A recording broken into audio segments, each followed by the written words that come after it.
Anna Katharine Green invites you into her collection, Room Number 3 and Other Detective Stories. Each tale unfolds the enigmatic events surrounding ordinary lives, where secrets lurk just beneath the surface. As you step into the shadows, you'll meet detectives and witnesses who piece together clues to solve perplexing cases. Get ready to delve into suspenseful narratives that will keep you guessing until the very end, as every room hides a story waiting to be uncovered. Chapter 1, Room Number 3, I. What door is that? You've opened all the others. Why do you pass that one by? Oh, that's only number 3. A mere closet, gentlemen, responded the landlord in a pleasant voice. To be sure, we sometimes use it as a sleeping room when we are hard pushed. Jake, the clerk you saw below, used it last night, but it's not on our regular list. Do you want to peep at it? Most assuredly. As you know, it's our duty to see every room in this house, whether it is on your regular list or not. All right, I haven't the key of this one with me, but yes, I have. There, gentlemen, he cried, unlocking the door and holding it open for them to look inside. You see, it no more answers the young lady's description than the others do. And I haven't another to show you. You have seen all those in front, and this is the last one in the rear. You'll have to believe our story. The old lady never put foot in this tavern. The two men he addressed peered into the shadowy recesses before them, and one of them, a tall and uncommonly good-looking young man of stalwart build and unusually earnest manner, stepped softly inside. He was a gentleman farmer living near, recently appointed deputy sheriff on account of a recent outbreak of horse stealing in the neighborhood. I observe, he remarked after a hurried glance about him, that the paper on these walls is not at all like that she describes. She was very particular about the paper, said that it was of a muddy pink color and had big scrolls on it which seemed to move and crawl about in whirls as you looked at it. This paper is blue and striped. Otherwise, let's go below, suggested his companion, who, from the deference with which his most casual word was received, was evidently a man of some authority. It's cold here, and there are several new questions I should like to put to the young lady. Mr. Quimby, this to the landlord, I've no doubt you are right, but we'll give this poor girl another chance. I believe in giving everyone the utmost chance possible. My reputation is in your hands, Coroner Golden, was the quiet reply. Then, as they both turned, my reputation against the word of an obviously demented girl. The words made their own echo. As the third man moved to follow the other two into the hall, he seemed to catch this echo, for he involuntarily cast another look behind him, as if expectant of some contradiction reaching him from the bare and melancholy walls he was leaving. But no such contradiction came. Instead, he appeared to read confirmation there of the landlord's plain and unembittered statement. The dull blue paper with its old-fashioned and uninteresting stripes seemed to have disfigured the walls for years. It was not only grimy with age, but showed here and there huge discolored spots, especially around the stovepipe hole high up on the left-hand side. Certainly he was a dreamer to doubt such plain evidences as these. Yet, here his eye encountered Quimby's, and pulling himself up short, he hastily fell into the wake of his comrade, now hastening down the narrow passage to the wider hall in front. Had it occurred to him to turn again before rounding the corner? But no, I doubt if he would have learned anything even then. The closing of a door by a careful hand, the slipping up behind him of an eager and noiseless step. What is there in these to reawaken curiosity and fix suspicion? Nothing. When the man concerned is Jacob Quimby, nothing. Better that he failed to look back. It left his judgment freer for the question confronting him in the room below.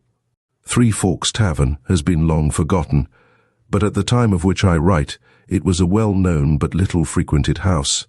Situated just back of the highway on the verge of the forest lying between the two towns of Chester and Danton in southern Ohio, it was of ancient build and had all the picturesqueness of age and the English traditions of its original builder. Though so near two thriving towns, it retained its own quality of apparent remoteness from city life and city ways. This in a measure was made possible by the nearness of the woods which almost enveloped it, but the character of the man who ran it had still more to do with it, his sympathies being entirely with the old, and not at all with the new, as witness the old-style glazing still retained in its ancient doorway. This, while it appealed to a certain class of summer boarders, did not so much meet the wants of the casual traveller, so that while the house might from some reason or other be overfilled one night, it was just as likely to be almost empty the next, save for the faithful few who loved the woods and the ancient ways of the easy-mannered host and his attentive, soft-stepping help.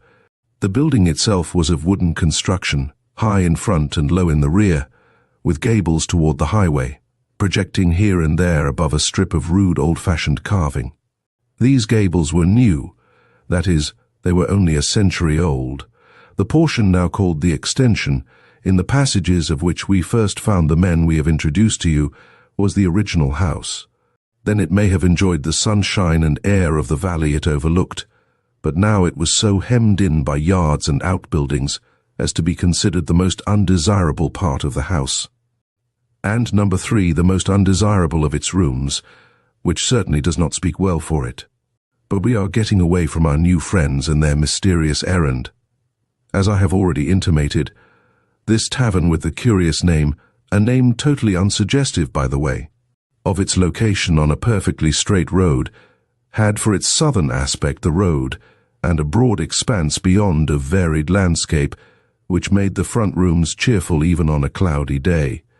But it was otherwise with those in the rear and on the north end. They were never cheerful, and especially toward night were frequently so dark that artificial light was resorted to as early as 3 o'clock in the afternoon. It was so today in the remote parlour which these 3 now entered. A lamp had been lit, though the daylight still struggled feebly in, and it was in this conflicting light that there rose up before them the vision of a woman, who seen at any time and in any place would have drawn, if not held, the eye, but seen in her present attitude, and at such a moment of question and suspense, struck the imagination with a force likely to fix her image forever in the mind, if not in the heart, of a sympathetic observer. I should like to picture her as she stood there, because the impression she made at this instant determined the future action of the man I have introduced to you as not quite satisfied with the appearances he had observed. Above, young, slender but vigorous, with a face whose details you missed in the fire of her eye and the wonderful red of her young, fresh but determined mouth, she stood, on guard as it were, before a shrouded form on a couch at the far end of the room. An imperative keep back spoke in her look, her attitude, and the silent gesture of one outspread hand, but it was the keep back of love, not of fear, the command of an outraged soul, conscious of its rights and instinctively alert to maintain them. The landlord, at sight of the rebuke thus given to their intrusion, stepped forward with a conciliatory bow. "I beg pardon," said he, "but these gentlemen, Dr. Golden, the coroner from Chester, and Mr. Hammersmith, wish to ask you a few more questions about your mother's death. You will answer them, I am sure." Slowly her eyes moved till they met those of the speaker. "I am anxious to do so," said she, in a voice rich with many emotions.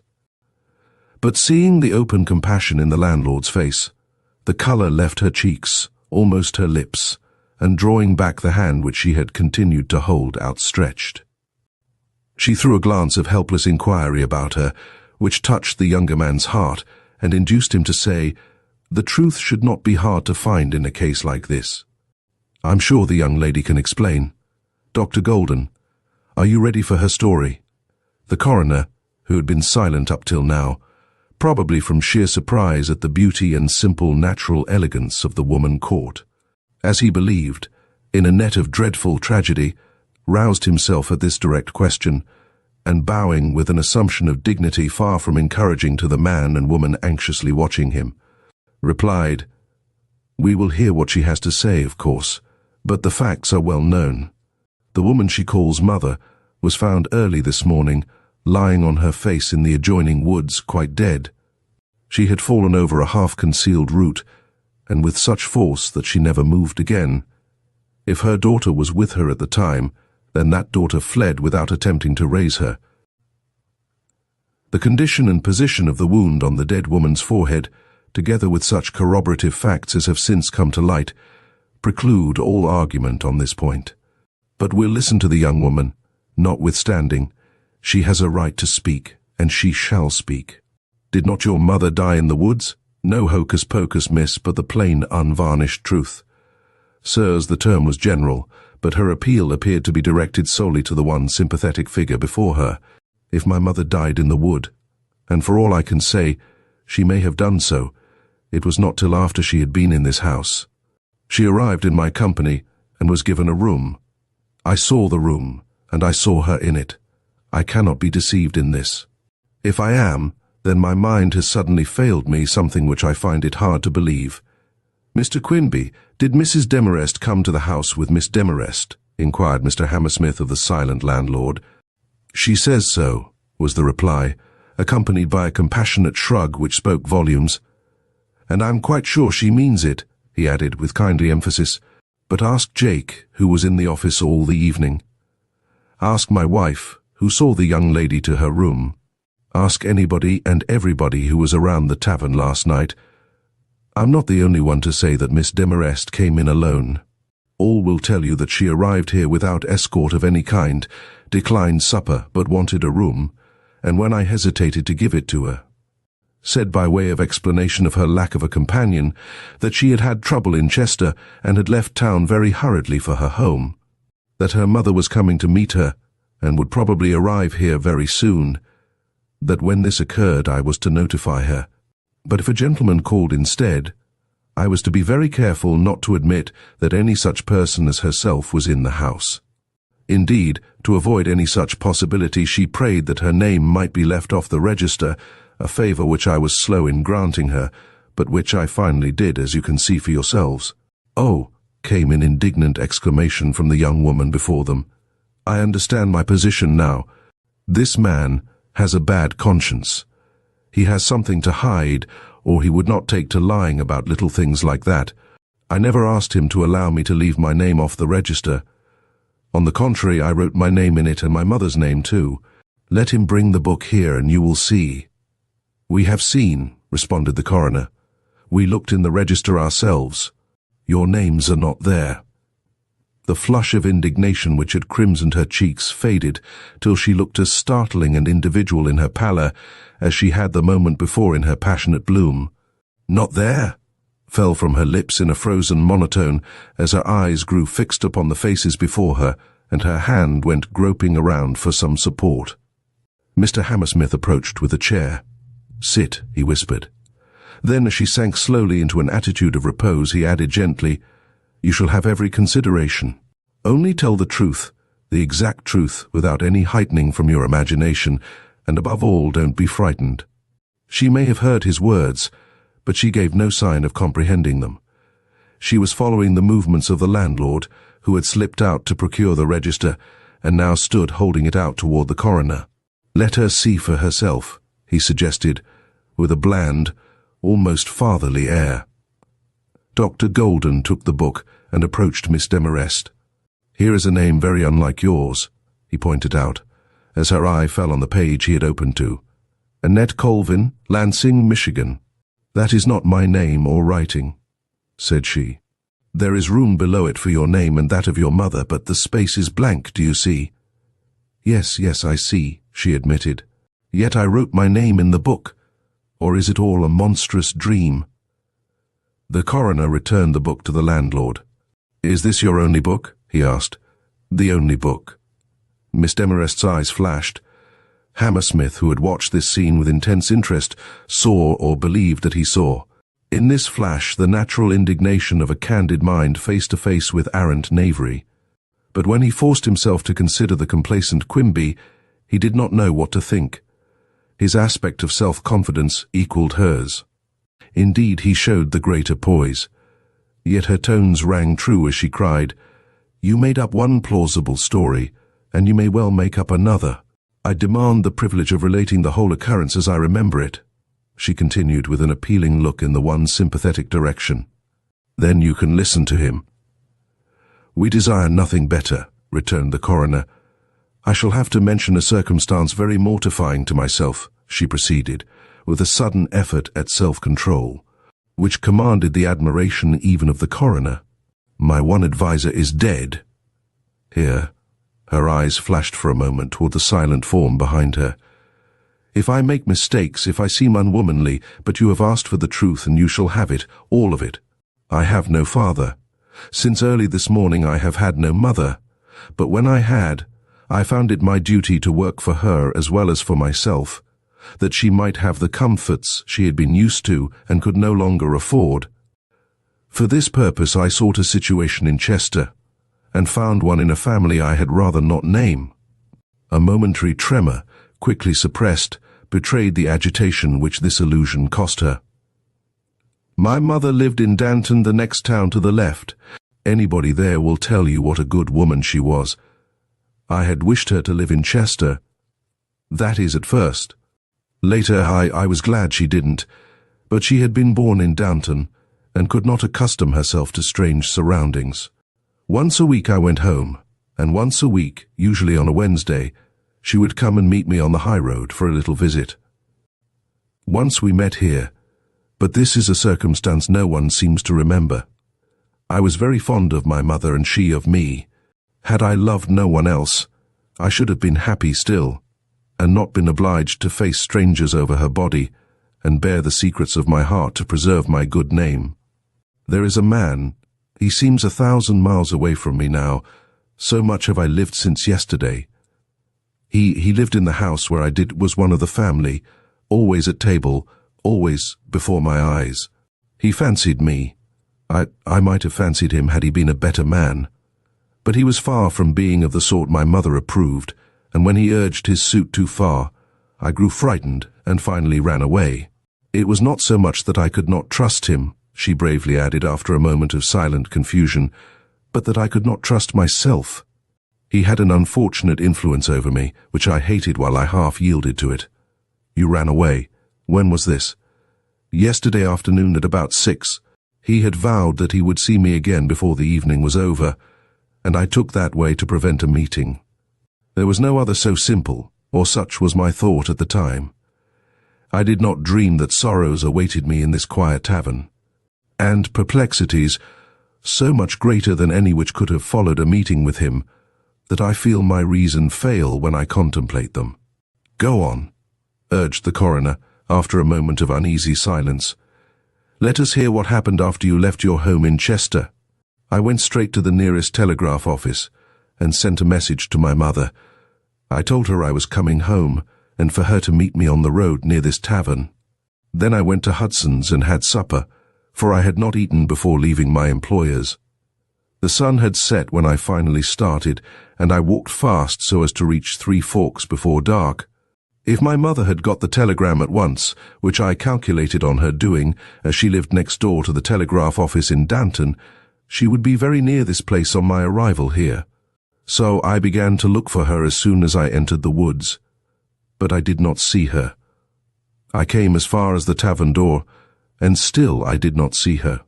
But farther on, just where the road turns to cross the railroad track, I spied her coming and ran to meet her. She was glad to see me, but asked a good many questions which I had some difficulty in answering. She saw this, and held me to the matter till I had satisfied her. When this was done, it was late and cold, and we decided to come to the tavern for the night. And we came.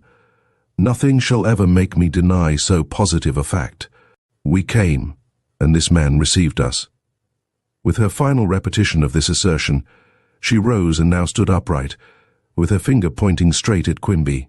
Had he cringed or let his eyes waver from hers by so much as a hair's breadth, her accusation would have stood, and her cause been won. But not a flicker disturbed the steady patience of his look, and Hammersmith, who had made no effort to hide his anxiety to believe her story, showed his disappointment with equal frankness as he asked, "Who else was in the office? Surely Mr. Quimby was not there alone?" She reseated herself before answering. Hammersmith could see the effort she made to recall that simple scene. He found himself trying to recall it, to the old-fashioned, smoke-begrimed office, with its one long window toward the road, and the glass-paned door leading into the hall of entrance. They had come in by that door and crossed to the bar, which was also the desk in this curious old hostelry. He could see them standing there in the light of possibly a solitary lamp, the rest of the room in shadow unless a game of checkers were on, which evidently was not so on this night. Had she turned her head to peer into those shadows? It was not likely. She was supported by her mother's presence, and this she was going to say. By some strange telepathy that he would have laughed at a few hours before, he feels confident of her words before she speaks. Yet he listens intently as she finally looks up and answers, "There was a man. I am sure there was a man somewhere at the other end of the office, but I paid no attention to him. I was bargaining for 2 rooms and registering my name and that of my mother." 2 rooms? Why 2? You are not a fashionable young lady to require a room alone. "Gentlemen, I was tired. I had been through a wearing half-hour. I knew that if we occupied the same room, or even adjoining ones, that nothing could keep us from a night of useless and depressing conversation. I did not feel equal to it, so I asked for 2 rooms a short distance apart." An explanation which could at least be accepted. Mr. Hammersmith felt an increase of courage, and scarcely winced as his colder-blooded companion continued this unofficial examination by asking, "Where were you standing when making these arrangements with Mr. Quimby?" "Right before the desk." "And your mother?" "She was at my left and a little behind me. She was a shy woman. I usually took the lead when we were together." "Was she veiled?" The coroner continued quietly, "I think so. She had been crying." The bereaved daughter paused. "But don't you know?" "My impression is that her veil was down when we came into the room. She may have lifted it as she stood there. I know that it was lifted as we went upstairs. I remember feeling glad that the lamps gave so poor a light. She looked so distressed." "Physically, do you mean? Or mentally?" Mr. Hammersmith asked this question. It seemed to rouse some new train of thought in the girl's mind. For a minute she looked intently at the speaker. Then she replied in a disturbed tone, "Both. I wonder." Here her thought wavered and she ceased. "Go on," ordered the coroner impatiently. "Tell your story. It contradicts that of the landlord in almost every point, but we've promised to hear it out, and we will." Rousing, she hastened to obey him. "Mr. Quimby told the truth when he said that he asked me if I would have supper, also when he repeated what I said about a gentleman, but not when he declared that I wished to be told if my mother should come and ask for me. My mother was at my side all the time we stood there talking, and I did not need to make any requests concerning her. When we went to our rooms, a woman accompanied us. He says she is his wife. I should like to see that woman." "I am here, miss," spoke up a voice from a murky corner no one had thought of looking in till now. Miss Demarest at once rose, waiting for the woman to come forward. This she did with a quick, natural step, which insensibly prepared the mind for the brisk, assertive woman who now presented herself. Mr. Hammersmith, at sight of her open, not unpleasing face, understood for the first time the decided attitude of the coroner. If this woman corroborated her husband's account, the poor young girl, with her incongruous beauty and emotional temperament, would not have much show. He looked to see her quailing now. But instead of that she stood firm, determined, and feverishly beautiful. "Let her tell you what took place upstairs," she cried. "She showed us the rooms and carried water afterward to the one my mother occupied." "I am sorry to contradict the young lady," came in even tones from the unembarrassed, motherly-looking woman thus appealed to. "She thinks that her mother was with her, and that I conducted this mother to another room after showing her to her own. I don't doubt in the least that she has worked herself up to the point of absolutely believing this. But the facts are these. She came alone and went to her room unattended by anyone but myself. And what is more, she seemed entirely composed at the time, and I never thought of suspecting the least thing wrong. Yet her mother lay all that time in the wood." "Silence!" This word was shot at her by Miss Demarest, who had risen to her full height and now fairly flamed upon them all in her passionate indignation. I will not listen to such words till I have finished all I have to say, and put these liars to the blush. My mother was with me, and this woman witnessed our good-night embrace, and then showed my mother to her own room. I watched them going. They went down the hall to the left and around a certain corner. I stood looking after them till they turned this corner, then I closed my door and began to take off my hat. But I wasn't quite satisfied with the good night which had passed between my poor mother and myself, and presently I opened my door and ran down the hall and around the corner on a chance of finding her room. I don't remember very well how that hall looked. I passed several doors seemingly shut for the night, and should have turned back, confused, if at that moment I had not spied the landlady's figure, your figure, madam, coming out of one room on your way to another.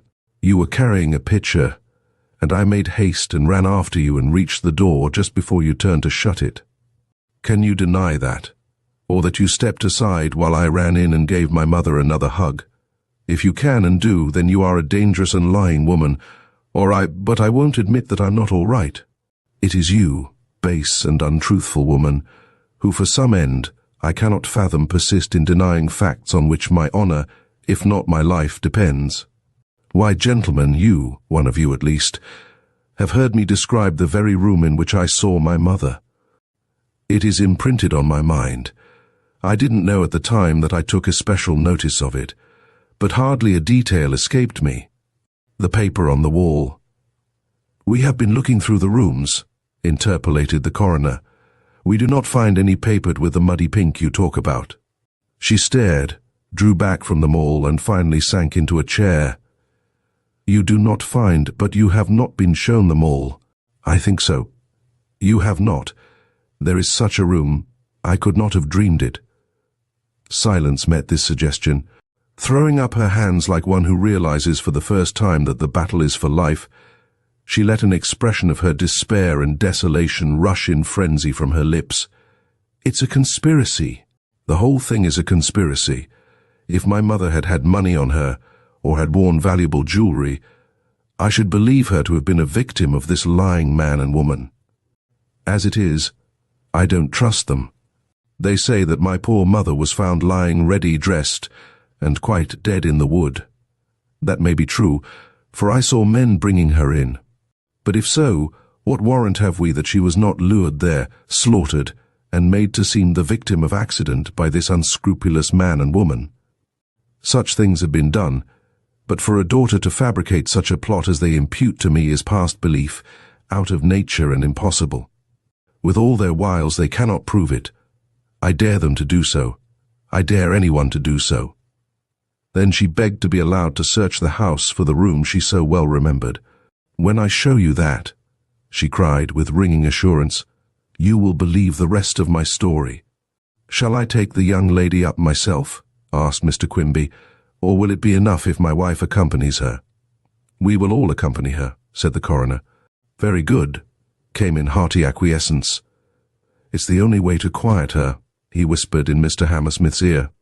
The latter turned on him suddenly. None of your insinuations, he cried. She's as far from insane as I am myself. We shall find the room. You too, fell softly from the other's lips as he stepped back into the coroner's wake. Mr. Hammersmith gave his arm to Miss Demarest, and the landlady brought up the rear. Upstairs, ordered the trembling girl. We will go first to the room I occupied. As they reached the door, she motioned them all back and started away from them down the hall. Quickly they followed. It was around a corner, she muttered broodingly, halting at the first turning. That is all I remember, but we'll visit every room. We have already, objected the coroner, but meeting Mr. Hammersmith's warning look, he desisted from further interference. I remember its appearance perfectly. I remember it as if it were my own, she persisted, as door after door was thrown back and as quickly shut again at a shake of her head. Isn't there another hall? Might I not have turned some other corner? Yes, there is another hall, acquiesced the landlord, leading the way into the passage communicating with the extension. Oh, she murmured, as she noted the increased interest in both the coroner and his companion. We shall find it here. "Do you recognize the hall?" asked the coroner, as they stepped through a narrow opening into the old part. "No, but I shall recognize the room." "Wait." It was Hammersmith who called her back as she was starting forward. "I should like you to repeat just how much furniture this room contained, and where it stood." She stopped, startled, and then said, "It was awfully bare. A bed was on the left." "On the left?" "She said the left," quoth the landlord, "though I don't see that it matters. It's all fancy with her." "Go on," kindly urged Hammersmith. "There was a window. I saw the dismal panes and my mother standing between them and me. I can't describe the little things." "Possibly because there were none to describe," whispered Hammersmith in his superior's ear. Meanwhile, the landlord and his wife awaited their advance with studied patience. As Miss Demarest joined him, he handed her a bunch of keys with the remark, "None of these rooms are occupied today, so you can open them without hesitation." She stared at him and ran quickly forward. Mr. Hammersmith followed speedily after. Suddenly both paused. She had lost the thread of her intention before opening a single door. "I thought I could go straight to it," she declared. "I shall have to open all the doors as we did in the other hall." "Let me help you," proffered Mr. Hammersmith. She accepted his aid, and the search recommenced with the same results as before. Hope sank to disappointment as each door was passed. The vigor of her step was gone, and as she paused heartsick before the last and only remaining door, it was with an ashy face she watched Mr. Hammersmith stoop to insert the key. He, on his part, as the door fell back, watched her for some token of awakened interest. But he watched in vain. The smallness of the room, its bareness, its one window, the absence of all furniture save the solitary cot drawn up on the right, not on the left as she had said, seemed to make little or no impression on her. The last, and I have not found it." "Oh, sir," she moaned, catching at Mr. Hammersmith's arm, "am I then mad? Was it a dream, or is this a dream? I feel that I no longer know." Then, as the landlady officiously stepped up, she clung with increased frenzy to Mr. Hammersmith, crying, with positive wildness, "This is the dream! The room I remember is a real one, and my story is real. Prove it, or my reason will leave me. I feel it going. Hush!" It was Hammersmith who sought thus to calm her. "Your story is real, and I will prove it so. Meanwhile, trust your reason. It will not fail you." He had observed the corners of the landlord's hitherto restrained lips settle into a slightly sarcastic curl as the door of this room closed for the second time. "Second, the girl's beauty has imposed on you." "I don't think so. I should be sorry to think myself so weak. I simply credit her story more than I do that of Quimby. But his is supported by several witnesses. Hers has no support at all. That is what strikes me as so significant. This man Quimby understands himself.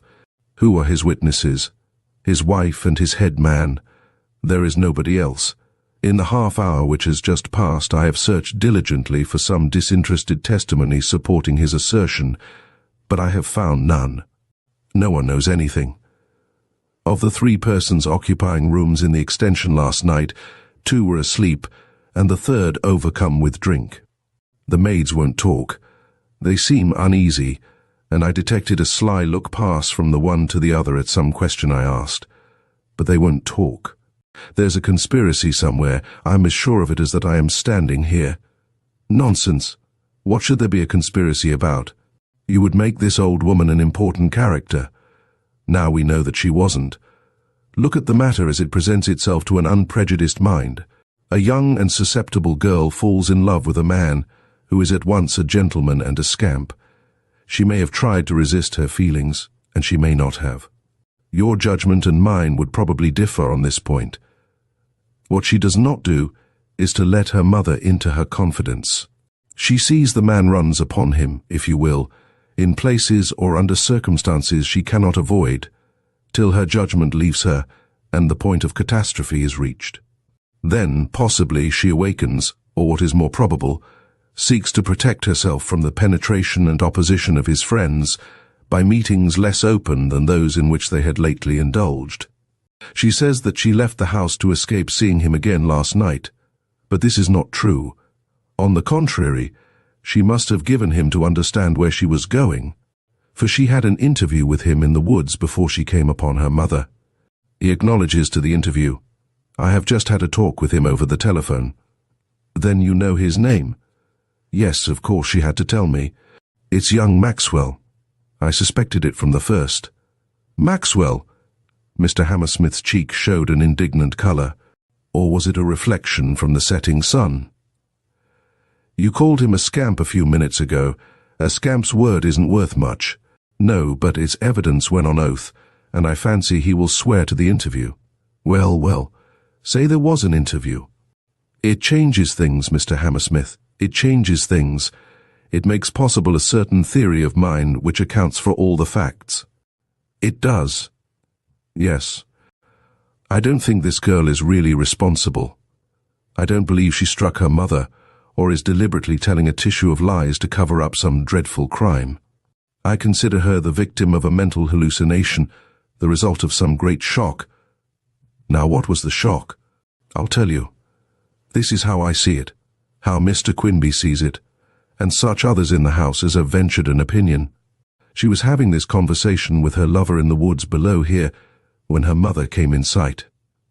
Surprised, for she had evidently not expected her mother to be so prompt, she hustled her lover off and hastened to meet the approaching figure. But it was too late. The mother had seen the man, and in the excitement of the discovery and the altercation which undoubtedly followed, made such a sudden move, possibly of indignant departure, that her foot was caught by one of the roots protruding at this point, and she fell her whole length, and with such violence as to cause immediate death. Now, Mr. Hammersmith, stop a minute and grasp the situation. If, as I believe at this point in the inquiry, Miss de Marest had encountered a passionate opposition to her desires from this upright and thoughtful mother, the spectacle of this mother lying dead before her, with all opposition gone and the way cleared in an instant to her wishes, but cleared in a manner which must haunt her to her own dying day, was enough to turn a brain already heated with contending emotions. Fancies took the place of facts, and by the time she reached this house had so woven themselves into a concrete form that no word she now utters can be relied on. This is how I see it, Mr. Hammersmith, and it is on this basis I shall act. Hammersmith made an effort and, nodding slightly, said in a restrained tone, Perhaps you are justified. I have no wish to force my own ideas upon you. They are much too vague at present. I will only suggest that this is not the first time the attention of the police has been drawn to this house by some mysterious occurrence. You remember the Stevens case? There must have been notes to the amount of $7,000 in the pile he declared had been taken from him some time during the day and night he lodged here. Stevens! I remember something about it, but they couldn't locate the theft here. The fellow had been to the fair in Chester all day and couldn't swear that he had seen his notes after leaving the grounds. I know, but he always looked on Quimby as the man. Then there is the adventure of little Miss Thistlethwaite. I don't remember that. It didn't get into the papers, but it was talked about in the neighborhood. She is a quaint one, full of her crotchets, but clear as a bell where her interests are involved. She took a notion to spend a summer here in this house, I mean. She had a room in one of the corners overlooking the woods, and professing to prefer nature to everything else, was happy enough till she began to miss things, rings, pins, a bracelet, and finally a really valuable chain. She didn't complain at first. The objects were trivial, and she herself somewhat to blame for leaving them lying around in her room, often without locking the door. But when the chain went, the matter became serious, and she called Mr. Quimby's attention to her losses.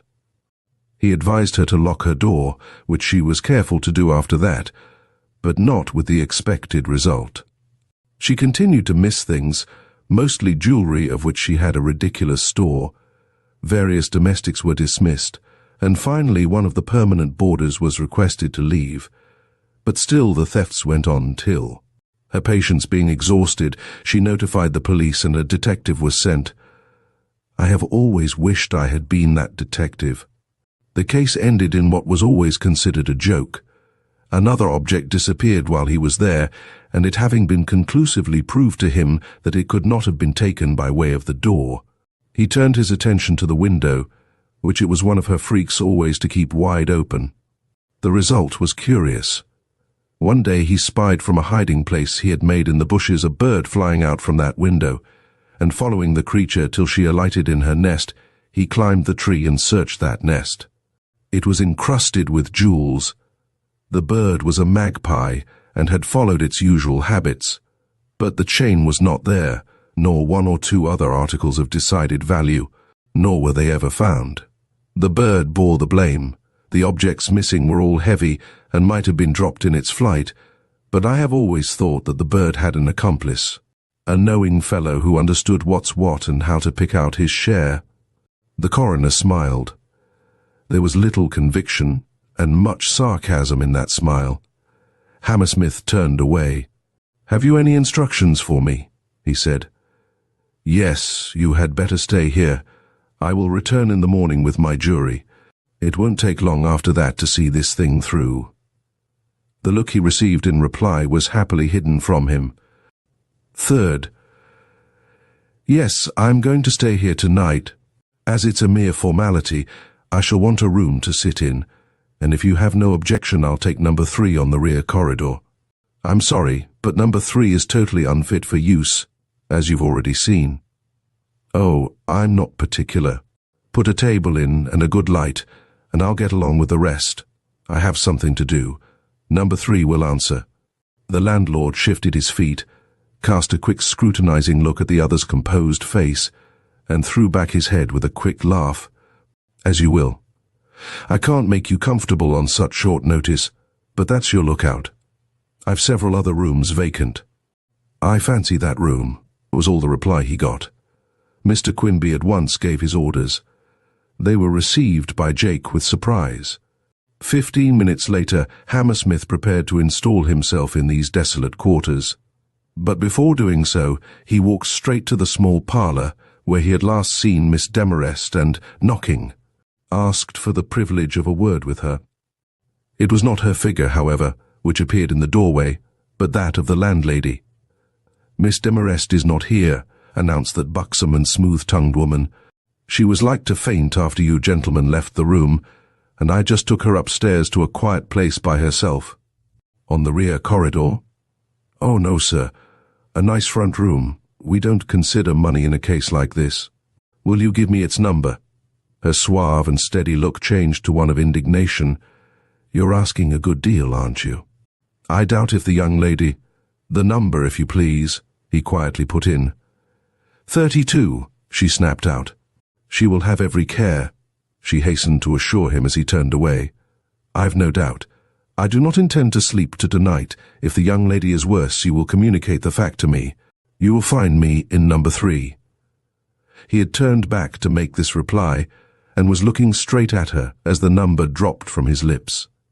It did not disturb her set smile, but in some inscrutable way all meaning seemed to leave that smile, and she forgot to drop her hand, which had been stretched out in an attempted gesture. "Number 3, he repeated. "Don't forget, madam." The injunction seemed superfluous. She had not dropped her hand when he wheeled around once more in taking the turn at the foot of the staircase. Jake and a very sleepy maid were on the floor above when he reached it. He paid no attention to Jake, but he eyed the girl somewhat curiously. She was comparatively a new domestic in the tavern, having been an inmate there for only 3 weeks. He had held a few minutes' conversation with her during the half-hour of secret inquiry in which he had previously indulged, and he remembered some of her careful answers. Also the air of fascination with which she had watched him all the time they were together. He had made nothing of her then, but the impression had remained that she was the one hopeful source of knowledge in the house. Now she looked dull and moved about in Jake's wake like an automaton. Yet Hammersmith made up his mind to speak to her as soon as the least opportunity offered. "Where is 32? he asked, as he moved away from them in the opposite direction from the course they were taking. "I thought you were to have room number 3, blurted out Jake. "I am. But where is 32? "Round there," said she. "Her lady's in there now." "The one?"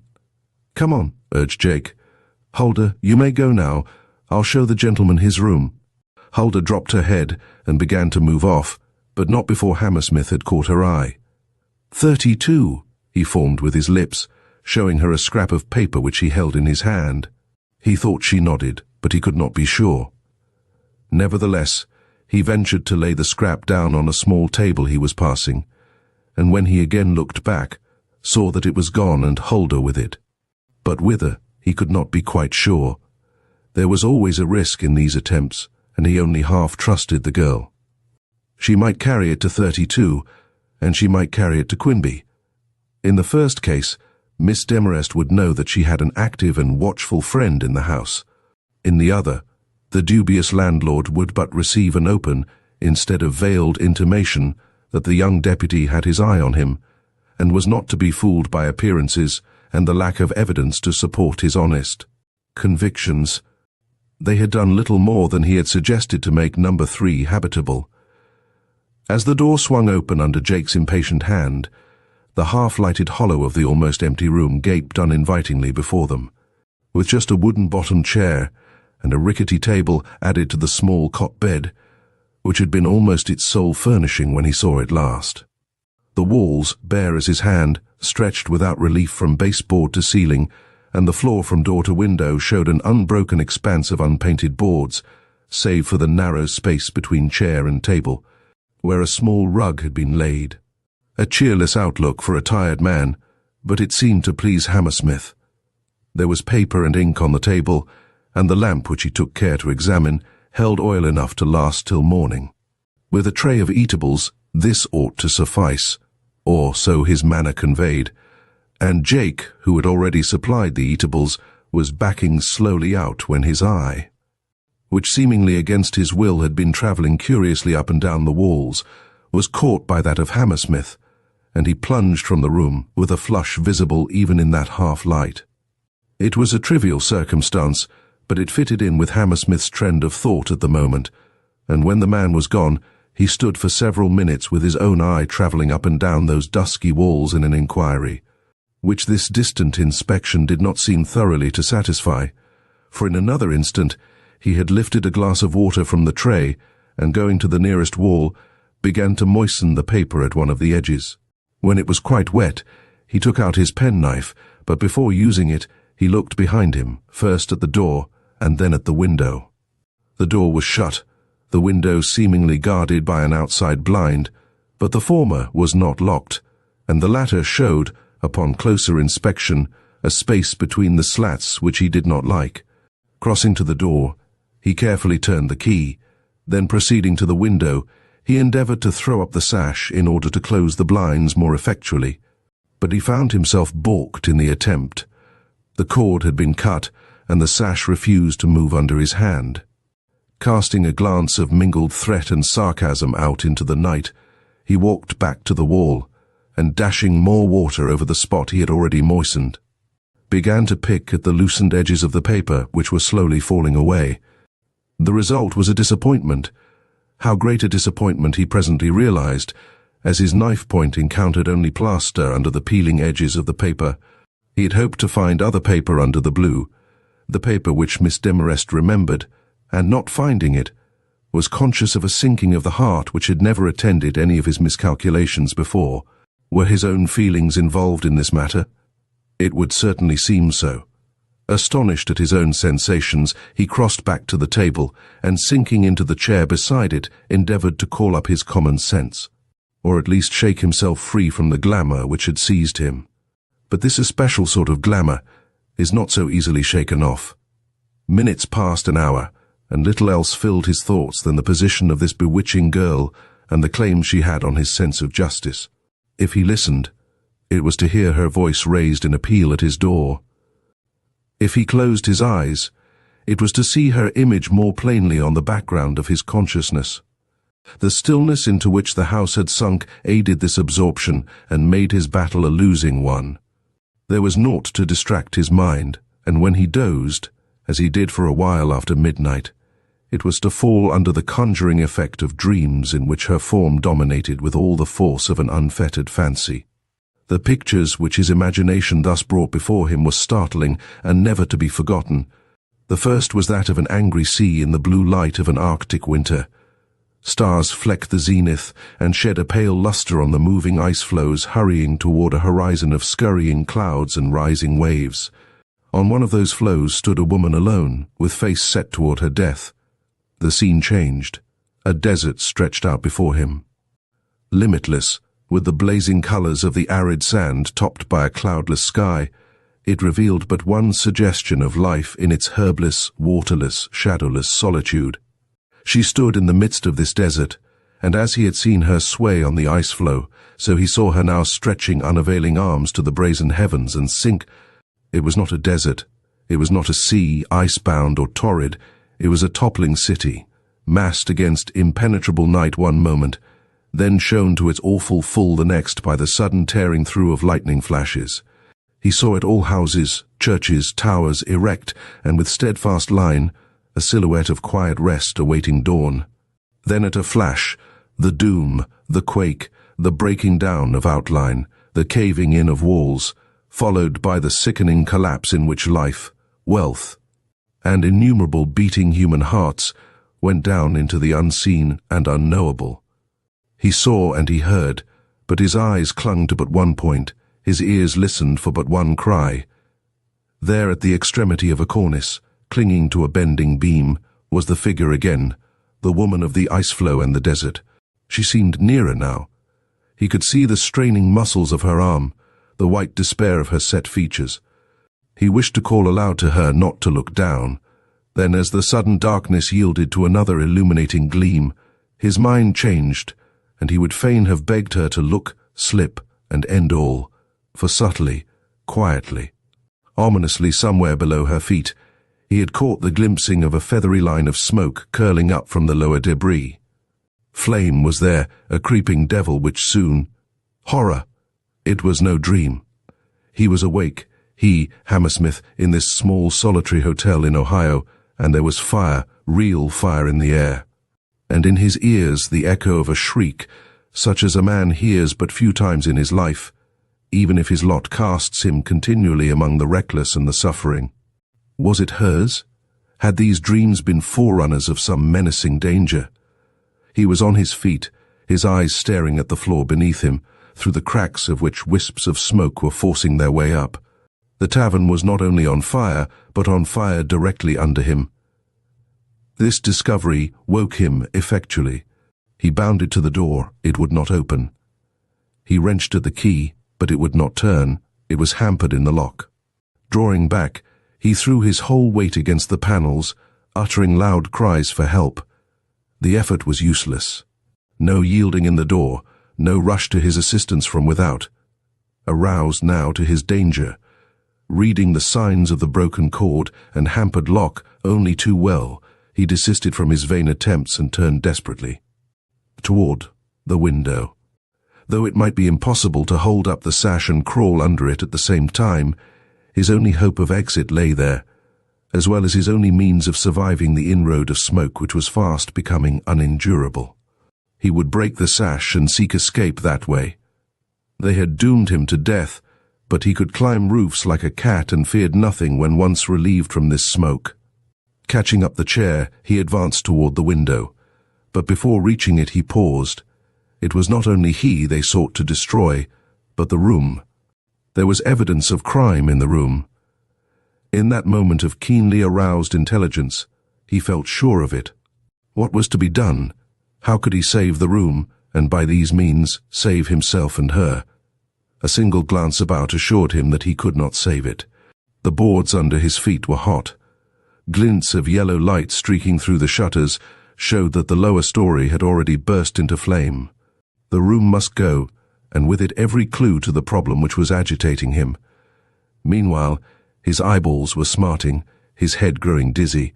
No longer sure of his feet, he staggered over to the wall and was about to make use of its support in his effort to reach the window, when his eyes fell on the spot from which he had peeled the paper. And he came to a sudden standstill. A bit of pink was showing under one edge of the blue. Dropping the chair which he still held, he fumbled for his knife, found it, made a dash at that wall, and for a few frenzied moments worked at the plaster till he had hacked off a piece which he thrust into his pocket. Then, seizing the chair again, he made for the window and threw it with all his force against the panes. They crashed and the air came rushing in, reviving him enough for the second attempt.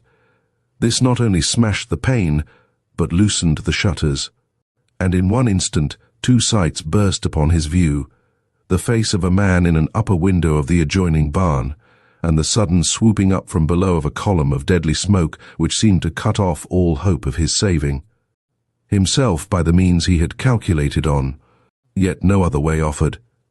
It would be folly to try the door again. This was the only road, threatening as it looked, to possible safety for himself and her. He would take it, and if he succumbed in the effort, it should be with a final thought of her who was fast becoming an integral part of his own being. Meanwhile, he had mounted to the sill and taken another outward look. This room, as I have already intimated, was in the rear of an extension running back from the center of the main building. It consisted of only 2 stories, surmounted by a long, slightly peaked roof. As the ceilings were low in this portion of the house, the gutter of this roof was very near the top of the window. To reach it was not a difficult feat for one of his strength and agility, and if only the smoke would blow aside— ah, it is doing so. A sudden change of wind had come to his rescue, and for the moment the way is clear for him to work himself out and up onto the ledge above. But once there, horror makes him weak again. A window, high up in the main building overlooking the extension, had come in sight, and in its sways a frantic woman ready to throw herself out. She screamed as he measured with his eye the height of that window from the sloping roof and thence to the ground, and he recognized the voice. It was the same he had heard before, but it was not hers. She would not be up so high, besides the shape and attitude, shown fitfully by the light of the now leaping flames, were those of a heavier and less refined woman. It was one of the maids. It was the maid Huda, the one from whom he had hoped to win some light on this affair. Was she locked in too? Her frenzy and mad looking behind and below her seemed to argue that she was. What deviltry! And what a confession of guilt on the part of the vile man who had planned this abominable end for the 2 persons whose evidence he dreaded. Helpless with horror, he became a man again in his indignation. Such villainy should not succeed. He would fight not only for his own life but for this woman's. Miss Demarest was doubtless safe. Yet he wished he were sure of it. He could work with so much better heart. Her window was not visible from where he crouched. It was on the other side of the house. If she screamed, he would not be able to hear her. He must trust her to Providence. But his dream! The power of it was still upon him, a forerunner of fate, a picture possibly of her doom. The hesitation which this awful thought caused him warned him that not in this way could he make himself effective. The woman he saw stood in need of his help, and to her he must make his way, the bustle which now took place in the yards beneath. The sudden shouts and the hurried throwing up of windows all over the house showed that the alarm had now become general. Another moment, and the appalling cry, the most appalling which leaves human lips, of "Fire! Fire!" rang from end to end of the threatened building. It was followed by women's shrieks and men's curses, and then by flames. She will hear, she will wake now, he thought, with his whole heart pulling him her way. But he did not desist from his intention to drop his eyes from the distraught figure, entrapped between a locked door and a fall of 30 feet. He could reach her if he kept his nerve. A slow but steady hitch along the gutter was bringing him nearer every instant. Would she see him and take courage? No. Her eyes were on the flames, which were so bright now that he could actually see them glassed in her eyeballs. Would a shout attract her? The air was full of cries as the yards filled with escaping figures, but he would attempt it at the first lull now while her head was turned his way. Did she hear him? Yes. She is looking at him. "Don't jump," he cried. "Tie your sheet to the bedpost. Tie it strong and fasten the other one to it and throw down the end. I will be here to catch it. Then you must come down hand over hand." She threw up her arms, staring down at him in mortal terror. Then, as the whole air grew lurid, nodded and tottered back. With incredible anxiety, he watched for her reappearance. His post was becoming perilous. The fire had not yet reached the roof, but it was rapidly undermining its supports, and the heat was unendurable. Would he have to jump to the ground in his own despite? Was it his duty to wait for this girl, possibly already overcome by her fears and lying insensible? Yes, so long as he could hold out against the heat, it was his duty, but what was that? Someone was shouting to him. He had been seen at last, and men, half-clad but eager, were rushing up the yard with a ladder. He could see their faces. How they glared in the red light. Help and determination were there, and perhaps when she saw the promise of this support, it would give nerve to her fingers, but it was not to be. As he watched their eager approach, he saw them stop, look back, swerve and rush around the corner of the house. Someone had directed them elsewhere. He could see the pointing hand, the baleful face. Quimby had realized his own danger in this prospect of Hammersmith's escape and had intervened to prevent it. It was a murderer's natural impulse and did not surprise him, but it added another element of danger to his position. And if this woman delayed much longer, but she is coming. A blanket is thrown out. Then a dangling end of cloth appears above the sill. It descends. Another moment he has crawled up the roof to the ridge and grasped it.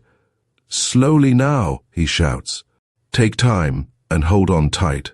I will guide you." He feels the frail support stiffen. She has drawn it into her hands. Now she is on the sill and is working herself off. He clutched his end firmly, steadying himself as best he might by bestriding the ridge of the roof. The strain becomes greater. He feels her weight. She is slipping down. Her hands strike a knot. The jerk almost throws him off his balance. He utters a word of caution, lost in the growing roar of the flames whose hungry tongues have begun to leap above the gutter. She looks down, sees the approaching peril, and hastens her descent. He is all astrain, with heart and hand nerved for the awful possibilities of the coming moments, when ping!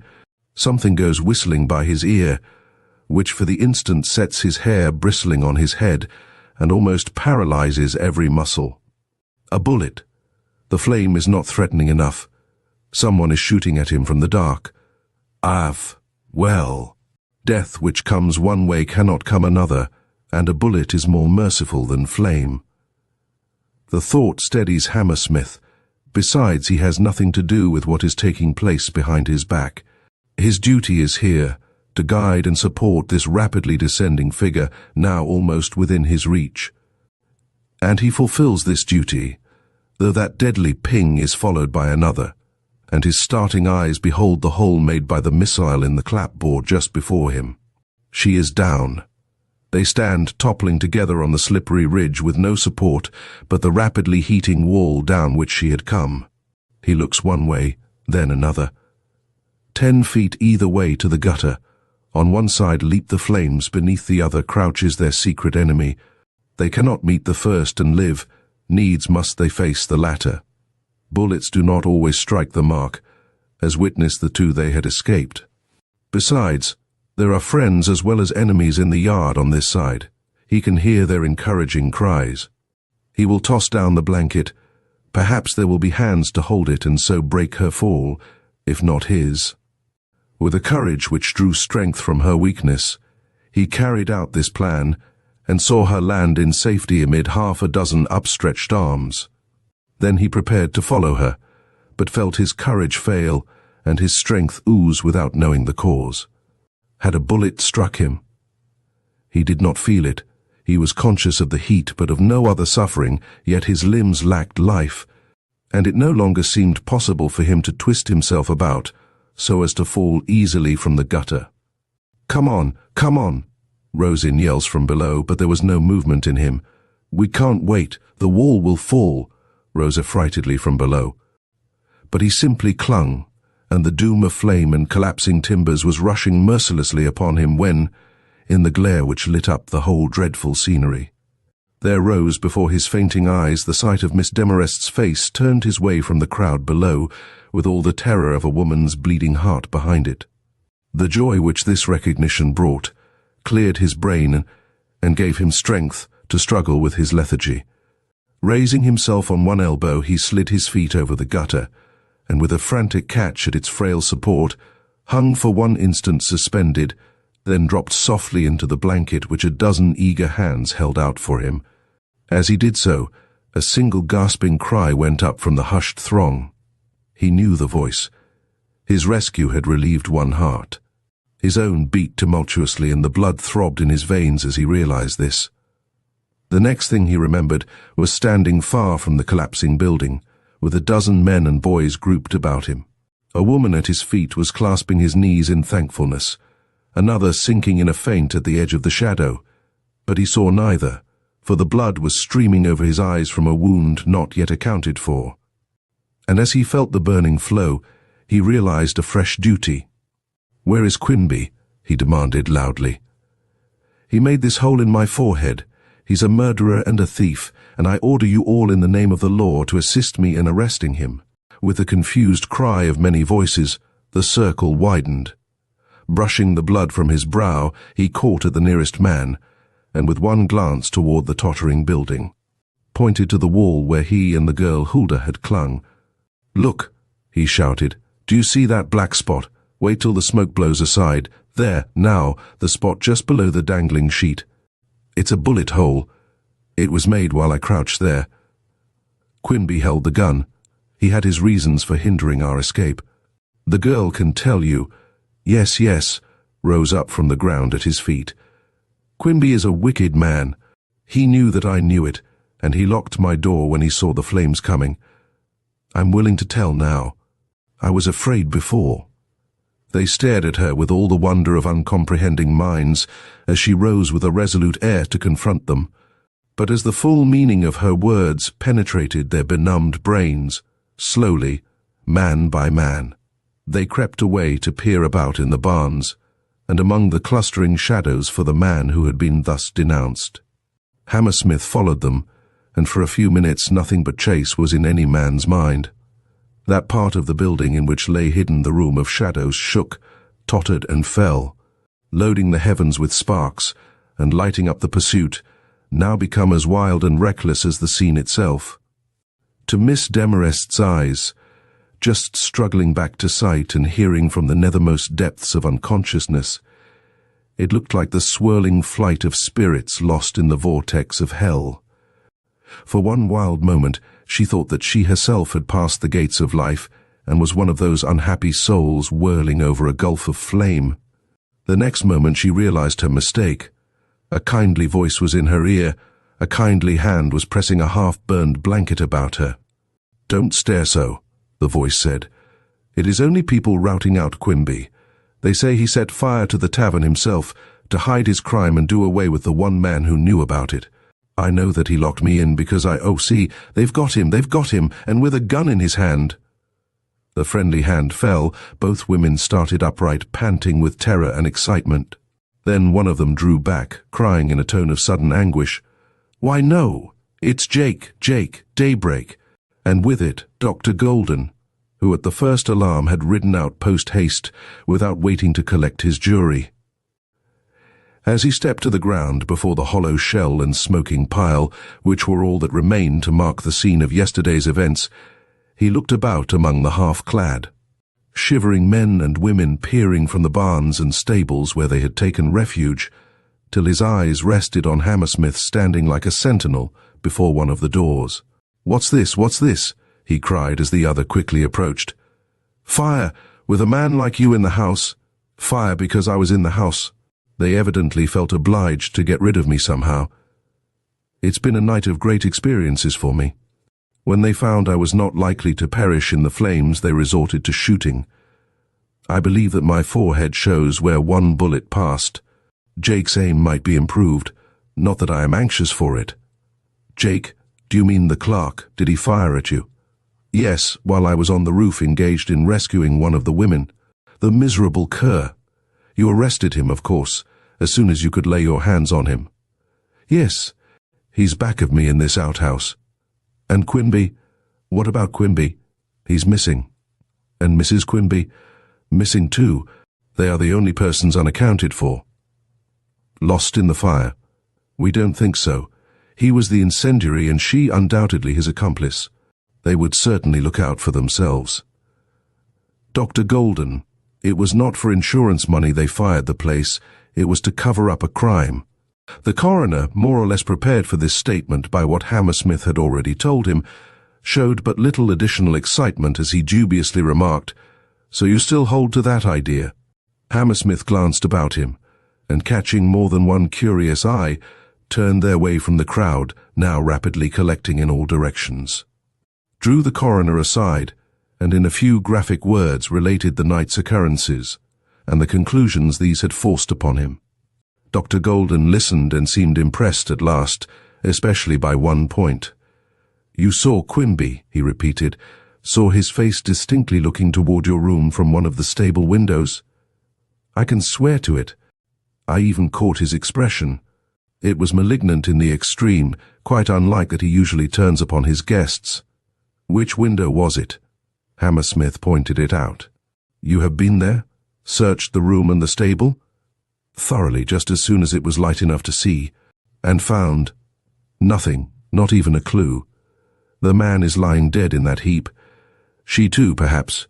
We'll have to put the screws on Jake. A conspiracy like this must be unearthed." "Show me the rascal." "He's in a most careless mood. He doesn't think his master and mistress perished in the fire." "Careless, eh? Well, we'll see. I know that sort." But when a few minutes later he came to confront the clerk, he saw that his task was not likely to prove quite so easy as his former experience had led him to expect. Save for a slight nervous trembling of limb and shoulder, surely not unnatural after such a night, Jake bore himself with very much the same indifferent ease he had shown the day before. Dr. Golden surveyed him with becoming sternness. "At what time did this fire start?" he asked. Jake had a harsh voice, but he mellowed it wonderfully as he replied, "Somewhere about 1. I don't carry a watch, so I don't know the exact time." "The exact time isn't necessary. Near 1 answers well enough. How came you to be completely dressed at near 1 in a country tavern like this?" "I was on watch. There was death in the house." "Then you were in the house?" "Yes." His tongue faltered, but not his gaze. That was as direct as ever. "I was in the house, but not at the moment the fire started. I had gone to the stable to get a newspaper.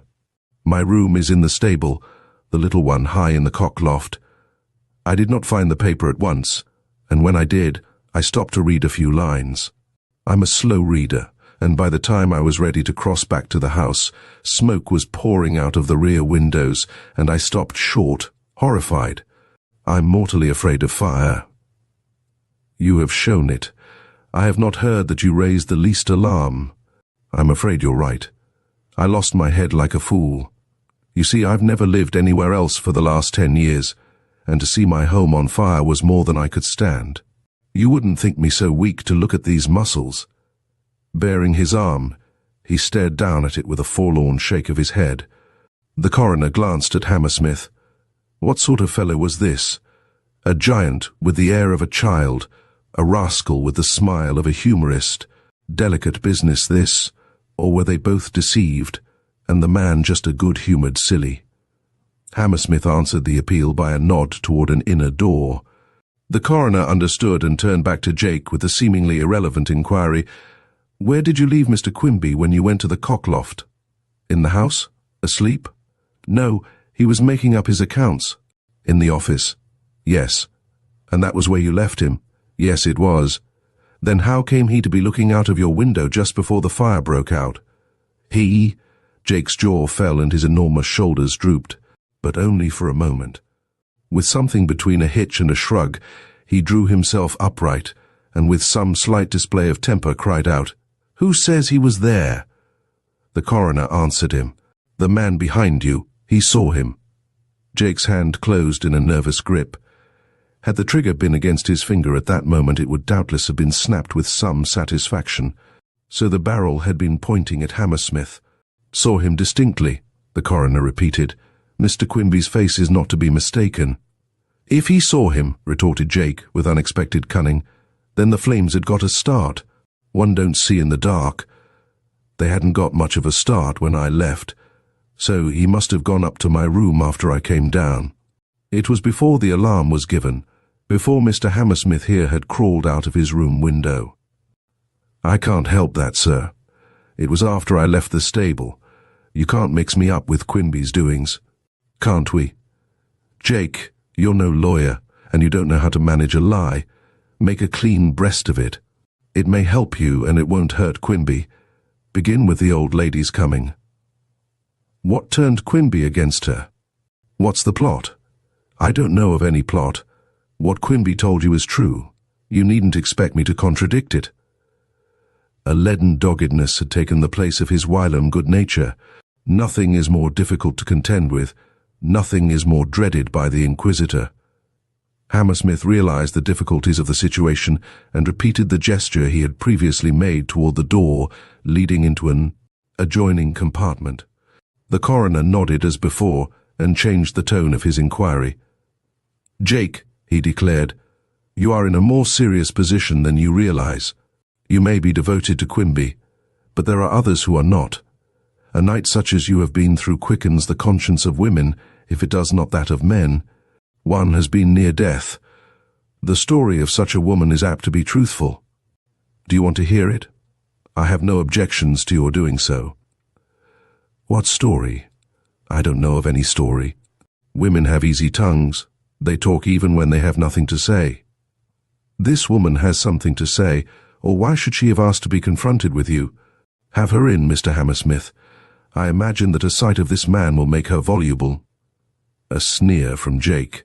But when Hammersmith, crossing to the door I've just mentioned, opened it and let in Huldah, this token of bravado gave way to a very different expression, and he exclaimed half ironically, half caressingly, "Why?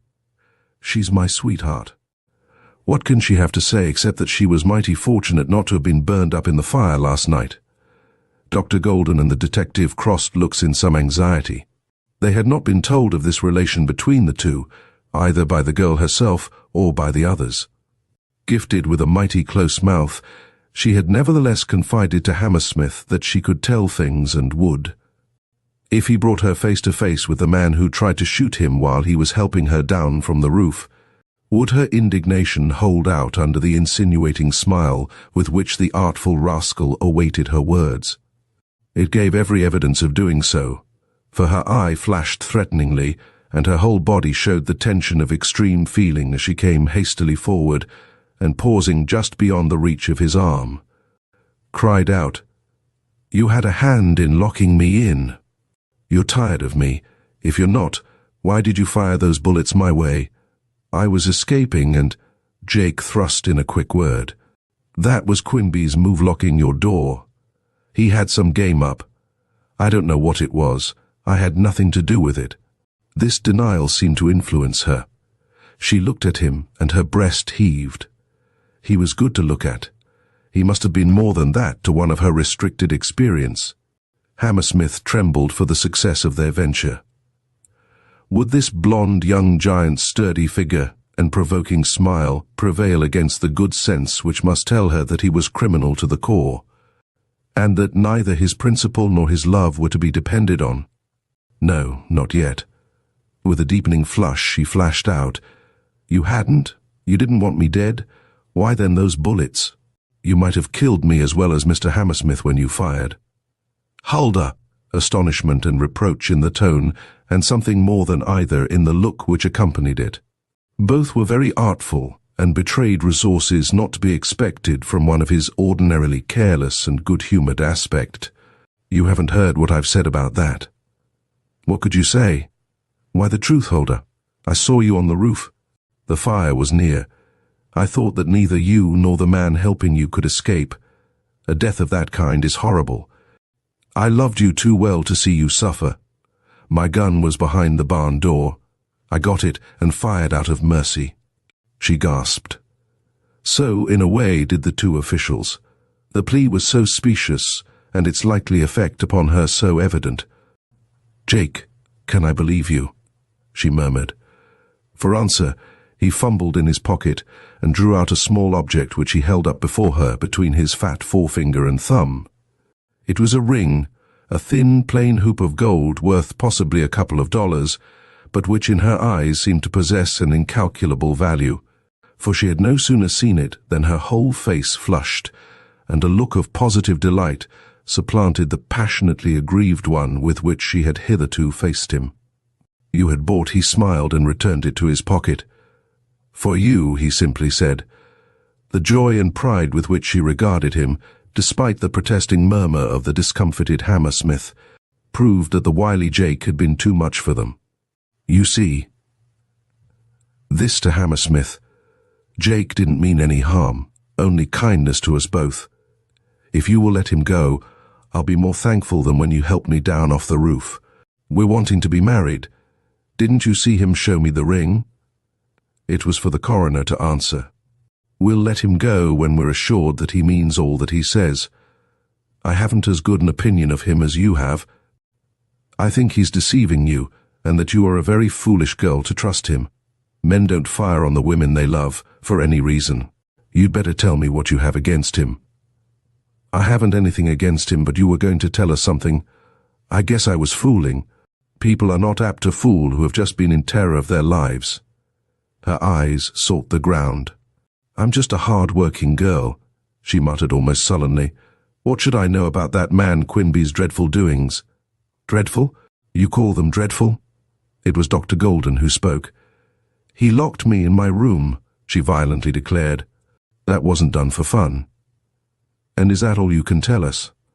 "Don't look at Jake, look at me." "But I don't know what to say. I don't even know what you want." "I'll tell you. Your work in the house has been upstairs work, hasn't it?" "Yes, sir." "I did up the rooms, some of them," she added cautiously. "What rooms? Front rooms, rear rooms, or both?" "Rooms in front, those on the 3rd floor. But you sometimes went into the extension. I've been down the hall. Haven't you been in any of the rooms there, number 3, for instance?" "No, sir. My work didn't take me there." "But you've heard of the room?" "Yes, sir. The girls sometimes spoke of it. It had a bad name and wasn't often used. No girl liked to go there. A man was found dead in it once. They said he killed his own self." "Have you ever heard anyone describe this room?" "No, sir." "Tell what paper was on the wall?" "No, sir." "Perhaps Jake here can help us. He's been in the room often. The paper was blue, you know that. You saw it yourselves yesterday," blurted forth the man thus appealed to. "Always blue? Never any other color that you remember?" "No, but I've been in the house only 10 years. "Oh, is that all? And do you mean to say that this room has not been redecorated in 10 years? "How can I tell? I can't remember every time a room is repapered." "You ought to remember this one." "Why?" "Because of a very curious circumstance connected with it." "I don't know of any circumstance." "You heard what Miss Demarest had to say about a room whose walls were covered with muddy pink scrolls?" "Oh, she." His shrug was very expressive. Huldah continued to look down. "Miss Demarest seemed to know what she was talking about," pursued the coroner in direct contradiction of the tone he had taken the day before. "Her description was quite vivid. It would be strange now if those walls had once been covered with just such paper as she described." An ironic stare, followed by an incredulous smile from Jake. Dead silence and immobility on the part of Huldah. "Was it?" shot from Dr. Golden's lips with all the vehemence of conscious authority. There was an instant's pause, during which Huldah's breast ceased its regular rise and fall. Then the clerk laughed sharply and cried with the apparent lightness of a happy-go-lucky temperament. "I should like to know if it was. I'd think it a very curious what's the word? Coincidence or something like that." "The deepest fellow I know," grumbled the baffled coroner into Hammersmith's ear as the latter stepped his way. "Or just the most simple." Then added aloud, "Lift up my coat there, please."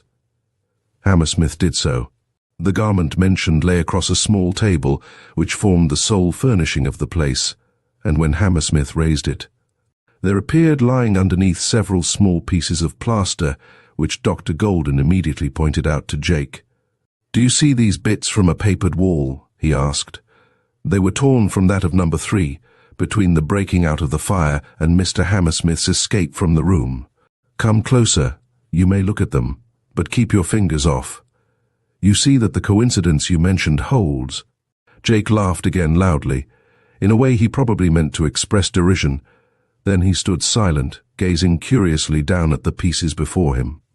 The blue paper peeling away from the pink made it impossible for him to deny that just such paper as Miss Demarest described had been on the wall prior to the one they had all seen and remembered. A footnote, eh?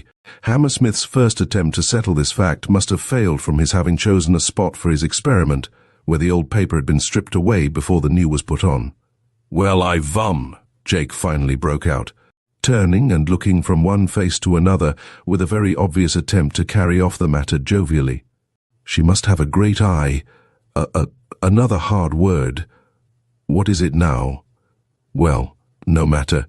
One of the kind what sees through the outside of things to what's underneath. I always thought her queer, but not so queer as that. I'd like to have that sort of power myself. Wouldn't you, Huldah?" The girl, whose eye, as Hammersmith was careful to note, had hardly dwelt for an instant on these bits. Not so long by any means as a woman's natural curiosity would seem to prompt, started as attention was thus drawn to herself, and attempted a sickly smile.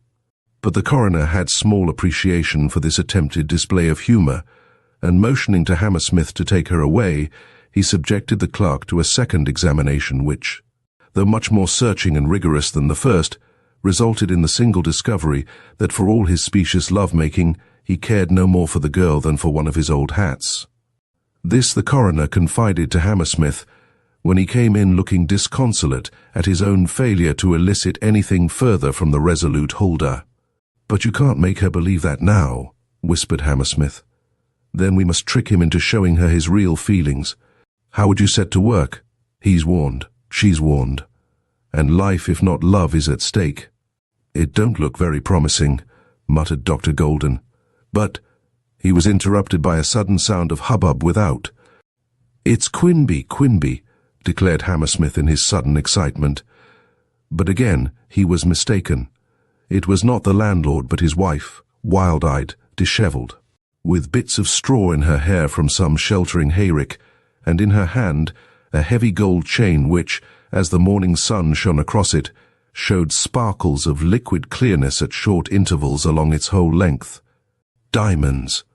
Miss Thistlethwaite's diamonds, and the woman who held them was gibbering like an idiot. The effect on Jake was remarkable. Uttering a piteous cry, he bounded from their hands and fell at the woman's feet.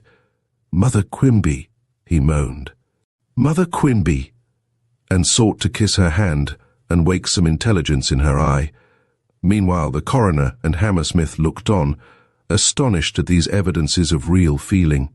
Then their eyes stole behind them, and simultaneously both started back for the outhouse they had just left.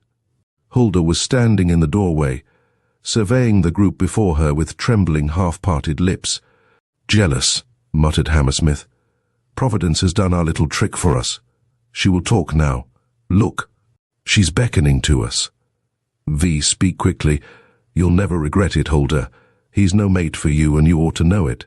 You have seen this paper covered with the pink scrolls before." The coroner had again drawn aside his coat from the bits of plaster. "Yes," she gasped, with quick glances at her lover through the open doorway. "He never shed tears for me," she exclaimed bitterly. "I didn't know he could for anybody.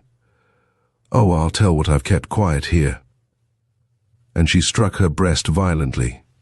"I wouldn't keep the truth back now if the minister was waiting to marry us. He loves that old woman and he doesn't love me. Hear him call her mother. Our mother's dearer than sweethearts. Oh, I'll tell. I don't know anything about the old lady, but I do know that room 3 was repapered the night before last, and secretly by him. I didn't see him do it. Nobody did. But this is how I know. Some weeks ago I was hunting for something in the attic, when I stumbled upon some rolls of old wallpaper lying in a little cubby hole under the eaves. The end of one of the rolls was torn and lay across the floor. I couldn't help seeing it, or remembering its colour. It was like this, blue and striped. Exactly like it, she repeated, just as shabby and old-looking. The rain had poured in on it, and it was all mouldy and stained. It smelt musty. I didn't give 2 thoughts to it then, But when after the old lady's death I heard one of the girls say something in the kitchen about a room being blue now, which only a little while ago was pink.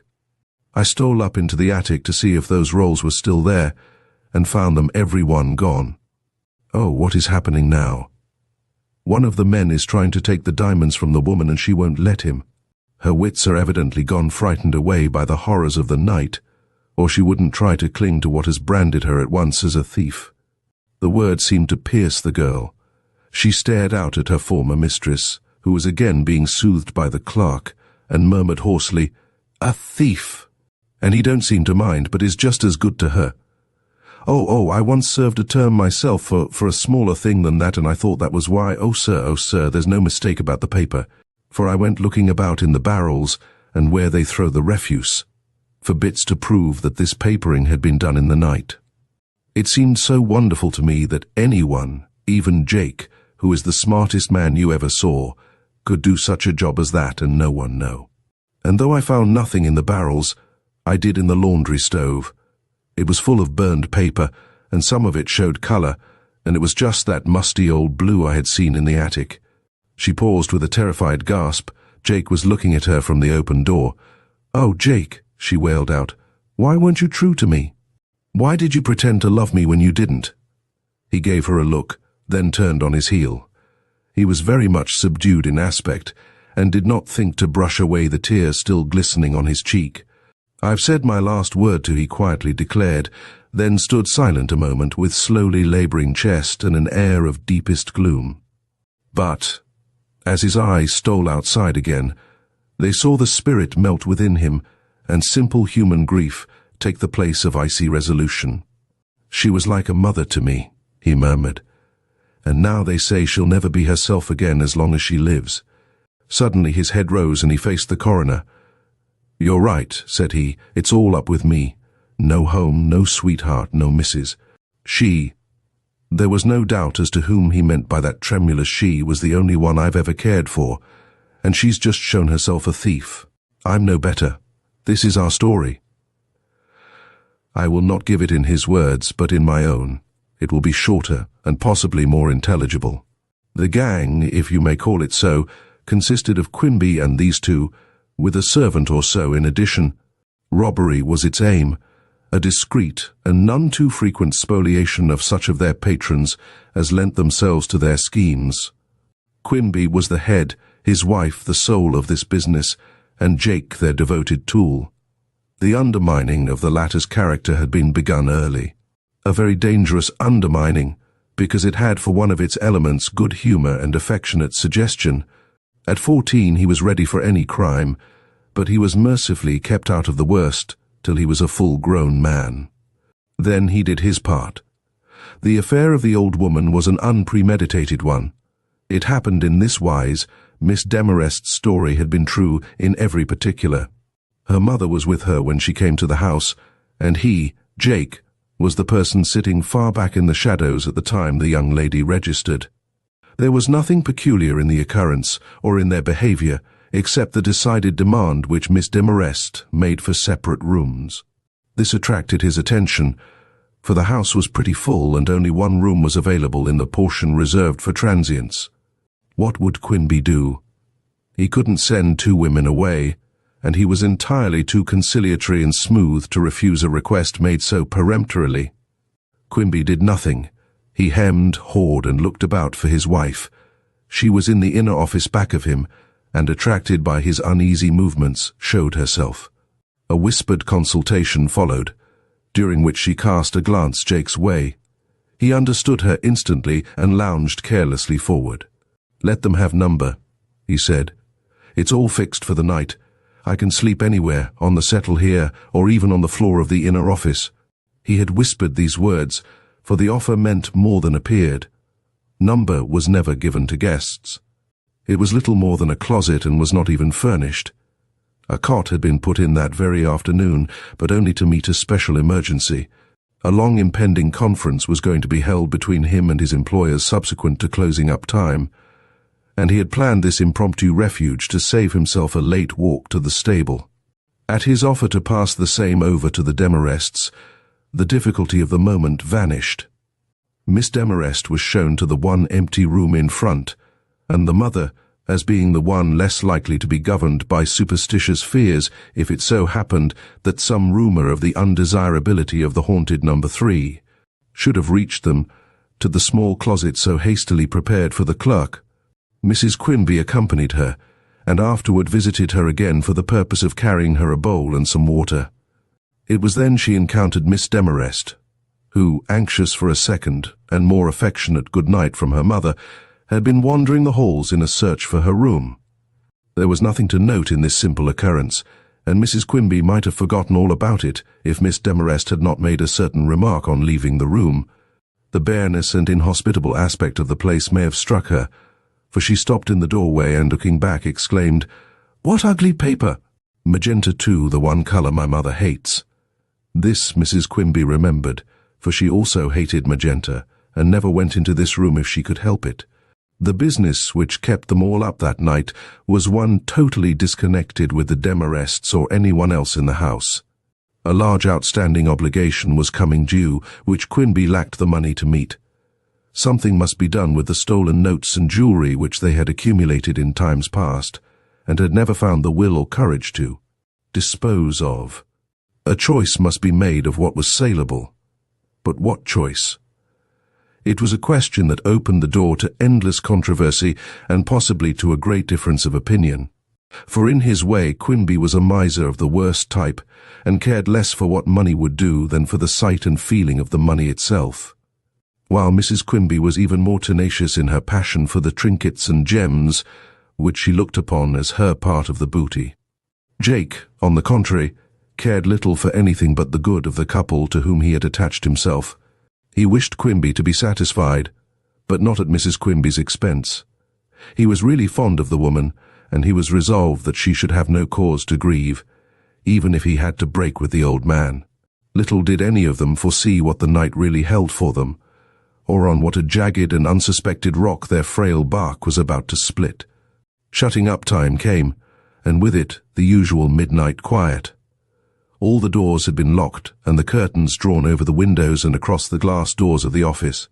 They were determined to do what they had never done before, lay out the loot and make a division. Quimby was resolved to see the diamonds which his wife had kept hidden for so long, and she the securities, concerning the value of which he had contradicted himself so often. Jake's presence would keep the peace. They had no reason to fear any undue urging of his claims. All this he knew, and he was not therefore surprised, only greatly excited, when, after a last quiet look and some listening at the foot of the stairs, Mr. Quimby beckoned him into the office and, telling him to lock the door behind him, stepped around the bar to summon his wife. Jake never knew how it happened. He flung the door to and locked it, as he thought, but he must have turned the key too quickly, for the bolt of the lock did not enter the jamb, as they afterward found. Meanwhile they felt perfectly secure. The jewels were brought out of Mrs. Quimby's bedroom and laid on the desk. The securities were soon laid beside them. They had been concealed behind a movable brick at the side of the fireplace. Then the discussion began, involving more or less heat and excitement. How long this lasted no one ever knew. At 11:30, no change of attitude had taken place either in Quimby or his wife. At 12, the only difference marked by Jake was the removal of the securities to Quimby's breast pocket, and of the diamond-studded chain to Mrs. Quimby's neck. The former were too large for the pocket, the latter too brilliant for the dark calico background they blazed against. Jake, who was no fool, noted both facts, but had no words for the situation.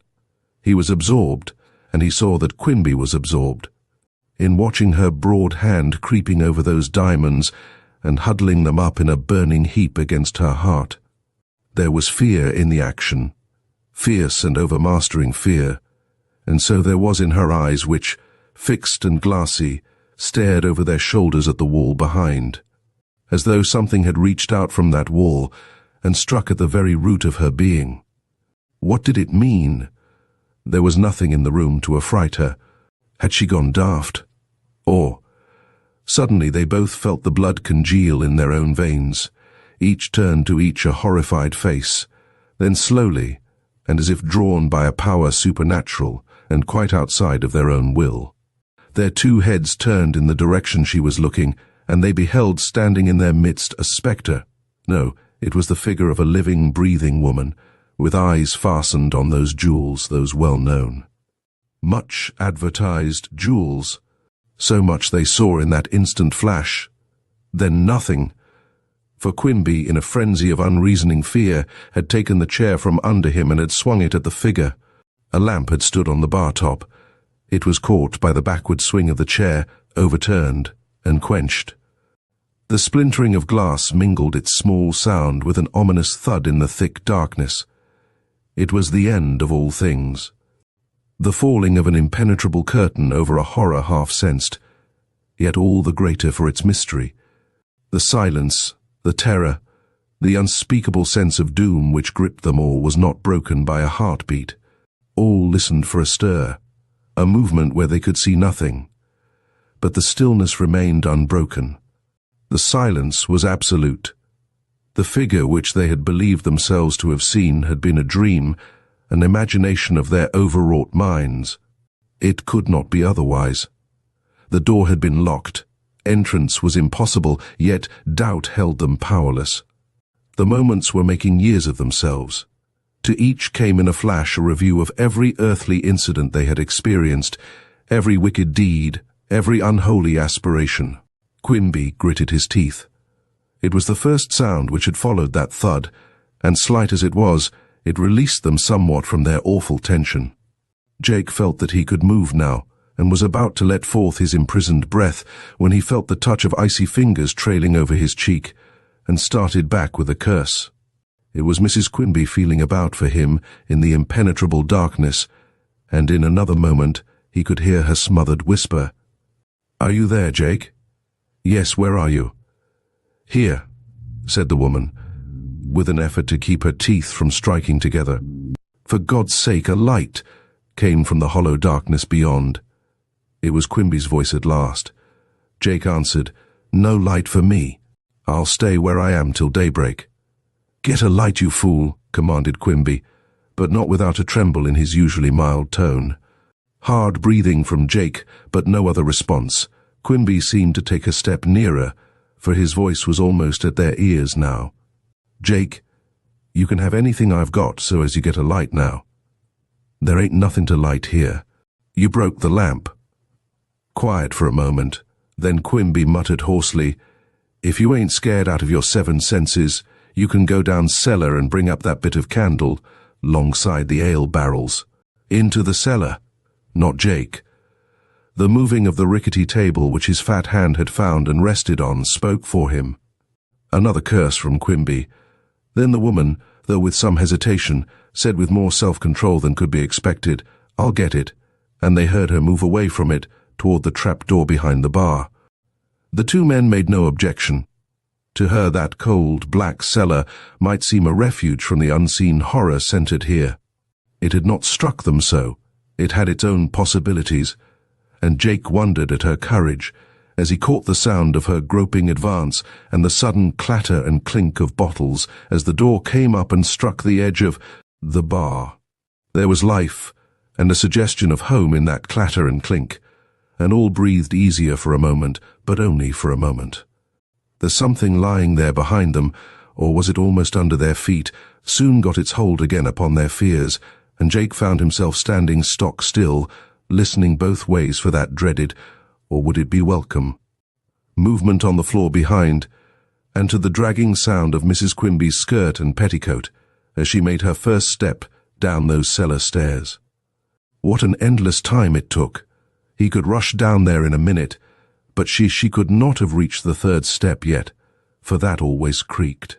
Now it did creak. Then there was no sound for some time, unless it was the panting of Quimby's breath somewhere over by the bar. Then the stair creaked again. She must be nearly up. "Here's matches and the candle," came in a hollow voice from the trap stairs. A faint streak appeared for an instant against the dark, then disappeared. Another, but no lasting light. The matches were too damp to burn. "Jake, ain't you got a match?" appealed the voice of Quimby in half-choked accents. After a bit of fumbling, a small blaze shot up from where Jake stood. Its sulphurous smell may have suggested to all, as it did to one, the immeasurable distance of heaven at that moment, and the awful nearness of hell. They could see now, but not one of them looked in the direction where all their thoughts lay. Instead of that, they rolled their eyes on each other while the match burned slowly out. Mrs. Quimby from the trap, her husband from the bar, and Jake. Suddenly he found words, and his cry rang through the room. "The candle! The candle! This is my only match! Where is the candle?" Quimby leaped forward, and with shaking hand held the worn bit of candle to the flame. It failed to ignite. The horrible, dreaded darkness was about to close upon them again but another hand had seized the candle. Mrs. Quimby has come forward, and as the match sends up its last flicker, thrusts the wick against the flame and the candle flares up. It is lighted. Over it they give each other one final appealing stare. There's no help for it now. They must look. Jake's head turned first, then Mrs. Quimby, and then that of the real aggressor. A simultaneous gasp from them all betrays the worst. It had been no phantom called into being by their overtaxed nerves. A woman lay before them, face downward on the hard floor. A woman dressed in black, with hat on head, and a little satchel clutched in one stiff, outstretched hand. Miss Demarest's mother, the little old lady who had come into the place 4 hours before. With a muttered execration, Jake stepped over to her side and endeavored to raise her. But he instantly desisted, and looking up at Quimby and his wife, moved his lips with the one fatal word which ends all hope. "Dead." They listened appalled. "Dead," echoed the now terrified Quimby. "Dead?" repeated his no less agitated wife. Jake was the least overcome of the three. With another glance at the motionless figure, he rose and, walking around the body, crossed to the door and, seeing what he had done to make entrance possible, cursed himself and locked it properly. Meanwhile, Mrs. Quimby, with her eyes on her husband, had backed slowly away till she had reached the desk, against which she now stood with fierce and furious eyes, still clutching at her chain. Quimby watched her fascinated. He had never seen her look like this before. What did it portend? They were soon to know. "Coward!" fell from her lips as she stared with unrelenting hate at her husband. An old woman who was not even conscious of what she saw. "I'll not stand for this killing, Jacob. You may count me out of this and the chain too. If you don't—" A threatening gesture finished the sentence, and the two men looking at her knew that they had come up against a wall. "Susan," was that Quimby speaking? "Susan, are you going back on me now?" She pointed at the motionless figure lying in its shrouding black like an ineffaceable blot on the office floor. Then at the securities showing above the edge of his pocket. Were we not close enough to discovery, without drawing the attention of the police by such an unnecessary murder? She was walking in her sleep. I remember her eyes as she advanced toward me. There was no sight in them. "You lie." It was the only word which Quimby found to ease the shock which this simple statement caused him. But Jake saw from the nature of the glance he shot at his poor old victim that her words had struck home. His wife saw it too, but it did not disturb the set line of her determined mouth. "You'll let me keep the chain," she said, "and you'll use your wits now that you have used your hand, to save yourself and myself from the charge of murder." Quimby, who was a man of great intelligence when his faculties were undisturbed by anger or shock, knelt and turned his victim carefully over, so that her face was uppermost. "It was not murder," he uttered, in an indescribable tone after a few minutes of cautious scrutiny.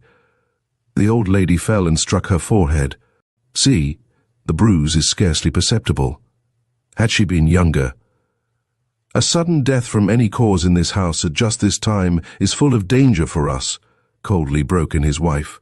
The landlord rose to his feet, walked away to the window, dropped his head, thought for a minute, and then slowly came back, glanced at the woman again, at her dress, her gloved hands, and her little satchel. "She didn't die in this house," fell from his lips in his most oily accents. "She fell in the woods, the path is full of bared roots, and there she must be found tomorrow morning." "Jake," "Are you up to the little game?"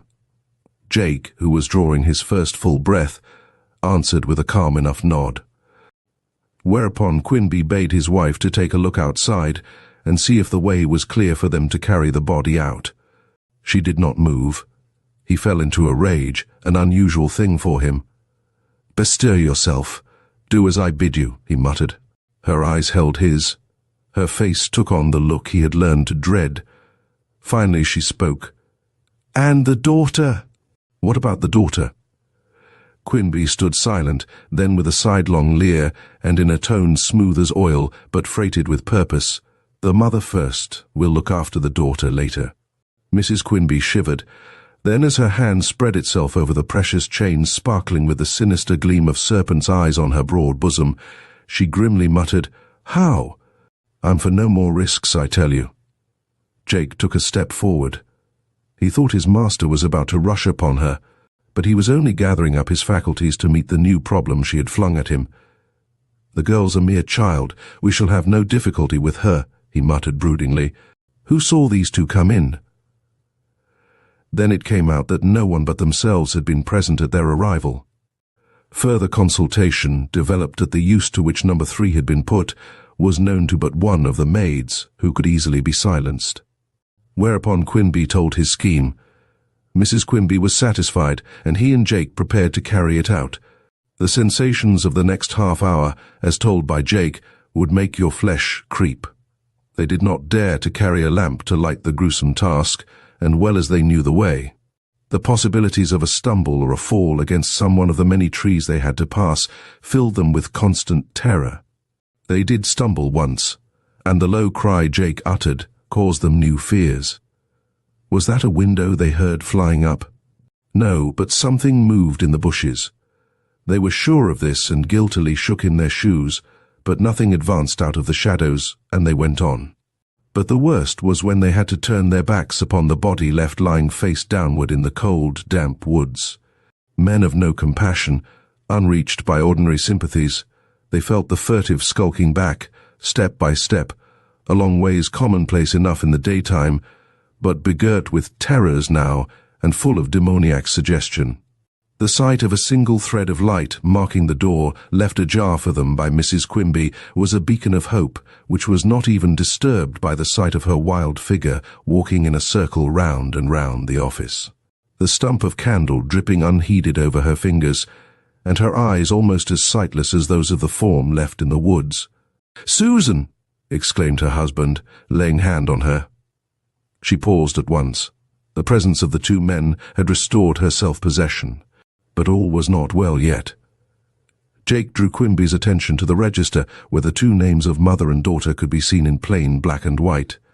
"Oh, that's nothing," exclaimed the landlord, and, taking out his knife, he ripped the leaf out, together with the corresponding one in the back. "The devil's on our side, all right. Or why did she pass over the space at the bottom of the page and write their two names at the top of the next one?" He started, for his wife had clutched his arm. "Yes, the devil's on our side thus far," said she. "But here he stops. I have just remembered something that will upset our whole plan and possibly hang us. Mr. Marest visited her mother in number and noticed the room well, and particularly the paper. Now, if she is able to describe that paper, it might not be so easy for us to have our story believed." For a minute all stood aghast, then Jake quietly remarked, "It is now 1 by the clock. If you can find me some of that old blue paper I once chucked under the eaves in the front attic, I will engage to have it on those 4 walls before daylight. Bring the raggedest rolls you can find. If it shouldn't be dry to the touch when they come to see it tomorrow, it must look so stained and old that no one will think of laying hand on it. I'll go make the paste." As Jake was one of the quickest and most precise of workers at anything he understood, this astonishing offer struck the other two as quite feasible. The paper was procured, the furniture moved back, and a transformation made in the room in question which astonished even those concerned in it. Dawn rose upon the completed work, and the self-possession of all three having been restored with the burning up of such scraps as remained after the 4 walls were covered, they each went to their several beds for a half hour of possible rest. Jake's was in number 3. He has never said what that half hour was to him. The rest we know. The scheme did not fully succeed, owing to the interest awakened in one man's mind by the beauty and seeming truth of Miss Demarest. Investigation followed, which roused the landlord to the danger threatening them from the curiosity of Hammersmith, and it being neck or nothing with him. He planned the deeper crime of burning up room and occupant before further discoveries could be made. What became of him in the turmoil which followed, no one could tell, not even Jake. They had been together in Jake's room before the latter ran out with his gun, but beyond that the clerk knew nothing. Of Mrs. Quimby he could tell more. She had not been taken into their confidence regarding the fire, some small grains of humanity remaining in her which they feared might upset their scheme. She had only been given some pretext for locking Huldah in her room, and it was undoubtedly her horror at her own deed when she saw to what it had committed her which unsettled her brain and made her a gibbering idiot for life. Or was it some secret knowledge of her husband's fate, unknown to others?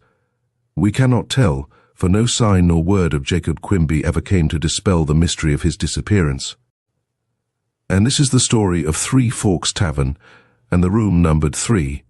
Chapter 2. Midnight in Beauchamp Row. It was the last house in Beauchamp Row, and it stood several rods away from its nearest neighbour. It was a pretty house in the daytime, but owing to its deep sloping roof and small diamonded windows, it had a lonesome look at night. Notwithstanding the crimson hall light which shone through the leaves of its vine-covered doorway, Ned Chivers lived in it with his 6 months married bride, and as he was both a busy fellow and a gay one, there were many evenings when pretty Letty Chivers sat alone until near midnight. She was of an uncomplaining spirit, however, and said little, though there were times when both the day and evening seemed very long, and married life not altogether the paradise she had expected. On this evening, a memorable evening for her, the 24th of December, 1911, she had expected her husband to remain with her, for it was not only Christmas Eve, but the night when, as manager of a large manufacturing concern, he brought up from New York the money with which to pay off the men on the next working day, and he never left her when there was any unusual amount of money in the house. But with the first glimpse she had of his figure coming up the road, she saw that for some reason it was not to be thus tonight, and, indignant, alarmed almost, at the prospect of a lonesome evening under such circumstances, she ran hastily down to the gate to meet him, crying, "Oh, Ned, you look so troubled. I know you have only come home for a hurried supper. But you cannot leave me tonight. Tenny, their only maid, has gone for a holiday, and I never can stay in this house alone with all that." She pointed to the small bag he carried, which, as she knew, was filled to bursting with banknotes. He certainly looked troubled. It is hard to resist the entreaty in a young bride's uplifted face, but this time he could not help himself, and he said, "I'm dreadfully sorry, but I must ride over to Fairbanks tonight. Mr. Pearson has given me an imperative order to conclude a matter of business there, and it is very important that it should be done. I should lose my position if I neglected the matter, and no one but Hasbrook and Suffern knows that we keep the money in the house. I have always given out that I entrusted it to Hale's safe overnight." "But I cannot stand it," she persisted. "You have never left me on these nights. That is why I let Tenny go. I will spend the evening at the Larches, or better still, call in Mr. and Mrs. Talcott to keep me company." But her husband did not approve of her going out, or of her having company. The Larches was too far away, and as for Mr. and Mrs. Talcott, they were meddlesome people whom he had never liked. Besides, Mrs. Talcott was delicate, and the night threatened storm.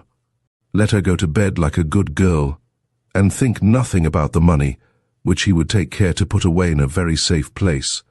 "Or," said he, kissing her downcast face, "perhaps you would rather hide it yourself. Women always have curious ideas about such things." "Yes, let me hide it," she entreated. "The money, I mean, not the bag. Everyone knows the bag. I should never dare to leave it in that." And begging him to unlock it, she began to empty it with a feverish haste that rather alarmed him, for he surveyed her anxiously and shook his head as if he dreaded the effects of this excitement upon her. But as he saw no way out of the difficulty, he confined himself to using such soothing words as were at his command, and then, humoring her weakness, helped her to arrange the bills in the place she had chosen. And restuffing the bag with old receipts till it acquired its former dimensions, he put a few bills on top to make the whole look natural, and, laughing at her white face, relocked the bag and put the key back in his pocket. "There, dear, a notable scheme and one that should relieve your mind entirely," he cried. "If anyone should attempt burglary in my absence and should succeed in getting into a house as safely locked as this will be when I leave it, then trust to their being satisfied when they see this booty, which I shall hide where I always hide it, in the cupboard over my desk." "And when will you be back?" she questioned, trembling in spite of herself at these preparations. "By 1 o'clock, if possible." "Certainly by 2. "And our neighbors go to bed at 10, she murmured. But the words were low, and she was glad he did not hear them, for if it was his duty to obey the orders he had received, then it was her duty to meet the position in which it left her as bravely as she could. At supper she was so natural that his face rapidly brightened, and it was with quite an air of cheerfulness that he rose at last to lock up the house and make such preparations as were necessary for his dismal ride over the mountains to Fairbanks. She had the supper dishes to wash up in Tenny's absence, and as she was a busy little housewife, she found herself singing a snatch of song as she passed back and forth from dining room to kitchen. He heard it too, and smiled to himself as he bolted the windows on the ground floor and examined the locks of the 3 lower doors, and when he finally came into the kitchen with his greatcoat on to give her his final kiss, he had but one parting injunction to urge, and this was for her to lock and bolt the front door after him, and then forget the whole matter till she heard his double knock at midnight. She smiled and held up her ingenuous face. "Be careful of yourself," she begged of him. "I hate this dark ride for you, and on such a night too," and she ran with him to the door to look out. "It is certainly very dark," he responded, "but I'm to have one of Brown's safest horses. Do not worry about me. I shall do well enough, and so will you too, or you are not the plucky little woman I have always thought you." She laughed, but there was a choking sound in her voice that made him look at her again. But at sight of his anxiety she recovered herself, and pointing to the clouds said earnestly, "It's going to snow. Be careful as you ride by the gorge, Ned. It is very deceptive there in a snowstorm." But he vowed that it would not snow before morning, and giving her one final embrace he dashed down the path toward Brown's livery stable. "Oh, what is the matter with me?" she murmured to herself as his steps died out in the distance. "I never knew I was such a coward," and she paused for a moment, looking up and down the road, as if in despite of her husband's command, she had the desperate idea of running away to some neighbor. But she was too loyal for that, and smothering a sigh she retreated into the house. As she did so, the first flakes fell of the storm that was not to have come till morning. It took her an hour to get her kitchen in order, and 9 o'clock struck before she was ready to sit down. She had been so busy she had not noticed how the wind had increased or how rapidly the snow was falling. But when she went to the front door for another glance up and down the road, she started back, appalled at the fierceness of the gale and at the great pile of snow that had already accumulated on the doorstep. Too delicate to breast such a wind, she saw herself robbed of her last hope of any companionship, and sighing heavily she locked and bolted the door for the night and went back into her little sitting room, where a great fire was burning. Here she sat down, and determined, since she must pass the evening alone, to do it as cheerfully as possible, she began to sew.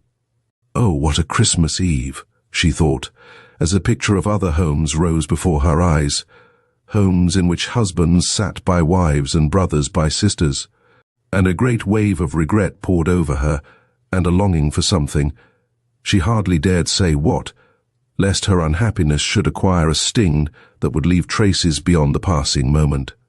The room in which she sat was the only one on the ground floor except the dining room and kitchen.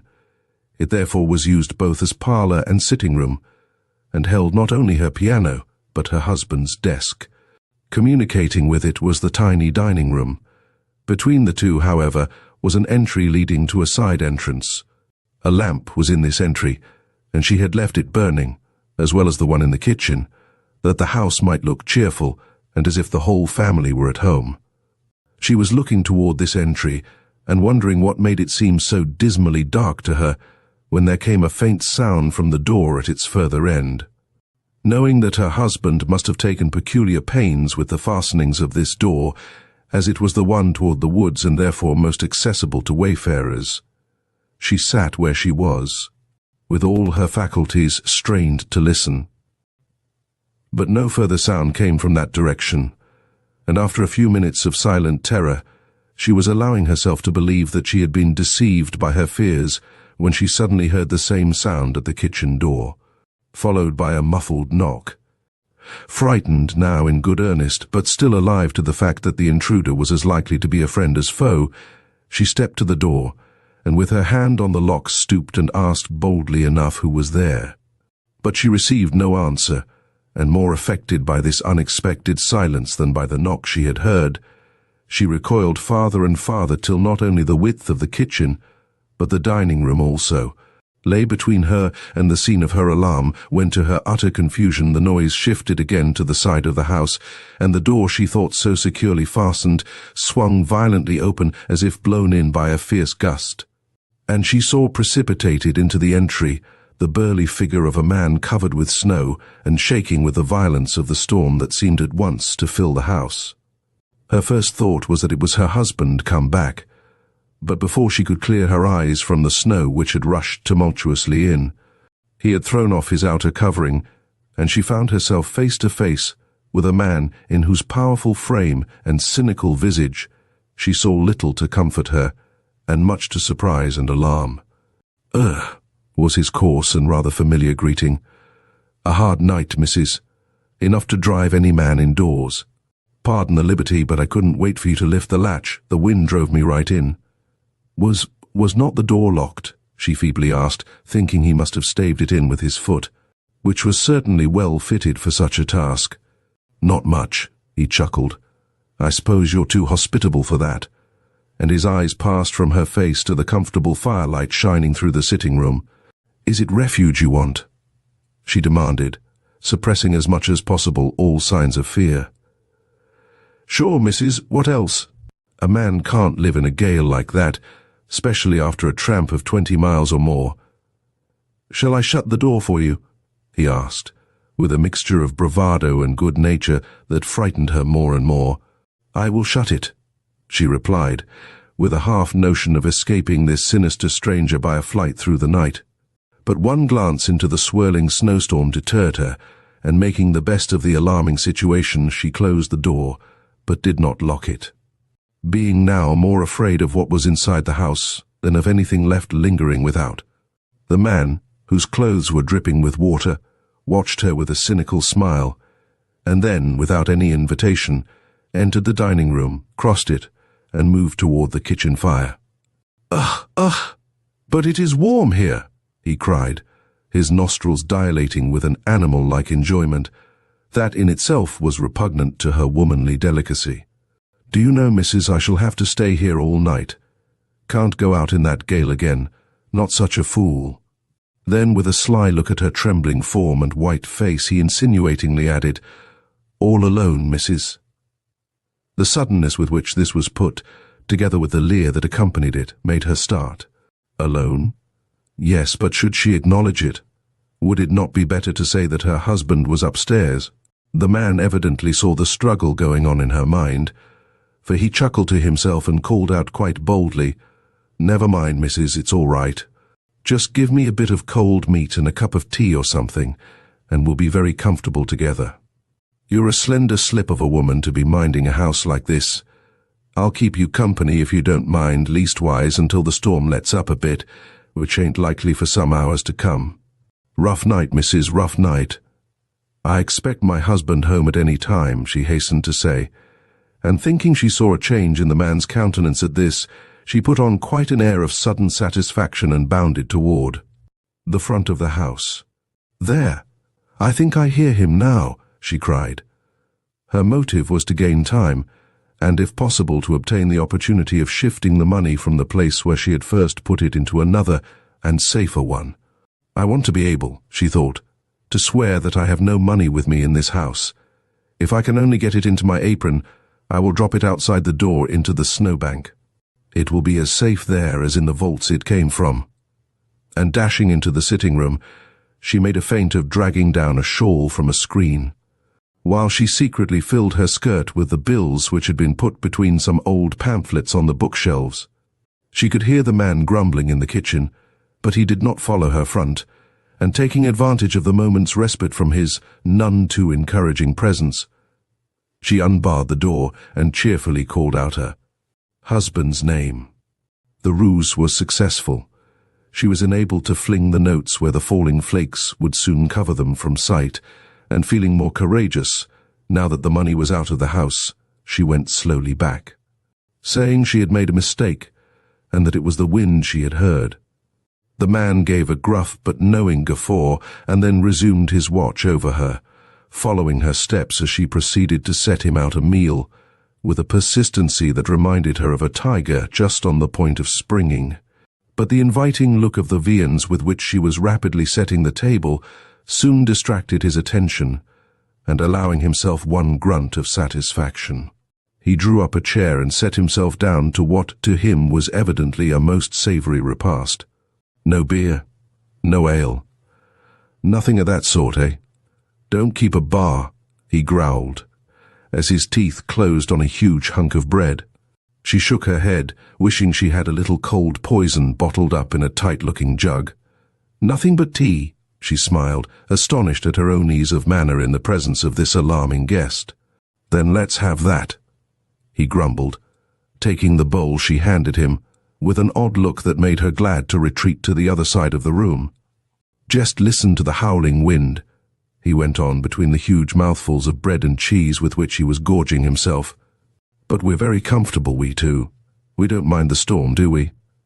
Shocked by his familiarity, and still more moved by the look of mingled inquiry and curiosity with which his eyes now began to wander over the walls and cupboards, she hurried to the window overlooking her nearest neighbour, and, lifting the shade, peered out.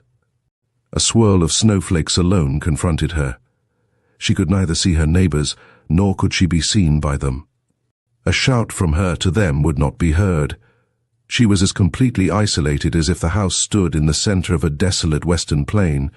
I have no trust but in God, she murmured as she came from the window. And, nerved to meet her fate, she crossed to the kitchen. It was now 10:30. 2 hours and a half must elapse before her husband could possibly arrive. She set her teeth at the thought, and walked resolutely into the room. "Are you done?" she asked. "I am, ma'am," he leered. "Do you want me to wash the dishes?" "I can, and I will." And he actually carried his plate and cup to the sink, where he turned the water upon them with another loud guffaw. If only his fancy would take him into the pantry, she thought, I could shut and lock the door upon him, and hold him prisoner till Ned gets back. But his fancy ended its flight at the sink, and before her hopes had fully subsided, he was standing on the threshold of the sitting-room door. "It's pretty here," he exclaimed, allowing his eye to rove again over every hiding place within sight. "I wonder now—" He stopped. His glance had fallen on the cupboard over her husband's desk. "Well?" she asked, anxious to break the thread of his thought, which was only too plainly mirrored in his eager countenance. He started, dropped his eyes, and, turning, surveyed her with a momentary fierceness. But, as she did not let her own glance quail, but continued to meet his gaze with what she meant for an ingratiating smile, he subdued this outward manifestation of passion, and, chuckling to hide his embarrassment, began backing into the entry, leering in evident enjoyment of the fears he caused. However, once in the hall, he hesitated for a long time, then slowly made for the garment he had dropped on entering, and stooping, drew from underneath its folds a wicked-looking stick. Giving a kick to the coat, which sent it into a remote corner, he bestowed upon her another smile, and still carrying the stick, went slowly and reluctantly away into the kitchen. "Oh God Almighty, help me," was her prayer.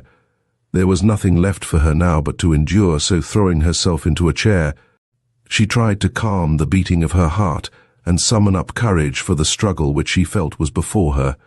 That he had come to rob and only waited to take her off her guard, she now felt certain, and rapidly running over in her mind all the expedients of self-defense possible to one in her situation, she suddenly remembered the pistol which Ned kept in his desk. Oh, why had she not thought of it before? Why had she let herself grow mad with terror when here, within reach of her hand, lay such a means of self-defense? With a feeling of joy, she had always hated pistols before and scolded Ned when he bought this one. She started to her feet and slid her hand into the drawer, but it came back empty. Ned had taken the weapon away with him. For a moment, a surge of the bitterest feeling she had ever experienced passed over her. Then she called reason to her aid, and was obliged to acknowledge that the act was but natural, and that from his standpoint he was much more likely to need it than herself. But the disappointment, coming so soon after hope, unnerved her, and she sank back in her chair, giving herself up for lost. How long she sat there with her eyes on the door through which she momentarily expected her assailant to reappear, she never knew. She was conscious only of a sort of apathy that made movement difficult and even breathing a task. In vain she tried to change her thoughts. In vain she tried to follow her husband in fancy over the snow-covered roads and into the gorge of the mountains. Imagination failed her at this point. Do what she would, all was misty to her mind's eye, and she could not see that wandering image.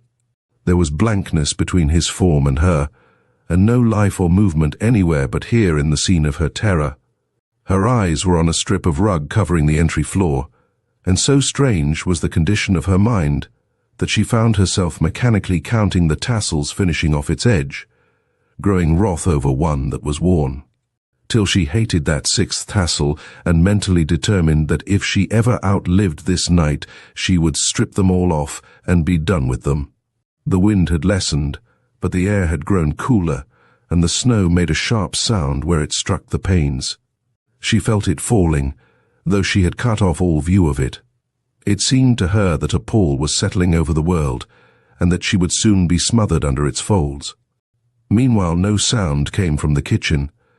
A dreadful sense of doom was creeping upon her, a sense growing in intensity, till she found herself watching for the shadow of that lifted stick on the wall of the entry, and almost imagined she saw the tip of it appearing.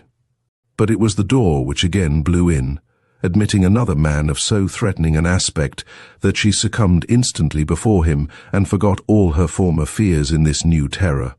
The second intruder was a Negro of powerful frame and lowering aspect, and as he came forward and stood in the doorway, there was observable in his fierce and desperate countenance no attempt at the insinuation of the other, only a fearful resolution that made her feel like a puppet before him, and drove her, almost without her volition, to her knees. "Money? Is it money you want?" was her desperate greeting. "If so, here's my purse and here are my rings and watch. Take them and go." But the stolid wretch did not even stretch out his hands. His eyes went beyond her, and the mingled anxiety and resolve which he displayed would have cowed a stouter heart than that of this poor woman. "Keep to trash," he growled. "I want de company's money. You've got it, $2,000. Show me where it is, that's all, and I won't trouble you long after I close on it." "But it's not in the house," she cried. "I swear it is not in the house. Do you think Mr. Chivers would leave me here alone with $2,000 to guard?" But the Negro, swearing that she lied, leaped into the room, and tearing open the cupboard above her husband's desk, seized the bag from the corner where they had put it. "He brought it in this," he muttered, and tried to force the bag open. But finding this impossible, he took out a heavy knife and cut a big hole in its side. Instantly there fell out the pile of old receipts with which they had stuffed it, and seeing these he stamped with rage, and flinging them at her in one great handful, rushed to the drawers below, emptied them, and, finding nothing, attacked the bookcase. "The money is somewhere here. You can't fool me," he yelled. "I saw the spot your eyes lit on when I first came into the room. Is it behind these books?" he growled, pulling them out and throwing them helter-skelter over the floor. Women is smart in the hiding business. "Is it behind these books, I say?" They had been, or rather had been placed between the books, But she had taken them away, as we know, and he soon began to realize that his search was bringing him nothing. Leaving the bookcase, he gave the books one kick, and seizing her by the arm, shook her with a murderous glare on his strange and distorted features. "Where's the money?" he hissed. "Tell me, or you are a goner." He raised his heavy fist. She crouched and all seemed over, when, with a rush and cry, a figure dashed between them and he fell, struck down by the very stick she had so long been expecting to see fall upon her own head. The man who had been her terror for hours had at the moment of need acted as her protector. She must have fainted, but if so, her unconsciousness was but momentary, for when she woke again to her surroundings, she found the tramp still standing over her adversary. "I hope you don't mind, ma'am," he said, with an air of humbleness she certainly had not seen in him before, "but I think the man's dead," and he stirred with his foot the heavy figure before him. "Oh, no, no, no," she cried. "That would be too fearful. He's shocked, stunned. You cannot have killed him." But the tramp was persistent. "I'm afraid I have," he said. "I done it before. I'm powerful strong in the biceps. But I couldn't see a man of that color frighten a lady like you. My supper was too warm in me, ma'am. Shall I throw him outside the house?" "Yes," she said, and then no. "Let us first be sure there is no life in him." And, hardly knowing what she did, she stooped down and peered into the glassy eyes of the prostrate man. Suddenly she turned pale, no, not pale, but ghastly, and cowering back, shook so that the tramp, into whose features a certain refinement had passed since he had acted as her protector, thought she had discovered life in those set orbs, and was stooping down to make sure that this was so, when he saw her suddenly lean forward, and impetuously plunging her hand into the Negro's throat, tear open the shirt, and give one look at his bared breast.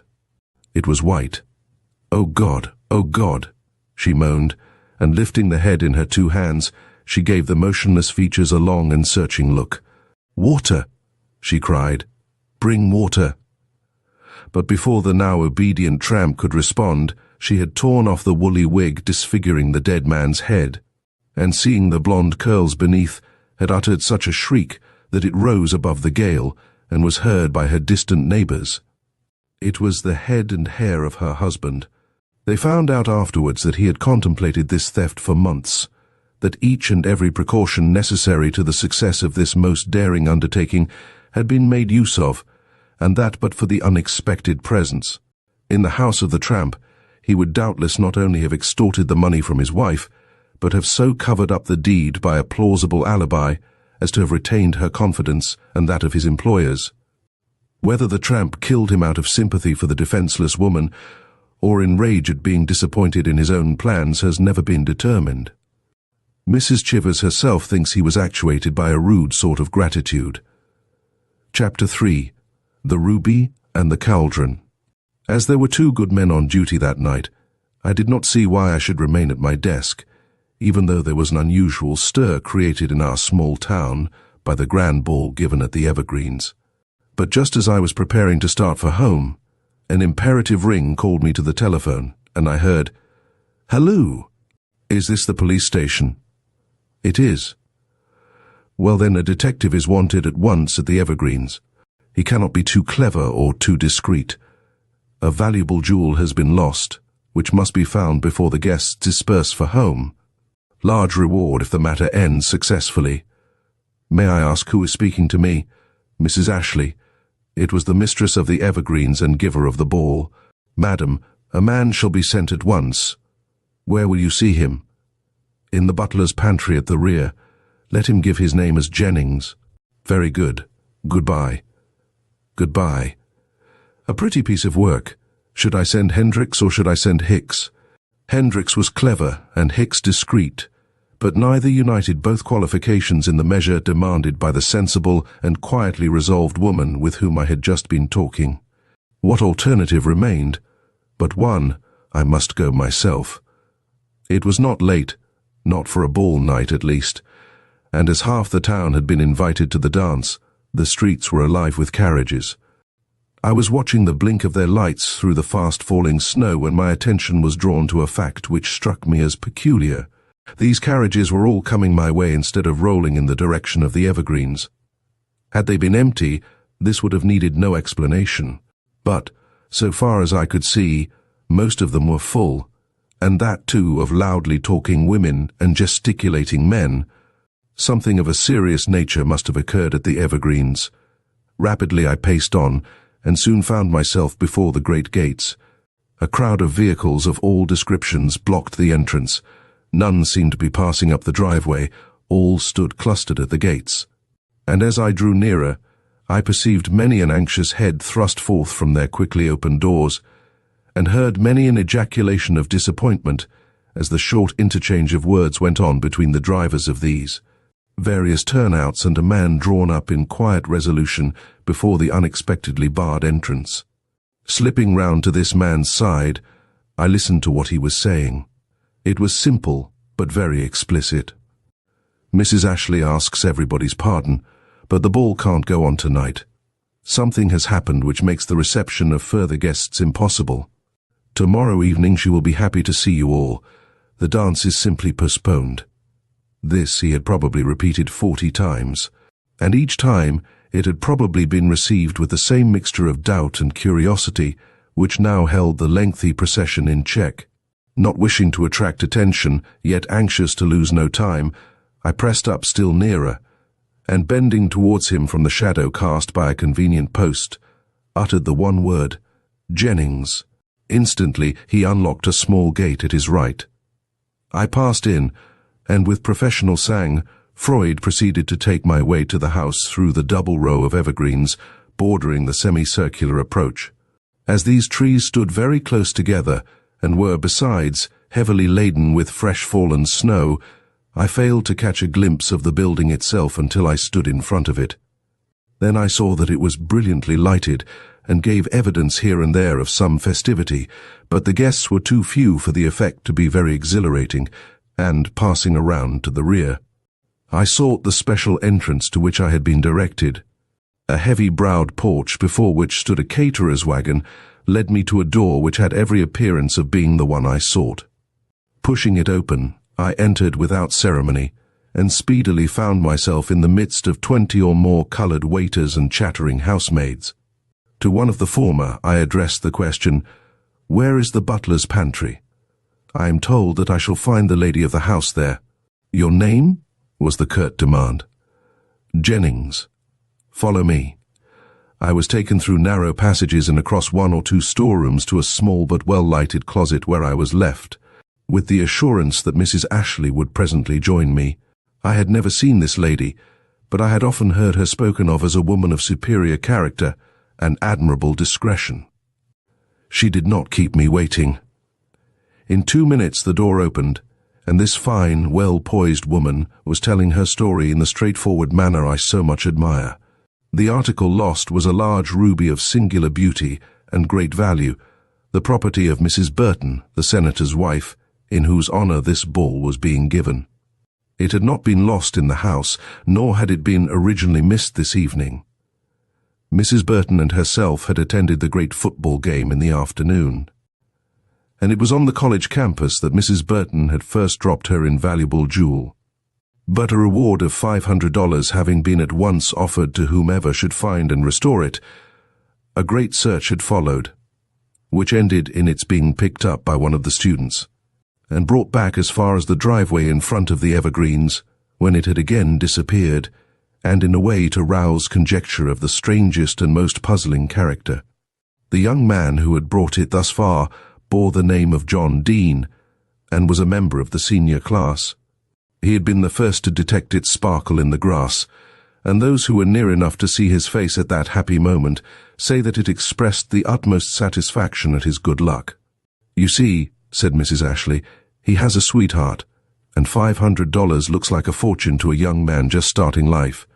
But he was weak enough to take this girl into his confidence, and on their way here, for both were invited to the ball, he went so far as to pull it out of his pocket and show it to her. They were admiring it together, and vaunting its beauties to the young lady friend who had accompanied them, when their carriage turned into the driveway, and they saw the lights of the house flashing before them. hastily restoring the jewel to the little bag he had made for it out of the finger end of an old Glover bag, in which he assured me he had been careful to keep it safely tied ever since picking it up on the college green he thrust it back into his pocket and prepared to help the ladies out. But just then a disturbance arose in front. A horse which had been driven up was rearing in a way that threatened to overturn the light buggy to which it was attached. As the occupants of this buggy were ladies and seemed to have no control over the plunging beast, young Dean naturally sprang to the rescue. Bidding his own ladies alight and make for the porch, he hurriedly ran forward and, pausing in front of the maddened animal, waited for an opportunity to seize him by the rein. He says that as he stood there facing the beast with fixed eye and raised hand, he distinctly felt something strike or touch his breast. But the sensation conveyed no meaning to him in his excitement, and he did not think of it again till, the horse well in hand and the two alarmed occupants of the buggy rescued, he turned to see where his own ladies were, and beheld them looking down at him from the midst of a circle of young people drawn from the house by the screaming of the women. Instantly a thought of the treasure he carried recurred to his mind, and releasing the now quieted horse, he thrust his hand hastily into his pocket. The jewel was gone. He declares that for a moment he felt as if he had been struck on the head by one of the hoofs of the frantic horse he had just handled. But immediately the importance of his loss and the necessity he felt for instant action restored him to himself, and shouting aloud, "I have dropped Mrs. Burton's ruby," he begged everyone to stand still while he made a search for it. This all occurred, as you must know, more than an hour and a half ago, consequently before many of my guests had arrived. My son, who was one of the few spectators gathered on the porch, tells me that there was only one other carriage behind the one in which Mr. Dean had brought his ladies. Both of these had stopped short of the stepping stone, and as the horse and buggy which had made all this trouble had by this time been driven to the stable, nothing stood in the way of his search but the rapidly accumulating snow, which, if you remember, was falling very thick and fast at the time.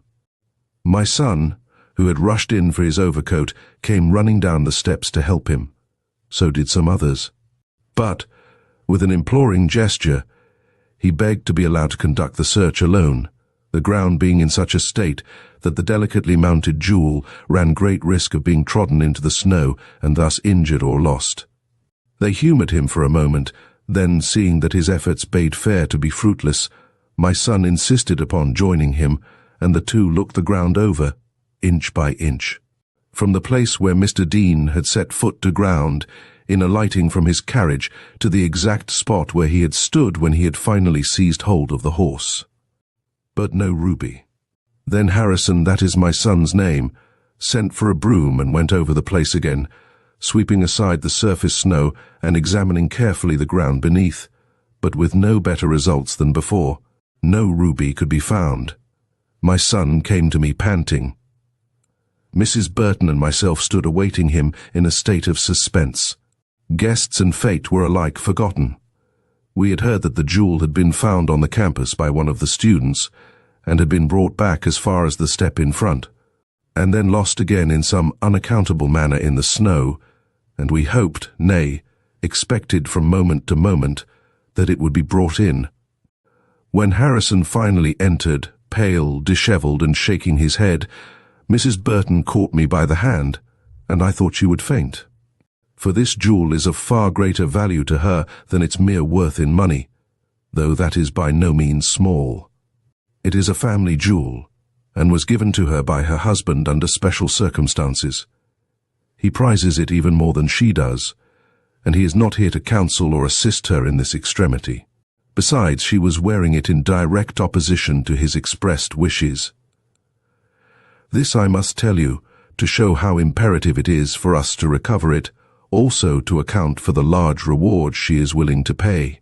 When he last looked at it, he noticed that the fastening was a trifle slack, and though he handed the trinket back, he told her distinctly that she was not to wear it till it had been either to Tiffany's or Star's, but she considered it safe enough, and put it on to please the boys, and lost it. Senator Burton is a hard man, and, in short, the jewel must be found. I give you just 1 hour in which to do it. But, madam, I protested, "I know," she put in, with a quick nod and a glance over her shoulder to see if the door was shut. I have not finished my story. Hearing what Harrison had to say, I took action at once. I bade him call in the guests whom curiosity or interest still detained in the porch, and seat them in a certain room which I designated to him. Then, after telling him to send 2 men to the gates with orders to hold back all further carriages from entering, and 2 others to shovel up and cart away to the stable every particle of snow for 10 feet each side of the front step, I asked to see Mr. Dean. But here my son whispered something into my ear, which it is my duty to repeat. It was to the effect that Mr. Dean believed that the jewel had been taken from him, that he insisted, in fact, that he had felt a hand touch his breast while he stood awaiting an opportunity to seize the horse. "Very good," said I. "We'll remember that too, but first see that my orders are carried out, and that all approaches to the grounds are guarded, and no one allowed to come in or go out without permission from me." He left us, and I was turning to encourage Mrs. Burton, when my attention was caught by the eager face of a little friend of mine, who, quite unknown to me, was sitting in one of the corners of the room. She was studying my countenance with a subdued anxiety, hardly natural in one so young, and I was about to relieve my mind by questioning her, when she made a sudden rush and vanished from the room. Some impulse made me follow her. She is a conscientious little thing, but timid as a hare, and though I saw she had something to say, it was with difficulty I could make her speak. Only after the most solemn assurances that her name should not be mentioned in the matter would she give me the following bit of information, which you may possibly think throws another light upon the affair. It seems that she was looking out of one of the front windows when Mr. Dean's carriage drove up. She had been watching the antics of the horse attached to the buggy, but as soon as she saw Mr. Dean going to the assistance of those in danger, she let her eyes stray back to the ladies whom he had left behind him in the carriage. She did not know these ladies, but their looks and gestures interested her, and she watched them quite intently as they leaped to the ground and made their way toward the porch. One went on quickly and without pause to the step, but the other, the one who came last, did not do this. She stopped a moment, perhaps to watch the horse in front, perhaps to draw her cloak more closely about her, and when she again moved on, it was with a start and a hurried glance at her feet, terminating in a quick turn and a sudden stooping to the ground. When she again stood upright, she had something in her hand which she thrust furtively into her breast. "How was this lady dressed?" I inquired. "In a white cloak with an edging of fur. I took pains to learn that too, and it was with some curiosity, I assure you, that I examined the few guests that had now been admitted to the room I had so carefully pointed out to my son. 2 of them wore white cloaks, but one of these was Mrs. Dalrymple, and I did not give her or her cloak a second thought. The other was a tall, fine-looking girl, with an air and bearing calculated to rouse admiration if she had not looked so disturbed. But her preoccupation was evident, a circumstance which, had she been Mr. Dean's fiancée, would have needed no explanation, but, as she was only that lady's friend, its cause was not so apparent. The floor of the room, as I had happily remembered, was covered with crash, and as I lifted each garment off, I allowed no maid to assist me in this. I shook it well, ostensibly because of the few flakes clinging to it, really to see if anything could be shaken out of it. Of course I met with no success. I had not expected to, but it is my disposition to be thorough. These wraps I saw all hung in an adjoining closet, the door of which I locked here is the key, after which I handed my guests over to my son and went to notify the police. I bowed and asked where the young people were now. "Still in the drawing room. I have ordered the musicians to play, and consequently there is more or less dancing. But of course, nothing can remove the wet blanket which has fallen over us all, nothing but the finding of this jewel. Do you see your way to accomplishing this? We are from this very moment at your disposal, only I pray that you will make no more disturbance than is necessary, and, if possible, arouse no suspicions you cannot back up by facts. I dread a scandal almost as much as I do sickness and death, and these young people, well, their lives are all before them." and neither Mrs. Burton nor myself would wish to throw the shadow of a false suspicion over any one of them. I assured her that I sympathized with her scruples and would do my best to recover the ruby without inflicting undue annoyance upon the innocent. Then I inquired whether it was known that a detective had been called in. She seemed to think it was suspected by some, if not by all, at which my way seemed a trifle complicated. We were about to proceed when another thought struck me. "Madam, you have not said whether the carriage itself was searched." I forgot. Yes, the carriage was thoroughly overhauled before the coachman left the box. Who did this overhauling? My son. He would not trust anyone else in a business of this kind. One more question, madam. Was anyone seen to approach Mr. Dean on the carriage drive prior to his assertion that the jewel was lost? No. And there were no tracks in the snow of any such person. My son looked. And I would look, or so I decided within myself, but I said nothing, and in silence we proceeded toward the drawing room. I had left my overcoat behind me, and always being well dressed, I did not present so bad an appearance. Still, I was not in party attire, and naturally could not pass for a guest even if I had wanted to, which I did not. I felt that I must rely on insight in this case, and on a certain power I had always possessed of reading faces, that the case called for just this species of intuition. I was positive. Mrs. Burton's ruby was within 100 yards of us at this very moment, probably within 100 feet. But to lay hands on it, and without scandal, well, that was a problem calculated to rouse the interest of even an old police officer like myself. A strain of musique desultory, however, and spiritless, like everything else about the place that night greeted us, as Mrs. Ashley opened the door leading directly into the large front hall. Immediately a scene meant to be festive, but which was, in fact, desolate, burst upon us.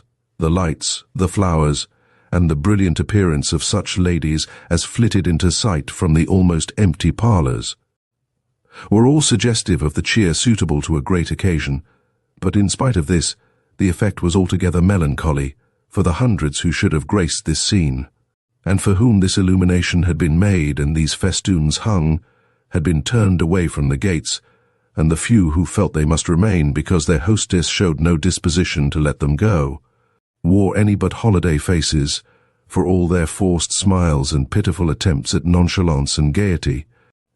I scrutinized these faces carefully. I detected nothing in them but annoyance at a situation which certainly was anything but pleasant. Turning to Mrs. Ashley, I requested her to be kind enough to point out her son, adding that I should be glad to have a moment's conversation with him before I spoke to Mr. Dean. That will give Mr. Dean time to compose himself. He is quite upset. Not even Mrs. Burton can comfort him. My son, oh, there is Harrison. A tall, fine-looking young man was crossing the hall. Mrs. Ashley beckoned to him, and in another moment we were standing together in one of the empty parlours. I gave him my name and told him my business. Then I said, "Your mother has allotted me an hour in which to find the valuable jewel which has just been lost on these premises." Here I smiled. She evidently has great confidence in my ability.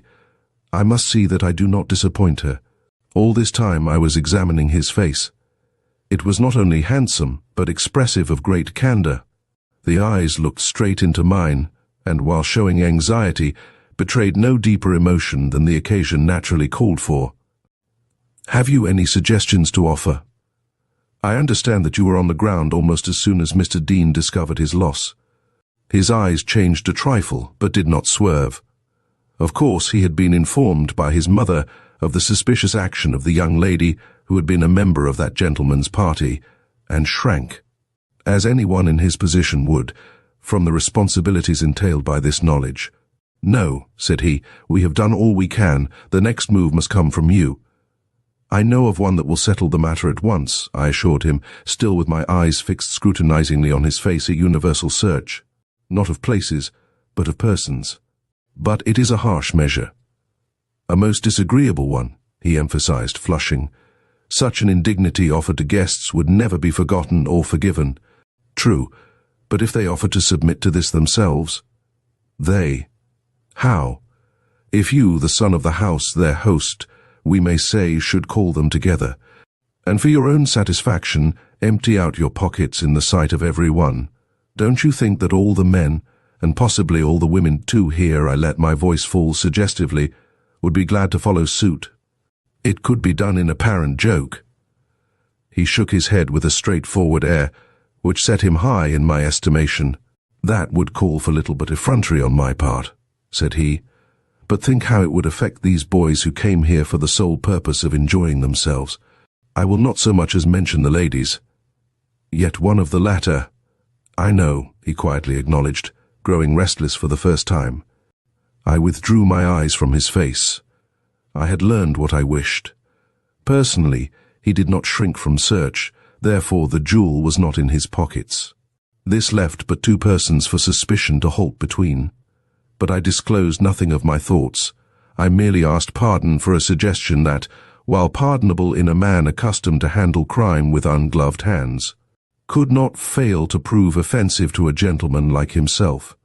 "We must move by means less open," I concluded. "It adds to our difficulties, but that cannot be helped. I should now like a glimpse of Mr. Dean. Do you not wish to speak to him? I should prefer a sight of his face first." He led me across the hall and pointed through an open door. In the center of a small room containing a table and some chairs, I perceived a young man sitting, with fallen head and dejected air, staring at vacancy. By his side, with hand laid on his, knelt a young girl, striving in this gentle but speechless way to comfort him. It made a pathetic picture. I drew Ashley away. "I am disposed to believe in that young man," said I. "If he still has the jewel, he would not try to carry off the situation just this way. He really looks broken-hearted. Oh, he is dreadfully cut up. If you could have seen how frantically he searched for the stone, and the depression into which he fell when he realized that it was not to be found. You would not doubt him for an instant. What made you think he might still have the ruby?" "Oh, we police officers think of everything. Then the fact that he insists that something or someone touched his breast on the driveway strikes me as a trifle suspicious. Your mother says that no second person could have been there, or the snow would have given evidence of it." "Yes." I looked expressly. Of course, the drive itself was full of hoof marks and wheel tracks, for several carriages had already passed over it. Then there were all of Dean's footsteps, but no other man's, so far as I could see. "Yet he insists that he was touched or struck." "Yes." "With no one there to touch or strike him." Mr. Ashley was silent. "Let us step out and take a view of the place," I suggested. "I should prefer doing this to questioning the young man in his present state of mind." Then, as we turned to put on our coats, I asked with suitable precautions, "Do you suppose that he has the same secret suspicions as ourselves, and that it is to hide these he insists upon the jewels having been taken away from him at a point the ladies are known not to have approached?" Young Ashley looked more startled than pleased. "Nothing has been said to him of what Miss Peters saw Miss Glover do. I could not bring myself to mention it. I have not even allowed myself to believe—" Here a fierce gust, blowing in from the door he had just opened, cut short his words. And neither of us spoke again, till we stood on the exact spot in the driveway where the episode we were endeavoring to understand had taken place. "Oh," I cried, as soon as I could look about me, "the mystery is explained. Look at that bush, or perhaps you call it a shrub. If the wind were blowing as freshly as it is now, and very probably it was, one of those slender branches might easily be switched against his breast, especially if he stood, as you say he did, close against this border. Well, I'm a fool. Only the other day I told the gardener that these branches would need trimming in the spring, and yet I never so much as thought of them when Mr. Dean spoke of something striking his breast." As we turned back, I made this remark. With this explanation of the one doubtful point in his otherwise plausible account, we can credit his story as being in the main true, which, I calmly added, places him above suspicion, and narrows our inquiry down to— We had moved quickly, and were now at the threshold of the door by which we had come out. "Mr. Ashley," I continued, "I shall have to ask you to add to your former favors that of showing me the young lady in whom, from this moment on, We are especially interested. If you can manage to let me see her first without her seeing me, I shall be infinitely obliged to you. I do not know where she is. I shall have to search for her. I will wait by the hall door." In a few minutes he returned to me. "Come," said he, and led me into what I judged to be the library. With a gesture towards one of the windows, he backed quickly out, leaving me to face the situation alone. I was rather glad of this.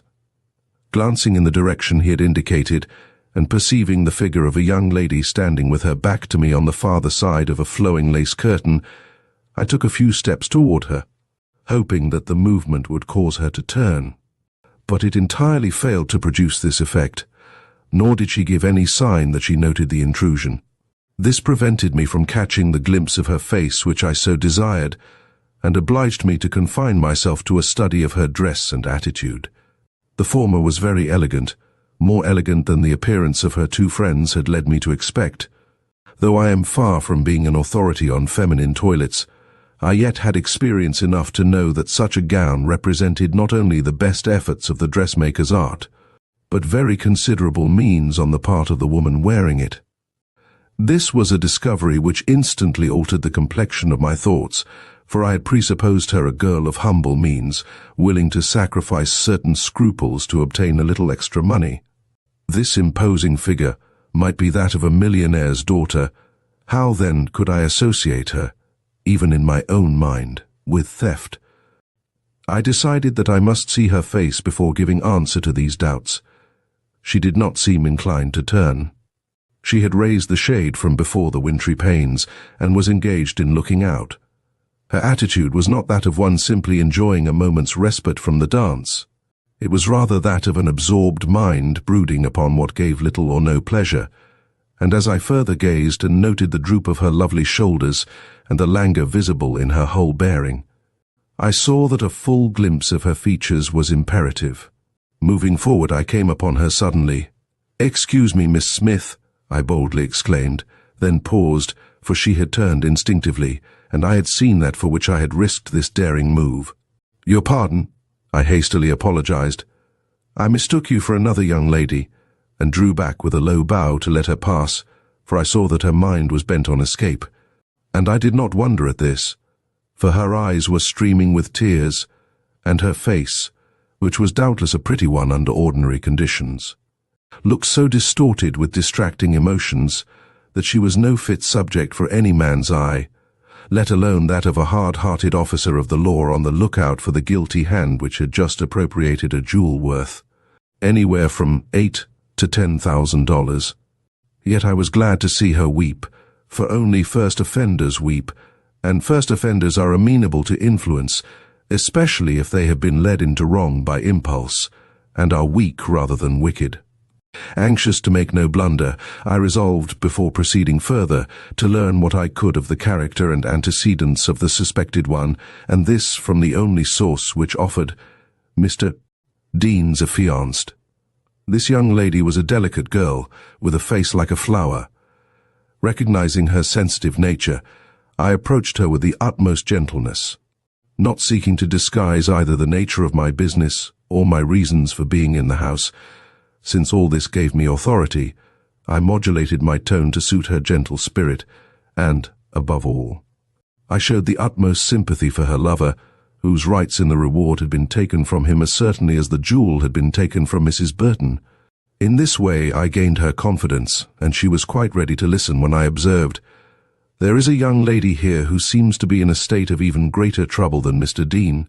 Why is this? You brought her here. Is her sympathy with Mr. Dean so great as to cause her to weep over his loss?" "Francis? Oh no. She likes Mr. Dean and she likes me, but not well enough to cry over our misfortunes. I think she has some trouble of her own." "One that you can tell me?" Her surprise was manifest. "Why do you ask that? What interest can a police officer called in, as I understand, to recover a stolen jewel, have in Francis Glover's personal difficulties?" I saw that I must make my position perfectly plain. Only this: she was seen to pick up something from the driveway, where no one else had succeeded in finding anything. "She? When? Who saw her?" "I cannot answer all these questions at once," I said, smiling. "She was seen to do this, no matter by whom, while you were stepping down from the carriage. As you preceded her, you naturally did not observe this action, which was fortunate, perhaps, as you would scarcely have known what to do or say about it." "Yes, I should," she retorted with a most unexpected display of spirit.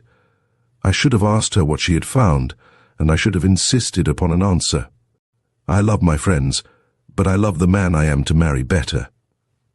Here her voice fell, and a most becoming blush suffused her cheek. "Quite right," I assented. "Now will you answer my former question? What troubles Miss Glover? Can you tell me?" "That I cannot. I only know that she has been very silent ever since she left the house. I thought her beautiful new dress would please her, but it does not seem to. She has been unhappy and preoccupied all the evening. She only roused a bit when Mr. Dean showed us the ruby and said, 'Oh, I forgot.'" "What's that?" "What have you forgot?" "Your remark of a moment ago. I wouldn't add a word. Pardon me," I smilingly interrupted, looking as fatherly as I could. "But you have added this word, and now you must tell me what it means." "You were going to speak of the interest she showed in the extraordinary jewel which Mr. Dean took from his pocket, and in what he said about the reward he expected. That is, she looked eagerly at the ruby, and sighed when he acknowledged that he expected it to bring him $500 before midnight. But any girl of means no larger than hers might do that. It would not be fair to lay too much stress on a sigh. Is not Miss Glover wealthy? She wears a very expensive dress, I observe." "I know it, and I have wondered a little at it, for her father is not called very well off. But perhaps she bought it with her own money. I know she has some. She is an artist in burnt wood." I let the subject of Miss Glover's dress drop. I had heard enough to satisfy me that my first theory was correct. This young woman, beautifully dressed, and with a face from which the rounded lines of early girlhood had not yet departed, held in her possession, probably at this very moment, Mrs. Burton's magnificent jewel. But where? On her person or hidden in some of her belongings? I remembered the cloak in the closet, and thought it wise to assure myself that the jewel was not secreted in this garment before I proceeded to extreme measures. Mrs. Ashley, upon being consulted, agreed with me as to the desirability of this, and presently I had this poor girl's cloak in my hands. Did I find the ruby? No, but I found something else tucked away in an inner pocket, which struck me as bearing quite pointedly upon this case. It was the bill-crumpled, soiled, and tear-stained of the dress, whose elegance had so surprised her friends and made me for a short time regard her as the daughter of wealthy parents. An enormous bill, which must have struck dismay to the soul of this self-supporting girl, who probably had no idea of how a French dressmaker can foot up items. $450, and for one gown. I declare I felt indignant myself, and could quite understand why she heaved that little sigh when Mr. Dean spoke of the $500 he expected from Mrs. Burton. And, later, when, in following the latter's footsteps up the driveway, she stumbled upon this same jewel, fallen, as it were, from his pocket into her very hands. How she came to succumb to the temptation of endeavoring to secure this sum for herself, that he would shout aloud his loss, and thus draw the whole household out on the porch, was, naturally, not anticipated by her.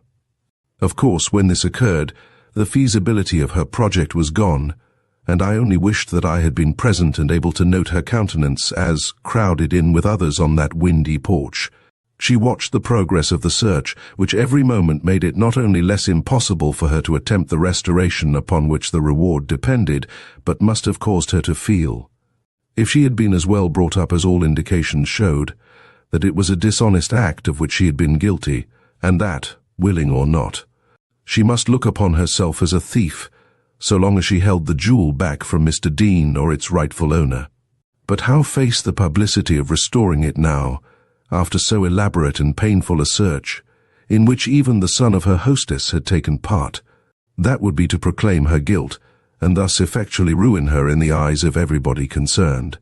No, she would keep the compromising article a little longer, in the hope of finding some opportunity of returning it without risk to her good name. And so she allowed the search to proceed, I have entered thus elaborately into the supposed condition of this girl's mind on this critical evening that you may understand why I felt a certain sympathy for her, which forbade harsh measures. I was sure, from the glimpse I had caught of her face, that she longed to be relieved from the tension she was under, and that she would gladly rid herself of this valuable jewel if she only knew how. This opportunity I proposed to give her, and this is why, on returning the bill to its place, I assumed such an air of relief on rejoining Mrs. Ashley. She saw and drew me aside. "You have not found it," she said. "No," I returned, "but I am positive where it is." "And where is that?" "Over Miss Glover's uneasy heart." Mrs. Ashley turned pale. "Wait," said I. "I have a scheme for getting it back without making her shame public. Listen," and I whispered a few words in her ear. She surveyed me in amazement for a moment, then nodded, and her face lighted up. "You are certainly earning your reward," she declared, and summoning her son, who was never far away from her side, she whispered her wishes. He started, bowed, and hurried from the room. By this time my business in the house was well known to all, and I could not appear in hall or parlour without a great silence falling upon everyone present, followed by a breaking up of the only too small circle of unhappy guests into agitated groups. But I appeared to see nothing of all this till the proper moment, when, turning suddenly upon them all, I cried out cheerfully, but with a certain deference I thought would please them, "Ladies and gentlemen, I have an interesting fact to announce. The snow which was taken up from the driveway has been put to melt in the great feed cauldron over the stable fire. We expect to find the ruby at the bottom, and Mrs. Ashley invites you to be present at its recovery. It has now stopped snowing, and she thought you might enjoy the excitement of watching the water ladled out." A dozen girls bounded forward. "Oh yes, what fun! Where are our cloaks, our rubbers?" Two only stood hesitating. One of these was Mr. Dean's ladylove, and the other her friend, Miss Glover. The former, perhaps, secretly wondered.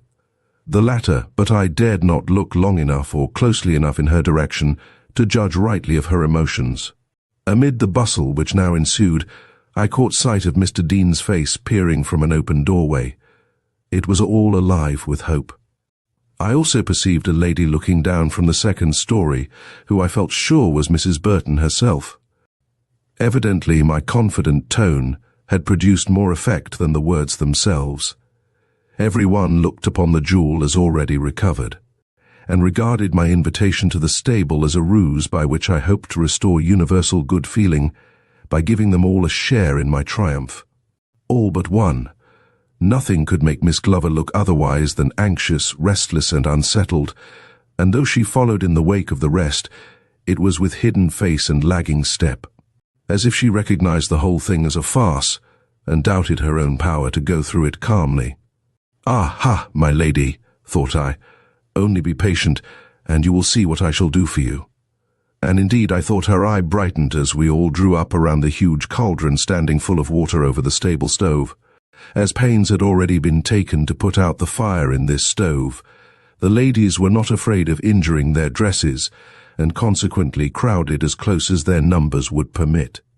Miss Glover especially stood within reach of the brim, and as soon as I noted this, I gave the signal which had been agreed upon between Mr. Ashley and myself. Instantly the electric lights went out, leaving the place in total darkness. A scream from the girls, a burst of hilarious laughter from their escorts, mingled with loud apologies from their seemingly mischievous host, filled up the interval of darkness which I had insisted should not be too soon curtailed. Then the lights flared up as suddenly as they had gone out, and while the glare was fresh on every face. I stole a glance at Miss Glover to see if she had made good use of the opportunity given her for ridding herself of the jewel by dropping it into the cauldron. If she had, both her troubles and mine were at an end. If she had not, then I need feel no further scruple in approaching her with the direct question I had hitherto found it so difficult to put. She stood with both hands grasping her cloak, which she had drawn tightly about the rich folds of her new and expensive dress, but her eyes were fixed straight before her, with a soft light in their depths which made her positively beautiful. The jewel is in the pot, I inwardly decided, and ordered the 2 waiting stablemen to step forward with their ladles. Quickly those ladles went in, but before they could be lifted out dripping, half the ladies had scurried back, afraid of injury to their pretty dresses. But they soon sidled forward again, and watched with beaming eyes the slow but sure emptying of the great cauldron, at whose bottom they anticipated finding the lost jewel. As the ladles were plunged deeper and deeper, the heads drew closer, and so great was the interest shown that the busiest lips forgot to chatter, and eyes whose only business up till now had been to follow with shy curiosity every motion made by their handsome young host, now settled on the murky depths of the great pot, whose bottom was almost in sight. As I heard the ladles strike this bottom, I instinctively withdrew a step in anticipation of the loud hurrah which would naturally hail the first sight of the lost ruby. Conceive then my chagrin, my bitter and mortified disappointment, when, after one look at the broad surface of the now exposed bottom, the one shout which rose was, "Nothing!" I was so thoroughly put out that I did not wait to hear the loud complaints which burst from every lip. Drawing Mr. Ashley aside, who, by the way, seemed as much affected as myself by the turn affairs had taken, I remarked to him that after this there was only one course left for me to take. "And what is that?" "To ask Miss Glover to show me what she picked up from your driveway, and if she refuses, to take her quietly with me to the station, where we have women who can make sure that the ruby is not on her person." Mr. Ashley made an involuntary gesture of strong repugnance. "Let us pray that it will not come to that," he objected hoarsely. "Such a fine figure of a girl. Did you notice how bright and happy she looked when the lights sprang up? I declare she struck me as lovely. So she did me, and caused me to draw some erroneous conclusions. I shall have to ask you to procure me an interview with her as soon as we return to the house. She shall meet you in the library." But when, a few minutes later, she joined me in the room just designated, I own that my task became suddenly hateful to me. She was not far from my own daughter's age, and had it not been for her furtive look of care, appeared almost as blooming and bright. Would it ever come to pass that a harsh man of the law should feel it his duty to speak to my Flora as I must now speak to the young girl before me? The thought made me inwardly recoil, and it was in as gentle a manner as possible that I made my bow and began with the following remark. "I hope you will pardon me, Miss Glover. I am told that is your name. I hate to disturb your pleasure this with the tears of alarm and grief rising in her eyes, but you can tell me something which will greatly simplify my task, and possibly put matters in such shape that you and your friends can be released to your homes." "I?" She stood before me with amazed eyes, the colour rising in her cheeks. I had to force my next words, which, out of consideration for her, I made as direct as possible. "Yes, miss. What was the article you were seen to pick up from the driveway soon after leaving your carriage?" She started, then stumbled backward, tripping in her long train. "I pick up," she murmured. Then with a blush, whether of anger or pride I could not tell, she coldly answered, "Oh, that was something of my own, something I had just dropped. I had rather not tell you what it was." I scrutinized her closely. She met my eyes squarely, yet not with just the clear light I should, remembering Flora, have been glad to see there. "I think it would be better for you to be entirely frank," said I. "It was the only article known to have been picked up from the driveway after Mr. Dean's loss of the ruby, and though we do not presume to say that it was the ruby, yet the matter would look clearer to us all if you would frankly state what this object was." Her whole body seemed to collapse, and she looked as if about to sink. "Oh, where is Minnie? Where is Mr. Dean?" she moaned, turning and staring at the door, as if she hoped they would fly to her aid. Then, in a burst of indignation which I was fain to believe real, she turned on me with the cry. It was a bit of paper which I had thrust into the bosom of my gown. It fell out. "Your dressmaker's bill?" I intimated. She stared, laughed hysterically for a moment, then sank upon a sofa nearby, sobbing spasmodically. "Yes," she cried after a moment, "my dressmaker's bill. You seem to know all my affairs." Then suddenly, and with a startling impetuosity which drew her to her feet, "Are you going to tell everybody that?" Are you going to state publicly that Miss Glover brought an unpaid bill to the party, and that because Mr. Dean was unfortunate enough, or careless enough, to drop and lose the jewel he was bringing to Mrs. Burton, she is to be looked upon as a thief? Because she stooped to pick up this bill which had slipped inadvertently from its hiding place. I shall die if you do, she cried. I shall die if it is already known, she pursued with increasing emotion. Is it? Is it? Her passion was so great, so much greater than any likely to rise in a breast wholly innocent, that I began to feel very sober. No one but Mrs. Ashley, and possibly her son, know about the bill, said I, and no one shall if you will go with that lady to her room and make plain to her, in the only way you can, that the extremely valuable article which has been lost tonight is not in your possession. She threw up her arms with a scream. Oh, what a horror! I cannot. Oh, I shall die of shame. My father, my mother! And she burst from the room like one distraught. But in another moment she came cringing back. I cannot face them, she said. They all believe it. They will always believe it unless I submit. Oh, why did I ever come to this dreadful place? Why did I order this hateful dress, which I can never pay for, and which, in spite of the misery it has caused me, has failed to bring me the... She did not continue. She had caught my eye and seen there, perhaps, some evidence of the pity I could not but experience for her. With a sudden change of tone she advanced upon me with the appeal, Save me from this humiliation. I have not seen the ruby. I am as ignorant of its whereabouts as Mr. Ashley himself. Won't you believe me? Won't they be satisfied if I swear I was really sorry for her? I began to think, too, that some dreadful mistake had been made. Her manner seemed too ingenuous for guilt. Yet where could that ruby be if not with this young girl? Certainly all other possibilities had been exhausted, and her story of the bill, even if accepted, would never quite exonerate her from secret suspicion while that elusive jewel remained unfound. You give me no hope, she moaned. I must go out before them all and ask to have it proved that I am no thief. Oh, if God would only have pity, or someone should succeed in finding Halloo, what's that? A shout had risen from the hall beyond. She gasped, and we both plunged forward. Mr. Ashley, still in his overcoat, stood at the other end of the hall, and facing him were ranged the whole line of young people whom I had left scattered about in the various parlours. I thought he appeared to be in a peculiar frame of mind, and when he glanced our way, and saw who was standing with me in the library doorway, his voice took on a tone which made me doubt whether he was about to announce good news or bad. But his first word settled that question. Rejoice with me, he cried. The ruby has been found. Do you want to see the culprit? For there is a culprit. We have him at the door. Shall we bring him in? Yes, yes, cried several voices, among them that of Mr. Dean, who now strode forward with beaming eyes and instinctively lifted hand. But some of the ladies looked frightened, and Mr. Ashley, noting this, glanced for encouragement in our direction. He seemed to find it in Miss Glover's eyes.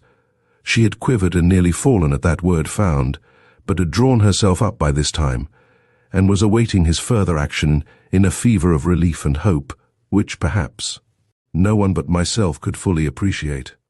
A vile thief, a most unconscionable rascal, vociferated Mr. Ashley. You must see him, mother, you must see him, ladies, else you will not realize our good fortune. Open the door there, and bring in the robber. At this command, uttered in ringing tones, the huge leaves of the great front door swung slowly forward, revealing two sturdy stablemen leading into view a huge horse.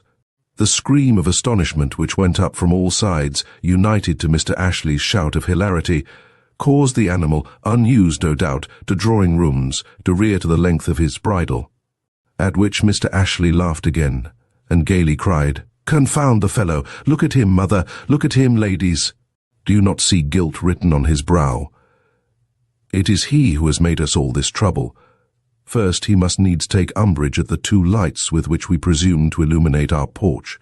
Then, envying Mrs. Burton her ruby, and Mr. Dean his reward, seek to rob them both by grinding his hoofs all over the snow of the driveway, till he came upon the jewel which Mr. Dean had dropped from his pocket, and, taking it up in a ball of snow, secrete it in his left hind shoe, where it might be yet, if Mr. Spencer— here he bowed to a strange gentleman who at that moment entered, had not come himself for his daughters, and, going first to the stable, found his horse so restless and seemingly lame there, boys, you may take the wretch away now and harness him.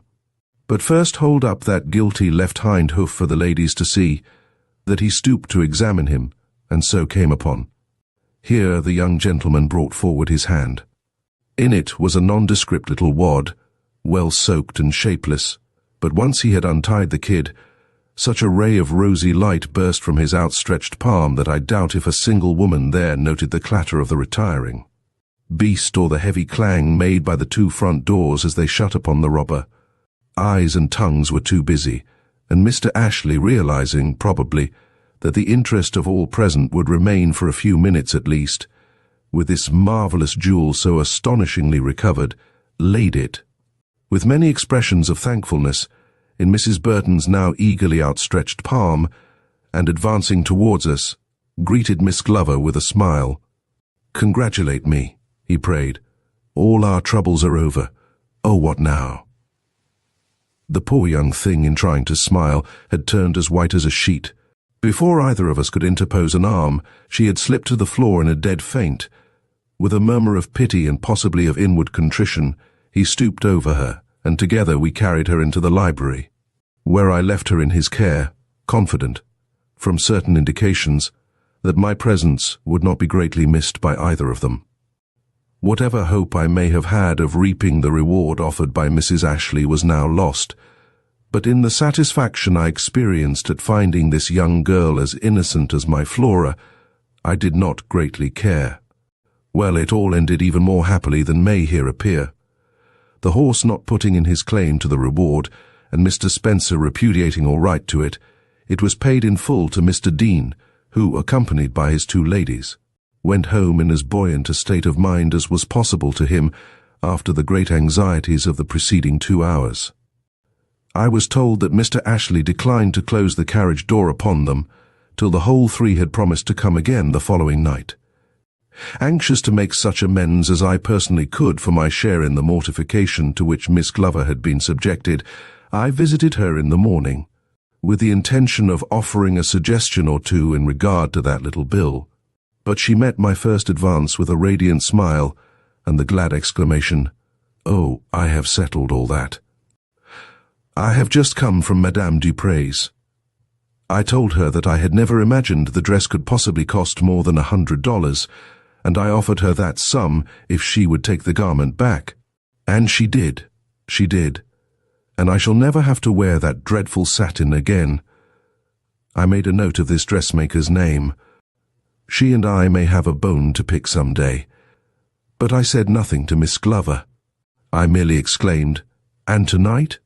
Oh, I have an old spotted muslin which, with a few natural flowers, will make me look festive enough. One does not need fine clothes when one is happy." The dreamy, far-off smile with which she finished the sentence was more eloquent than words, and I was not surprised when, some time later, I read of her engagement to Mr. Ashley. But it was not till she could sign herself with his name that she told me just what underlay the misery of that night. She had met Harrison Ashley more than once before, and though she did not say so, had evidently conceived an admiration for him which made her especially desirous of attracting and pleasing him. Not understanding the world very well, certainly having very little knowledge of the tastes and feelings of wealthy people, she conceived that the more brilliantly she was attired, the more likely she would be to please this rich young man. So, in a moment of weakness, she decided to devote all her small savings, $100, as we know, to buying a gown, such as she felt she could appear in at his house without shame. It came home, as dresses from French dressmakers are very apt to do, just in time for her to put it on for the party. The bill came with it, and when she saw the amount, it was all itemized, and she could find no fault with anything but the summing up. She was so overwhelmed that she nearly fainted. But she could not give up her ball, so she dressed herself, and being urged all the time to hurry, hardly stopped to give one look at the new and splendid gown which had cost so much. The bill, the incredible, the enormous bill, was all she could think of, and the figures, which represented nearly her whole year's earnings, danced constantly before her eyes. She could not possibly pay it, nor could she ask her father to do so. She was ruined, but the ball and Mr. Ashley, these still awaited her. So presently she worked herself up to some anticipation of enjoyment, and having thrown on her cloak, was turning down her light preparatory to departure, when her eye fell on the bill lying open on her dresser. It would never do to leave it there, never do to leave it anywhere in her room. There were prying eyes in the house, and she was as ashamed of that bill as she might have been of a contemplated theft. So she tucked it into her corsage and went down to join her friends in the carriage. The rest we know, with the exception of one small detail which turned to gall whatever enjoyment she was able to get out of the evening. There was a young girl present, dressed in a simple muslin gown. While looking at it, and inwardly contrasting it with her own splendor, Mr. Ashley passed by with another gentleman, and she heard him say, "How much better young girls look in simple white than in the elaborate silks suited only to their mothers." Thoughtless words, possibly forgotten as soon as uttered, they sharply pierced this already sufficiently stricken and uneasy breast, and were the cause of the tears which had aroused my suspicion when I came upon her in the library, standing with her face to the night. But who can say whether, if the evening had been devoid of these occurrences, and no emotions of contrition and pity had been awakened in her behalf in the breast of her chivalrous host, she would ever have become Mrs. Ashley. Chapter 4. The Little Steel Coils. I. "A lady to see you, sir." I looked up and was at once impressed by the grace and beauty of the person thus introduced to me. "Is there anything I can do to serve you?" I asked, rising. She cast me a childlike look full of trust and candor as she seated herself in the chair I had pointed out. "I believe so, I hope so," she earnestly assured me. I am in great trouble. I have just lost my husband, but it is not that. It is the slip of paper I found on my dresser, and which... She was trembling violently, and her words were fast becoming incoherent. I calmed her and asked her to relate her story just as it had happened, and after a few minutes of silent struggle, she succeeded in collecting herself sufficiently to respond with some degree of connection and self-possession. "I have been married 6 months. My name is Lucy Holmes. For the last few weeks my husband and I have been living in an apartment house on 59th Street, and as we had not a care in the world, we were very happy till Mr. Holmes was called away on business to Philadelphia. This was 2 weeks ago. 5 days later I received an affectionate letter from him in which he promised to come back the next day, and the news so delighted me that I accepted an invitation to the theatre from some intimate friends of ours. The next morning I naturally felt fatigued and rose late, but I was very cheerful, for I expected my husband at noon. And now comes the perplexing mystery.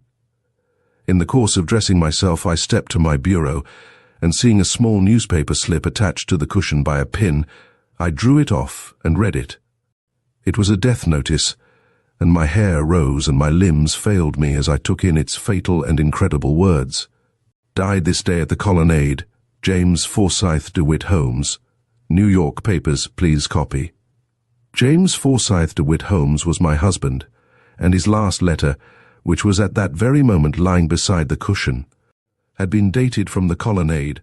Was I dreaming, or under the spell of some frightful hallucination which led me to misread the name on the slip of paper before me? I could not determine. My head, throat, and chest seemed bound about with iron, so that I could neither speak nor breathe with freedom, and suffering thus, I stood staring at this demoniacal bit of paper, which in an instant had brought the shadow of death upon my happy life. Nor was I at all relieved when a little later I flew with the notice into a neighbor's apartment, and praying her to read it to me, found that my eyes had not deceived me, and that the name was indeed my husband's, and the notice one of death. Not from my own mind, but from hers, came the first suggestion of comfort. "It cannot be your husband who is meant," said she, "but someone of the same name. Your husband wrote to you yesterday, and this person must have been dead at least 2 days for the printed notice of his decease to have reached New York. Someone has remarked the striking similarity of names, and wishing to startle you, cut the slip out and pinned it on your cushion. I certainly knew of no one inconsiderate enough to do this, but the explanation was so plausible, I at once embraced it and sobbed aloud in my relief.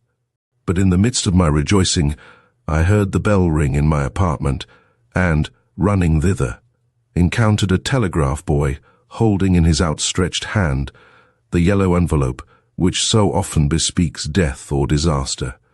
The sight took my breath away. Summoning my maid, whom I saw hastening toward me from an inner room, I begged her to open the telegram for me. "Sir," I saw in her face, before she had read the first line, a confirmation of my very worst fears. "My husband was—" The young widow, choked with her emotions, paused, recovered herself for the second time, and then went on. "I had better show you the telegram." Taking it from her pocketbook, she held it toward me. I read it at a glance. It was short, simple, and direct. "Come at once. Your husband found dead in his room this morning. Doctors say heart disease. Please telegraph." "You see, it says this morning," she explained, placing her delicate finger on the word she so eagerly quoted. "That means a week ago Wednesday, the same day on which the printed slip recording his death was found on my cushion. Do you not see something very strange in this?" I did, but before I ventured to express myself on this subject, I desired her to tell me what she had learned in her visit to Philadelphia. Her answer was simple and straightforward. "But little more than you find in this telegram. He died in his room. He was found lying on the floor near the bell button, which he had evidently risen to touch. One hand was clenched on his chest, but his face wore a peaceful look, as if death had come too suddenly to cause him much suffering. His bed was undisturbed. He had died before retiring, possibly in the act of packing his trunk, for it was found nearly ready for the expressman. Indeed, there was every evidence of his intention to leave on an early morning train. He had even desired to be awakened at 6 o'clock. And it was his failure to respond to the summons of the bellboy which led to so early a discovery of his death. He had never complained of any distress in breathing, and we had always considered him a perfectly healthy man. But there was no reason for assigning any other cause than heart failure to his sudden death, and so the burial certificate was made out to that effect, and I was allowed to bring him home and bury him in our vault at Woodlawn. But, and here her earnestness dried up the tears which had been flowing freely during this recital of her husband's lonely death and sad burial, "Do you not think an investigation should be made into a death preceded by a false obituary notice? For I found when I was in Philadelphia that no paragraph such as I had found pinned to my cushion had been inserted in any paper there, nor had any other man of the same name ever registered at the Colonnade, much less died there." "Have you this notice with you?" I asked. She immediately produced it, and while I was glancing it over, remarked, "Some persons would give a superstitious explanation to the whole matter, think I had received a supernatural warning, and been satisfied with what they would call a spiritual manifestation. But I have not a bit of such folly in my composition. Living hands set up the type and printed the words which gave me so deathly a shock, and hands with a real purpose in them cut it from the paper and pinned it to my cushion for me to see when I woke on that fatal morning. But whose hands? That is what I want you to discover." I had caught the fever of her suspicions long before this, and now felt justified in showing my interest. "First, let me ask," said I, "who has access to your rooms besides your maid?" "No one, absolutely no one." "And what of her?" "She is innocence herself.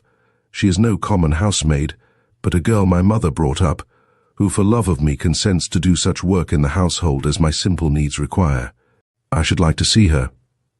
"There is no objection to your doing so, but you will gain nothing by it. I have already talked the subject over with her a dozen times, and she is as much puzzled by it as I am myself. She says she cannot see how anyone could have found an entrance to my room during my sleep, as the doors were all locked. Yet, as she very naturally observes, someone must have done so, for she was in my bedroom herself just before I returned from the theatre, and can swear if necessary, that no such slip of paper was to be seen on my cushion at that time, for her duties led her directly to my bureau and kept her there for full 5 minutes. And you believed her? I suggested, implicitly. In what direction, then, do your suspicions turn? Alas, in no direction. That is the trouble. I don't know whom to mistrust. It was because I was told that you had the credit of seeing light where others can see nothing but darkness that I have sought your aid in this emergency. For the uncertainty surrounding this matter is killing me, and will make my sorrow quite unendurable if I cannot obtain relief from it. I do not wonder, I began, struck by the note of truth in her tones, and I shall certainly do what I can for you. But before we go any further, let us examine this scrap of newspaper and see what we can make out of it. I had already noted 2 or 3 points in connection with it, to which I now proceeded to direct her attention. Have you compared this notice, I pursued, with such others as you find every day in the papers? No, was her eager answer. Is it not like them all? Read, was my quiet interruption. On this day at the Colonnade, on what day? The date is usually given in all the bona fide notices I have seen. Is it? She asked, her eyes moist with unshed tears, opening widely in her astonishment. Look in the papers on your return home and see. Then the print. Observe that the type is identical on both sides of this make-believe clipping, while in fact there is always a perceptible difference between that used in the obituary column and that to be found in the columns devoted to other matter. Notice also, I continued, holding up the scrap of paper between her and the light, that the alignment on one side is not exactly parallel with that on the other, a discrepancy which would not exist if both sides had been printed on a newspaper press. These facts lead me to conclude, first, that the effort to match the type exactly was the mistake of a man who tried to do too much, and, secondly, that one of the sides at least, presumably that containing the obituary notice, was printed on a hand press, on the blank side of a piece of galley-proof picked up in some newspaper office. Let me see. And stretching out her hand with the utmost eagerness, she took the slip and turned it over. Instantly a change took place in her countenance. She sank back in her seat and a blush of manifest confusion suffused her cheeks. "Oh," she exclaimed, "what will you think of me? I brought this scrap of print into the house myself, and it was I who pinned it on the cushion with my own hands. I remember it now. The sight of those words recalls the whole occurrence." "Then there is one mystery less for us to solve," I remarked, somewhat dryly. "Do you think so?" she protested, with a deprecatory look. "For me the mystery deepens, and becomes every minute more serious. It is true that I brought this scrap of newspaper into the house, and that it had, then as now, the notice of my husband's death upon it, but the time of my bringing it in was Tuesday night, and he was not found dead till Wednesday morning. A discrepancy worth noting," I remarked. "Involving a mystery of some importance," she concluded. I agreed to that. "And since we have discovered how the slip came into your room, we can now proceed to the clearing up of this mystery," I observed. "You can, of course, inform me where you procured this clipping which you say you brought into the house?" "Yes. You may think it strange, but when I alighted from the carriage that night, a man on the sidewalk put this tiny scrap of paper into my hand. It was done so mechanically that it made no more impression on my mind than the thrusting of an advertisement upon me. Indeed, I supposed it was an advertisement, and I only wonder that I retained it in my hand at all. But that I did do so, and that, in a moment of abstraction, I went so far as to pin it to my cushion, is evident from the fact that a vague memory remains in my mind of having read this recipe which you see printed on the reverse side of the paper. It was the recipe, then, and not the obituary notice which attracted your attention the night before." "Probably, but in pinning it to the cushion, it was the obituary notice that chanced to come uppermost." "Oh, why should I not have remembered this till now? Can you understand my forgetting a matter of so much importance?" "Yes," I allowed, after a momentary consideration of her ingenuous countenance. "The words you read in the morning were so startling that they disconnected themselves from those you had carelessly glanced at the night before." "That is it," she replied, and since then I have had eyes for the one side only. How could I think of the other?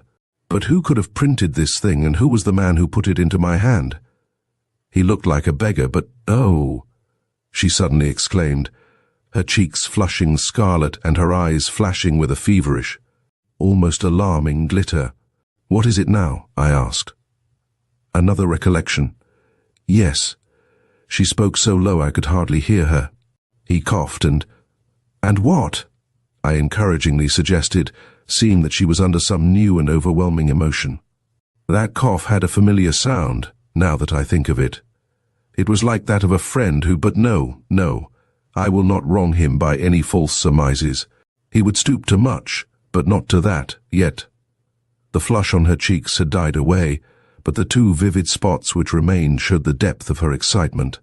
Do you think, she suddenly asked, that a man out of revenge might plan to frighten me by a false notice of my husband's death, and that God to punish him? Made the notice a prophecy? I think a man influenced by the spirit of revenge might do almost anything, I answered, purposely ignoring the latter part of her question. But I always considered him a good man. At least I never looked upon him as a wicked one. Every other beggar we meet has a cough. And yet, she added after a moment's pause, if it was not he who gave me this mortal shock, who was it? He is the only person in the world I ever wronged. Had you not better tell me his name? I suggested.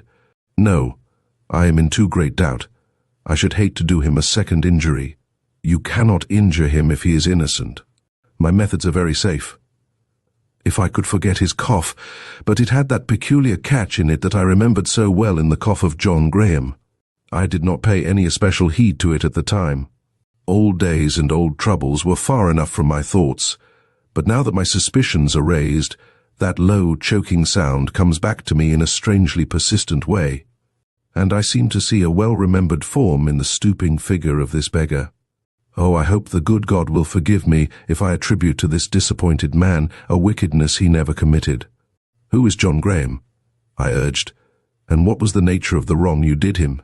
She rose, cast me one appealing glance, and perceiving that I meant to have her whole story, turned towards the fire and stood warming her feet before the hearth, with her face turned away from my gaze. I was once engaged to marry him, she began, not because I loved him, but because we were very poor. I mean my mother and myself, and he had a home and seemed both good and generous. The day came when we were to be married. This was in the West, way out in Kansas, and I was even dressed for the wedding, when a letter came from my uncle here, a rich uncle, very rich, who had never had anything to do with my mother since her marriage, and in it he promised me fortune and everything else desirable in life if I would come to him, unencumbered by any foolish ties. Think of it. And I within half an hour of marriage, with a man I had never loved and now suddenly hated. The temptation was overwhelming, and heartless as my conduct may appear to you, I succumbed to it. Telling my lover that I had changed my mind, I dismissed the minister when he came, and announced my intention of proceeding east as soon as possible. Mr. Graham was simply paralyzed by his disappointment, and during the few days which intervened before my departure, I was haunted by his face, which was like that of a man who had died from some overwhelming shock. But when I was once free of the town, especially after I arrived in New York, I forgot alike his misery and himself. Everything I saw was so beautiful, life was so full of charm, and my uncle so delighted with me and everything I did. Then there was James Holmes, and after I had seen him, but I cannot talk of that. We loved each other. And under the surprise of this new delight, how could I be expected to remember the man I had left behind me in that barren region in which I had spent my youth? But he did not forget the misery I had caused him. He followed me to New York, and on the morning I was married found his way into the house, and mixing with the wedding guests, suddenly appeared before me just as I was receiving the congratulations of my friends. At sight of him I experienced all the terror he had calculated upon causing, but remembering our old relations and my new position, I assumed an air of apparent haughtiness. This irritated John Graham. Flushing with anger and ignoring my imploring look, he cried peremptorily, "Present me to your husband," and I felt forced to present him. but his name produced no effect upon Mr. Holmes. I had never told him of my early experience with this man, and John Graham, perceiving this, cast me a bitter glance of disdain and passed on, muttering between his teeth, "False to me and false to him. Your punishment be upon you," and I felt as if I had been cursed. She stopped here, moved by emotions readily to be understood. Then with quick impetuosity she caught up the thread of her story and went on. "That was 6 months ago, and again I forgot. My mother died, and my husband soon absorbed my every thought. How could I dream that this man, who was little more than a memory to me, and scarcely that, was secretly planning mischief against me? Yet this scrap about which we have talked so much may have been the work of his hands, and even my husband's death." She did not finish, but her face, which was turned towards me, spoke volumes. "Your husband's death shall be inquired into," I assured her, and she, exhausted by the excitement of her discoveries, asked that she might be excused from further discussion of the subject at that time. As I had no wish myself to enter any more fully into the matter just then, I readily acceded to her request, and the pretty widow left me. Second, obviously, the first fact to be settled was whether Mr. Holmes had died from purely natural causes. I accordingly busied myself the next few days with the question, and was fortunate enough to so interest the proper authorities that an order was issued for the exhumation and examination of the body. The result was disappointing.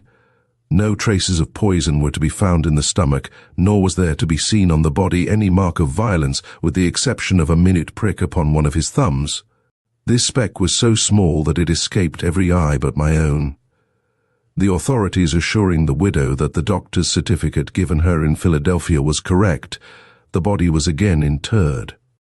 But I was not satisfied, and confident that this death had not been a natural one, I entered upon one of those secret and prolonged investigations which for so many years have constituted the pleasure of my life. First, I visited the colonnade in Philadelphia, and being allowed to see the room in which Mr. Holmes died, went through it carefully.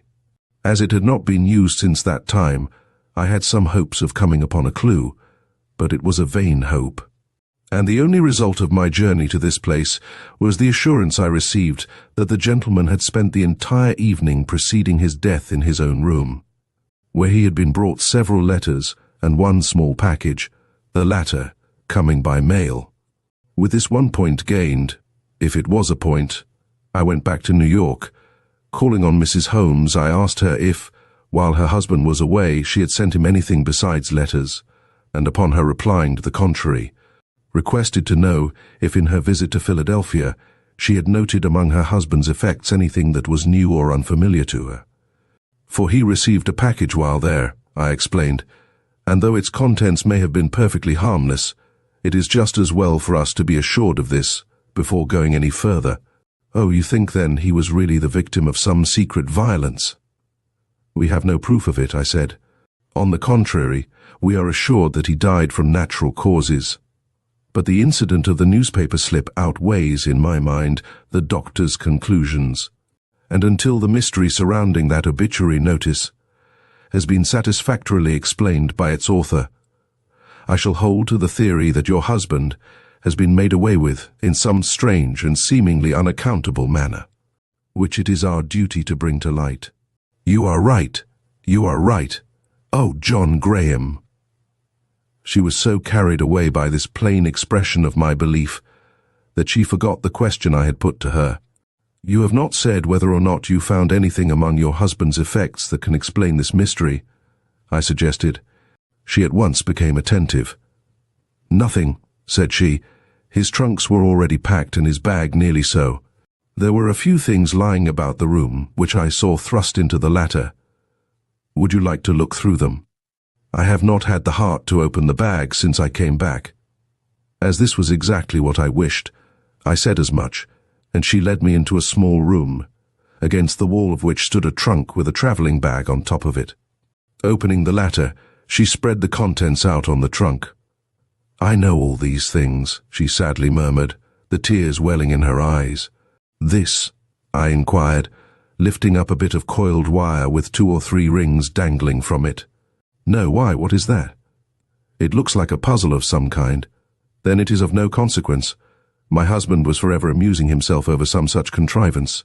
All his friends knew how well he liked these toys and frequently sent them to him. This one evidently reached him from Philadelphia.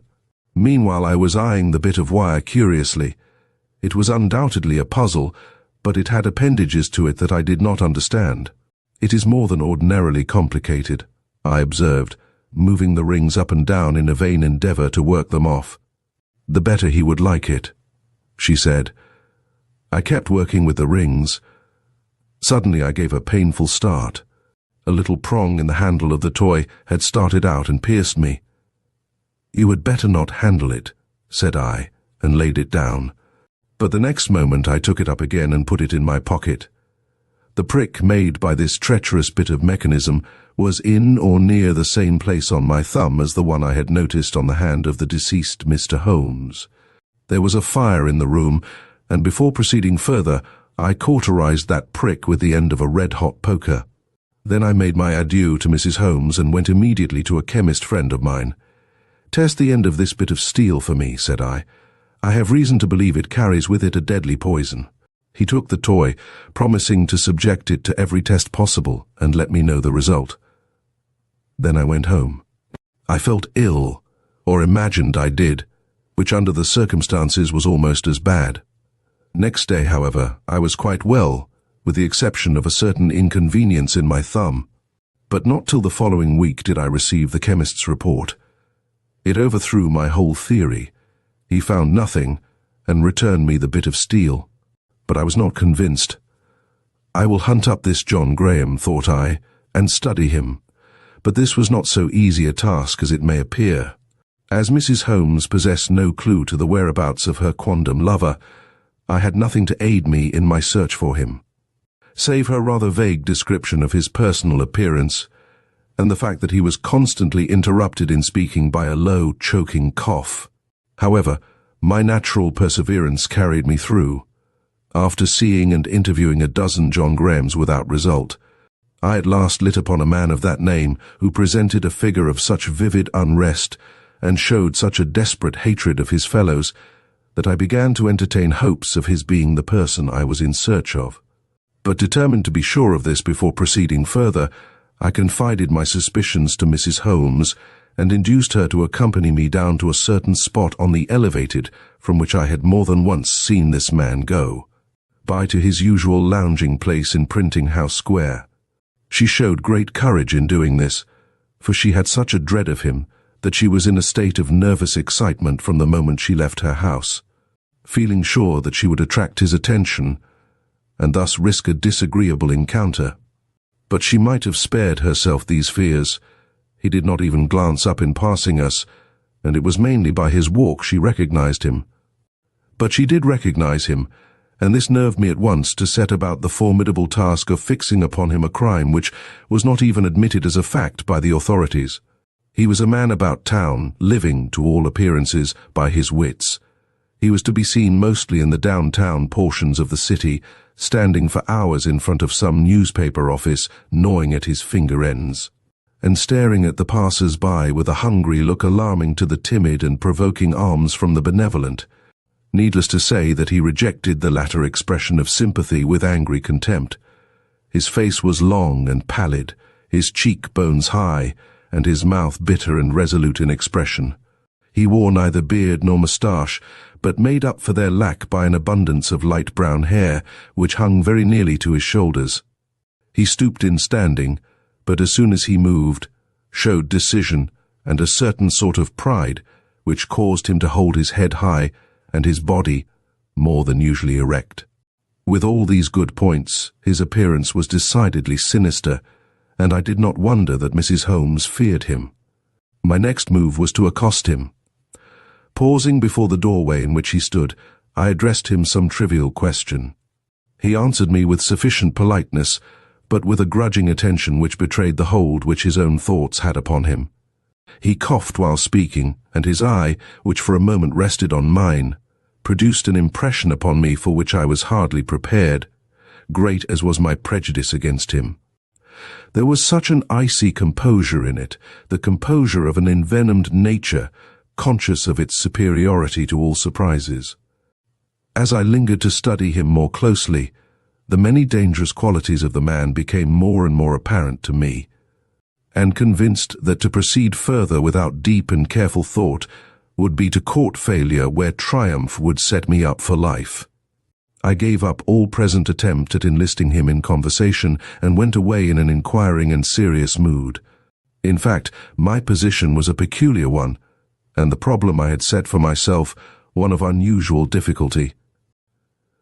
Only by means of some extraordinary device, such as is seldom resorted to by the police of this or any other nation, could I hope to arrive at the secret of this man's conduct, and triumph in a matter which to all appearance was beyond human penetration. But what device? I knew of none, nor through 2 days and nights of strenuous thought did I receive the least light on the subject. Indeed, my mind seemed to grow more and more confused the more I urged it into action.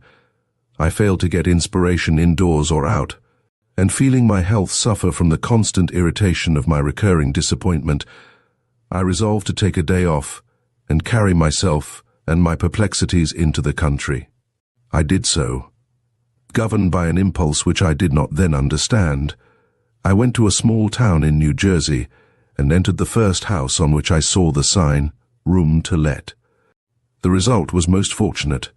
No sooner had I crossed the threshold of the neat and homely apartment thrown open to my use, than it recalled a room in which I had slept 2 years before, and in which I had read a little book I was only too glad to remember at this moment.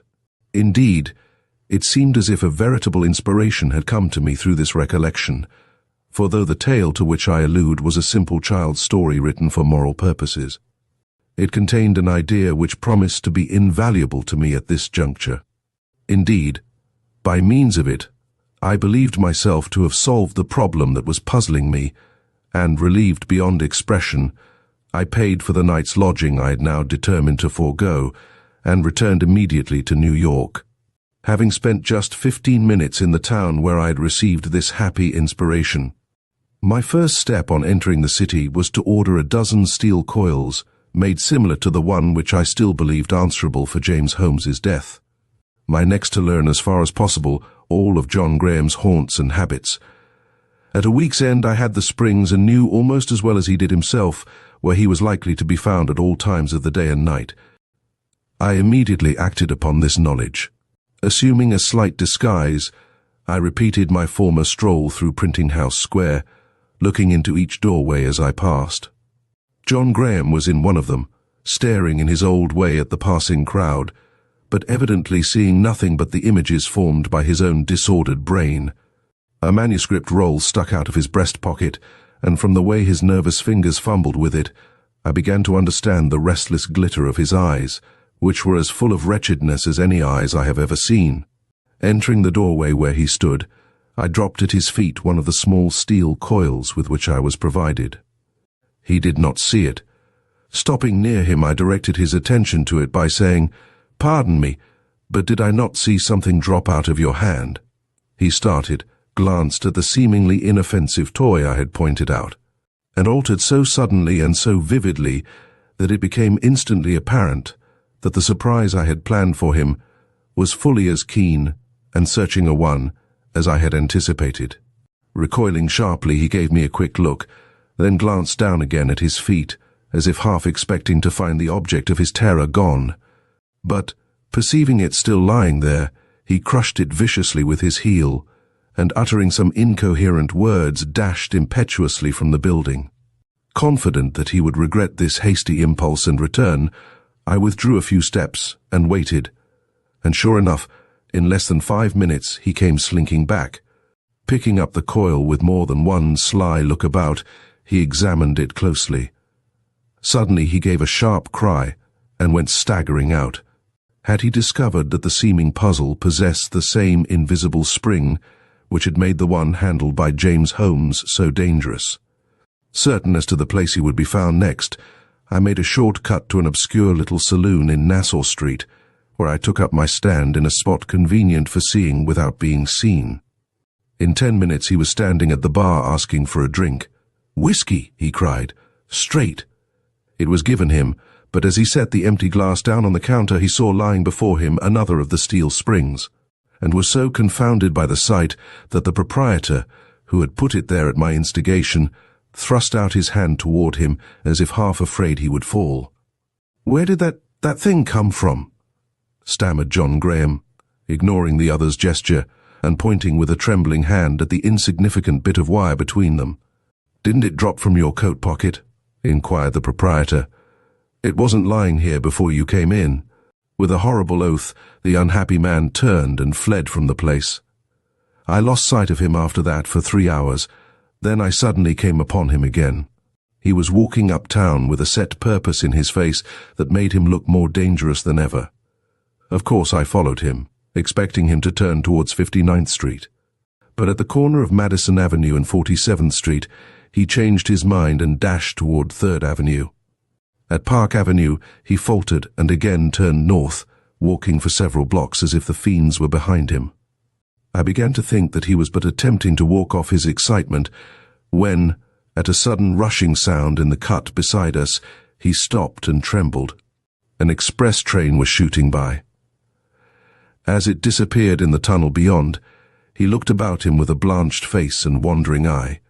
But his glance did not turn my way, or, if it did, he failed to attach any meaning to my near presence. He began to move on again, and this time towards the bridge spanning the cut.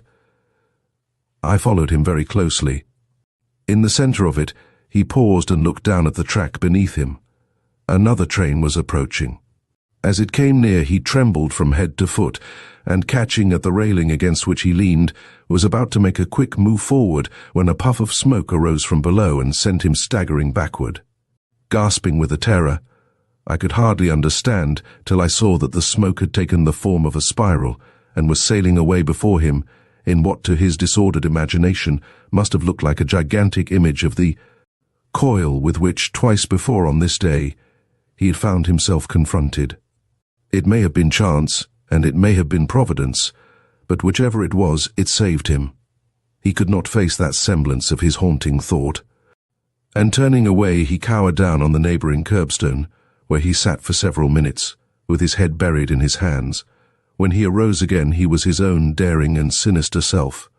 Knowing that he was now too much master of his faculties to ignore me any longer, I walked quickly away and left him.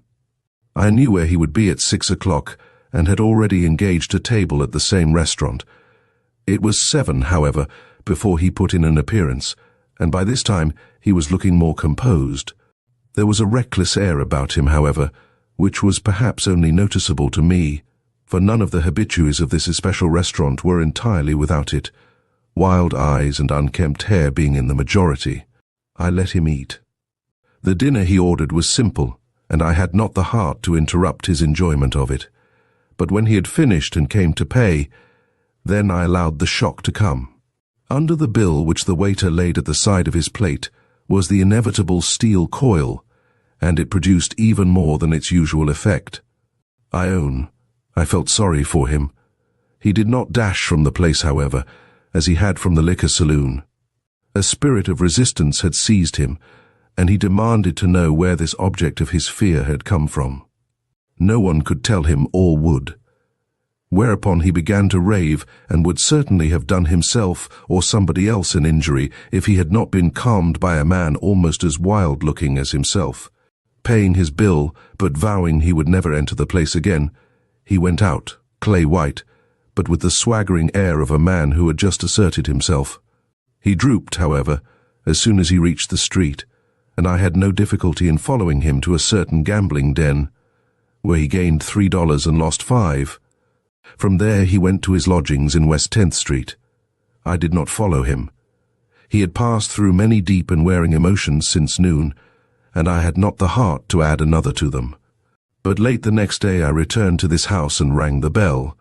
It was already dusk, but there was light enough for me to notice the unrepaired condition of the iron railings on either side of the old stoop, and to compare this abode of decayed grandeur with the spacious and elegant apartment in which pretty Mrs. Holmes mourned the loss of her young husband. Had any such comparison ever been made by the unhappy John Graham, as he hurried up these battered steps into the dismal halls beyond? In answer to my summons, there came to the door a young woman to whom I had but to intimate my wish to see Mr. Graham, for her to let me in with the short announcement, "Top floor, back room. Door open, he's out. Door shut, he's in." As an open door meant liberty to enter, I lost no time in following the direction of her finger, and presently found myself in a low attic chamber overlooking an acre of roofs. A fire had been lighted in the open grate, and the flickering red beams danced on ceiling and walls with a cheeriness greatly, in contrast to the nature of the business which had led me there. As they also served to light the room, I proceeded to make myself at home, and drawing up a chair, sat down at the fireplace in such a way as to conceal myself from anyone entering the door. In less than half an hour he came in. He was in a state of high emotion. His face was flushed and his eyes burning. Stepping rapidly forward, he flung his hat on the table in the middle of the room, with a curse that was half cry and half groan. Then he stood silent, and I had an opportunity of noting how haggard he had grown in the short time which had elapsed since I had seen him last. But the interval of his inaction was short, and in a moment he flung up his arms with a loud "Curse her!" that rang through the narrow room and betrayed the source of his present frenzy. Then he again stood still, grating his teeth and working his hands in a way terribly suggestive of the murderer's instinct. But not for long. He saw something that attracted his attention on the table, a something upon which my eyes had long before been fixed, and starting forward with a fresh and quite different display of emotion, he caught up what looked like a roll of manuscript and began to tear it open. "Back again, always back," wailed from his lips, and he gave the roll a toss that sent from its midst a small object, which he no sooner saw than he became speechless and reeled back. It was another of the steel coils. "Good God," fell at last from his stiff and working lips. "Am I mad, or has the devil joined in the pursuit against me? I cannot eat, I cannot drink, but this diabolical spring starts up before me. It is here, there, everywhere. The visible sign of my guilt, the... He had stumbled back upon my chair, and turning, saw me. I was on my feet at once, and noting that he was dazed by the shock of my presence, I slid quietly between him and the door. The movement roused him. Turning upon me with a sarcastic smile in which was concentrated the bitterness of years, he briefly said, "So I am caught. Well, there has to be an end to men as well as to things, and I am ready for mine. She turned me away from her door today, and after the hell of that moment I don't much fear any other. You had better not talk," I admonished him. "All that falls from you now will only tell against you on your trial." He broke into a harsh laugh. "And do you think I care for that? That having been driven by a woman's perfidy into crime, I am going to bridle my tongue and keep down the words which are my only safeguard from insanity? No, no, while my miserable breath lasts I will curse her, and if the halter is to cut short my words, it shall be with her name blistering my lips." I attempted to speak, but he would not give me an opportunity. The passion of weeks had found vent, and he rushed on recklessly. "I went to her house today. I wanted to see her in her widow's weeds. I wanted to see her eyes red with weeping over a grief which owed its bitterness to me. But she would not grant me admittance. She had me thrust from her door, and I shall never know how deeply the iron has sunk into her soul. But and here his face showed a sudden change. I shall see her if I am tried for murder. She will be in the courtroom, on the witness stand, doubtless." I interjected, but his interruption came quickly and with vehement passion. "Then I am ready. Welcome trial, conviction, death even. To confront her eye to eye is all I wish. She shall never forget it, never." "Then you do not deny," I began. "I deny nothing," he returned, and held out his hands with a grim gesture. "How can I, when there falls from everything I touch the devilish thing which took away the life I hated?" "Have you anything more to say or do before you leave these rooms?" I asked. He shook his head, and then, bethinking himself, pointed to the roll of paper which he had flung on the table. "Burn that!" he cried. I took up the roll and looked at it. It was the manuscript of a poem in blank verse. I have been with it into a dozen newspaper and magazine offices, he explained with great bitterness. Had I succeeded in getting a publisher for it, I might have forgotten my wrongs and tried to build up a new life on the ruins of the old. But they would not have it. None of them. So I say, burn it, that no memory of me may remain in this miserable world. Keep to the facts, I severely retorted. It was while carrying this poem from one newspaper to another that you secured that bit of print upon the blank side of which yourself printed the obituary notice with which you savoured your revenge upon the woman who had disappointed you. You know that. Then you know where I got the poison with which I tipped the silly toy with which that weak man fooled away his life. No, said I do not know where you got it.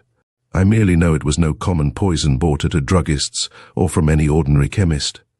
It was Whodunit, the deadly secret Whodunit. I got it from, but that is another man's secret. You will never hear from me anything that will compromise a friend. I got it, that is all. One drop, but it killed my man. The satisfaction, the delight, which he threw into these words are beyond description. As they left his lips, a jet of flame from the neglected fire shot up and threw his figure for one instant into bold relief upon the lowering ceiling. Then it died out, and nothing but the twilight dusk remained in the room, and on the countenance of this doomed and despairing man. Chapter: The Staircase at Heart's Delight. In the spring of the attention of the New York police was attracted by the many cases of well-known men found drowned in the various waters surrounding the lower portion of our great city. Among these may be mentioned the name of Elwood Henderson, the noted tea merchant, whose remains were washed ashore at Red Hook Point, and of Christopher Bigelow, who was picked up off Governor's Island after having been in the water for 5 days, and of another well-known millionaire whose name I cannot now recall, but who, I remember, was seen to walk towards the East River one March evening, and was not met with again till the teach of April, when his body floated into one of the docks near Peck's Slip. As it seemed highly improbable that there should have been a concerted action among so many wealthy and distinguished men to end their lives within a few weeks of each other, and all by the same method of drowning, we soon became suspicious that a more serious verdict than that of suicide should have been rendered in the case of Henderson, Bigelow, and the other gentlemen I have mentioned. Yet one fact, common to all these cases, pointed so conclusively to deliberate intention on the part of the sufferers that we hesitated to take action. This was, that upon the body of each of the above-mentioned persons there were found not only valuables in the shape of money and jewelry, but papers and memoranda of a nature calculated to fix the identity of the drowned man, in case the water should rob him of his personal characteristics. Consequently, we could not ascribe these deaths to a desire for plunder on the part of some unknown person. I was a young man in those days, and full of ambition. So, though I said nothing, I did not let this matter drop when the others did, but kept my mind persistently upon it and waited, with odd results as you will hear, for another victim to be reported at police headquarters.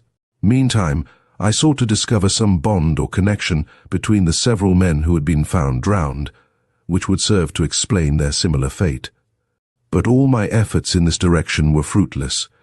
There was no bond between them, and the matter remained for a while an unsolved mystery.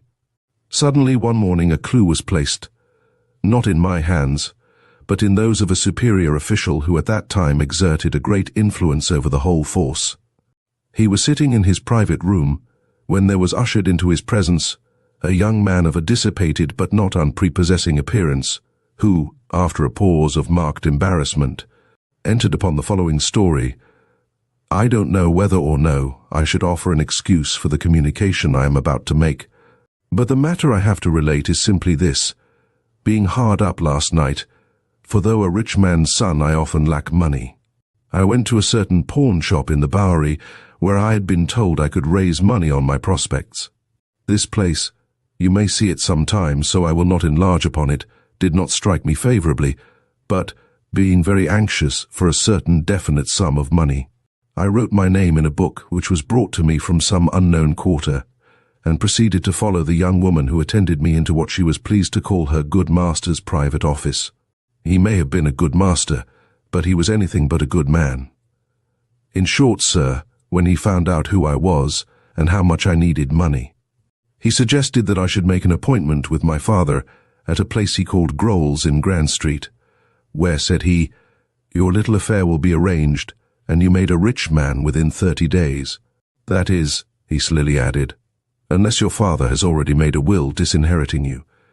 I was shocked, sir, shocked beyond all my powers of concealment, not so much at his words, which I hardly understood, as at his looks, which had a world of evil suggestion in them. So I raised my fist and would have knocked him down, only that I found 2 young fellows at my elbows, who held me quiet for 5 minutes, while the old fellow talked to me. He asked me if I came to him on a fool's errand or really to get money, and when I admitted that I had cherished hopes of obtaining a clear $2,000 from him, he coolly replied that he knew of but one way in which I could hope to get such an amount, and that if I was too squeamish to adopt it, I had made a mistake in coming to his shop, which was no missionary institution, etc., etc. Not wishing to irritate him, for there was menace in his eye, I asked, with a certain weak show of being sorry for my former heat, whereabouts in Grand Street I should find this Grohl. The retort was quick. Grohl is not his name, said he, and Grand Street is not where you are to go to find him. I threw out a bait to see if you would snap at it, but I find you timid, and therefore advise you to drop the matter entirely. I was quite willing to do so, and answered him to this effect, whereupon, with a side glance I did not understand, but which made me more or less uneasy in regard to his intentions towards me, he motioned to the men who held my arms to let go their hold, which they at once did. We have your signature, growled the old man as I went out. If you peach on us or trouble us in any way, we will show it to your father, and that will put an end to all your hopes of future fortune. Then, raising his voice, he shouted to the girl in the outer office, let the young man see what he has signed. She smiled, and again brought forward the book in which I had so recklessly placed my name, and there at the top of the page I read these words, for monies received, I agree to notify Rube Goodman within the month of the death of my father, so that he may recover from me without loss of time. The sum of $10,000 is his part of the amount I am bound to receive as my father's heir. The sight of these lines knocked me hollow, but I am less of a coward morally than physically, and I determined to acquaint my father at once with what I had done, and get his advice as to whether or not I should inform the police of my adventure. He heard me with more consideration than I expected, but insisted that I should immediately make known to you my experience in this Bowery pawnbroker's shop. The officer, highly interested, took down the young man's statement in writing, and, after getting a more accurate description of the house itself, allowed his visitor to go. Fortunately for me, I was in the building at the time, and was able to respond when a man was called up to investigate this matter. Thinking that I saw a connection between it and the various mysterious deaths of which I have previously spoken, I entered into the affair with much spirit, but, wishing to be sure that my possibly unwarranted conclusions were correct, I took pains to inquire, before proceeding upon my errand, into the character of the heirs who had inherited the property of Elwood Henderson and Christopher Bigelow, and found that in each case there was one among the rest who was well known for his profligacy and reckless expenditure. It was a significant discovery, and increased, if possible, my interest in running down this nefarious trafficker in the lives of wealthy men. Knowing that I could hope for no success in my character of detective, I made an arrangement with the father of the young gentleman before alluded to, by which I was to enter the pawn shop as an emissary of the latter. Accordingly, I appeared there one dull November afternoon in the garb of a certain Western sporting man, who, for a consideration, allowed me the temporary use of his name and credentials. Entering beneath the 3 golden balls, with the swagger and general air of ownership I thought most likely to impose upon the self-satisfied female who presided over the desk, I asked to see her boss. "On your own business?" she queried, glancing with suspicion at my short coat, which was rather more showy than elegant.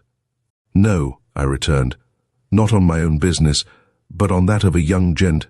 "Anyone whose name is written here," she interposed, reaching towards me the famous book, over the top of which, however, she was careful to lay her arm. I glanced down the page she had opened, and instantly detected that of the young gentleman on whose behalf I was supposed to be there, and nodded yes, with all the assurance of which I was capable. "Come, then," said she, ushering me without more ado into a den of discomfort, where sat a man with a great beard and such heavy overhanging eyebrows that I could hardly detect the twinkle of his eyes, keen and incisive as they were. Smiling upon him, but not in the same way I had upon the girl, I glanced behind me at the open door, and above me at the partitions, which failed to reach the ceiling. Then I shook my head and drew a step nearer.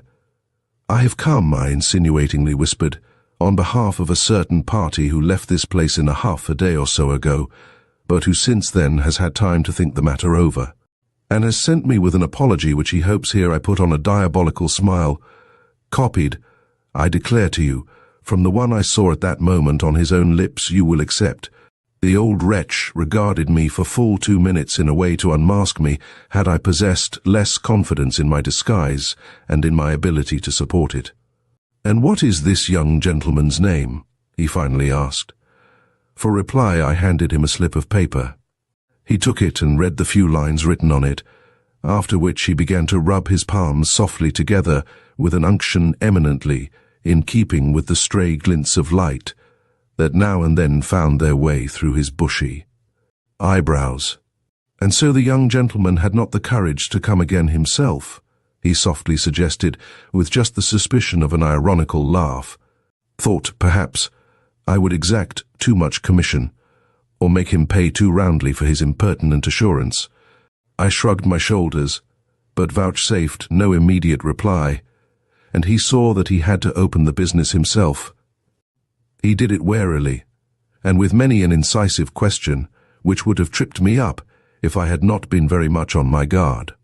But it all ended, as such matters usually do, in mutual understanding, and a promise that if the young gentleman was willing to sign a certain paper, which by the way was not shown me, he would in exchange give him an address which, if made proper use of, would lead to my patron finding himself an independent man within a very few days.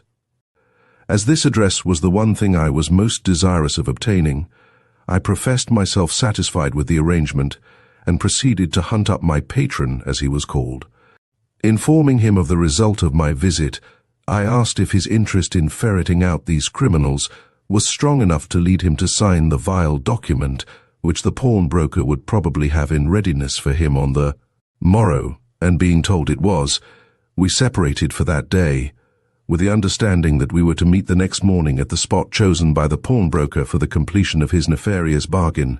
Being certain that I was being followed in all my movements by the agents of this adept in villainy, I took care, upon leaving Mr. Look, to repair to the hotel of the sporting man I was personifying, making myself square with the proprietor. I took up my quarters in the room of my sporting friend, and the better to deceive any spy who might be lurking about, I received his letters and sent out his telegrams, which, if they did not create confusion in the affairs of the plunger, must at least have occasioned him no little work the next day. Promptly at 10 o'clock on the following morning, I met my patron at the appointed place of rendezvous. And when I tell you that this was no other than the ancient and now disused cemetery, of which a portion is still to be seen off Chatham Square, you will understand the uncanny nature of this whole adventure, and the lurking sense there was in it of brooding death and horror. The scene, which in these days is disturbed by elevated railroad trains and the flapping of long lines of party-colored clothes strung high up across the quiet tombstones, was at that time one of peaceful rest, in the midst of a quarter devoted to everything for which that rest is the fitting and desirable end. And as we paused among the mossy stones, we found it hard to realize that in a few minutes there would be standing beside us the concentrated essence of all that was evil and despicable in human nature.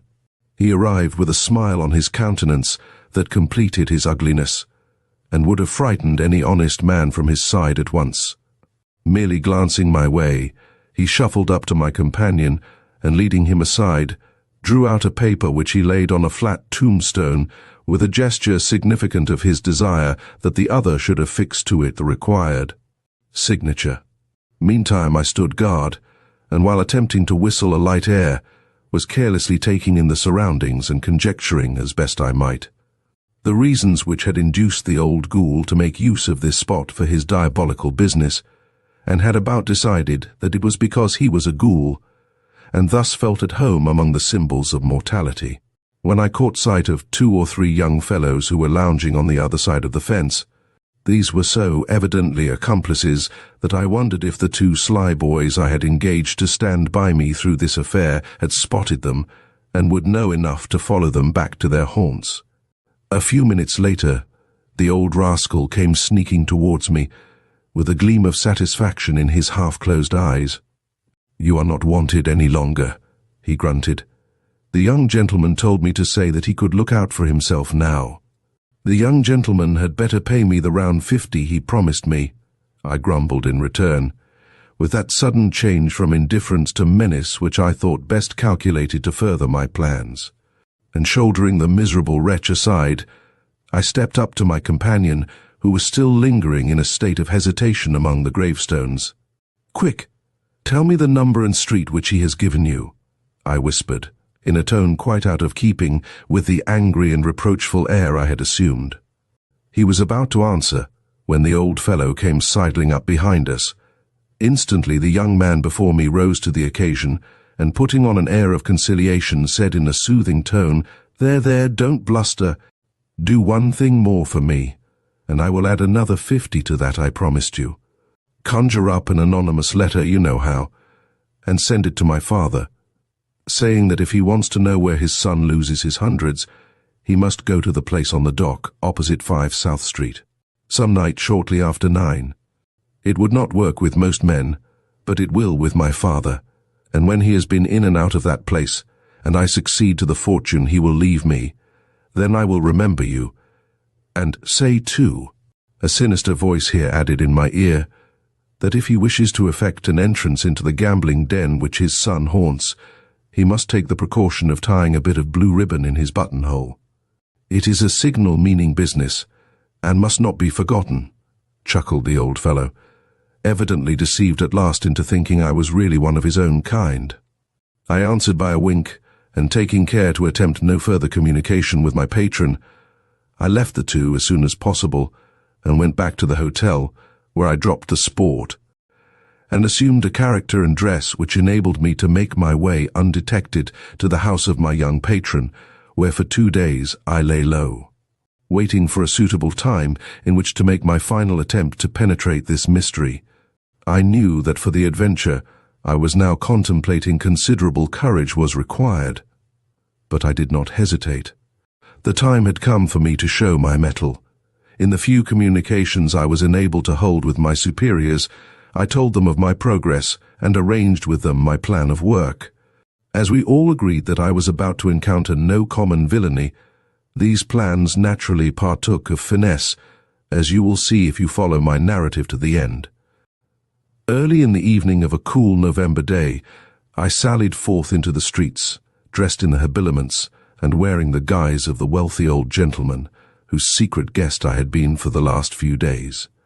As he was old and portly, and I young and spare, this disguise had cost me no little thought and labor. But assisted as I was by the darkness, I had but little fear of betraying myself to any chance spy who might be upon the watch, especially as Mr. Litt had a peculiar walk, which, in my short stay with him, I had learned to imitate perfectly.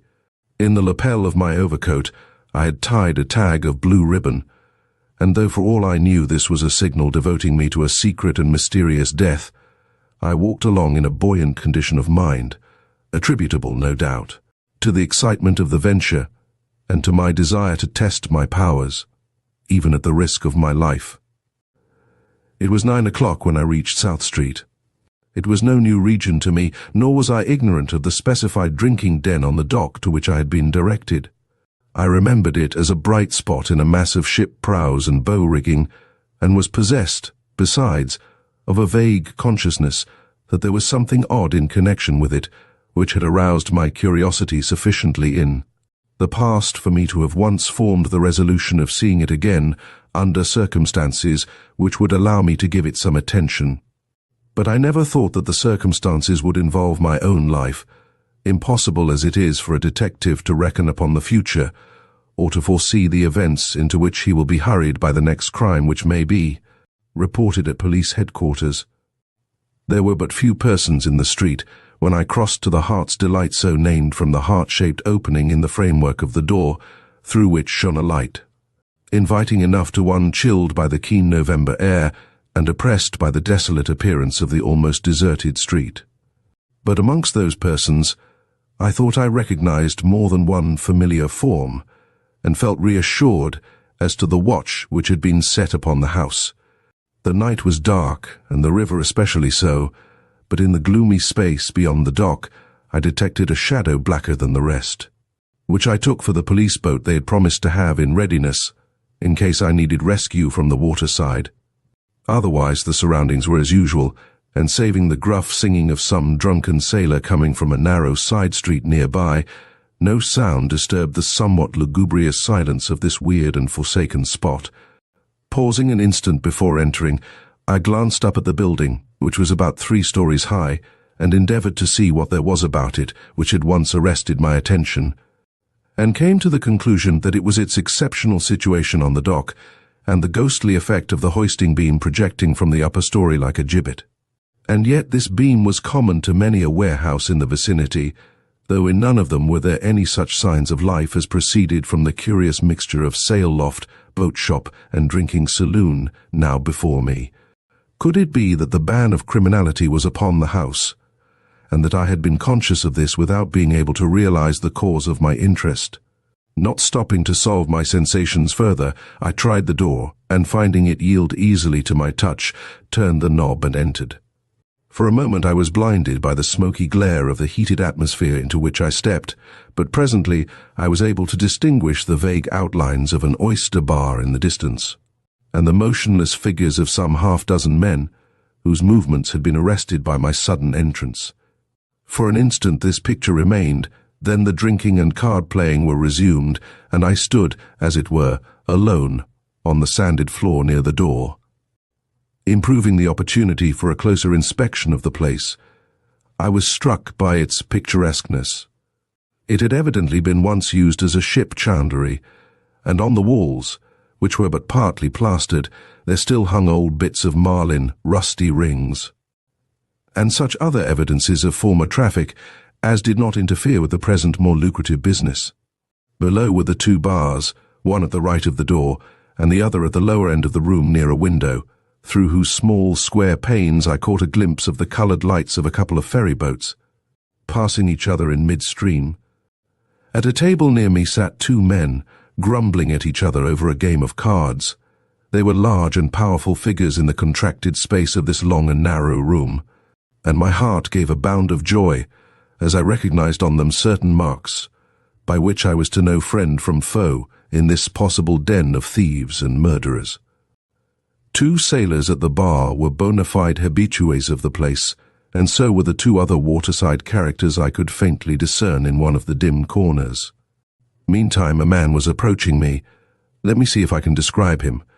He was about 30, and had the complexion and figure of a consumptive, but his eye shone with the yellow glare of a beast of prey, and in the cadaverous hollows of his ashen cheeks, and amid the lines about his thin-drawn lips, there lay, for all his conciliatory smile, an expression so cold and yet so ferocious that I spotted him at once as the man to whose genius we were indebted for the new scheme of murder which I was jeopardizing my life to understand. But I allowed none of the repugnance with which he inspired me to appear in my manner, and greeting him with half a nod, waited for him to speak. His voice had that smooth quality which betrays the hypocrite. "Has the gentleman any appointment here?" he asked, letting his glance fall for the merest instant on the lapel of my coat. I returned a decided affirmative. "Or rather," I went on, with a meaning look he evidently comprehended, "my son has, and I have made up my mind to know just what deviltry he is up to these days. I can make it worth your while to give me the opportunity." "Oh, I see," he assented, with a glance at the pocketbook I had just drawn out. "You want a private room from which you can watch the young scapegrace." I understand. But the private rooms are above. Gentlemen are not comfortable here." "I should say not," I murmured, and drew from the pocketbook a bill which I slid quietly into his hand. "Now take me where I shall be safe," I suggested, "and yet in full sight of the room where the young gentlemen play. I wish to catch him at his tricks. Afterwards, all will be well," he finished smoothly, with another glance at my blue ribbon. "You see, I do not ask you the young gentleman's name. I take your money and leave all the rest to you. Only don't make a scandal, I pray, for my house has the name of being quiet." Yes, thought I, too quiet, and for an instant felt my spirits fail me. But it was only for an instant. I had friends about me, and a pistol at half-cock in the pocket of my overcoat.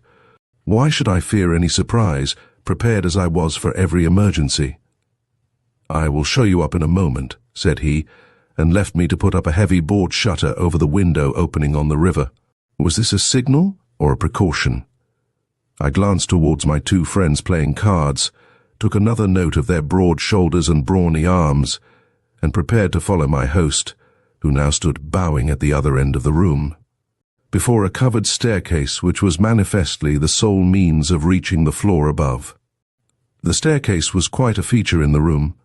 It ran from back to front, and was boarded all the way up to the ceiling.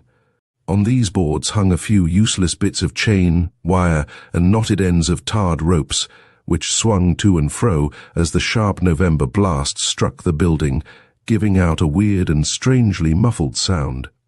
Why did this sound, so easily to be accounted for, ring in my ears like a note of warning?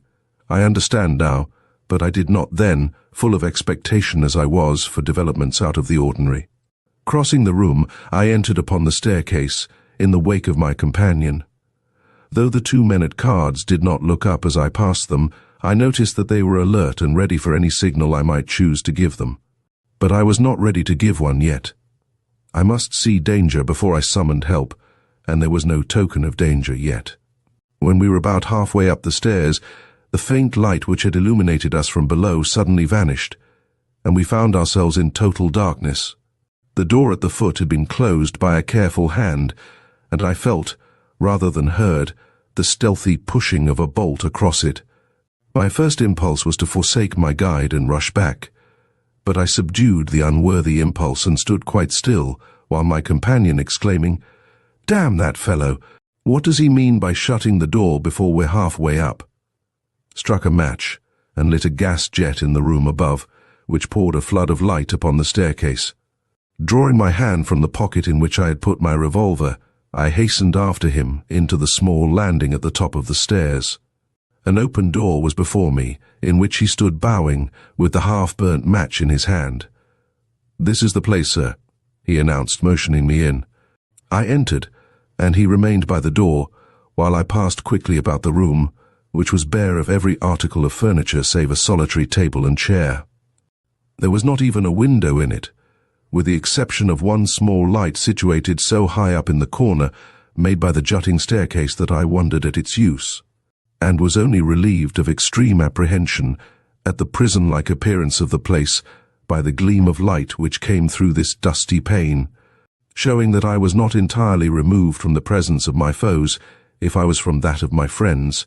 "Ah, you have spied the window," remarked my host, advancing toward me with a countenance he vainly endeavored to make reassuring and friendly. "That is your post of observation, sir," he whispered with a great show of mystery. "By mounting on the table you can peer into the room where my young friends sit securely at play." As it was not part of my scheme to show any special mistrust, I merely smiled a little grimly, and cast a glance at the table on which stood a bottle of brandy in one glass. "Very good brandy," he whispered. "Not such stuff as we give those fellows downstairs." I shrugged my shoulders, and he slowly backed towards the door. "The young men you bid me watch are very quiet," I suggested, with a careless wave of my hand towards the room he had mentioned. "Oh, there is no one there yet. They begin to straggle in about 10 o'clock. "Ah," was my quiet rejoinder, "I am likely then to have use for your brandy." He smiled again, and made a swift motion towards the door. "If you want anything," said he, "just step to the foot of the staircase and let me know. The whole establishment is at your service." And with one final grin that remains in my mind as the most threatening and diabolical I have ever witnessed, he laid his hand on the knob of the door and slid quickly out.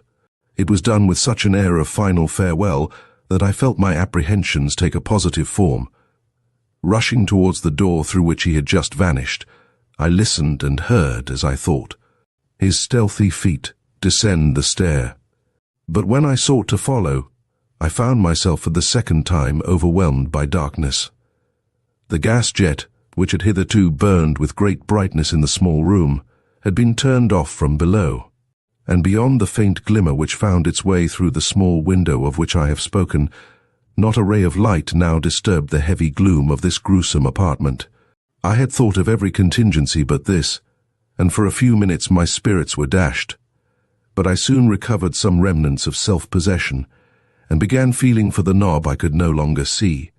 Finding it after a few futile attempts, I was relieved to discover that this door at least was not locked, and opening it with a careful hand, I listened intently, but could hear nothing save the smothered sound of men talking in the room below. Should I signal for my companions? No, for the secret was not yet mine as to how men passed from this room into the watery grave which was the evident goal for all wearers of the blue ribbon. Stepping back into the middle of the room, I carefully pondered my situation, but could get no further than the fact that I was somehow and in some way in mortal peril. Would it come in the form of a bullet or a deadly thrust from an unseen knife? I did not think so, for, to say nothing of the darkness, there was one reassuring fact which recurred constantly to my mind in connection with the murders I was endeavoring to trace to this den of iniquity.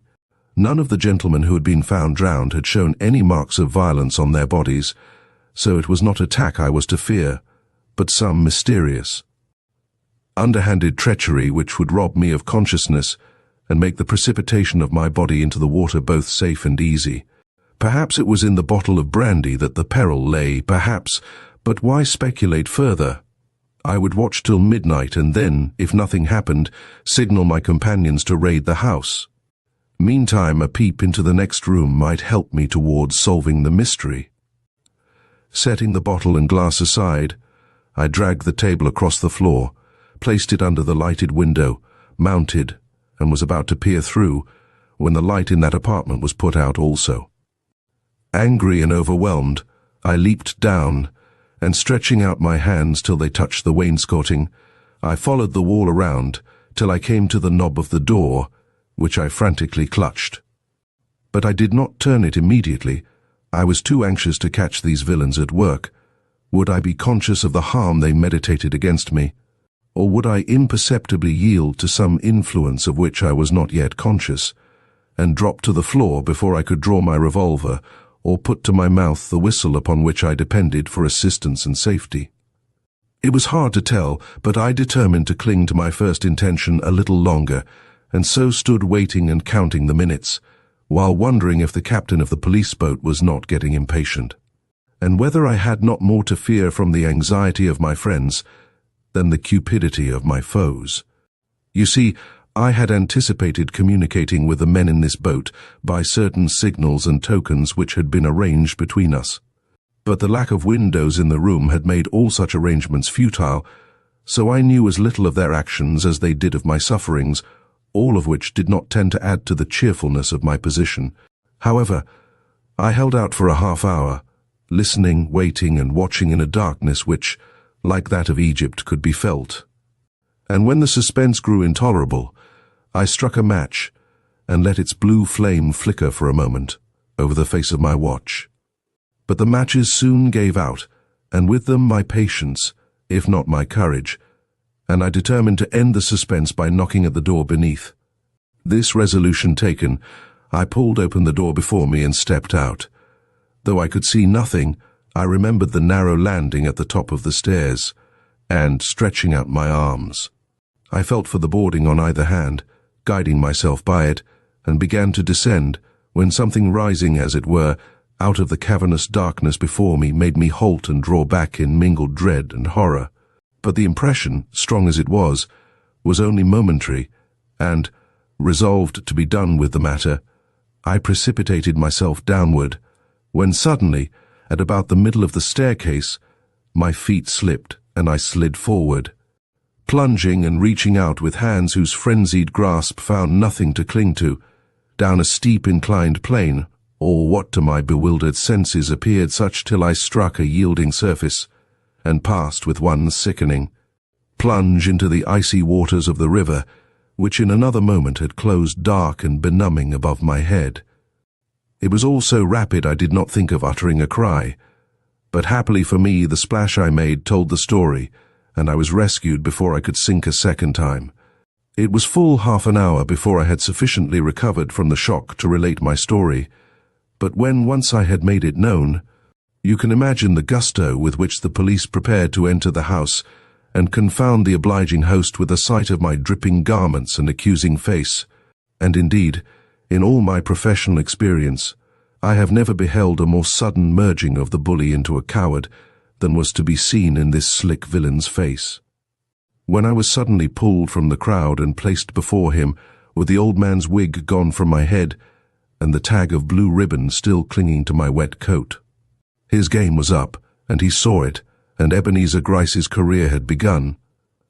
Like all destructive things, the device by which I had been run into the river was simple enough when understood.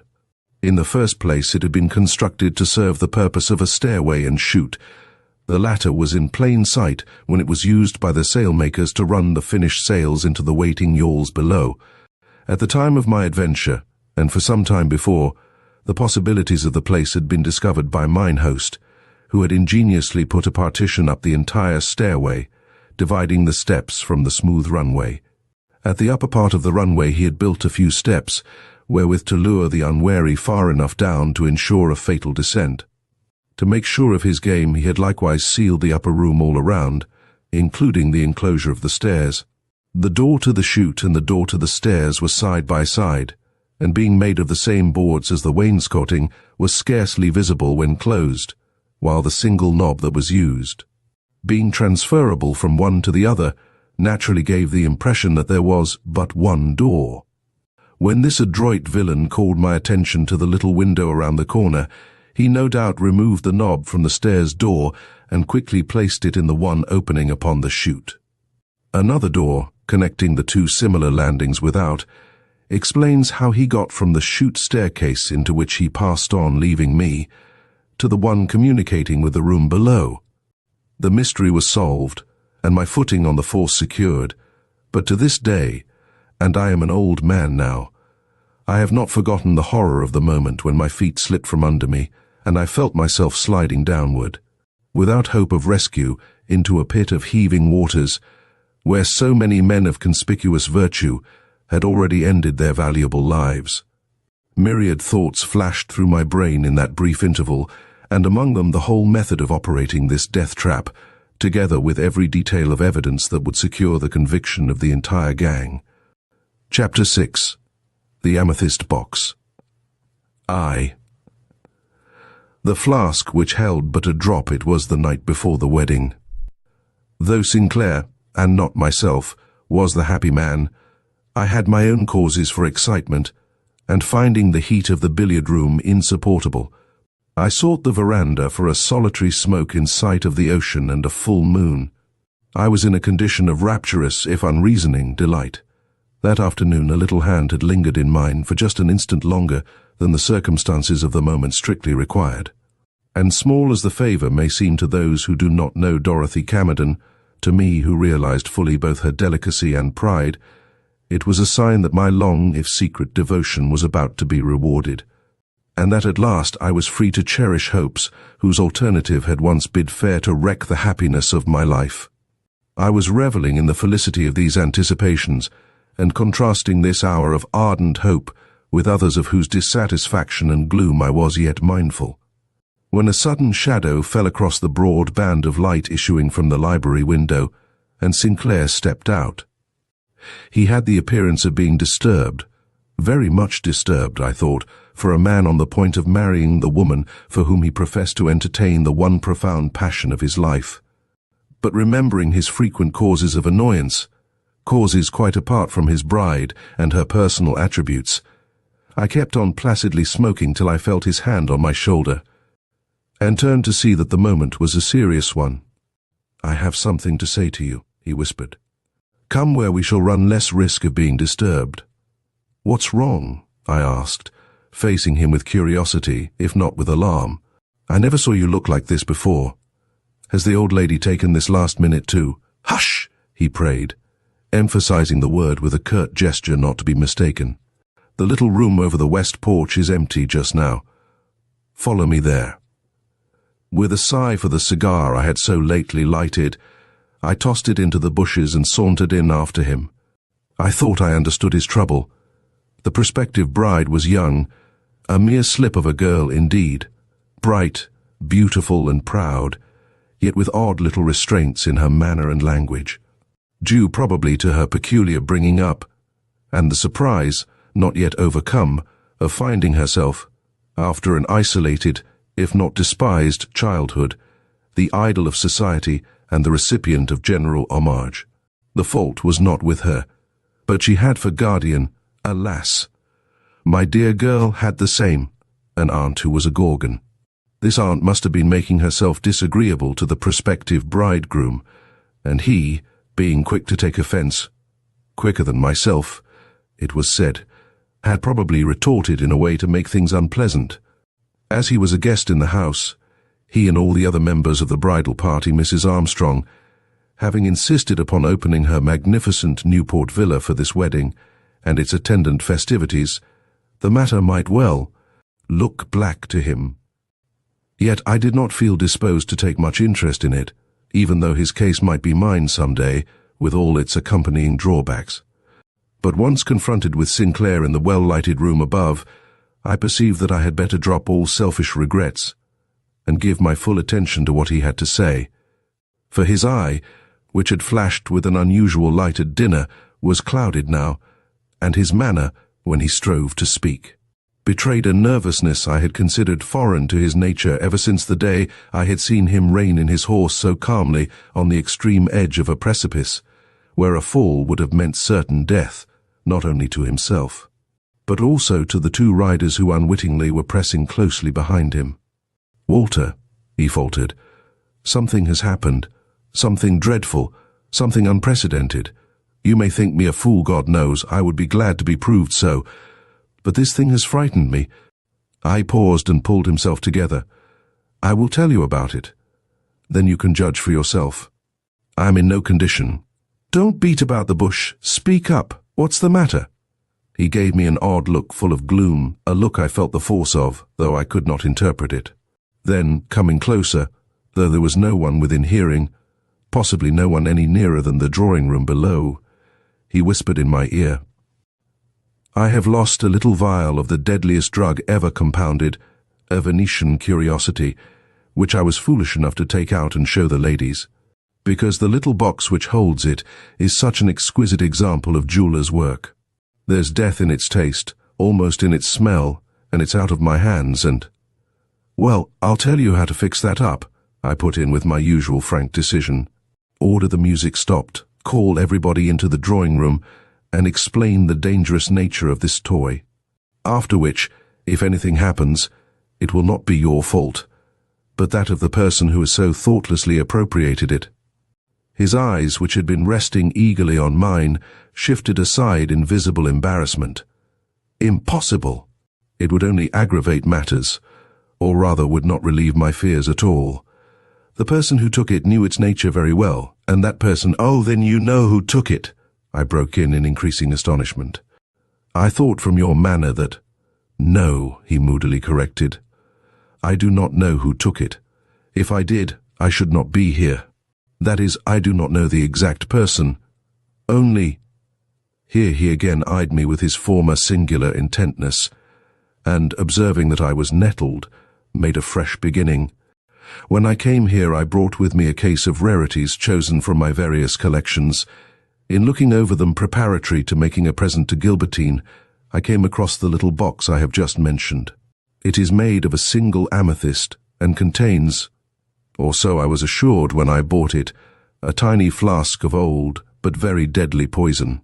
How it came to be included with the other precious and beautiful articles I had picked out for her cadeau I cannot say, but there it was, and conceiving that the sight of it would please the ladies, I carried it down into the library, and in an evil hour called 3 or 4 of those about me to inspect it.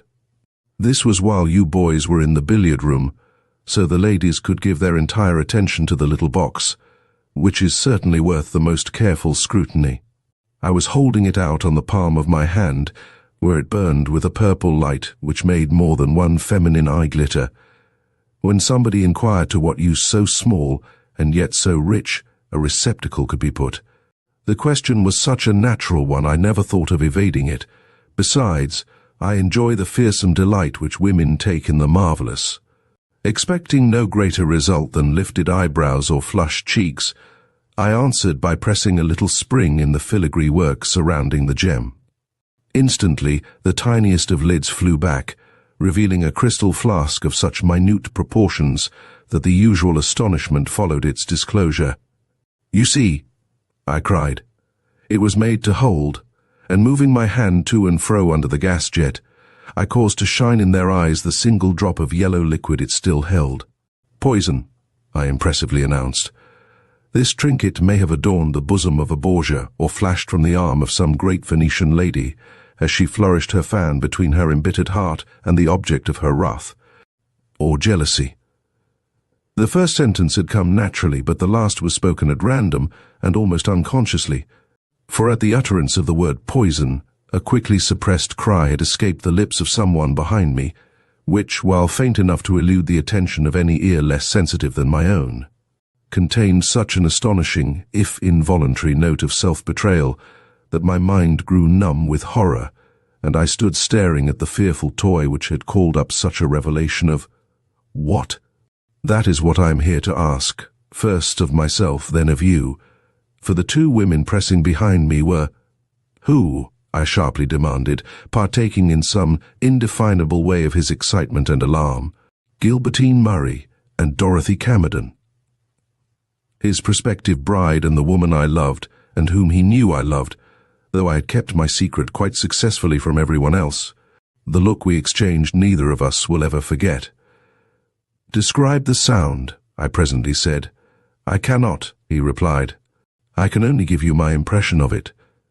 You, like myself, fought in more than one skirmish in the Cuban War. Did you ever hear the cry made by a wounded man when the cup of cool water for which he has long agonized is brought suddenly before his eyes? Such a sound, with all that goes to make it eloquent, did I hear from one of the 2 girls who leaned over my shoulder. Can you understand this amazing, this unheard-of circumstance? Can you name the woman? Can you name the grief capable of making either of these seemingly happy and innocent girls hail the sight of such a doubtful panacea with an unconscious ebullition of joy? You would clear my wedding eve of a great dread if you could, for if this expression of concealed misery came from Gilbertine— "Do you mean," I cried in vehement protest, "that you really are in doubt as to which of these 2 women uttered the cry which so startled you? That you positively cannot tell whether it was Gilbertine or—" "I cannot. As God lives, I cannot. I was too dazed, too confounded by the unexpected circumstance, to turn at once, and when I did, it was to see both pairs of eyes shining, and both faces dimpling with real or affected gaiety. Indeed, if the matter had stopped there, I should have thought myself the victim of some monstrous delusion. But when, a half-hour later, I found this box missing from the cabinet, where I had hastily thrust it at the peremptory summons of our hostess, I knew that I had not misunderstood the nature of the cry I had heard, that it was indeed one of secret longing, and that the hand had simply taken what the heart desired.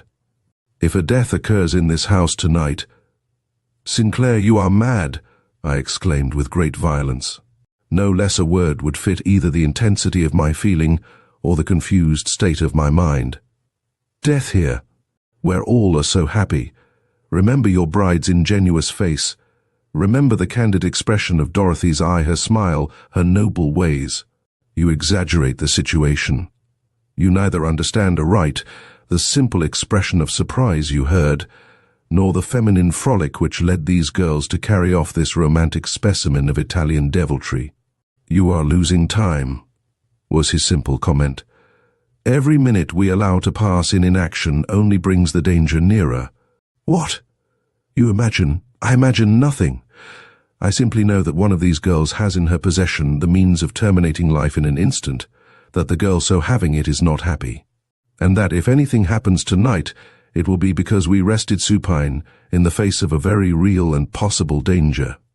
Now, as Gilbertine has never given me reason to doubt either her affection for myself or her satisfaction in our approaching union, I have allowed myself to think that the object of your fears is Dorothy, I finished. With a laugh I vainly strove to make sarcastic. He did not answer, and I stood battling with a dread I could neither conceal nor avow. For preposterous as his idea was, reason told me that he had some grounds for his doubt. Dorothy, unlike Gilbertine Murray, was not to be read at a glance, and her trouble, for she certainly had a trouble, was not one she chose to share with anyone, even with me.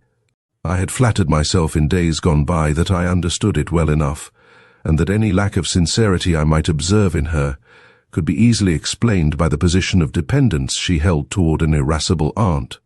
But now that I forced myself to consider the matter carefully, I could not but ask if the varying moods by which I had found myself secretly harrowed had not sprung from a very different cause, a cause for which my persistent love was more to blame than the temper of her relative.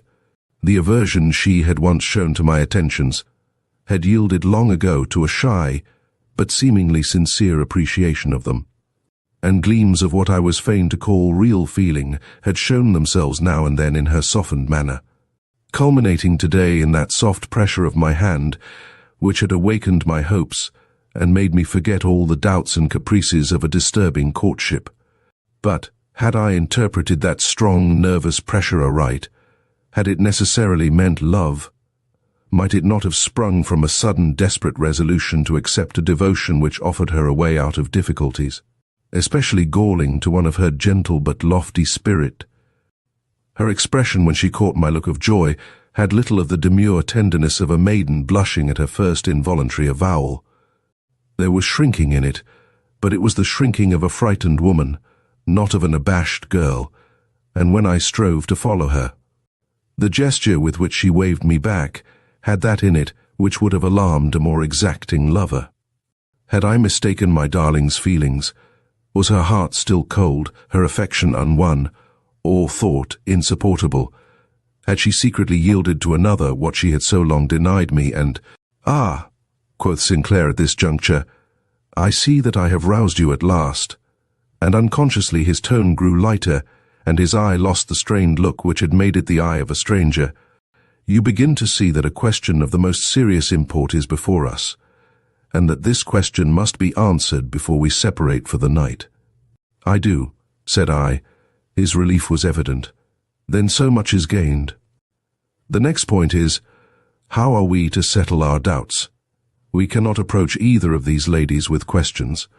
A girl wretched enough to contemplate suicide would be especially careful to conceal both her misery and its cause.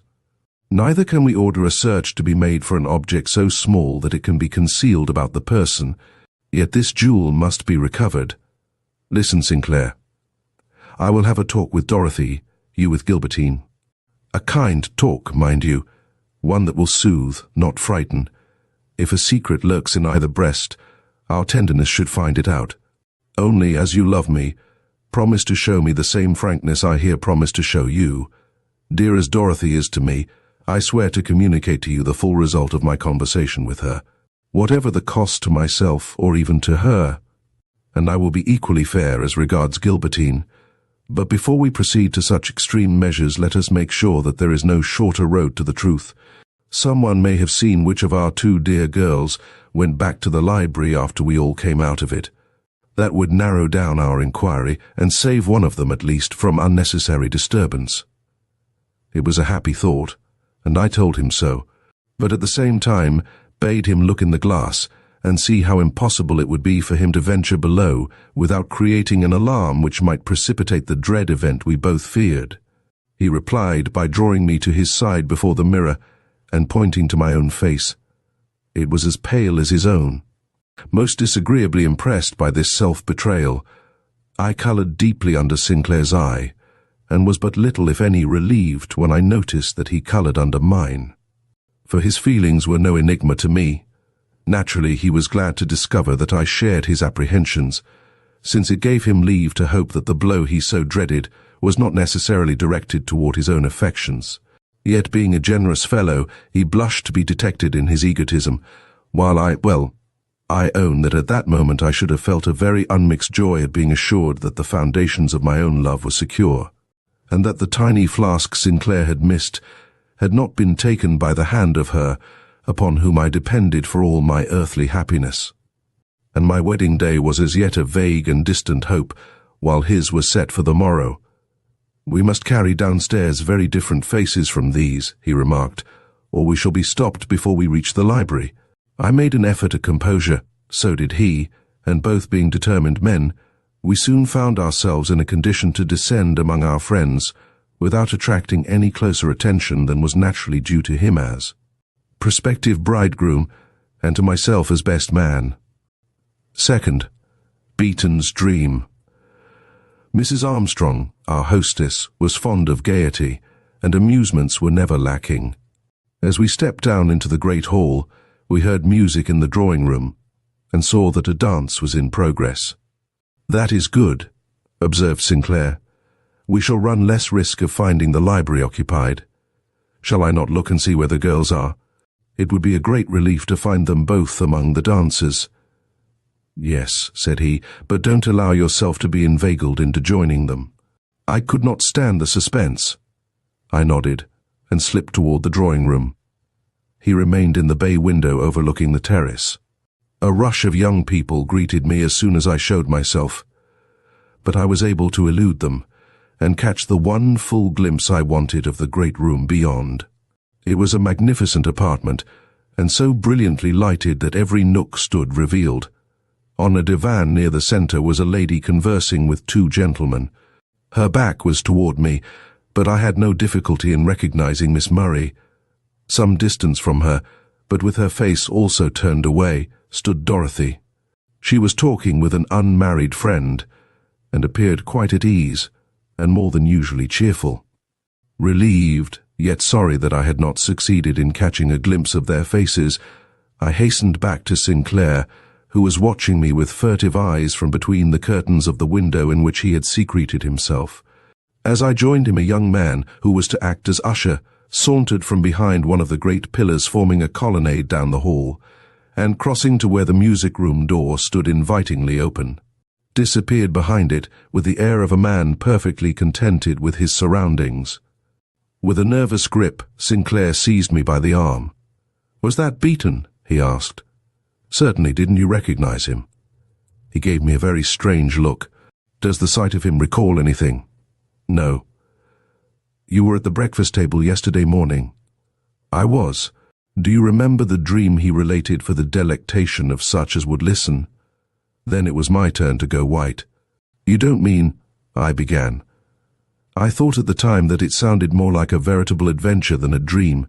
Now I am sure that it was such. "Sinclair, you do not mean that the young girl he professed himself to have surprised one moonlit night standing on the verge of the cliff, with arms upstretched and a distracted air, was a real person?" "I do. We laughed at the time. He made it seem so tragic and preposterous. I do not feel like laughing now." I gazed at Sinclair in horror. The music was throbbing in our ears, and the murmur of gay voices and swiftly moving feet suggested nothing but joy and hilarity. Which was the dream? This scene of seeming mirth and happy promise, or the fancies he had conjured up to rob us both of peace? Beaton mentioned no names, I stubbornly protested. He did not even call the vision he encountered a woman. "It was a wraith, you remember, a dream maiden, a creature of his own imagination, born of some tragedy he had read." "Beaton is a gentleman," was Sinclair's cold reply. "He did not wish to injure, but to warn the woman for whose benefit he told his tale. Warn. He doubtless reasoned in this way. If he could make this young and probably sensitive girl realize that she had been seen and her intentions recognized, she would beware of such attempts in the future. He is a kind-hearted fellow. Did you notice which end of the table he ignored when relating this dramatic episode? No. If you had, we might be better able to judge where his thoughts were. Probably you cannot even tell how the ladies took it. No, I never thought of looking. Good God, Sinclair, don't let us harrow up ourselves unnecessarily. I saw them both a moment ago, and nothing in their manner showed that anything was amiss with either of them. For answer, he drew me toward the library. This room was not frequented by the young people at night. There were 2 or 3 elderly people in the party, notably the husband and the brother of the lady of the house, and to their use the room was more or less given up after nightfall. Sinclair wished to show me the cabinet where the box had been. There was a fire in the grate, for the evenings were now more or less chilly. When the door had closed behind us, we found that this fire supplied all the light there was in the room. Both gas jets had been put out, and the rich yet home-like room glowed with ruddy hues, interspersed with great shadows. A solitary scene, yet an enticing one. Sinclair drew a deep breath. Mr. Armstrong must have gone elsewhere to read the evening papers, he remarked. I replied by casting a scrutinizing look into the corners. I dreaded finding a pair of lovers hid somewhere in many nooks made by the jutting bookcases. But I saw no one. However, at the other end of the large room there stood a screen near one of the many lounges, and I was on the point of approaching this place of concealment when Sinclair drew me toward a tall cabinet upon whose glass doors. The firelight was shimmering, and pointing to a shelf far above our heads, cried, "No woman could reach that unaided. Gilbertine is tall, but not tall enough for that." I purposely put it high. I looked about for a stool. There was one just behind Sinclair. I drew his attention to it. He flushed and gave it a kick, then shivered slightly and sat down in a chair nearby. I knew what he was thinking. Gilbertine was taller than Dorothy. This stool might have served Gilbertine, if not Dorothy. I felt a great sympathy for him. After all, his case was more serious than mine. The bishop was coming to marry him the next day. "Sinclair," said I, "the stool means nothing. Dorothy has more inches than you think. With this under her feet, she could reach the shelf by standing tiptoe. Besides, there are the chairs." True, and he started up. "There are the chairs. I forgot the chairs. I fear my wits have gone wool-gathering. We shall have to take others into our confidence." Here his voice fell to a whisper.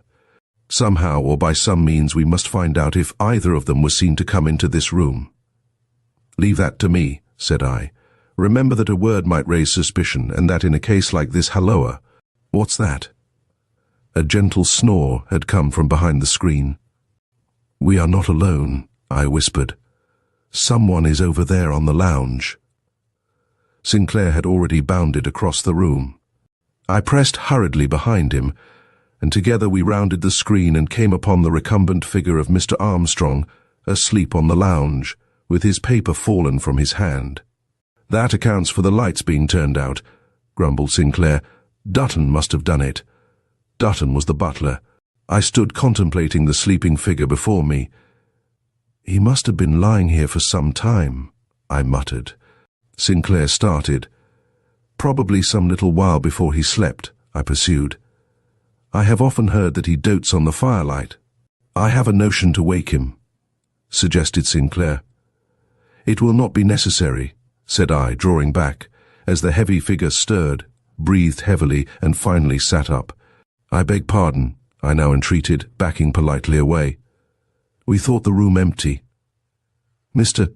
Armstrong, who, if slow to receive impressions, is far from lacking intelligence, eyed us with sleepy indifference for a moment, then rose ponderously to his feet, and was on the instant the man of manner and unfailing courtesy we had ever found him. "What can I do to oblige you?" he asked, his smooth, if hesitating, tones sounding strange to our excited ears. I made haste to forestall Sinclair, who was racking his brains for words with which to propound the question he dared not put too boldly. "Pardon me, Mr. Armstrong, we were looking about for a small pin dropped by Miss Camerden." How hard it was for me to use her name in this connection only my own heart knew. She was in here just now. Was she not? The courteous gentleman bowed, hemmed, and smiled a very polite but unmeaning smile. Evidently he had not the remotest notion whether she had been in or not. "I am sorry, but I am afraid I lost myself for a moment on that lounge," he admitted. "The firelight always makes me sleepy." "But if I can help you," he cried, starting forward, but almost immediately pausing again and giving us rather a curious look. Someone was in the room. I remember it now. It was just before the warmth and glow of the fire became too much for me. I cannot say that it was Miss Camerden, however. I thought it was someone of quicker movement. She made quite a rattle with the chairs. I purposely did not look back at Sinclair. "Miss Murray," I suggested. Mr. Armstrong made one of his low, old-fashioned bows. This, I doubt not, was out of deference to the bride-to-be. "Does Miss Murray wear white tonight?" "Yes," muttered Sinclair, coming hastily forward. "Then it may have been she." For as I lay there deciding whether or not to yield to the agreeable somnolence I felt creeping over me, I caught a glimpse of the lady's skirt as she passed out. And that skirt was white silk, I suppose you call it. It looked very pretty in the firelight. Sinclair, turning on his heel, stalked in a dazed way toward the door.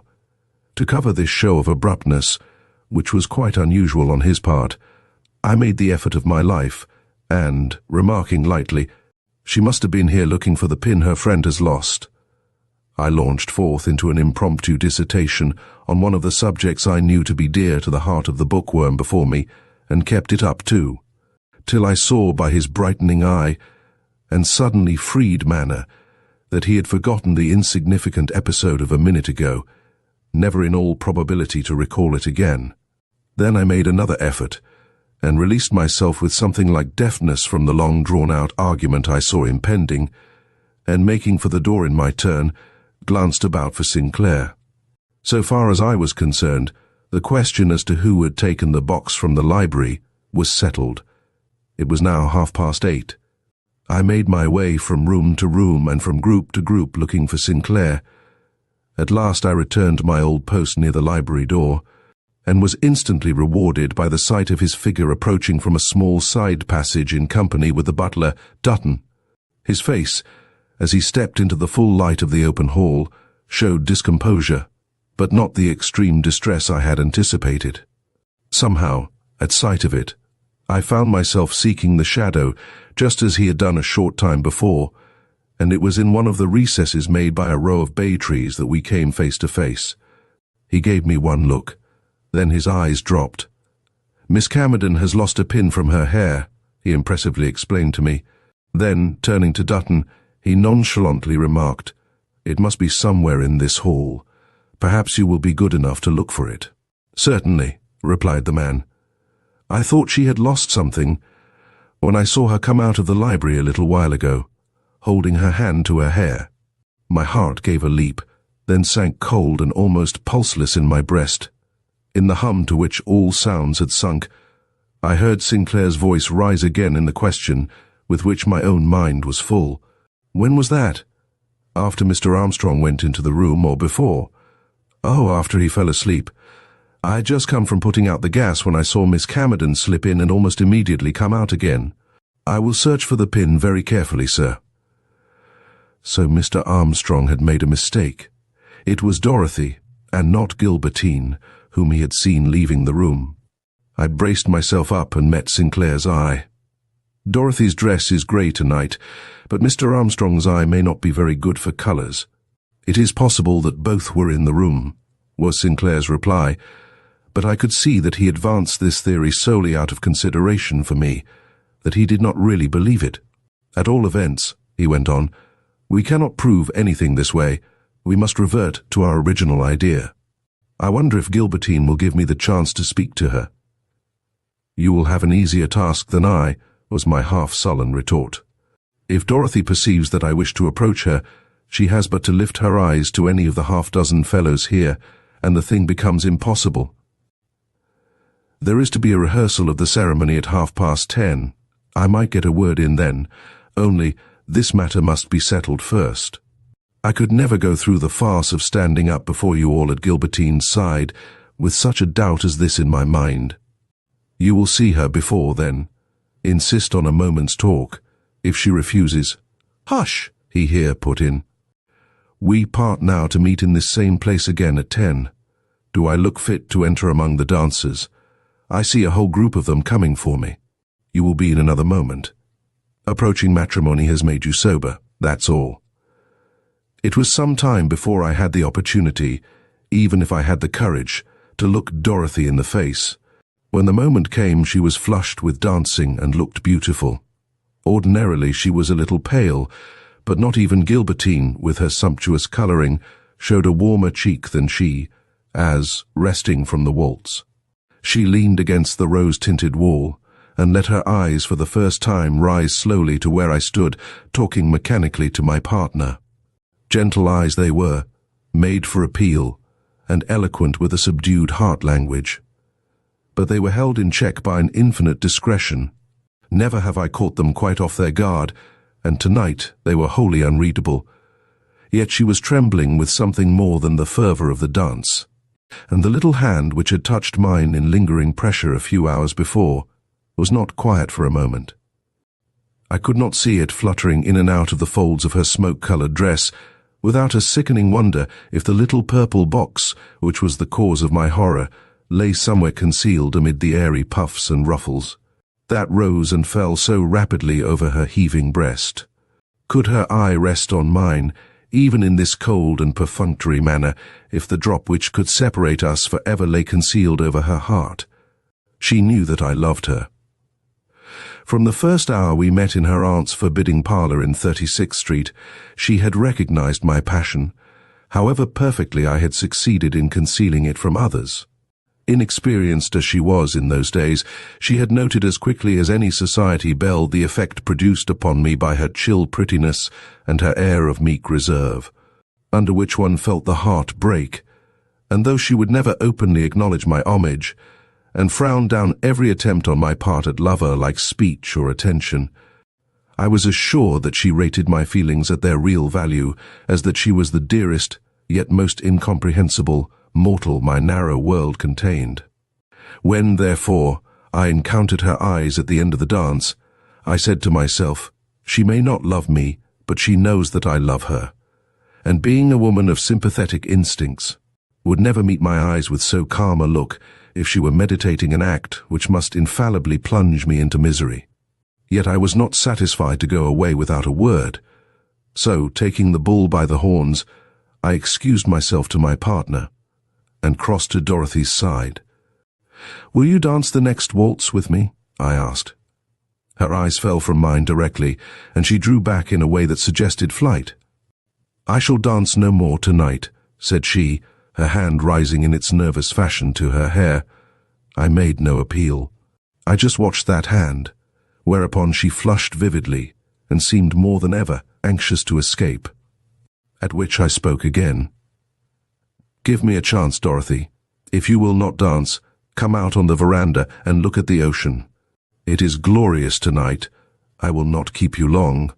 The lights here trouble my eyes. Besides, I am most anxious to ask you—" "No, no," she vehemently objected, very much as if frightened. "I cannot leave the drawing-room. Do not ask me. Seek some other partner do tonight. You wish it very much." She was panting, eager. I felt my heart sink and dreaded lest I should betray my feelings.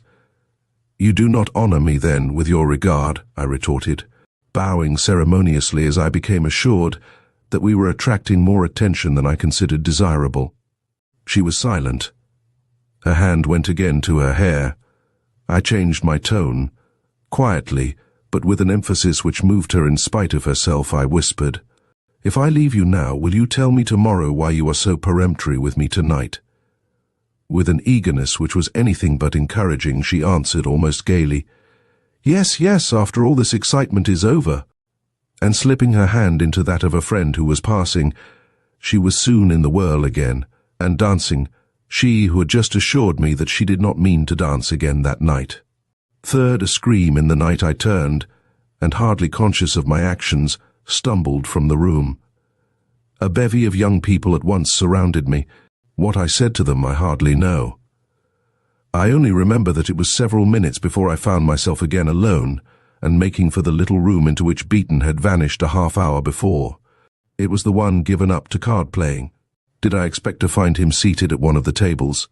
Possibly, at all events, I approached the doorway, and was about to enter, when a heavy step shook the threshold before me, and I found myself confronted by the advancing figure of an elderly lady, whose portrait it is now time for me to draw. It is no pleasurable task, but one I cannot escape. Imagine, then, a broad, weighty woman of not much height, with a face whose features were usually forgotten in the impression made by her great cheeks and falling jowls. If the small eyes rested on you, you found them sinister and strange, but if they were turned elsewhere, you asked in what lay the power of the face, and sought in vain amid its long wrinkles and indeterminate lines for the secret of that spiritual and bodily repulsion which the least look into this impassive countenance was calculated to produce. She was a woman of immense means, and an oppressive consciousness of this spoke in every movement of her heavy frame, which always seemed to take up 3 times as much space as rightfully belonged to any human creature. Add to this that she was seldom seen without a display of diamonds which made her broad bust look like the bejeweled breast of some Eastern idol, and some idea may be formed of this redoubtable woman, whom I have hitherto confined myself to speaking of as the Gorgon. The stare she gave me had something venomous and threatening in it. Evidently for the moment I was out of her books, and while I did not understand in what way I had displeased her, for we always had met amicably before, I seized upon this sign of displeasure on her part as explanatory, perhaps, of the curtness and show of contradictory feelings on the part of her dependent niece. Yet why should the old woman frown on me? I had been told more than once that she regarded me with great favor. Had I unwittingly done something to displease her, or had the game of cards she had just left gone against her, ruffling her temper and making it imperative for her to choose some object on which to vent her spite? I entered the room to see. 2 men and 1 woman stood in rather an embarrassed silence about a table on which lay some cards, which had every appearance of having been thrown down by an impatient hand. One of the men was Will Beaton, and it was he who now remarked, "She has just found out that the young people are enjoying themselves. I wonder upon which of her 2 unfortunate nieces she will expend her ill temper tonight." "Oh, there's no question about that," remarked the lady who stood near him. "Ever since she has had a reasonable prospect of working Gilbertine off her hands, she has devoted herself quite exclusively to her remaining burden. I hear," she impulsively continued, craning her neck to be sure that the object of her remarks was quite out of earshot, "that the South Hall was blue today with the talk she gave Dorothy Camerden. No one knows what about, for the girl evidently tries to please her. But some women have more than their own proper share of bile. They must expend it on someone." And she, in turn, threw down her cards, which up till now she had held in her hand. I gave Beaton a look and stepped out on the veranda. In a minute he followed me, and in the corner facing the ocean, where the vines clustered the thickest, we held our conversation. I began it with a directness born of my desperation. "Beaton," said I, "we have not known each other long, but I recognize a man when I see him, and I am disposed to be frank with you. I am in trouble. My affections are engaged, deeply engaged, in a quarter where I find some mystery. You have helped make it." Here a gesture escaped him. "I allude to the story you related the other morning of the young girl you had seen hanging over the verge of the cliff, with every appearance of intending to throw herself over. It was as a dream I related that," he gravely remarked. "That I am aware of, but it was no dream to me, Beaton. I fear I know that young girl. I also fear that I know what drove her into contemplating so rash an act. The conversation just held in the card room should enlighten you.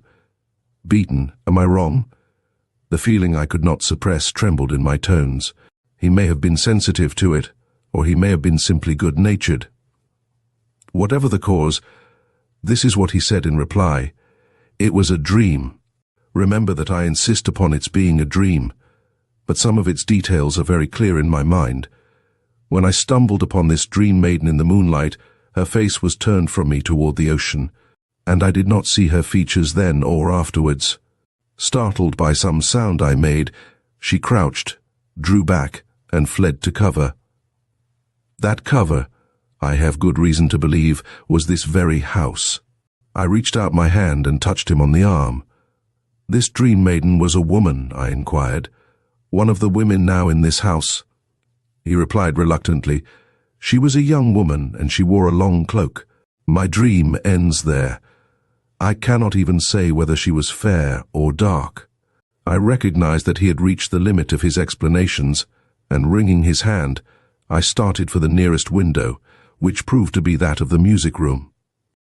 I was about to enter when I saw two women crossing to the opposite doorway, and paused with a full heart to note them, for one was Mrs. Lansing, and the other Dorothy.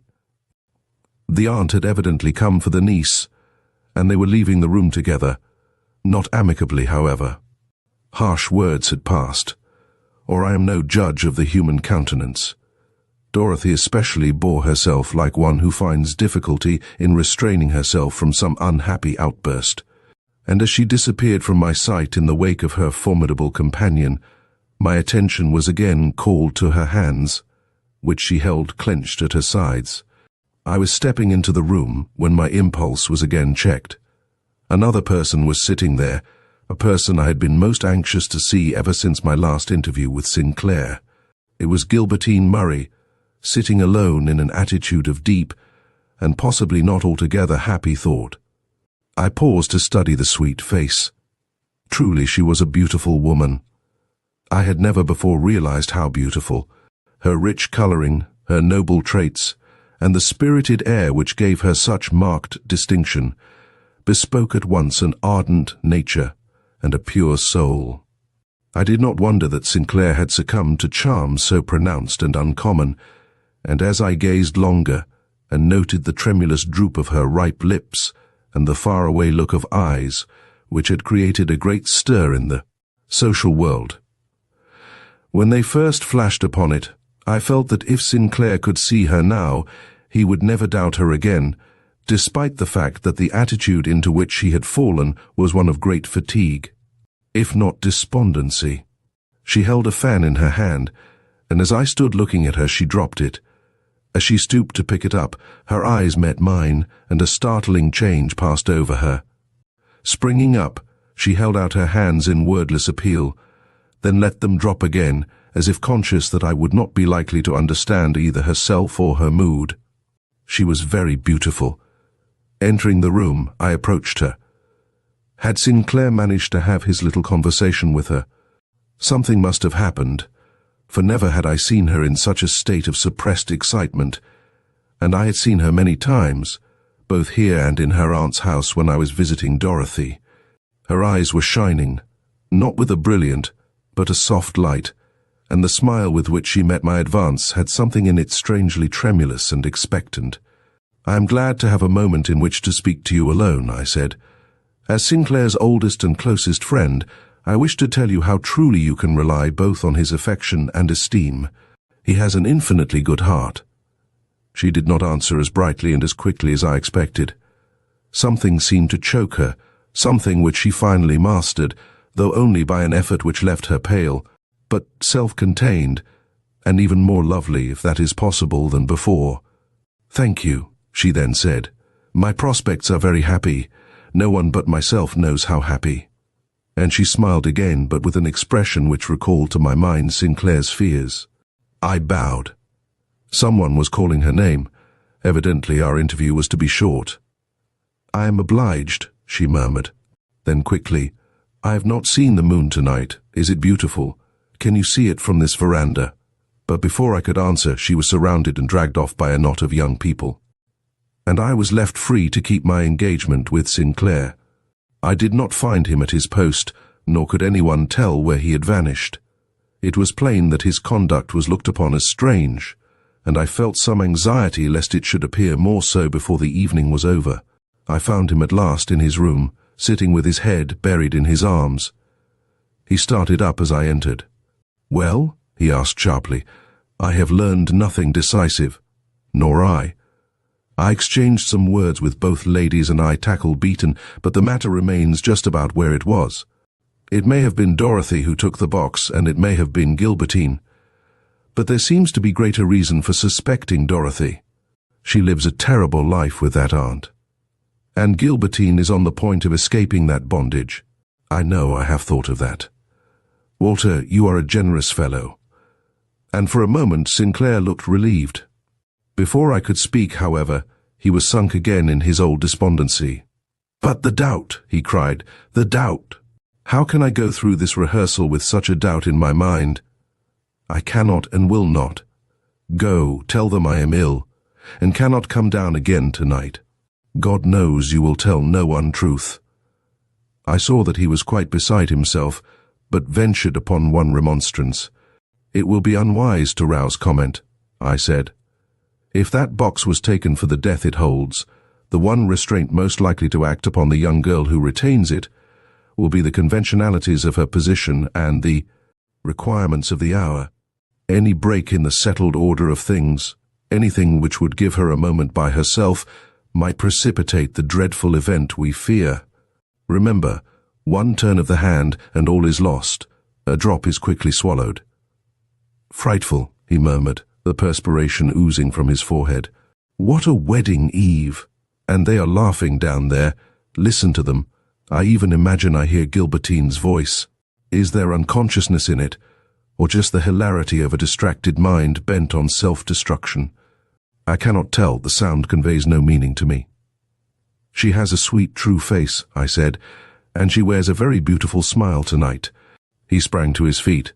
Yes, a smile that maddens me, a smile that tells me nothing. Walter, don't you see that, even if that cursed box remains unopened, and nothing ever comes of its theft, the seeds of distrust are sown thick in my breast. And I must always ask, was there a moment when my young bride shrank from me enough to dream of death? That is why I cannot go through the mockery of this rehearsal. Can you go through the ceremony of marriage? I must, if nothing happens tonight. And then, I spoke involuntarily, I was thinking not of him, but of myself. But he evidently found in my words an echo of his own thought. "Yes, it is thee," he murmured. Well may a man quail before that he did go downstairs, however, and later on went through the rehearsal very much as I had expected him to do, quietly and without any outward show of emotion. As soon as possible after this the company separated, Sinclair making me an imperceptible gesture as he went upstairs. I knew what it meant, and was in his room as soon as the fellows who accompanied him had left him alone. "The danger is from now on," he cried, as soon as I had closed the door behind me. "I shall not undress tonight." "Nor I. Happily we both have rooms by ourselves in this great house. I shall put out my light, and then open my door as far as need be. Not a move in the house will escape me. I will do the same. Gilbertine, God be thanked, is not alone in her room. Little Miss Lane shares it with her. And Dorothy? Oh, she is under the strictest bondage night and day. She sleeps in a little room off her aunt's. Do you know her door?" I shook my head. "I will pass down the hall and stop an instant before the two doors we are most interested in. When I pass Gilbertine's, I will throw out my right hand." I stood on the threshold of his room and watched him. When the two doors were well fixed in my mind, I went to my own room and prepared for my self-imposed watch. When quite ready, I put out my light. It was then 11 o'clock. The house was very quiet. There had been the usual bustle attending the separation of a party of laughing, chattering girls for the night, but this had not lasted long, for the great doings of the morrow called for bright eyes and fresh cheeks, and these can only be gained by sleep.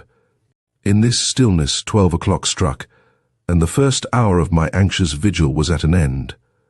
I thought of Sinclair. He had given no token of the watch he was keeping, but I knew he was sitting with his ear to the door, listening for the alarm which must come soon if it came at all. But would it come at all? Were we not wasting strength and a great deal of emotion on a dread which had no foundation in fact?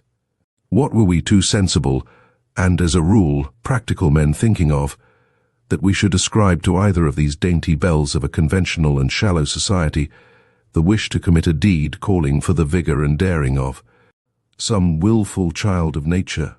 It was not to be thought of in this sober reasoning hour. We had given ourselves over to a ghastly nightmare, and would yet awake. Why was I on my feet? Had I heard anything? Yes, a stir, a very faint stir somewhere down the hall, the slow, cautious opening of a door, then a footfall. Or had I imagined the latter? I could hear nothing now. Pushing open my own door, I looked cautiously out. Only the pale face of Sinclair confronted me. He was peering from the corner of an adjacent passageway, the moonlight at his back. Advancing, we met in silence. For the moment we seemed to be the only persons awake in the vast house. "I thought I heard a step," was my cautious whisper after a moment of intense listening. "Where?" I pointed toward that portion of the house where the ladies' rooms were situated. "That is not what I heard," was his murmured protest. "What I heard was a creak in the small stairway running down at the end of the hall where my room is." "One of the servants," I ventured, and for a moment we stood irresolute. Then we both turned rigid as some sound arose in one of the far-off rooms, only to quickly relax again as that sound resolved itself into a murmur of muffled voices. Where there was talking, there could be no danger of the special event we feared. Our relief was so great we both smiled. Next instant his face, and I have no doubt my own, turned the color of clay, and Sinclair went reeling back against the wall. A scream had risen in this sleeping house, a piercing and insistent scream, such as raises the hair and curdles the blood. What Sinclair had to tell me, this scream seemed to come from the room where we had just heard voices. With a common impulse, Sinclair and I both started down the hall, only to find ourselves met by a dozen wild interrogations from behind as many quickly opened doors. Was it fire? Had burglars got in? What was the matter? Who had uttered that dreadful shriek? Alas! That was the question which we of all men were most anxious to hear answered. Who? Gilbertine or Dorothy? Gilbertine's door was reached first. In it stood a short, slight figure, wrapped in a hastily donned shawl. The white face looked into ours as we stopped, and we recognized little Miss Lane. "What has happened?" she gasped. "It must have been an awful cry to waken everybody so." We never thought of answering her. "Where is Gilbertine?" demanded Sinclair, thrusting his hand out as if to put her aside. She drew herself up with sudden dignity. "In bed," she replied. "It was she who told me that somebody had shrieked. I didn't wake." Sinclair uttered a sigh of the greatest relief that ever burst from a man's overcharged breast. "Tell her we will find out what it means," he answered kindly, drawing me rapidly away. By this time Mr. and Mrs. Armstrong were aroused, and I could hear the slow and hesitating tones of the former in the passage behind us. "Let us hasten," whispered Sinclair. "Our eyes must be the first to see what lies behind that partly opened door." I shivered. The door he had designated was Dorothy's. Sinclair reached it first and pushed it open. Pressing up behind him, I cast a fearful look over his shoulder. Only emptiness confronted us. Dorothy was not in the little chamber. With an impulsive gesture, Sinclair pointed to the bed. It had not been lain in then to the gas. It was still burning. The communicating room in which Mrs. Lansing slept was also lighted, but silent as the one in which we stood. This last fact struck us as the most incomprehensible of all. Mrs. Lansing was not the woman to sleep through a disturbance. Where was she then? And why did we not hear her strident and aggressive tones rising in angry remonstrance at our intrusion? Had she followed her niece from the room? Should we in another minute encounter her ponderous figure in the group of people we could now hear hurrying toward us? I was for retreating and hunting the house over for Dorothy, but Sinclair, with truer instinct, drew me across the threshold of this silent room.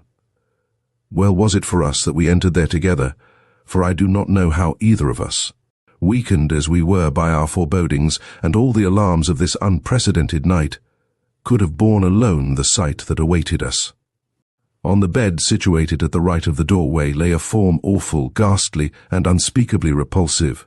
The head, which lay high but inert upon the pillow, was surrounded with the grey hairs of age, and the eyes, which seemed to stare into ours, were glassy with reflected light, and not with inward intelligence.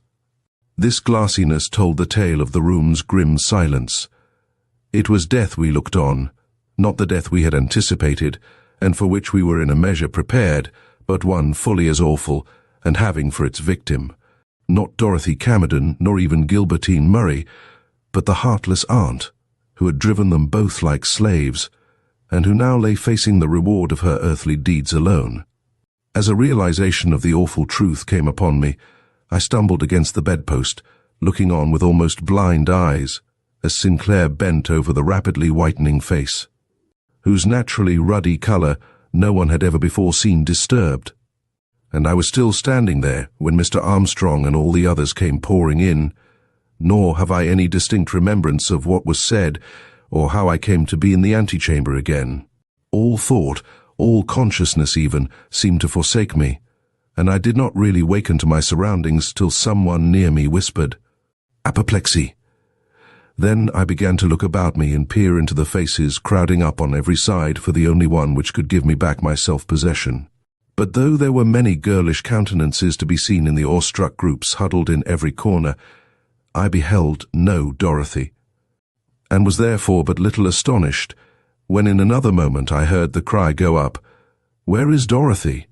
Where was she when her aunt died?"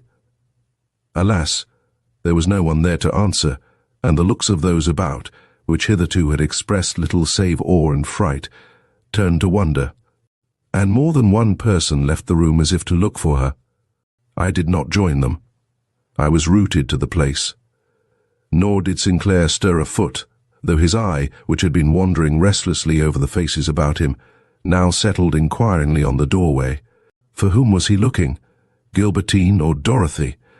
Gilbertine, no doubt, for he visibly brightened as her figure presently appeared clad in a negligee which emphasized her height, and gave to her whole appearance a womanly sobriety unusual to it. She had evidently been told what had occurred, for she asked no questions, only leaned in still horror against the doorpost, with her eyes fixed on the room within. Sinclair, advancing, held out his arm. She gave no sign of seeing it. Then he spoke. This seemed to rouse her, for she gave him a grateful look, though she did not take his arm. "There will be no wedding tomorrow," fell from her lips in self-communing murmur. Only a few minutes had passed since they had started to find Dorothy, but it seemed an age to me. My body remained in the room, but my mind was searching the house for the girl I loved. Where was she hidden? Would she be found huddled but alive in some far-off chamber, or was another and more dreadful tragedy awaiting us? I wondered that I could not join the search. I wondered that even Gilbertine's presence could keep Sinclair from doing so. Didn't he know what in all probability this missing girl had with her? Didn't he know what I had suffered, was suffering? Ah, what now? She is coming. I can hear them speaking to her. Gilbertine moves from the door, and a young man and woman enter with Dorothy between them. But what a Dorothy! Years could have made no greater change in her. She looked and she moved like one who is done with life, yet fears the few remaining moments left her. Instinctively we fell back before her. Instinctively we followed her with our eyes as, reeling a little at the door, she cast a look of inconceivable shrinking.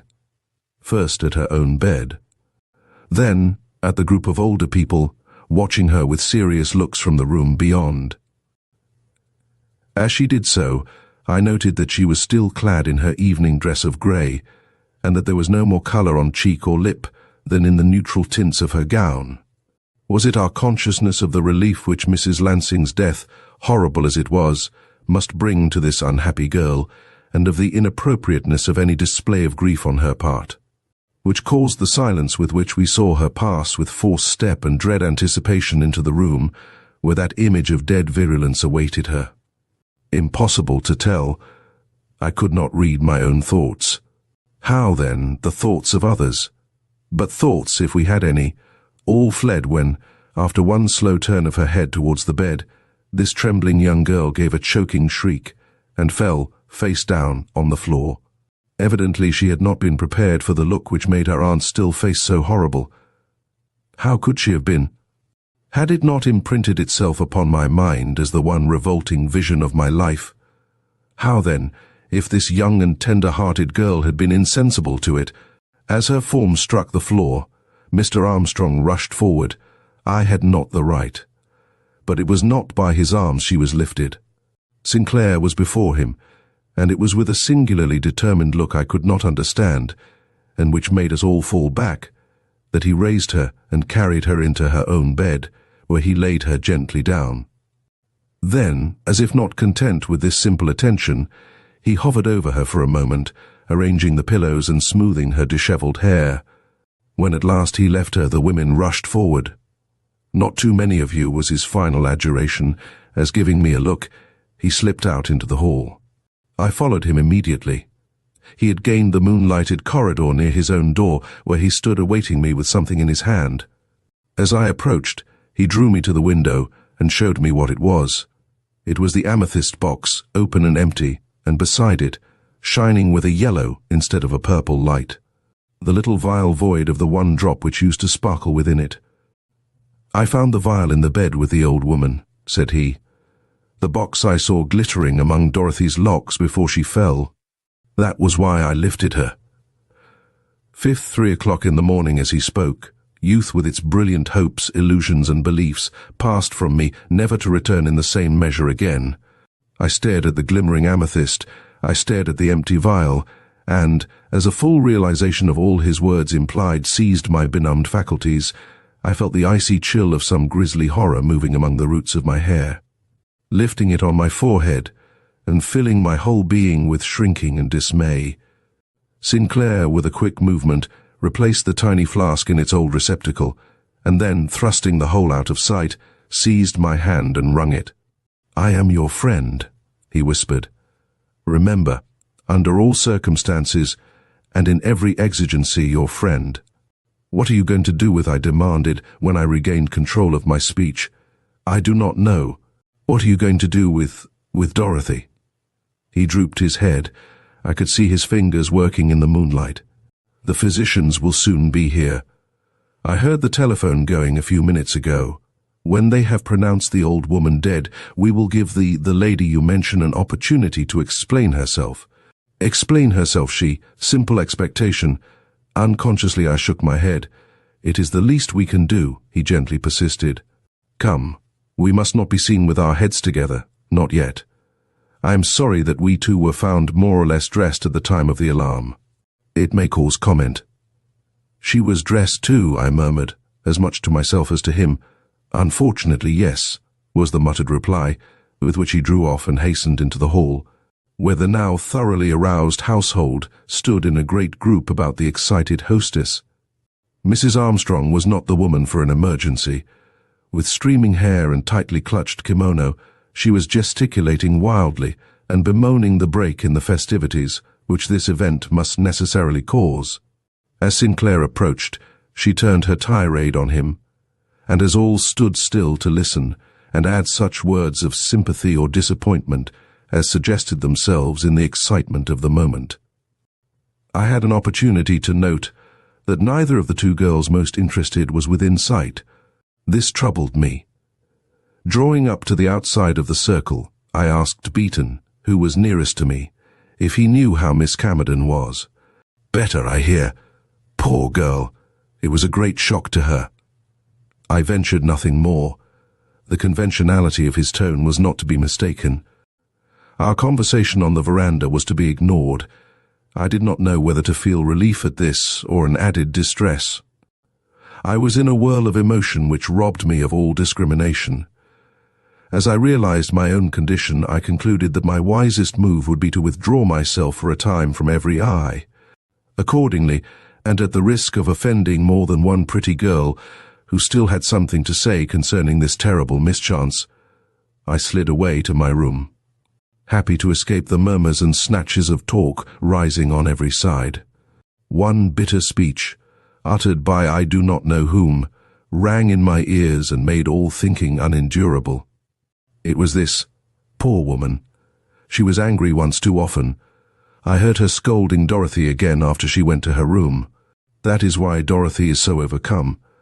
She says it was the violence of her aunt's rage which killed her, a rage of which she unfortunately was the cause. So there were words again between these two after the door closed upon them for the night. Was this what we heard just before that scream went up? It would seem so. Thereupon, quite against my will, I found myself thinking of Dorothy's changed position before the world. Only yesterday a dependent slave, today the owner of millions. Gilbertine would have her share, a large one, but there was enough to make them both wealthy. Intolerable thought. Would that no money had been involved. I hated to think of those diamonds and... oh, anything was better than this. Dashing from my room, I joined one of the groups into which the single large circle had now broken up. The house had been lighted from end to end, and some effort had been made at a more respectable appearance by such persons as I now saw. Some even were fully dressed. All were engaged in discussing the one great topic. Listening and not listening, I waited for the front door bell to ring. It sounded while one woman was saying to another, "The Sinclairs will now be able to take their honeymoon in their own yacht." I made my way to where I could watch Sinclair while the physicians were in the room. I thought his face looked very noble. The narrowness of his own escape, the sympathy for me which the event, so much worse than either of us anticipated, had wakened in his generous breast, had called out all that was best in his naturally reserved and not always to be understood nature. A tower of strength he was to me at that hour. I knew that mercy, and mercy only, would influence his conduct. He would be guilty of no rash or inconsiderate act. He would give this young girl a chance. Therefore, when the physicians had pronounced the case one of apoplexy, a conclusion most natural under the circumstances, and the excitement which had held together the various groups of uneasy guests had begun to subside, it was with perfect confidence I saw him approach and address Gilbertine. She was standing fully dressed at the stairhead, where she had stopped to hold some conversation with the retiring physicians, and the look she gave him in return, and the way she moved off in obedience to his command or suggestion, assured me that he was laying plans for an interview with Dorothy. Consequently, I was quite ready to obey him when he finally stepped up to me and said, "Go below, and if you find the library empty, as I have no doubt you will, light one gas jet. And see that the door to the conservatory is unlocked. I require a place in which to make Gilbertine comfortable, while I have some words with her cousin. But how will you be able to influence Miss Camerden to come down?" Somehow, the familiar name of Dorothy would not pass my lips. "Do you think she will recognize your right to summon her to an interview?" Yes. I had never seen his lip take that firm line before, yet I had always known him to be a man of great resolution. "But how can you reach her?" "She is shut up in her own room, under the care, I am told, of Mrs. Armstrong's maid." "I know. But she will escape that dreadful place as soon as her feet will carry her. I shall wait in the hall till I see her come out. Then I will urge her to follow me, and she will do so, attended by Gilbertine." "And I? Do you mean me to be present at an interview so painful, nay, so serious and so threatening? It would cut short every word you hope to hear. I cannot. I have not asked you to. It is imperative that I should see Miss Camerden alone." He could not call her Dorothy either. "I shall ask Gilbertine to accompany us, so that appearances may be preserved. I want you to be able to inform anyone who approaches the door that you saw me go in there with Miss Murray. Then I am to stay in the hall, if you will be so kind." The clock struck 3. "It is very late," I exclaimed. "Why not wait till morning? And have the whole house about our ears? No. Besides, some things will not keep an hour, a moment. I must hear what this young girl has to say in response to my questions. Remember, I am the owner of the flask whose contents killed the old woman." "You believe she died from swallowing that drop?" "Absolutely." I said no more, but hastened downstairs to do his bidding. I found the lower hall partly lighted, but none of the rooms. Entering the library, I lit the gas as Sinclair had requested. Then I tried the conservatory door. It was unlocked. Casting a sharp glance around, I made sure that the lounges were all unoccupied and that I could safely leave Sinclair to hold his contemplated interview without fear of interruption. Then, dreading a premature arrival on his part, I slid quickly out and moved down the hall to where the light of the one burning jet failed to penetrate. I will watch from here, thought I, and entered upon the quick pacing of the floor which my impatience and the overwrought condition of my nerves demanded. But before I had turned on my steps more than half a dozen times, a brilliant ray coming from some half-open door in the rear caught my eye, and I stepped back to see if anyone was sharing my watch. In doing so, I came upon the little spiral staircase which, earlier in the evening, Sinclair had heard creak under some unknown footstep. Had this footstep been Dorothy's, and if so, what had brought her into this remote portion of the house? Fear, anguish, remorse, a flying from herself or from it. I wished I knew just where she had been found by the two young persons who had brought her back into her aunt's room. No one had volunteered the information, and I had not seen the moment when I felt myself in a position to demand it. Proceeding further, I stood amazed at my own forgetfulness. The light which had attracted my attention came from the room devoted to the display of Miss Murray's wedding gifts. This I should have known instantly, having had a hand in their arrangement. But all my faculties were dulled that night, save such as responded to dread and horror. Before going back, I paused to look at the detective, whose business it was to guard the room. He was sitting very quietly at his post, and if he saw me, he did not look up. Strange that I had forgotten this man when keeping my own vigil above. I doubted if Sinclair had remembered him either. Yet he must have been unconsciously sharing our watch from start to finish. Must even have heard the cry as only a waking man could hear it. Should I ask him if this was so? No. Perhaps I had not the courage to hear his answer. Shortly after my return into the main hall, I heard steps on the grand staircase. Looking up, I saw the two girls descending, followed by Sinclair. He had been successful, then, in inducing Dorothy to come down. What would be the result? Could I stand the suspense of the impending interview? As they stepped within the rays of the solitary gas jet already mentioned, I cast one quick look into Gilbertine's face. Then a long one into Dorothy's. I could read neither. If it was horror and horror only which rendered both so pale and fixed a feature, then their emotion was similar in character and intensity. But if in either breast the one dominant sentiment was fear, horrible, blood-curdling fear, then was that fear confined to Dorothy. For while Gilbertine advanced bravely, Dorothy's steps lagged, and at the point where she should have turned into the library, she whirled sharply about and made as if she would fly back upstairs. But one stare from Gilbertine, one word from Sinclair, recalled her to herself, and she passed in, and the door closed upon the three. I was left to prevent possible intrusion, and to eat out my heart in intolerable suspense. Sixth Dorothy speaks, I shall not subject you to the ordeal from which I suffered.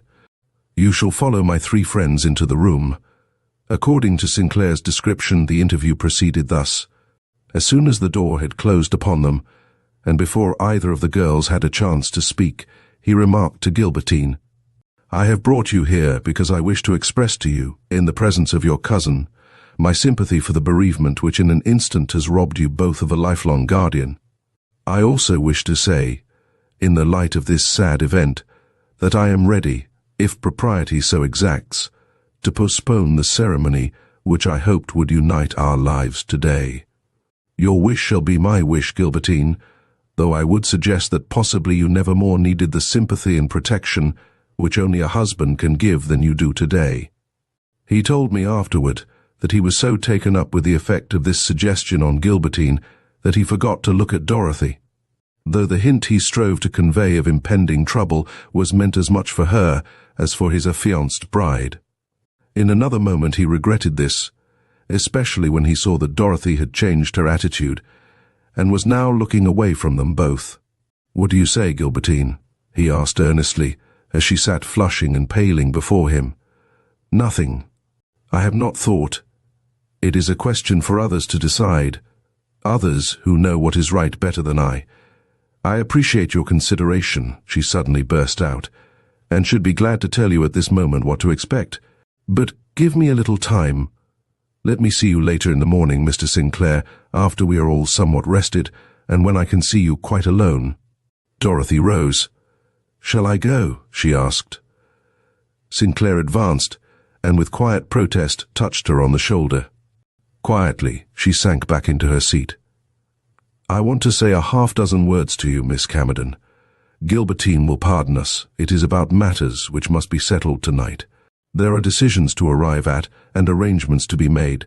Mrs. Armstrong has instructed me to question you in regard to these, as the one best acquainted with Mrs. Lansing's affairs and general tastes. We will not trouble Gilbertine. She has her own decisions to reach. Dear, will you let me make you comfortable in the conservatory while I talk for 5 minutes with Dorothy?" He said she met this question with a look so blank and uncomprehending that he just lifted her and carried her in. Among the palms. "I must speak to Dorothy," he pleaded, placing her in the chair where he had often seen her sit of her own accord. "Be a good girl. I will not keep you here long." "But why cannot I go to my room? I do not understand. I am frightened. What have you to say to Dorothy you cannot say to me?" She seemed so excited that for a minute. Just a minute. He faltered in his purpose. Then he took her gravely by the hand. "I have told you," said he. Then he kissed her softly on the forehead. "Be quiet, dear, and rest. See, here are roses." He plucked and flung a handful into her lap. Then he crossed back to the library and shut the conservatory door behind him. I am not surprised that Gilbertine wondered at her peremptory bridegroom. When Sinclair re-entered the library, he found Dorothy standing with her hand on the knob of the door leading into the hall. Her head was bent thoughtfully forward, as though she were inwardly debating whether to stand her ground or fly. Sinclair gave her no further opportunity for hesitation. Advancing rapidly, he laid his hand gently on hers, and with a gravity which must have impressed her, quietly remarked, "I must ask you to stay and hear what I have to say. I wish to spare Gilbertine, would that I could spare you, but circumstances forbid. You know and I know that your aunt did not die of apoplexy." She gave a violent start, and her lips parted. If the hand under his clasp had been cold, it was now icy. He let his own slip from the contact. "You know," she echoed, trembling and pallid, her released hand flying instinctively to her hair. "Yes, you need not feel about for the little box. I took it from its hiding place when I laid you fainting on the bed. Here it is." He drew it from his pocket and showed it to her. She hardly glanced at it. Her eyes were fixed in terror on his face, and her lips seemed to be trying in vain to formulate some inquiry. He tried to be merciful. "I missed it many hours ago from the shelf yonder where you all saw me place it. Had I known that you had taken it, I would have repeated to you how deadly were the contents, and how dangerous it was to handle the vial or to let others handle it, much less to put it to the lips." She started, and instinctively her form rose to its full height. "Have you looked in that little box since you took it from my hair?" she asked. "Yes." "Then you know it to be empty?" For answer he pressed the spring, and the little lid flew open. "It is not empty now, you see." Then more slowly and with infinite meaning, "But the little flask is."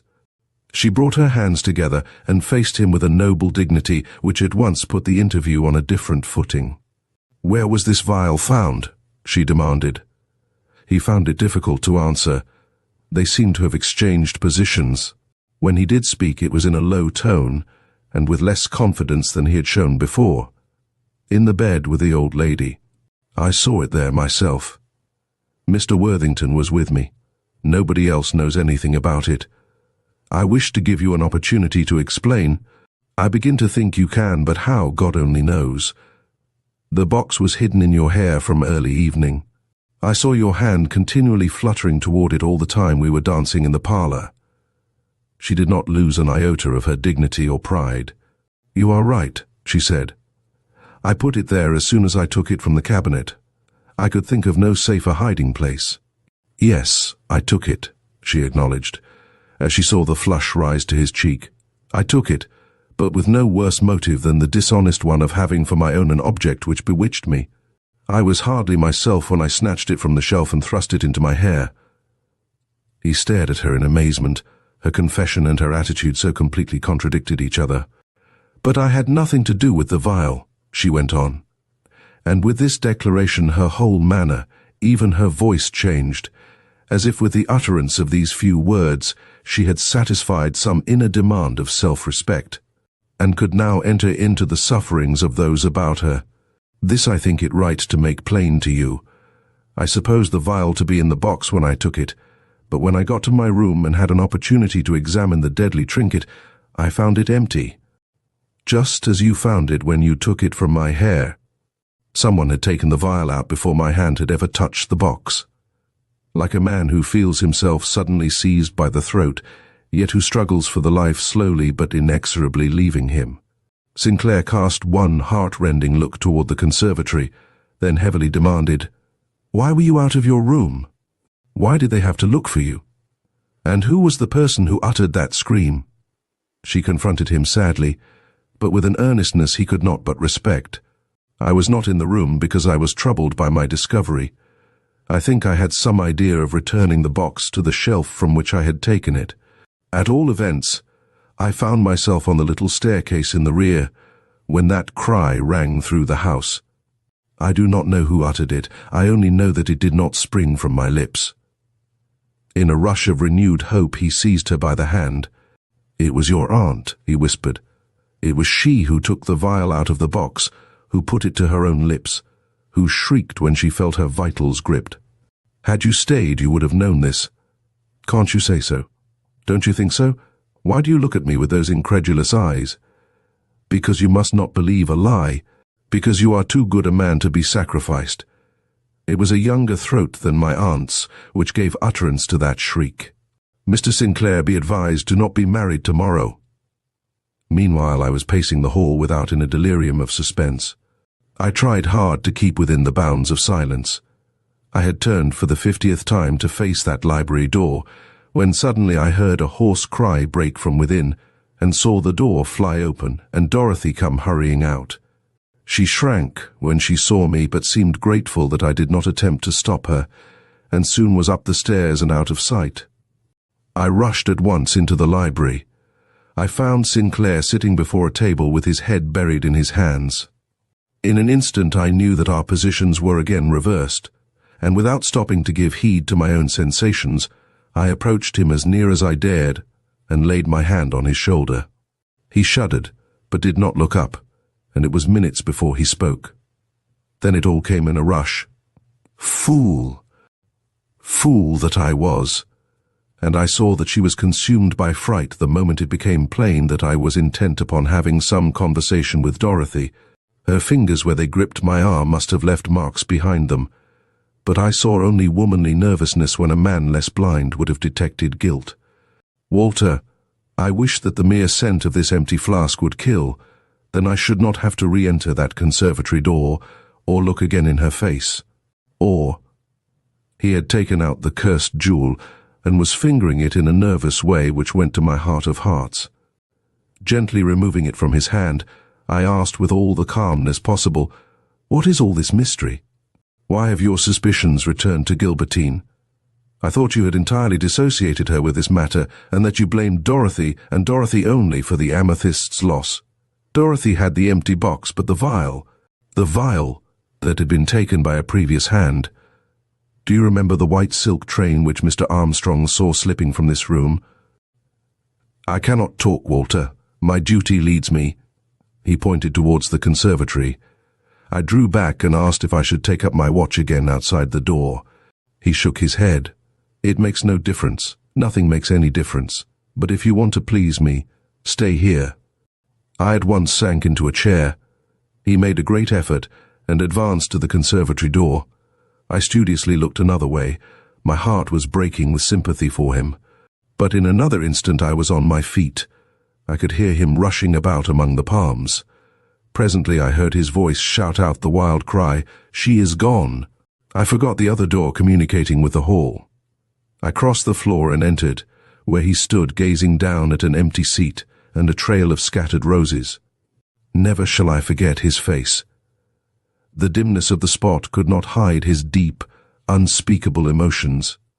To him, this flight bore but one interpretation: guilt. I did not advocate Sinclair's pressing the matter further that night. I saw that he was exhausted, and that any further movement would tax him beyond his strength. We therefore separated immediately after leaving the library, and I found my way to my own room alone. It may seem callous in me, but I fell asleep very soon after, and did not wake till roused by a knock at my door. On opening it, I confronted Sinclair, looking haggard and unkempt. As he entered, the first clear notes of the breakfast call could be heard rising from the lower hall. "I have not slept," he said. "I have been walking the hall all night, listening by spells at her door, and at other times giving what counsel I could to the Armstrongs. God forgive me, but I have said nothing to any one of what has made this affair an awful tragedy to me. Do you think I did wrong? I waited to give Dorothy a chance. Why should I not show the same consideration to Gilbertine? You should, but our eyes did not meet, and neither voice expressed the least hope. "I shall not go to breakfast," he now declared. "I have written this line to Gilbertine. Will you see that she gets it?" For reply, I held out my hand. He placed the note in it, and I was touched to see that it was unsealed. "Be sure, when you give it to her, that she will have an opportunity of reading it alone. I shall request the use of one of the little reception rooms this morning. Let her come there if she is so impelled. She will find a friend as well as a judge." I endeavored to express sympathy, urge patience, and suggest hope, but he had no ear for words, though he tried to listen, poor fellow. So I soon stopped, and he presently left the room. I immediately made myself as presentable as a night of unprecedented emotions would allow, and went below to do him such service as opportunity offered and the exigencies of the case permitted. I found the lower hall alive with eager guests and a few outsiders. News of the sad event was slowly making its way through the avenue, and some of the Armstrongs' nearest neighbors had left their breakfast tables to express their interest and to hear the particulars. Among these stood the lady of the house, but Mr. Armstrong was nowhere within sight. For him the breakfast waited. Not wishing to be caught in any little swirl of conventional comment, I remained near the staircase waiting for someone to descend who could give me news concerning Miss Murray. For I had small expectation of her braving the eyes of these strangers, and doubted if even Dorothy would be seen at the breakfast table. But little Miss Lane, if small, was gifted with a great appetite. She would be sure to appear prior to the last summons, and as we were good friends, she would listen to my questions and give me the answer I needed for the carrying out of Sinclair's wishes. But before her light footfall was heard descending, I was lured from my plans by an unexpected series of events. 3 men came down, one after the other, followed by Mr. Armstrong, looking even more grave and ponderous than usual. 2 of them were the physicians who had been called in the night, and whom I myself had seen depart somewhere near 3 o'clock. The third I did not know, but he looked like a doctor also. Why were they here again so early? Had anything new come to light? It was a question which seemed to strike others as well as myself. As Mr. Armstrong ushered them down the hall and out of the front door, many were the curious glances which followed them, and it was with difficulty that the courteous host on his return escaped the questions and detaining hands of some of his inquisitive guests. A pleasant word, an amiable smile he had for all, but I was quite certain, when I saw him disappear into the little room he retained for his own use, that he had told them nothing which could in any way relieve their curiosity. This filled me with a vague alarm. Something must have occurred, something which Sinclair ought to know. I felt a great anxiety, and was closely watching the door behind which Mr. Armstrong had vanished when it suddenly opened, and I perceived that he had been writing a telegram. As he gave it to one of the servants, he made a gesture to the man standing with extended hand by the Chinese gong, and the summons rang out for breakfast.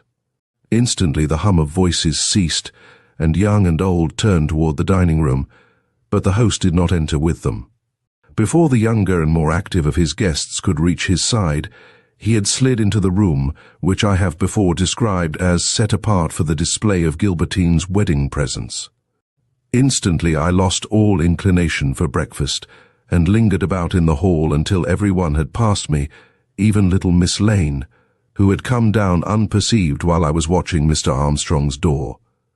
Not very well pleased with myself for having missed the one opportunity which might have been of service to me, I was asking myself whether I should follow her and make the best attempt I could at sociability, if not at eating, when Mr. Armstrong approached from the side hall, and accosting me, inquired if Mr. Sinclair had come down yet. I assured him that I had not seen him, and did not think he meant to come to breakfast, adding that he had been very much affected by the affairs of the night, and had told me that he was going to shut himself up in his room and rest. I am sorry, but there is a question I must ask him immediately.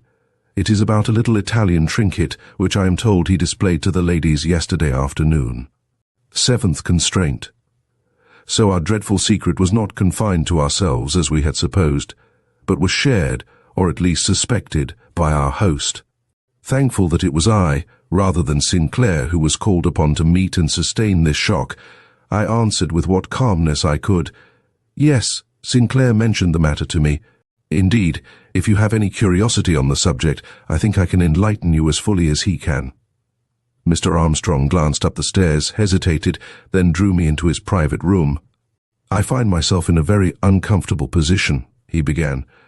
"A strange and quite unaccountable change has shown itself in the appearance of Mrs. Lansing's body during the last few hours. A change which baffles the physicians and raises in their minds very unfortunate conjectures. What I want to know is whether Mr. Sinclair still has in his possession the box, which is said to hold a vial of deadly poison, or whether it has passed into any other hand, since he showed it to certain ladies in the library. We were standing directly in the light of an eastern window. Deception was impossible, even if I had felt like employing it. In Sinclair's interests, if not in my own, I resolved to be as true to our host as our positions demanded, yet, at the same time, to save Gilbertine as much as possible from premature, if not final suspicion. I therefore replied, "That is a question I can answer as well as Sinclair."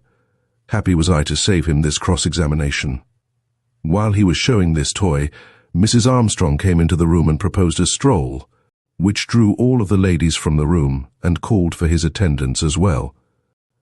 With no thought of the danger involved, he placed the trinket on a high shelf in the cabinet and went out with the rest. When he came back for it, it was gone. The usually ruddy aspect of my host's face deepened, and he sat down in the great armchair which did duty before his writing table. "This is dreadful," was his comment, "entailing I do not know what unfortunate consequences upon this household and on the unhappy girl." "Girl?" I repeated. He turned upon me with great gravity. "Mr. Worthington, I am sorry to have to admit it, but something strange, something not easily explainable, took place in this house last night. It has only just come to light, otherwise the doctor's conclusions might have been different. You know there is a detective in the house. The presents are valuable, and I thought best to have a man here to look after them." I nodded. I had no breath for speech. "This man tells me," continued Mr. Armstrong, "that just a few minutes previous to the time the whole household was aroused last night, he heard a step in the hall overhead. Then the sound of a light foot descending the little staircase in the servants' hall. Being anxious to find out what this person wanted at an hour so late, he lowered the gas, closed his door, and listened. The steps went by his door. Satisfied that it was a woman he heard, he pulled open the door again and looked out. A young girl was standing not very far from him in a thin streak of moonlight. She was gazing intently at something in her hand, and that something had a purple gleam to it. He is ready to swear to this. Next moment, frightened by some noise she heard, she fled back and vanished again in the region of the little staircase. It was soon, very soon, after this that the shriek came. Now, Mr. Worthington, what am I to do with this knowledge? I have advised this man to hold his peace till I can make inquiries, but where am I to make them? I cannot think that Miss Camerden— The ejaculation which escaped me was involuntary. To hear her name for the second time in this association was more than I could bear. "Did he say it was Miss Camerden?" I hurriedly inquired, as he looked at me in some surprise. "How should he know Miss Camerden?" "He described her," was the unanswerable reply.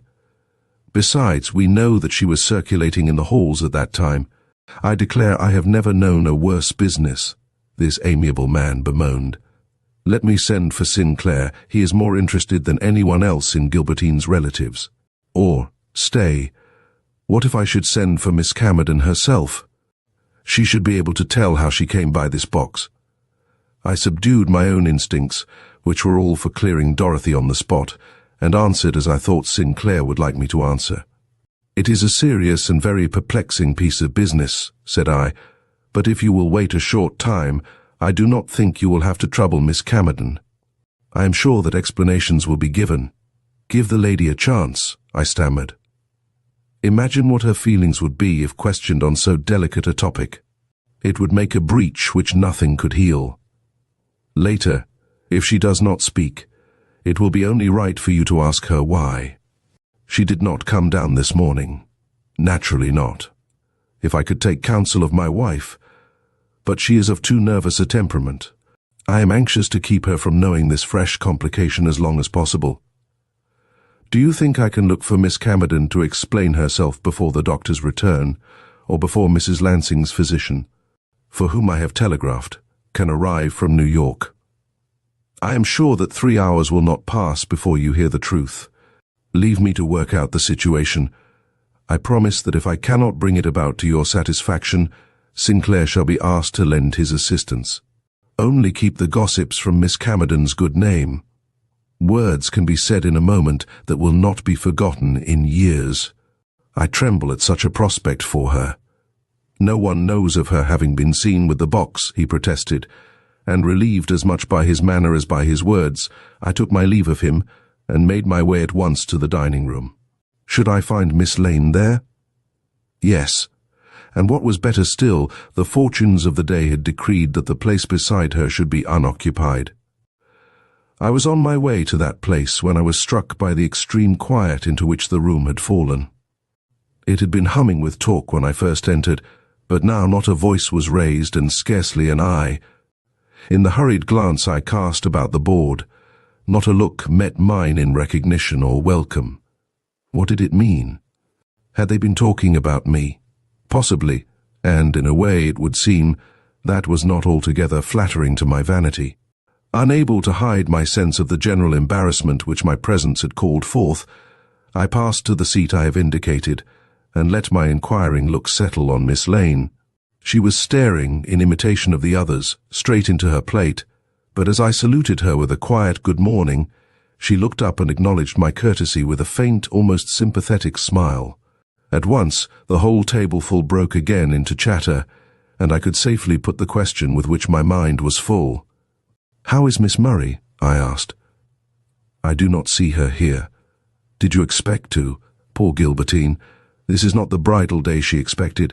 Then, with irresistible naivete, entirely in keeping with her fairy-like figure and girlish face, she added, "I think it was just horrid in the old woman to die the night before the wedding, don't you?" "Indeed I do," I emphatically rejoined, humouring her in the hope of learning what I wished to know. "Does Miss Murray still cherish the expectation of being married today? No one seems to know." "Nor do I. I haven't seen her since the middle of the night. She didn't come back to her room.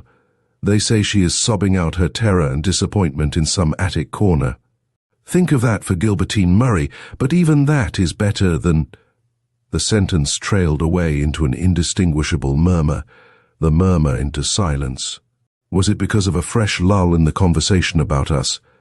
I hardly think so, for though the talk was presently resumed, she remained silent, not even giving the least sign of wishing to prolong this particular topic. I finished my coffee as soon as possible and quitted the room, but not before many had preceded me. The hall was consequently as full as before of a gossiping crowd. I was on the point of bowing myself through the various groups blocking my way to the library door, when I noticed renewed signs of embarrassment on all the faces turned my way. Women who were clustered about the newel post drew back, and some others sauntered away into side rooms with an appearance of suddenly wishing to go somewhere. This certainly was very singular, especially as these marks of disapproval did not seem to be directed so much at myself as at someone behind me. Who could this someone be? Turning quickly, I cast a glance up the staircase, before which I stood, and saw the figure of a young girl dressed in black hesitating on the landing. This young girl was Dorothy Camerden, and it took but a moment's contemplation of the scene for me to feel assured that it was against her. This feeling of universal constraint had been directed. 8th Gilbertine speaks.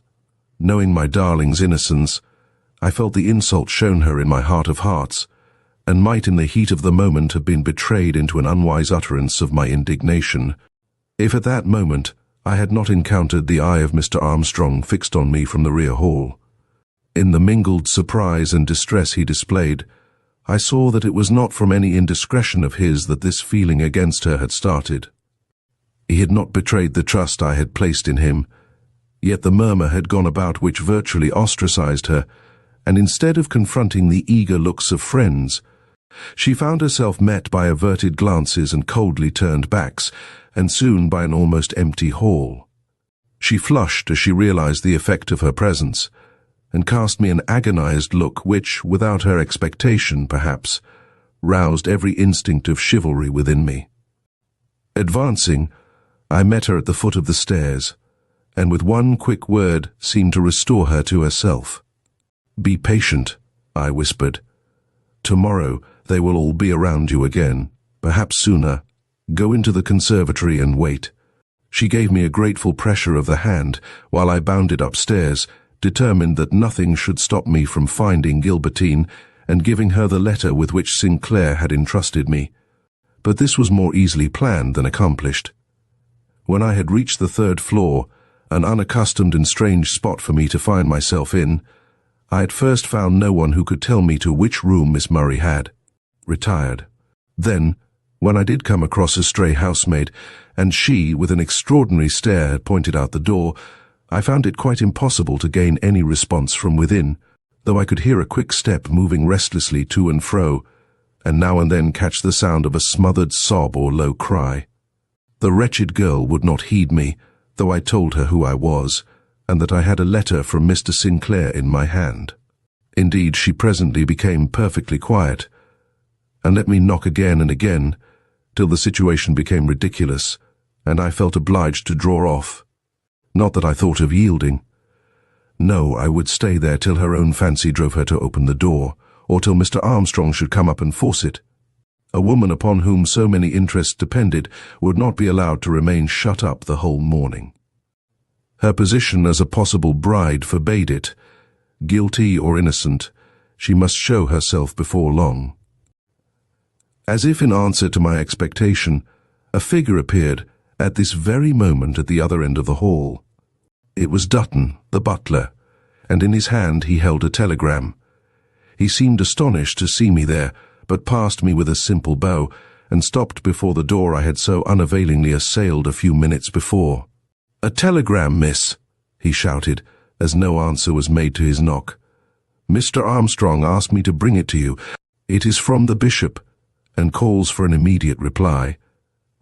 There was a stir within, but the door did not open.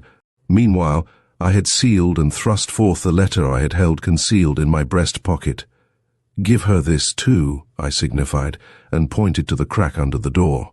He took the letter, laid the telegram on it, and pushed them both in.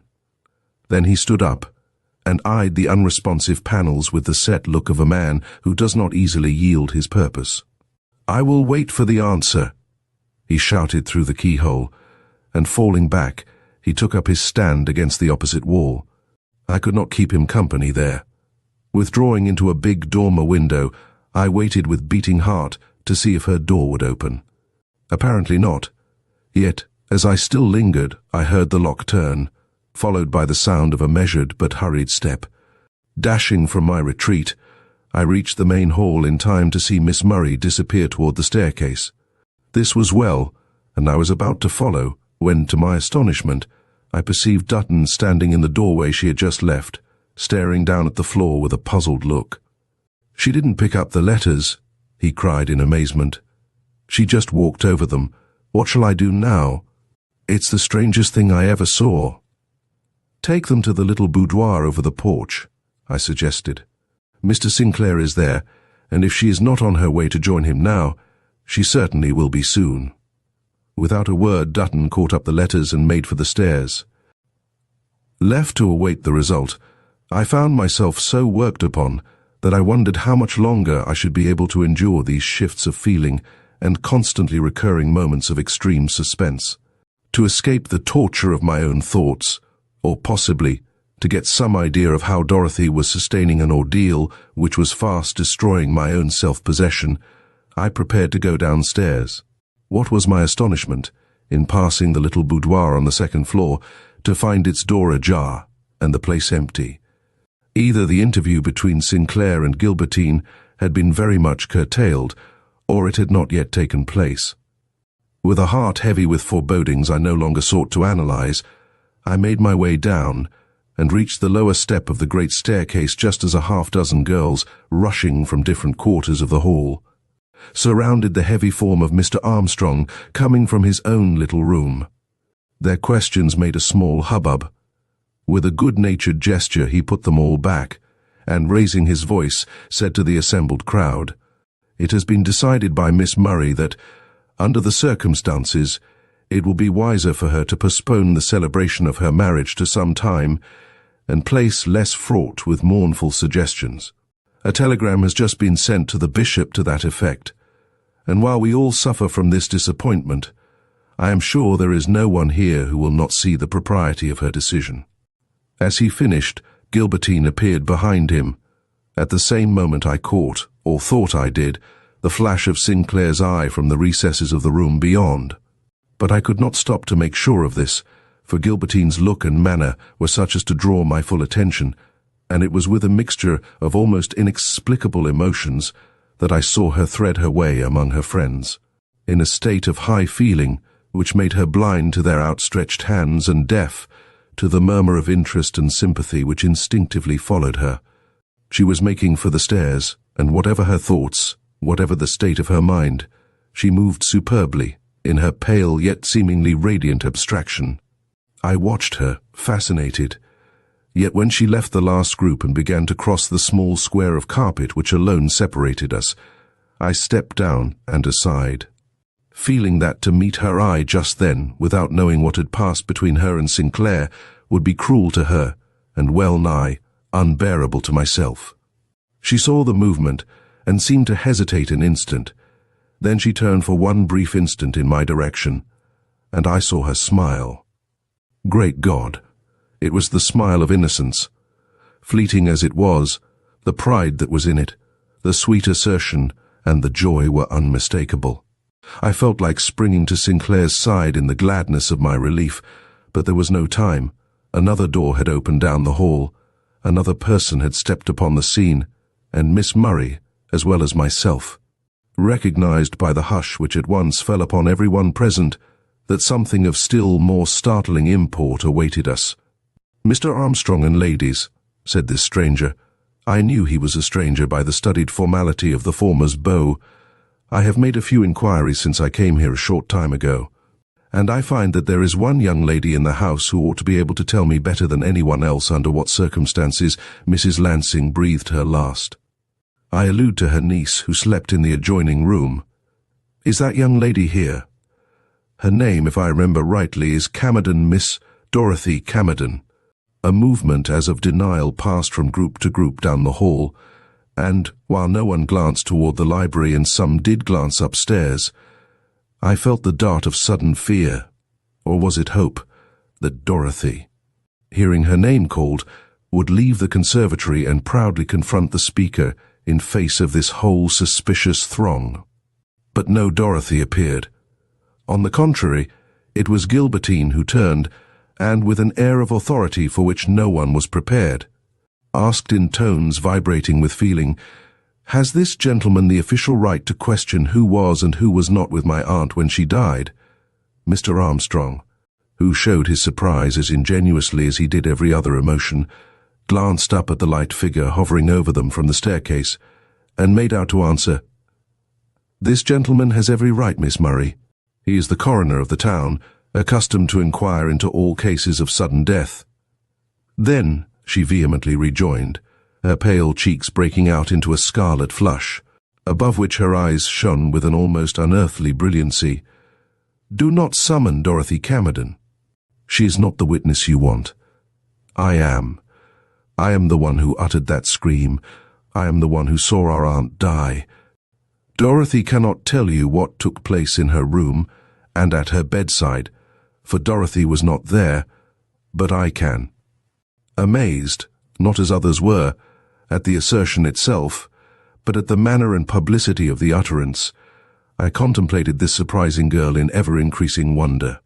Always beautiful, always spirited and proud, she looked at that moment as if nothing in the shape of fear, or even contumely, could touch her. She faced the astonishment of her best friends with absolute fearlessness, and before the general murmur could break into words, added, "I feel it my duty to speak thus publicly, because, by keeping silent so long, I've allowed a false impression to go about." Stunned with terror, I found it impossible to speak during that first shock. Besides, I was in a measure to blame for the catastrophe itself, and lacked courage to own it. It was I who took the little crystal flask into my aunt's room. I had been fascinated by it from the first, fascinated enough to long to see it closer, and to hold it in my hand. But I was ashamed of this fascination, to have anyone know that I could be moved by such a childish impulse. So, instead of taking the box itself, which might easily be missed, I simply abstracted the tiny vial, and, satisfied with its possession, carried it about till I got to my room. Then, when the house was quiet and my roommate asleep, I took it out and looked at it, and feeling an irresistible desire to share my amusement with my cousin, I stole to her room by means of the connecting balcony, just as I had done many times before, when our aunt was in bed and asleep. But unlike any previous occasion, I found the room empty. Dorothy was not there, but as the light was burning high, I knew she would soon be back, and so ventured to step in. Instantly I heard my aunt's voice. She was awake and wanted something. She had evidently called before, for her voice was sharp with impatience, and she used some very harsh words. When she heard me in Dorothy's room, she shouted again, and, as I have always been accustomed to obey her commands, I hastened to her side, with the little vial concealed in my hand. As she expected to see Dorothy and not me, she rose up in unreasoning anger, asking where my cousin was and why I was not in bed. I attempted to answer her, but she would not listen to me, and bade me turn up the gas, which I did. Then, with her eyes fixed on mine as though she knew I was trying to conceal something from her, she commanded me to rearrange her hair and make her more comfortable. This I could not do with the tiny flask still in my hand, so with a quick movement, which I hoped would pass unobserved, I slid it behind some bottles standing on a table by the bedside, and bent to do what she required. But to attempt to escape her eyes was useless. She had seen my action, and at once began to feel about for what I had attempted to hide from her. Coming in contact with the tiny flask, she seized it, and with a smile I shall never forget, held it up between us. "What's this?" she cried, showing such astonishment at its minuteness and perfection of shape, that it was immediately apparent she had heard nothing of the amethyst box displayed by Mr. Sinclair in the library. "I never saw a bottle as small as this before. What is in it, and why were you so afraid of my seeing it?" As she spoke, she attempted to wrench out the stopper. It stuck, so I was in hopes she would fail in the effort. But she was a woman of uncommon strength, and presently it yielded, and I saw the vial open in her hand. Aghast with terror, I caught at the table beside me, fearing to drop before her eyes. Instantly, her look of curiosity changed to one of suspicion, and repeating, "What's in it? What's in it?" She raised the flask to her nostrils, and when she found she could make out nothing from the smell, lowered it to her lips, with the intention, I suppose, of determining its contents by tasting them. As I caught sight of this fatal action, and beheld the one drop, which Mr. Sinclair had said was enough to kill a man, slipped from its hiding place of centuries into her open throat. I felt as if the poison had entered my own veins. I could neither speak nor move. But when, an instant later, I met the look which spread suddenly over her face, a look of horror and hatred. Accusing horror and unspeakable hatred mingled with what I dimly felt must mean death. An agonized cry burst from my lips, after which, panic-stricken, I flew, as if for life, back by the way I had come, to my own room. This was a great mistake. I should have remained with my aunt and boldly met the results of the tragedy which my folly had brought about. But terror knows no law, and having once yielded to the instinct of concealment, I knew no other course than to continue to maintain an apparent ignorance of what had just occurred. With chattering teeth and an awful numbness at my heart, I tore off my wrapper and slid into bed. Miss Lane had not wakened, but everyone else had, and the hall was full of people. This terrified me still more, and for the moment I felt that I could never own the truth and bring down upon myself all this wonder and curiosity. So I allowed a wrong impression of the event to go about, for which act of cowardice I now ask the pardon of everyone here, as I have already asked that of Mr. Sinclair and of our kind friend Mr. Armstrong. She paused, and stood for a moment confronting us all with proud eyes and flaming cheeks. Then, amid a hubbub which did not seem to affect her in the least, she stepped down, and approaching the man who, she had been told, had a right to her full confidence, she said, loud enough for all who wished to hear her, "I am ready to give you whatever further information you may require. Shall I step into the drawing-room with you?" He bowed, and as they disappeared from the great hall, the hubbub of voices became tumultuous. Naturally, I should have joined in the universal expressions of surprise and the gossip incident to such an unexpected revelation. But I found myself averse to any kind of talk, till I could meet Sinclair's eye and discern in it the happy clearing up of all his doubts. I should not feel free to be my own ordinary and sociable self again. But Sinclair showed every evidence of wishing to keep in the background, and while this was natural enough, so far as people in general were concerned, I thought it odd and very unlike him not to give me an opportunity to express my congratulations at the turn affairs had taken and the frank attitude assumed by Gilbertine. I own I felt much disturbed by this neglect, and as the minutes passed and he failed to appear, I found my satisfaction in her explanations dwindle under the consciousness that they had failed, in some respects, to account for the situation, and before I knew it, I was the prey of fresh doubts, which I did my best to smother, not only for the sake of Sinclair, but because I was still too much under the influence of Gilbertine's imposing personality to wish to believe aught but what her burning words conveyed. She must have spoken the truth, but was it the entire truth? I hated myself for asking the question, hated myself for being more critical with her than I had been with Dorothy, who certainly had not made her own part in this tragedy as clear as one who loved her could wish. Ah, Dorothy! It was time someone told her that Gilbertine had openly vindicated her, and that she could now come forth and face her friends without hesitation and without dread. Was she still in the conservatory? Doubtless. But it would be better, perhaps, for me to make sure. Approaching the place by the small door connecting it with the hallway in which I stood, I took a hurried look within, and seeing no one, stepped boldly down between the palms to the little nook where lovers of this quiet spot were accustomed to sit. It was empty, and so was the library beyond. Coming back, I accosted Dutton, whom I found superintending the removal of the potted plants which encumbered the passages, and asked him if he knew where Miss Camerden was. He answered without hesitation that she had stood in the rear hall a little while before, listening to Miss Murray, that she had then gone upstairs by the spiral staircase, leaving word with him that if anybody wanted her, she would be found in the small boudoir over the porch. I thanked him, and was on my way to join her when Mr. Armstrong called me. He must have kept me a half-hour in his room discussing every aspect of the affair, and apologizing for the necessity which he now felt of bidding farewell to most of his guests, among whom, he was careful to state, he did not include me. Then, when I thought this topic exhausted, he began to talk about his wife. and what this dreadful occurrence was to her, and how he despaired of ever reconciling her to the fact that it had been considered necessary to call in a coroner.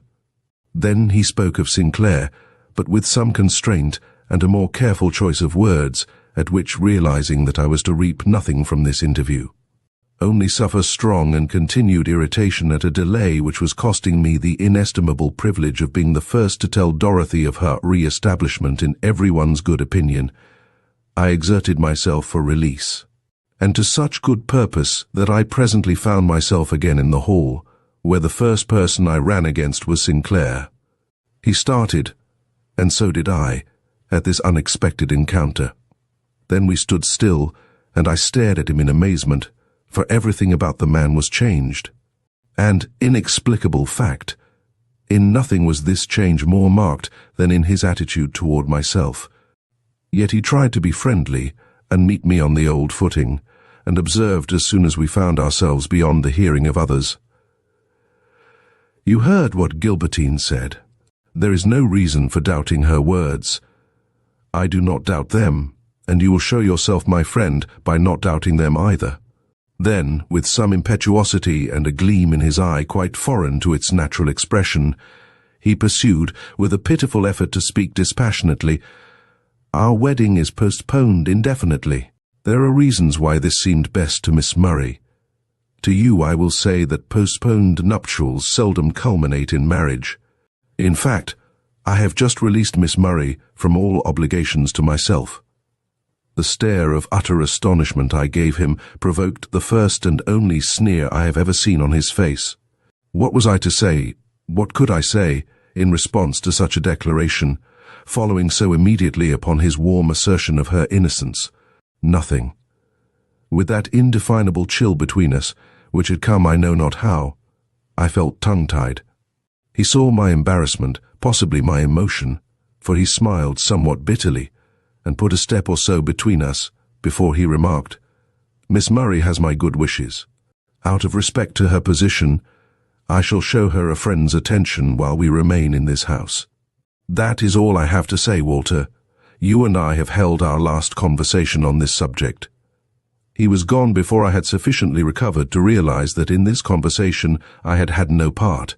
Neither had it contained any explanation of the very facts which had once formed our greatest grounds for doubt, namely, Beaton's dream, the smothered cry uttered behind Sinclair's shoulder when he first made known the deadly qualities of the little vial, and lastly the strange desire acknowledged to by both these young ladies to touch and hold an object calculated rather to repel than to attract the normal feminine heart. At every previous stage of this ever-shifting drama, my instinct had been to set my wits against the facts, and, if I could, puzzle out the mystery. But I felt no such temptation now. My one desire was to act, and that immediately. Dorothy, for all Gilbertine's intimation to the contrary, held in her own breast the key to the enigma. Otherwise, she would not have ventured upon the surprising and necessarily unpalatable advice to Sinclair, an advice he seemed to have followed, not to marry Gilbertine Murray at the time proposed. Nothing short of a secret acquaintanceship, with facts unknown as yet to the rest of us, could have nerved her to such an act. My one hope, then, of understanding the matter lay with her. To seek her at once in the place where I had been told she awaited me seemed the only course to take. If any real gratitude underlay the look of trust which she had given me at the termination of our last interview, she would reward my confidence by unbosoming herself to me. I was at the door of the boudoir immediately upon forming this resolution. Finding it ajar, I pushed it softly open, and as softly entered. To my astonishment, the place was very dark. Not only had the shades been drawn down, but the shutters had been closed, so that it was with difficulty I detected the slight, black-robed figure which lay face down among the cushions of a lounge. She had evidently not heard my entrance, for she did not move, and, struck by her pathetic attitude, I advanced in a whirl of feeling, which made me forget all conventionalities, and everything else, in fact, but that I loved her, and had the utmost confidence in her power to make me happy. Laying my hand softly on her head, I tenderly whispered, Look up, dear. Whatever barrier may have intervened between us has fallen. Look up and hear how I love you." She thrilled as a woman only thrills when her secret soul is moved, and rising with a certain grand movement, turned her face upon me, glorious with a feeling that not even the dimness of the room could hide. Why, then, did my brain whirl and my heart collapse? It was Gilbertine and not Dorothy who stood before me. Ninth in the little boudoir, never had a suspicion crossed my mind of any such explanation of our secret troubles.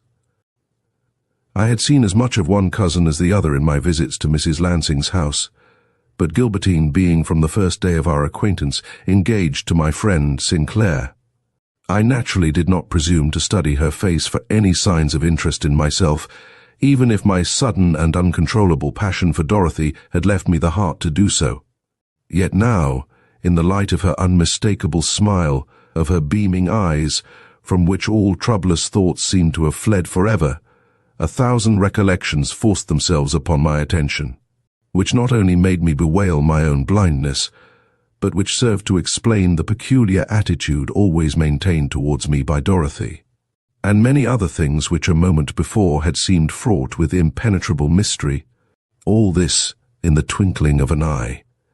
Meanwhile, misled by my words, Gilbertine drew back a step, and with her face still bright with the radiance I have mentioned, murmured in low, but full-toned accents, "Not just yet. It is too soon.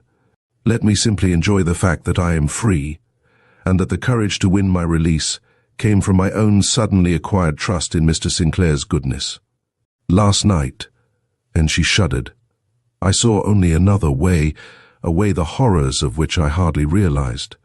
But God saved me from so dreadful, yea, so unnecessary a crime, and this morning it was cruel to let her go on, cruel to stand there and allow this ardent if mistaken nature to unfold itself so ingenuously, while I, with ear half turned toward the door, listened for the step of her whom I had never so much loved as at that moment, possibly because I had only just come to understand the cause of her seeming vacillations.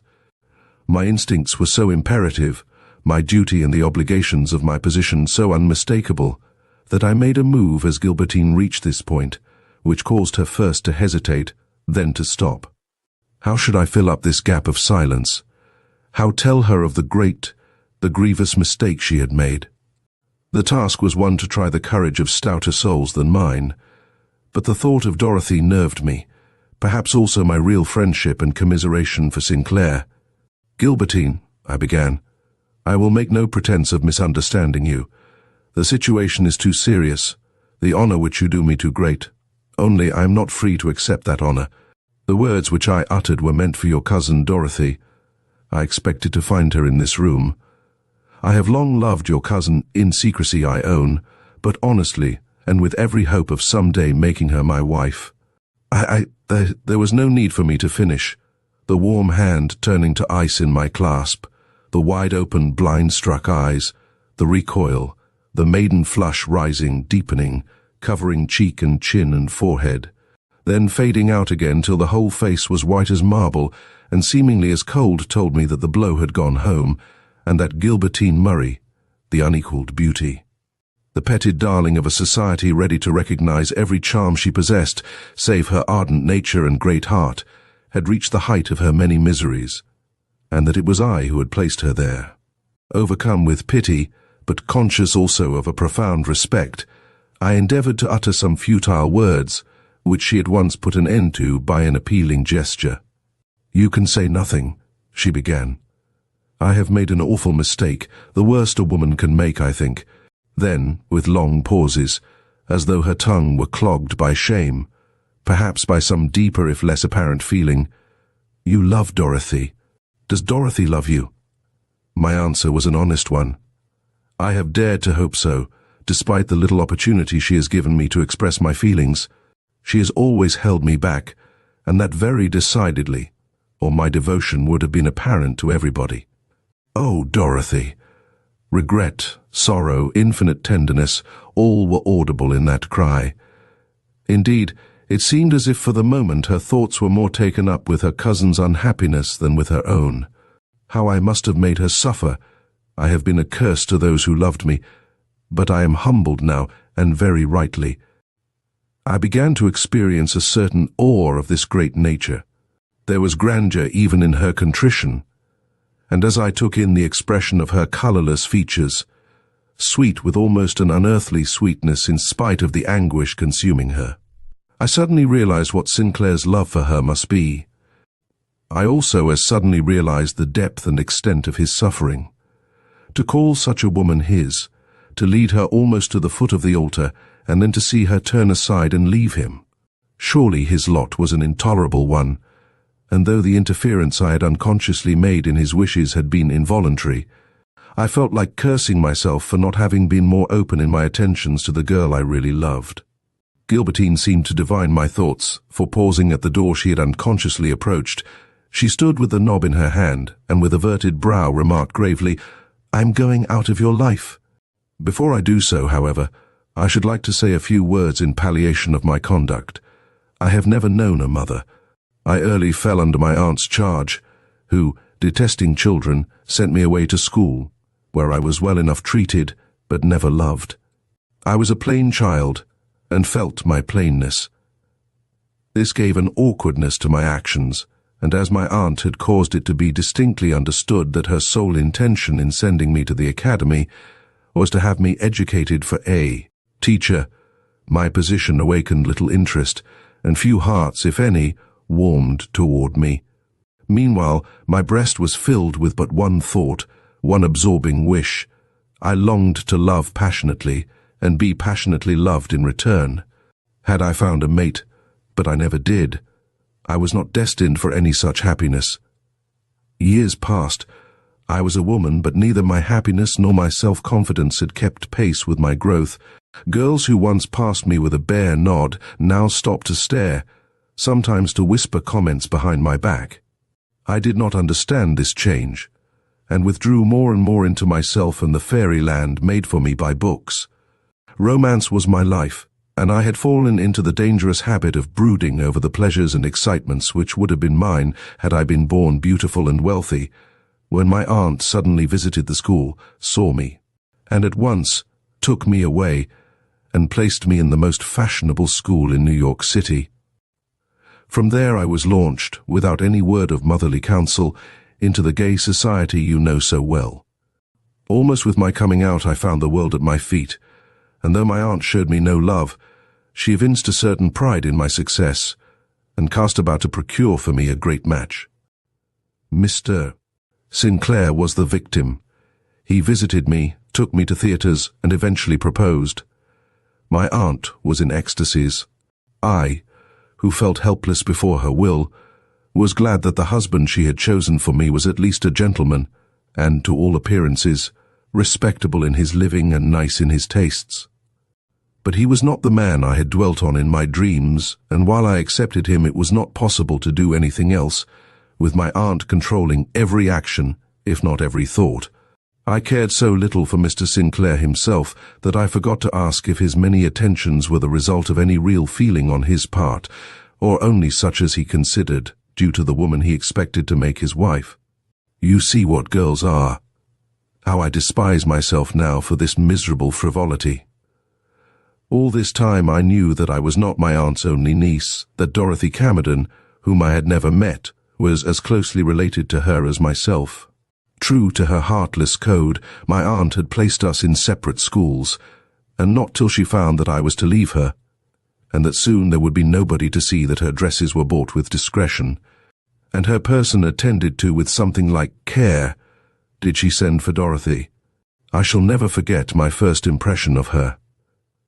I had been told that I need not expect much in the way of beauty and style, but from my first glimpse of her dear face I saw that my soul's friend had come, and that, marriage or no marriage, I need never be solitary again. I do not think I made as favourable an impression on my cousin as she did on me. Dorothy was new to elaborate dressing and to all the follies of fashionable life, and her look had more of awe than expectation in it. But I gave her a hearty kiss, and in a week she was as brilliantly equipped as myself. I loved her, but from blindness of eye or an overwhelming egotism which God has certainly punished, I did not consider her beautiful. This I must acknowledge to you, if only to complete my humiliation. I never imagined for a moment, even after I became the daily witness of your many attentions to her, that it was on her account you visited the house so often. I had been so petted and spoiled since entering society that I thought you were kind to her simply because honor forbade you to be too kind to me, and under this delusion I confided my folly to Dorothy. You will have many a talk with her in the future, and some day she may succeed in proving to you that it was vanity and not badness of heart which led me to misunderstand your feelings. Having repressed my own impulses so long, I saw in your reticence the evidences of a like struggle, and when, immediately upon my break with Mr. Sinclair, you entered here and said the words you did well, we have finished with this subject forever. The explanations which I gave below of the part I played in my aunt's death were true. I only omitted one detail, which you may consider a very important one. The fact which paralyzed my hand and voice when I saw her lift the drop of death to her lips was this. I had meant to die by this drop myself, in Dorothy's room, and with Dorothy's arms about me. This was my secret, a secret which no one can blame me for keeping as long as I could, and one which I should hardly have the courage to disclose to you now if I had not already parted with it to the coroner, who would not credit my story till I had told him the whole truth. Gilbertine, I urged, for I saw her fingers closing upon the knob she had held lightly till now, do not go till I have said this. A young girl does not always know the demands of her own nature. The heart you have ignored is 1 in 1,000. Do not let it slip from you. God never gives a woman such a love twice. I know it, she murmured, and turned the knob. I thought she was gone, and let the sigh which had been laboring at my breast have vent, when I caught one last word whispered from the threshold. Throw back the shutters and let in the light. Dorothy is coming. I am going now to call her. An hour had passed, the hour of hours for me, for in it the sun of my happiness rose full-orbed, and Dorothy and I came to understand each other. We were sitting hand in hand in this blessed little boudoir, when suddenly she turned her sweet face toward me and gently remarked, "This seems like selfishness on our part," but Gilbertine insisted. "Do you know what she is doing now? Helping old Mrs. Cummings and holding Mrs. Barnstable's baby while her maid packs. She will work like that all day, and with a smile too. Oh, it is a rich nature, an ideal nature. I think we can trust her now." I did not like to discuss Gilbertine, even with Dorothy, so I said nothing. But she was too full of her theme to stop. I think she wished to unburden her mind once and forever of all that had disturbed it. Our aunt's death, she continued, will be a sort of emancipation for her. I don't think you, or anyone out of our immediate household, can realize the control which Aunt Hannah exerted over everyone who came within her daily influence. It would have been the same had she occupied a dependent position instead of being the wealthy autocrat she was. In her cold nature dwelt an imperiousness which no one could withstand. You know how her friends, some of them as rich and influential as herself, bowed to her will and submitted to her interference. What, then, could you expect from 2 poor girls entirely dependent upon her for everything they enjoyed? Gilbertine, with all her spirit, could not face Aunt Hannah's frown, while I studied to have no wishes. Had this been otherwise, had we found a friend instead of a tyrant in the woman who took us into her home, Gilbertine might have gained more control over her feelings. It was the necessity she felt of smothering her natural impulses and of maintaining in the house and before the world an appearance of satisfaction in her position as bride-elect, which caused her to fall into such extremes of despondency and deep despair. Her self-respect was shocked. She felt she was a living lie and hated herself in consequence. You may think I did wrong not to tell her of your affection for myself, especially after what you whispered into my ear that night at the theatre. I did do wrong. I see it now. She was really a stronger woman than I thought, and we might all have been saved the horrors which have befallen us had I acted with more firmness at that time. But I was weak and frightened. I held you back and let her go on deceiving herself, which meant deceiving Mr. Sinclair too. I thought, when she found herself really married and settled in her own home, she would find it easier to forget, and that soon, perhaps very soon, all this would seem like a troubled dream to her. And there was reason for this hope on my part. She showed a woman's natural interest in her outfit and the plans for her new house. But when she heard you were to be Mr. Sinclair's best man, every feminine instinct within her rebelled, and it was with difficulty she could prevent herself from breaking out into a loud no in face of aunt and lover. From this moment on, her state of mind grew desperate. In the parlour, at the theatre, she was the brilliant girl whom all admired and many envied. But in my little room at night, she would bury her face in my lap and talk of death, till I moved in a constant atmosphere of dread. Yet, because she looked gay and laughed, I turned a like face to the world and laughed also. We felt it was expected of us, and the very nervous tension we were under made these ebullitions easy. But I did not laugh so much after coming here. One night I found her out of her bed, long after everyone else had retired for the night. Next morning, Mr. Beeton told a dream. I hope it was a dream, but it frightened me. Then came that moment when Mr. Sinclair displayed the amethyst box and explained with such a nonchalant air how a drop from the little flask inside would kill a person. A toy, but so deadly. I felt the thrill which shot like lightning through her, and made up my mind she should never have the opportunity of touching that box. And that is why I stole into the library, took it down and hid it in my hair. I never thought to look inside. I did not pause to think that it was the flask and not the box she wanted, and consequently felt convinced of her safety, so long as I kept the latter successfully concealed in my hair. You know the rest. Yes, I knew it. How she opened the box in her room and found it empty. How she flew to Gilbertine's room, and finding the door unlocked, looked in and saw Miss Lane lying there asleep. But no Gilbertine. How her alarm grew at this, and how, forgetting that her cousin often stole to her room by means of the connecting balcony, she had wandered over the house in the hope of coming upon Gilbertine in one of the downstairs rooms, how her mind misgave her before she had entered the great hall, and how she turned back, only to hear that awful scream go up as she was setting foot upon the spiral stair. I had heard it all before, and could imagine her terror and dismay, and why she found it impossible to proceed any further, but clung to the stair rail, half alive and half dead, till she was found there by those seeking her, and taken up to her aunt's room.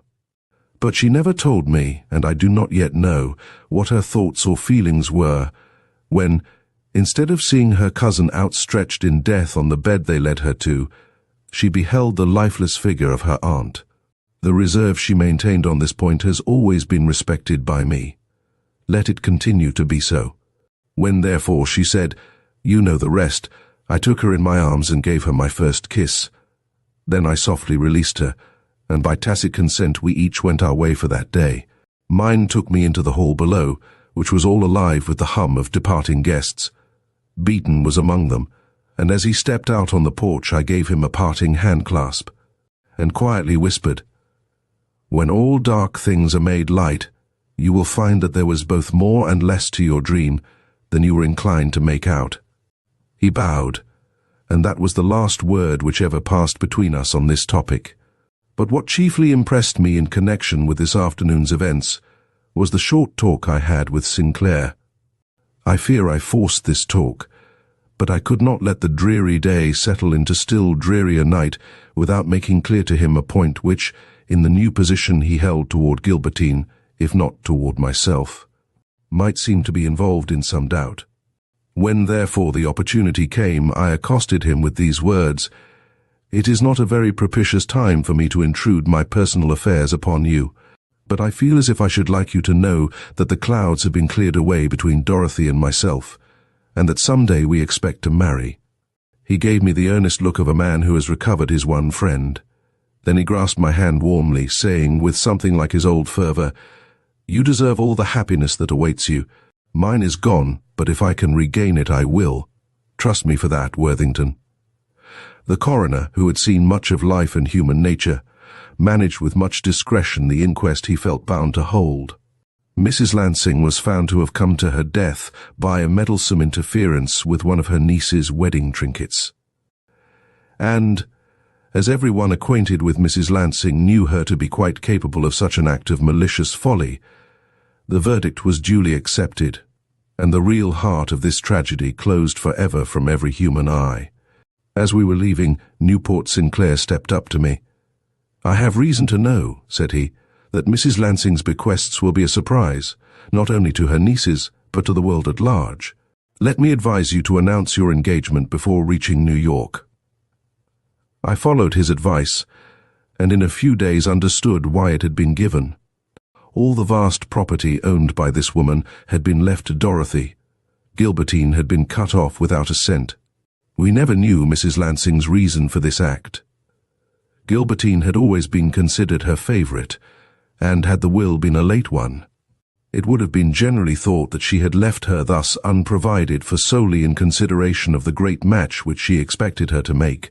But the will was dated back several years long before Gilbertine had met Mr. Sinclair, long before either niece had come to live with Mrs. Lansing in New York. Had it always been the latter's wish, then, to enrich the one and slight the other? It would seem so, but why should the slighted one have been Gilbertine? The only explanation I ever heard given was the partiality which Mrs. Lansing felt for Dorothy's mother, or rather, her lack of affection for Gilbertine's. Whether or not this is the true one, the discrimination she showed in her will put poor Gilbertine in a very unfortunate position. At least it would have done so if Sinclair, with an adroitness worthy of his love, had not proved to her that a break at this time in their supposed relations would reflect most seriously upon his disinterestedness, and thus secured for himself opportunities for urging his suit which ended, as such opportunities often do, in a renewal of their engagement, but this time with mutual love as its basis. This was evident to anyone who saw them together. But how the magic was wrought, how this hard-to-be-won heart learned at last its true allegiance, I did not know till later, and then it was told me by Gilbertine herself. I had been married for some months and she for some weeks, when one evening chance threw us together. Instantly, and as if she had waited for this hour, she turned upon me with the beautiful smile which has been hers ever since her new happiness came to her, and said, "You once gave me some very good advice, Mr. Worthington, but it was not that which led me to realize Mr. Sinclair's affection. It was a short conversation which passed between us on the day my aunt's will was read. Do you remember my turning to speak to him the moment after that word all fell from the lawyer's lips?" "Yes, Mrs. Sinclair." Alas, did I not? It was one of the most poignant memories of my life. The look she gave him, and the look he gave her. Indeed, I did remember. It was to ask him one question, a question to which misfortune only could have given so much weight. Had my aunt taken him into her confidence? Had he known that I had no place in her will? His answer was very simple. A single word, always. But after that, do I need to say why I am a wife, why I am his wife? Chapter 7, The Grey Lady. Was it a spectre? For days I could not answer this question. I am no believer in spiritual manifestations yet, but let me tell my story. I was lodging with my wife on the first floor of a house in 27th Street. I had taken the apartments for 3 months, and we had already lived in them too and found them sufficiently comfortable. The back room we used as a bedroom, and as we received but few friends, the 2 great leaves of old mahogany connecting the rooms usually stood wide open. One morning, my wife being ill, I left her lying in bed and stepped into the parlour preparatory to going out for breakfast. It was late 9 o'clock probably, and I was hastening to leave when I heard a sound behind me, or did I merely feel a presence? And turning, saw a strange and totally unknown woman coming toward me from my wife's room. As I had just left that room, and as there was no other way of entrance save through a door we always kept locked, I was so overpowered by my astonishment that I never thought of speaking or moving until she had passed me. Then I found voice, and calling out, "Madam," endeavored to stop her. But the madam, if madam she was, passed on as quietly, as mechanically even, as if I had not raised my voice.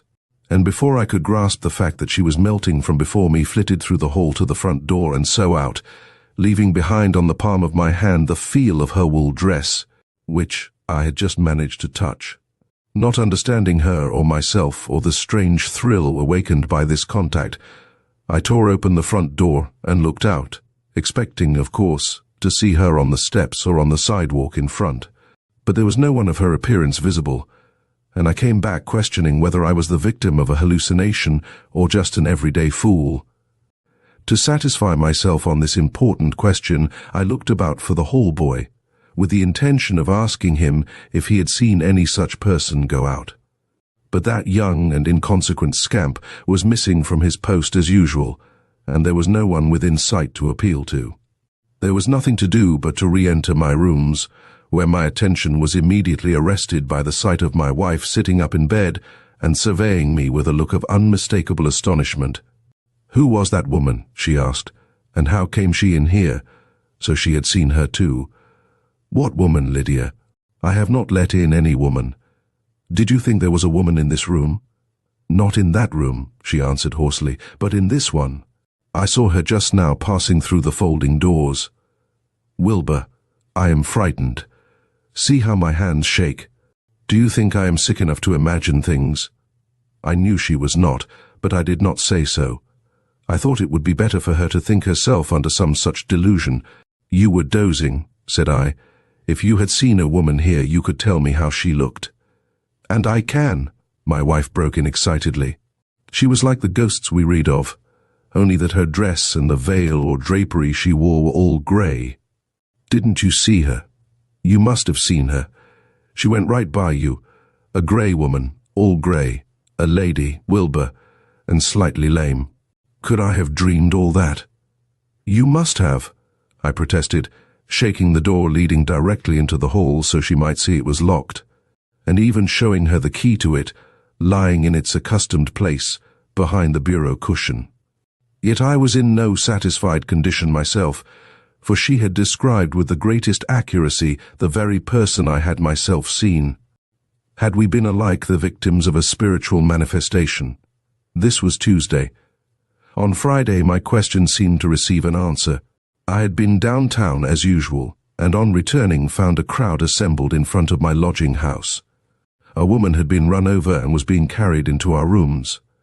In the glimpse I caught of her, I saw that she was middle-aged and was wrapped in a long black cloak. Later this cloak fell off, as her hat had done long before, and I perceived that her dress was black and decent.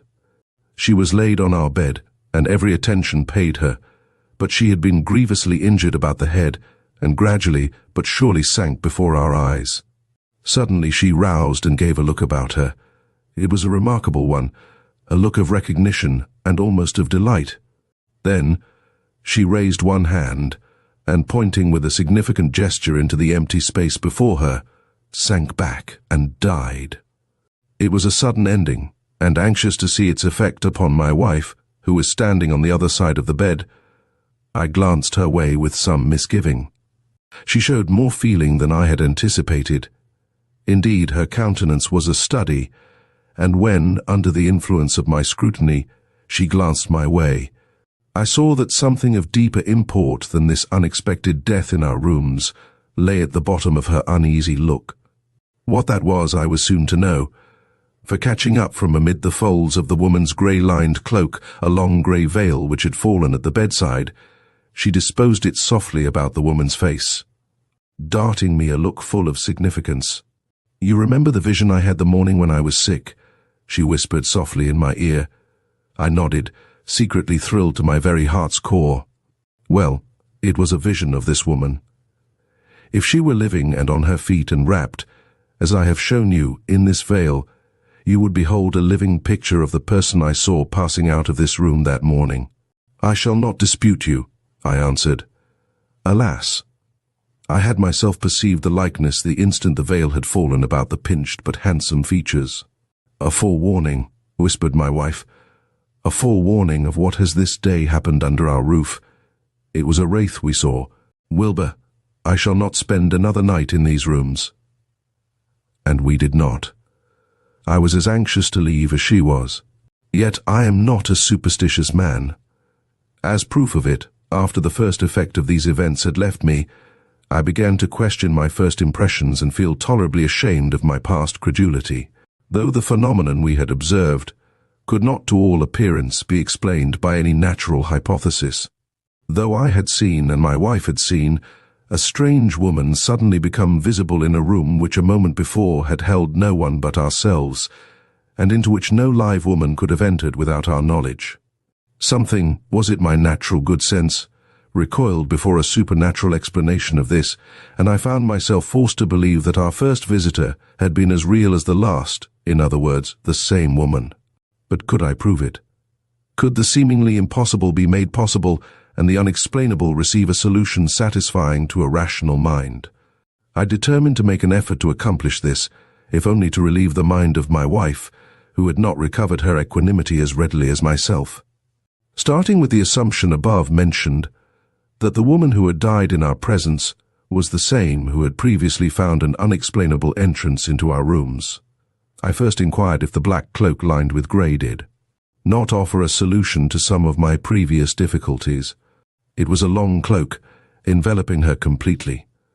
When worn with the black side out, she would present an inconspicuous appearance.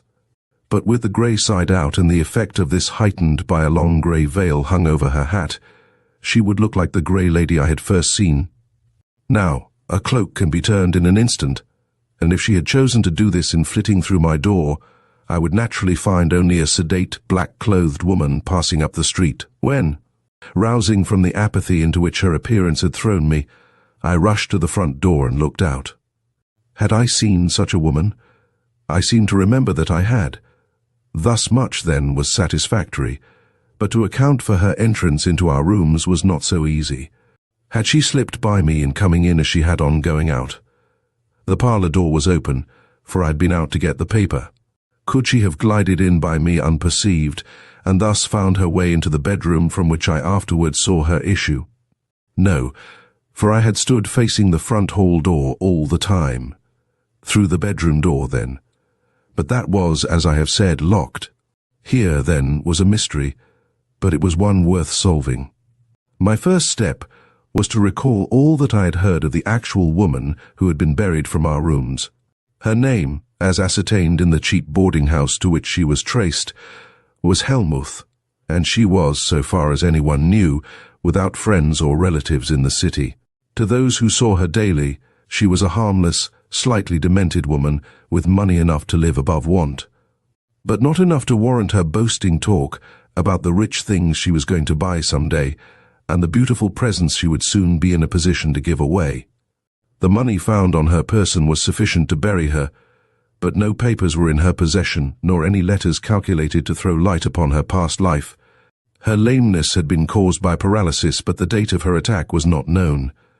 Finding no clue in this to what I wished to learn, I went back to our old rooms, which had not been let since our departure, and sought for one there, and strangely enough found it.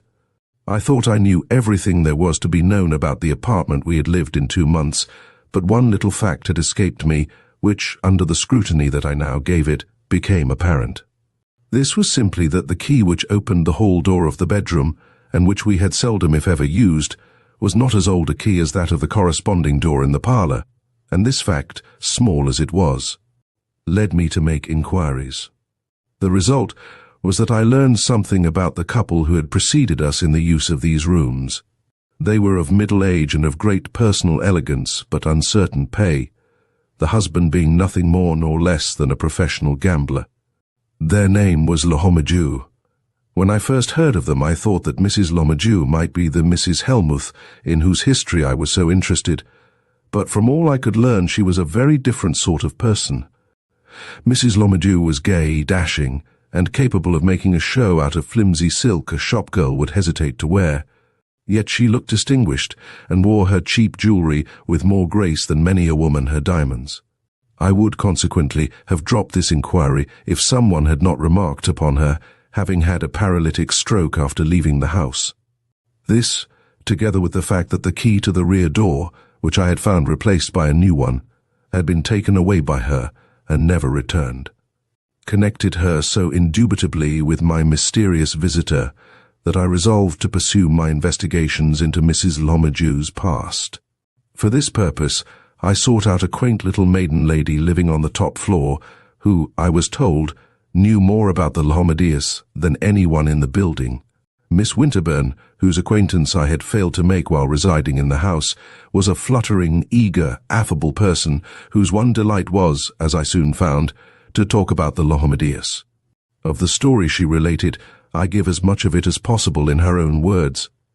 I was never their equal, said she, but Mrs. Lomadew was lonely, and having no friends in town, was good enough to admit me to her parlour now and then, and even to allow me to accompany her to the theatre when her husband was away on one of his mysterious visits. I never liked Mr. Lomadew, but I did like her. She was so different from me, and when I first knew her so gay and so full of conversation. But after a while she changed, and was either feverishly cheerful or morbidly sad, so that my visits caused me more pain than pleasure. The reason for these changes in her was patent to everybody. Though her husband was a handsome man, he was as unprincipled as he was unfortunate. He gambled.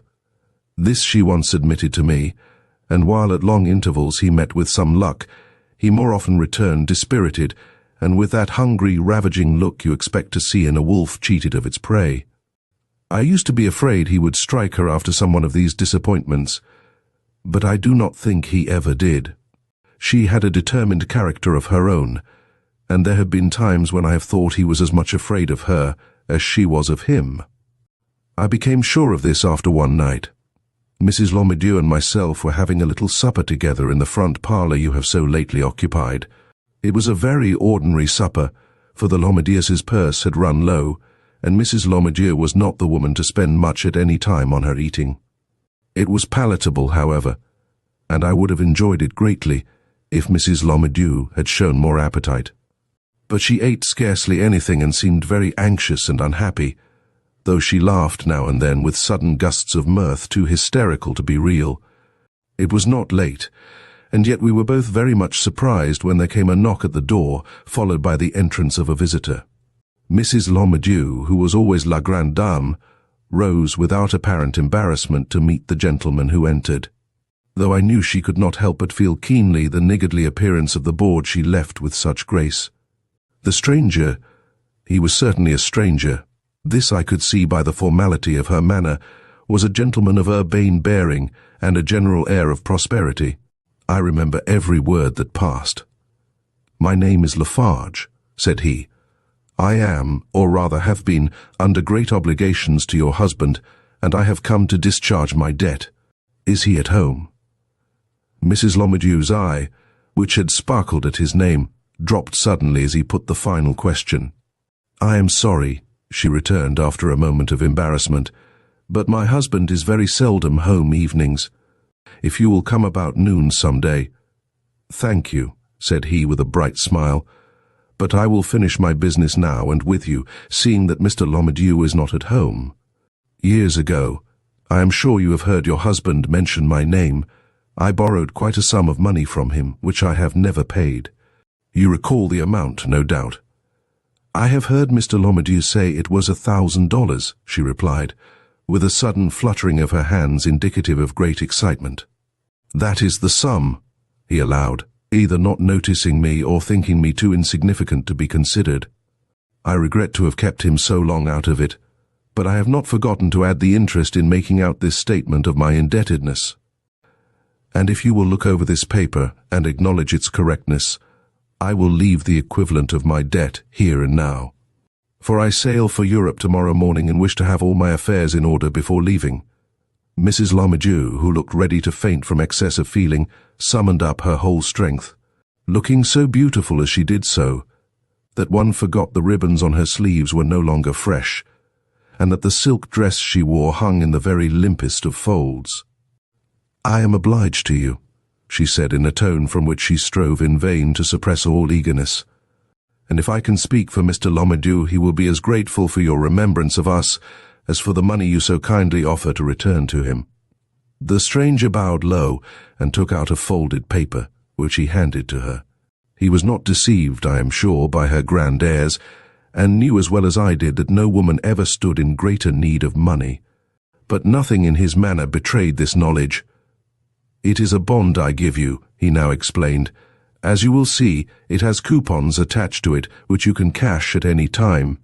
It will prove as valuable to you as so much ready money, and possibly more convenient." And with just this hint, which I took as significant of his complete understanding of her position, he took her receipt and politely left the house. Once alone with me, who am nobody, her joy had full vent. I have never seen anyone so lost in delight as she was for a few minutes.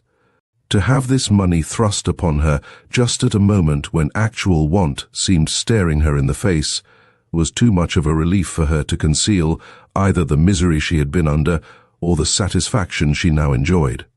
Under the gush of her emotions her whole history came out, but as you have often heard the like, I will not repeat it, especially as it was all contained in the cry with which a little later she thrust the bond into my hand.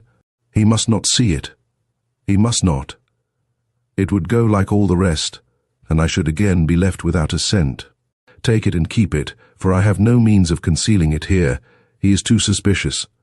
But this was asking more than I was willing to grant. Seeing how I felt, she took the paper back and concealed it in her bosom with a look I had rather not have seen.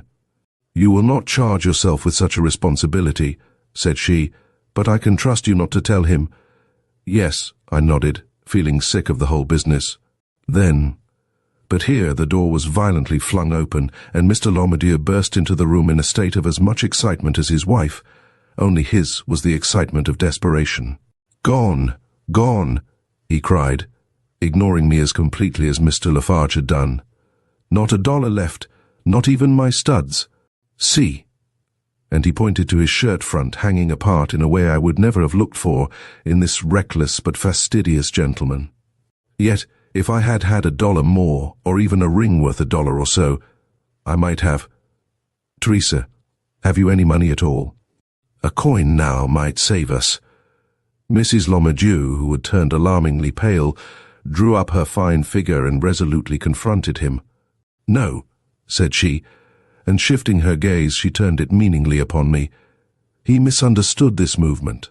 Thinking it simply a reminder of my presence, he turned, with his false but impressive show of courtesy, and made me a low bow. Then he forgot me utterly again, and facing his wife, growled out, "Where are you going to get breakfast then? You don't look like a woman who expects to starve." It was a fatal remark, for, do what she would, she could not prevent a slight smile of disdain, and seeing it, he kept his eye riveted on her face, till her uneasiness became manifest. Instantly his suspicion took form, and, surveying her still more fixedly, he espied a corner of the precious envelope protruding slightly above her corsage. To snatch it out, open it, and realize its value was the work of a moment. Her cry of dismay and his shout of triumph rang out simultaneously. And never have I seen such an ebullition of opposing passions as I was made witness to as his hand closed over this small fortune, and their staring eyes met in the moral struggle they had now entered upon for its ultimate. Possession. She was the first to speak. "It was given to me. It was meant for me. If I keep it, both of us will profit by it. But if you—" He did not wait for her to finish. "Where did you get it?" he cried. "I can break the bank with what I can raise on this bond at the club. Darrow's in town. You know what that means. Luck's in the air, and with $100, but I've no time to talk. I came for $1, a 50-cent piece, a dime even, and go back with a bond worth." But she was already between him and the door. "You will never carry that bond out of this house," she whispered in the tone which goes further than a cry. "I have not held it in my hand to see it follow every other good thing I have had in life." "I will not, Henry. Take that bond and sink it as you have all the rest, and I fall at your feet a dead woman. I will never survive the destruction of my last hope." He was cowed for a moment, that is, she looked so superb and so determined. Then all that was mean and despicable in his thinly veneered nature came to the surface, and, springing forward with an oath, he was about to push her aside when, without the moving of a finger on her part, he reeled back, recovered himself, caught at a chair, missed it, and fell heavily to the floor. "My God, I thank thee," was the exclamation with which she broke from the trance of terror into which she had been thrown by his sudden attempt to pass her, and without a glance at his face, which to me looked like the face of a dead man, she tore the paper from his hand and stood looking about her with a wild and searching gaze, in the desperate hope that somehow the walls would open and offer her a safe place of concealment for the precious sheet of paper. Meanwhile I had crept near the prostrate man. He was breathing but was perfectly unconscious. "Don't you mean to do something for him?" I asked. "He may die." She met my question with the dazed air of one suddenly awakened. "No, he'll not die, but he'll not come to for some minutes, and this must be hidden first." "But where? Where? I cannot trust it on my person or in any place a man like him would search. I must devise some means." "Ah!" With this final exclamation she had dashed into the other room. I did not see where she went, I did not want to, but I soon realized she was working somewhere in a desperate hurry. I could hear her breath coming in quick, short pants as I bent over her husband, waiting for him to rouse and hating my inaction even while I succumbed to it. Suddenly, she was back in the parlor again, and to my surprise, passed immediately to the little table in the corner where we had sat at supper. We had had for our simple refreshment that homeliest of all dishes, boiled milk thickened with flour. There was still some left in a bowl, and taking this away with her, she called back hoarsely, "Pray that he does not come to till I have finished. It will be the best prayer you ever made." She told me afterward that he was subject to these attacks, and that she had long ceased to be alarmed by them. But to me the sight of that man lying there so helpless was horrible, and though I hated him and pitied her, I scarcely knew what to wish. While battling with my desire to run, and the feeling of loyalty which held me kneeling at that man's side, I heard her speak again. This time, in an even and slightly hard tone, "Now you may dash a glass of cold water in his face. I am prepared to meet him now. Happily his memory fails after these attacks. I may succeed in making him believe that the bond he saw was one of his fancies." "Had you not better throw the water yourself?" I suggested, getting up and meeting her eye very quietly. She looked at me in wonder, then moved calmly to the table, took the glass, and dashed a few drops of water into her husband's face. Instantly he began to stir, seeing which I arose without haste, but without any unnecessary delay, and quickly took my leave.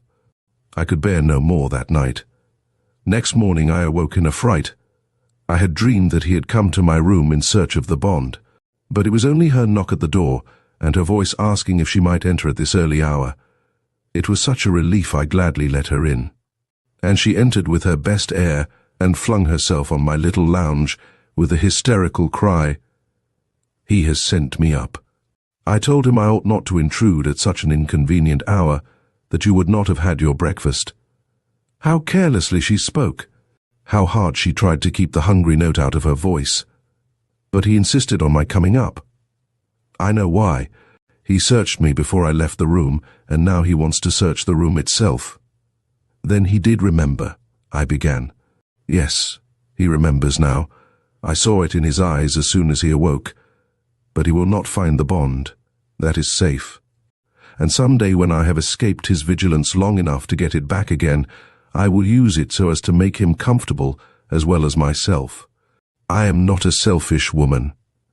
I did not think she was, and felt pity for her, and so after dressing and making her a cup of tea, I sat down with her, and we chatted for an hour or so quite comfortably. Then she grew so restless and consulted the clock so often that I tried to soothe her by remarking that it was not an easy task he had set himself, at which she laughed in a mysterious way, but failed to grow less anxious till our suspense was cut short by the appearance of the janitor with a message from Mr. Lhomidew. "Mr. Lhomidew's compliments," said he, "and he hopes Mrs. Lhomidew will make herself comfortable and not think of coming down. He is doing everything that is necessary and will soon be through. You can rest quite easy, ma'am." "What does he mean?" marveled the poor woman as the janitor disappeared. "Is he spending all this time ransacking the rooms? I wish I dared disobey him. I wish I dared go down. But her courage was not equal to an open disregard of his wishes, and she had to subdue her impatience and wait for a summons that did not come till near 2 o'clock. Then Mr. Lomadew himself appeared with her hat and mantle on his arm. "My dear," said he as she rose, haggard with excitement, to meet him, "I have brought your wraps with me that you may go directly from here to our new home. Shall I assist you to put them on? You do not look as well as usual, and that is why I have undertaken this thing all myself, to save you, my dear. To save you each and every exertion."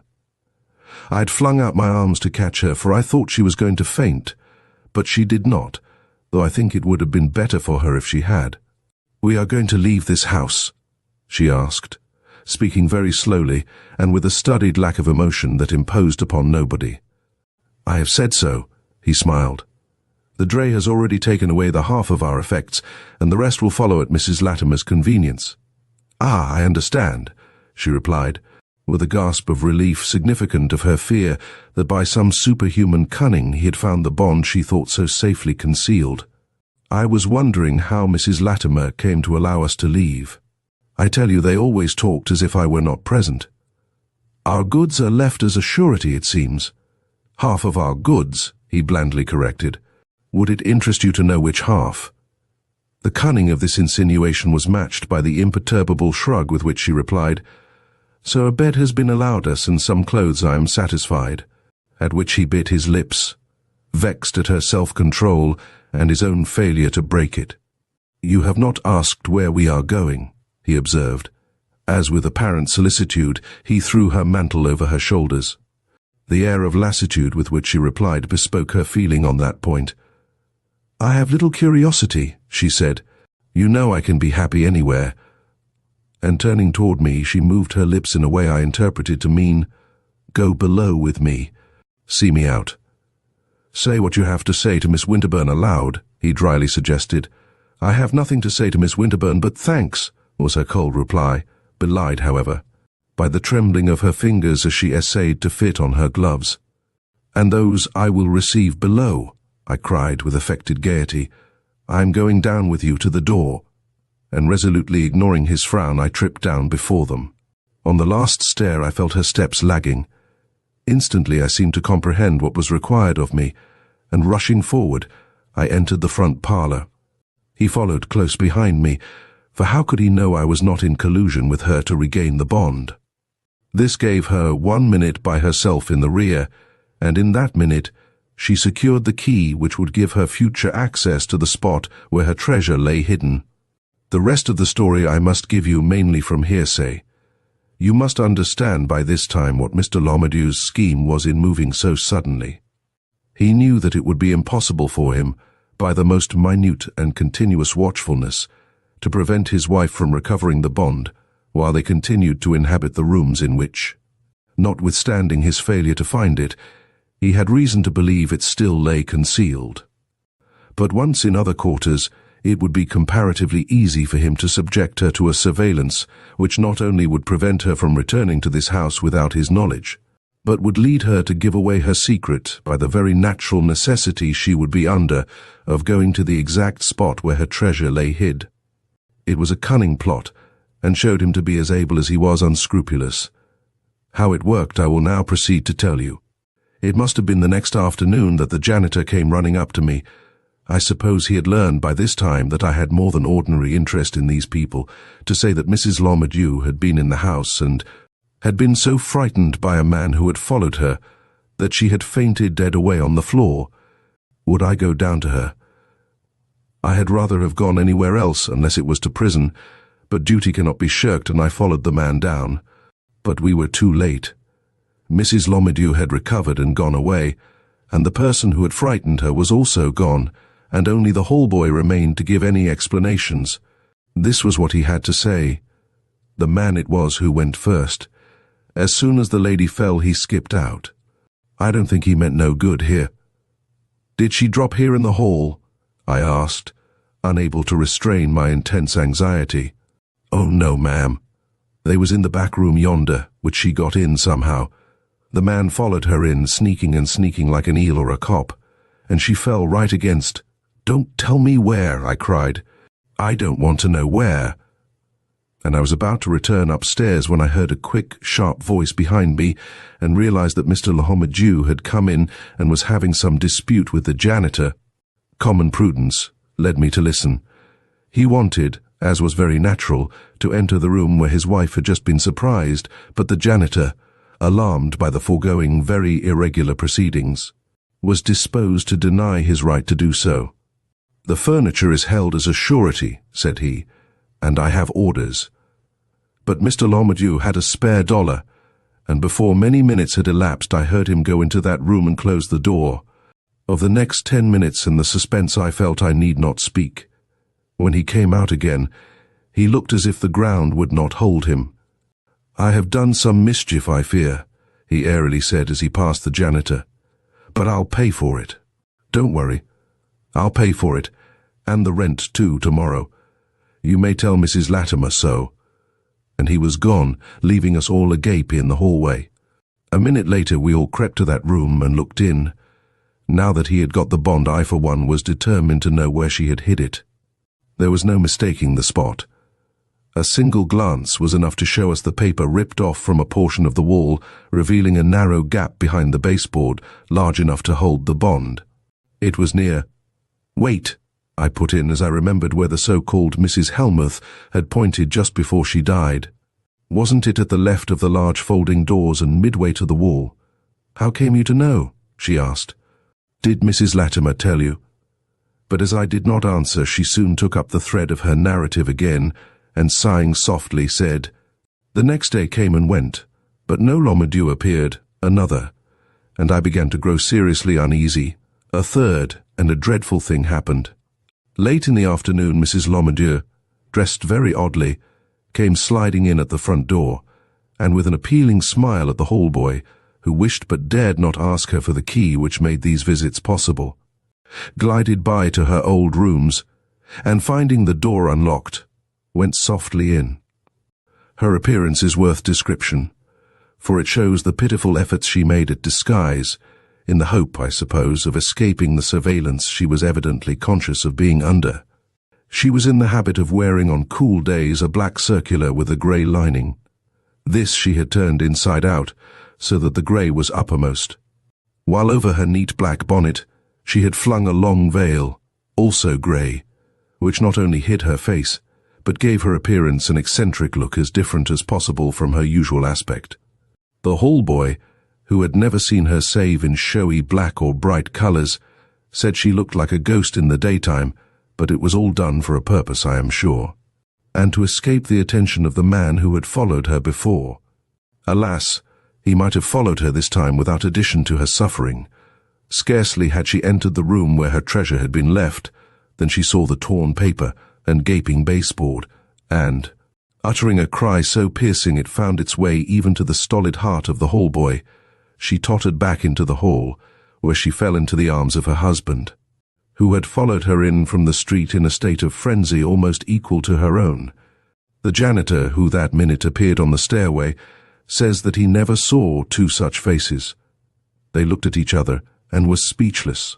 He was the first to hang his head. "It is gone, Henry," she whispered. "It is gone. You have taken it." He did not answer. "And it is lost. You have risked it, and it is lost." He uttered a groan. "You should have given it to me that night. There was luck in the air then. Now the devil is in the cards, and—" Her arms went up with a shriek. "My curse be upon you, Henry Whodunit." And whether it was the look with which she uttered this imprecation, or whether there was some latent love left in his heart for this long-suffering and once beautiful woman, he shrank at her words, and stumbling like a man in the darkness, uttered a heart-rending groan and rushed from the house. We never saw him again. As for her, she fell this time under a paralytic attack which robbed her of her faculties. She was taken to a hospital where I frequently visited her, but either from grief or the effect of her attack she did not know me, nor did she ever recognize any of us again. Mrs. Latimer, who is a just woman, sold her furniture, and after paying herself out of the proceeds, gave the remainder to the hospital nurses for the use of Mrs. Whodunit, so that when she left them, she had something with which to start life anew. But where she went, or how she managed to get along in her enfeebled condition, I do not know. I never heard of her again. Then you did not see the woman who died in these rooms? I asked. The effect of these words was magical and led to mutual explanations. She had not seen that woman, having encountered all the sorrow she wished to in that room. Nor was there anyone else in the house at this time likely to recognize Mrs. Lomadieu. The janitor and hall boy both being new, and Mrs. Latimer, one of those proprietors who are only seen on rent day. For the rest, Mrs. Lomadieu's defective memory, which had led her to haunt the house and room where the bond had once been hidden, accounted not only for her first visit, but the last, which had ended so fatally. The cunning she showed in turning her cloak and flinging a veil over her hat was the cunning of a partially clouded mind. It was a reminiscence of the morning when her terrible misfortune occurred. My habit of taking the key out of the lock of that unused door made the use of her own key possible, and her fear of being followed caused her to lock the door behind her. My wife, who must have fallen into a doze on my leaving her, did not see her enter, but detected her just as she was trying to escape through the folding doors. My presence in the parlor probably added to her embarrassment, and she fled, turning her cloak as she did so. How simple it seemed now that we knew the facts, but how obscure, and to all appearance unexplainable, before the clue was given to the mystery. Chapter 8. The Thief. And now, if you have all seen the coin and sufficiently admired it, you may pass it back. I make a point of never leaving it off the shelf for more than 15 minutes. The half-dozen or more guests seated about the board of the genial speaker glanced casually at each other as though expecting to see the object mentioned immediately produced. But no coin appeared. "I have other amusements waiting," suggested their host, with a smile in which even his wife could detect no signs of impatience. "Now let Robert put it back into the cabinet." Robert was the butler. Blank looks, negative gestures, but still no coin. "Perhaps it is in somebody's lap," timidly ventured one of the younger women. "It doesn't seem to be on the table." Immediately all the ladies began lifting their napkins and shaking out the gloves which lay under them, in an effort to relieve their own embarrassment and that of the gentlemen who had not even so simple a resource as this at their command. "It can't be lost," protested Mr. Sedgwick, with an air of perfect confidence. "I saw it but a minute ago in somebody's hand." "Darrow, you had it. What did you do with it?" "Passed it along." "Well, well, it must be under somebody's plate or doily." And he began to move about his own, and such dishes as were within reach of his hand. Each guest imitated him, lifting glasses and turning over spoons till Mr. Sedgwick himself bade them desist. "It slipped to the floor," he nonchalantly concluded. "A toast to the ladies, and we will give Robert the chance of looking for it." As they drank this toast, his apparently careless but quietly astute glance took in each countenance about him. The coin was very valuable, and its loss would be keenly felt by him. Had it slipped from the table, someone's eye would have perceived it, some hand would have followed it. Only a minute or two before, the attention of the whole party had been concentrated upon it. Darrow had held it up for all to see, while he discoursed upon its history. He would take Darrow aside at the first opportunity and ask him but it. How could he do that? These were his intimate friends. He knew them well, more than well, with one exception, and he was the handsomest of the lot and the most debonair and agreeable. A little more gay than usual tonight, possibly a trifle too gay, considering that a man of Mr. Blake's social weight and business standing sat at the board. But not to be suspected, no, not to be suspected. Even if he was the next man after Darrow and had betrayed something like confusion, when the eyes of the whole table turned his way at the former's simple statement of "I passed it on." Robert would find the coin, he was a fool to doubt it, and if Robert did not, why, he would simply have to pocket his chagrin, and not let a triviality like this throw a shadow over his hospitality. All this, while he genially lifted his glass and proposed the health of the ladies. The constraint of the preceding moment was removed by his manner, and a dozen jests caused as many merry laughs. Then he pushed back his chair. "And now, some music," he cheerfully cried, as with lingering glances and some further pokings about of the table furniture, the various guests left their places and followed him into the adjoining room. But the ladies were too nervous, and the gentlemen not sufficiently sure of their voices to undertake the entertainment of the rest, at a moment of such acknowledged suspense. And notwithstanding the exertions of their host and his quiet but much discomfited wife, it soon became apparent that but one thought engrossed them all, and that any attempt at conversation must prove futile so long as the curtains between the two rooms remained open, and they could see Robert on his hands and knees searching the floor and shoving aside the rugs. Darrow, who was Mr. Sedgwick's brother-in-law and almost as much at home in the house as Sedgwick himself, made a move to draw these curtains. But something in his relative's face stopped him, and he desisted with some laughing remark, which did not attract enough attention even to elicit any response. "I hope his eyesight is good," murmured one of the young girls, edging a trifle forward. "Mayn't I help him look? They say at home that I am the only one in the house who can find anything." Mr. Sedgwick smiled indulgently at the speaker, a round-faced, round-eyed, merry-hearted girl whom in days gone by he had dandled on his knees, but answered quite quickly for him, "Robert will find it if it is there." Then, distressed at this involuntary disclosure of his thought, added in his whole-hearted way, "It's such a little thing, and the room is so big and a round object rolls unexpectedly far, you know. Well, have you got it?" he eagerly demanded, as the butler finally showed himself in the door. "No, sir, and it's not in the dining room. I have cleared the table and thoroughly searched the floor." Mr. Sedgwick knew that he had. He had no doubts about Robert.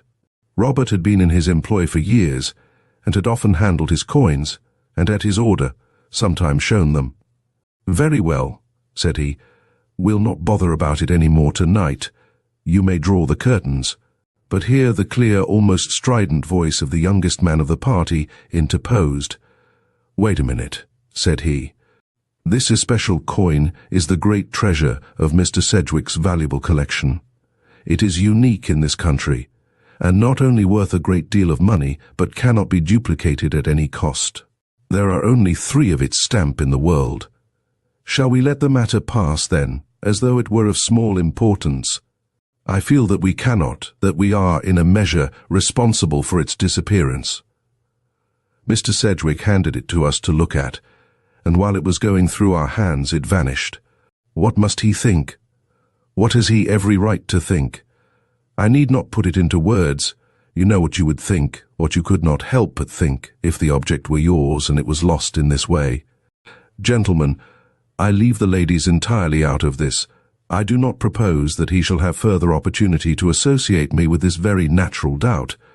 I demand the privilege of emptying my pockets here and now, before any of us have left his presence. I am a connoisseur in coins myself, and consequently find it imperative to take the initiative in this matter. As I propose to spare the ladies, let us step back into the dining room. Mr. Sedgwick, pray don't deny me. I'm thoroughly in earnest, I assure you." The astonishment created by this audacious proposition was so great, and the feeling it occasioned so intense, that for an instant all stood speechless. Young Hammersley was a millionaire himself, and generous to a fault, as all knew. Under no circumstances would anyone even suspect him of appropriating anything, great or small, to which he had not a perfect right. Nor was he likely to imagine for a moment that anyone would. That he could make such a proposition then, based upon any such plea, argued a definite suspicion in some other quarter, which could not pass unrecognized. In vain Mr. Sedgwick raised his voice in frank and decided protest. 2 of the gentlemen had already made a quick move toward Robert, who still stood, stupefied by the situation, with his hand on the cord which controlled the curtains. "He is quite right," remarked one of these, as he passed into the dining room.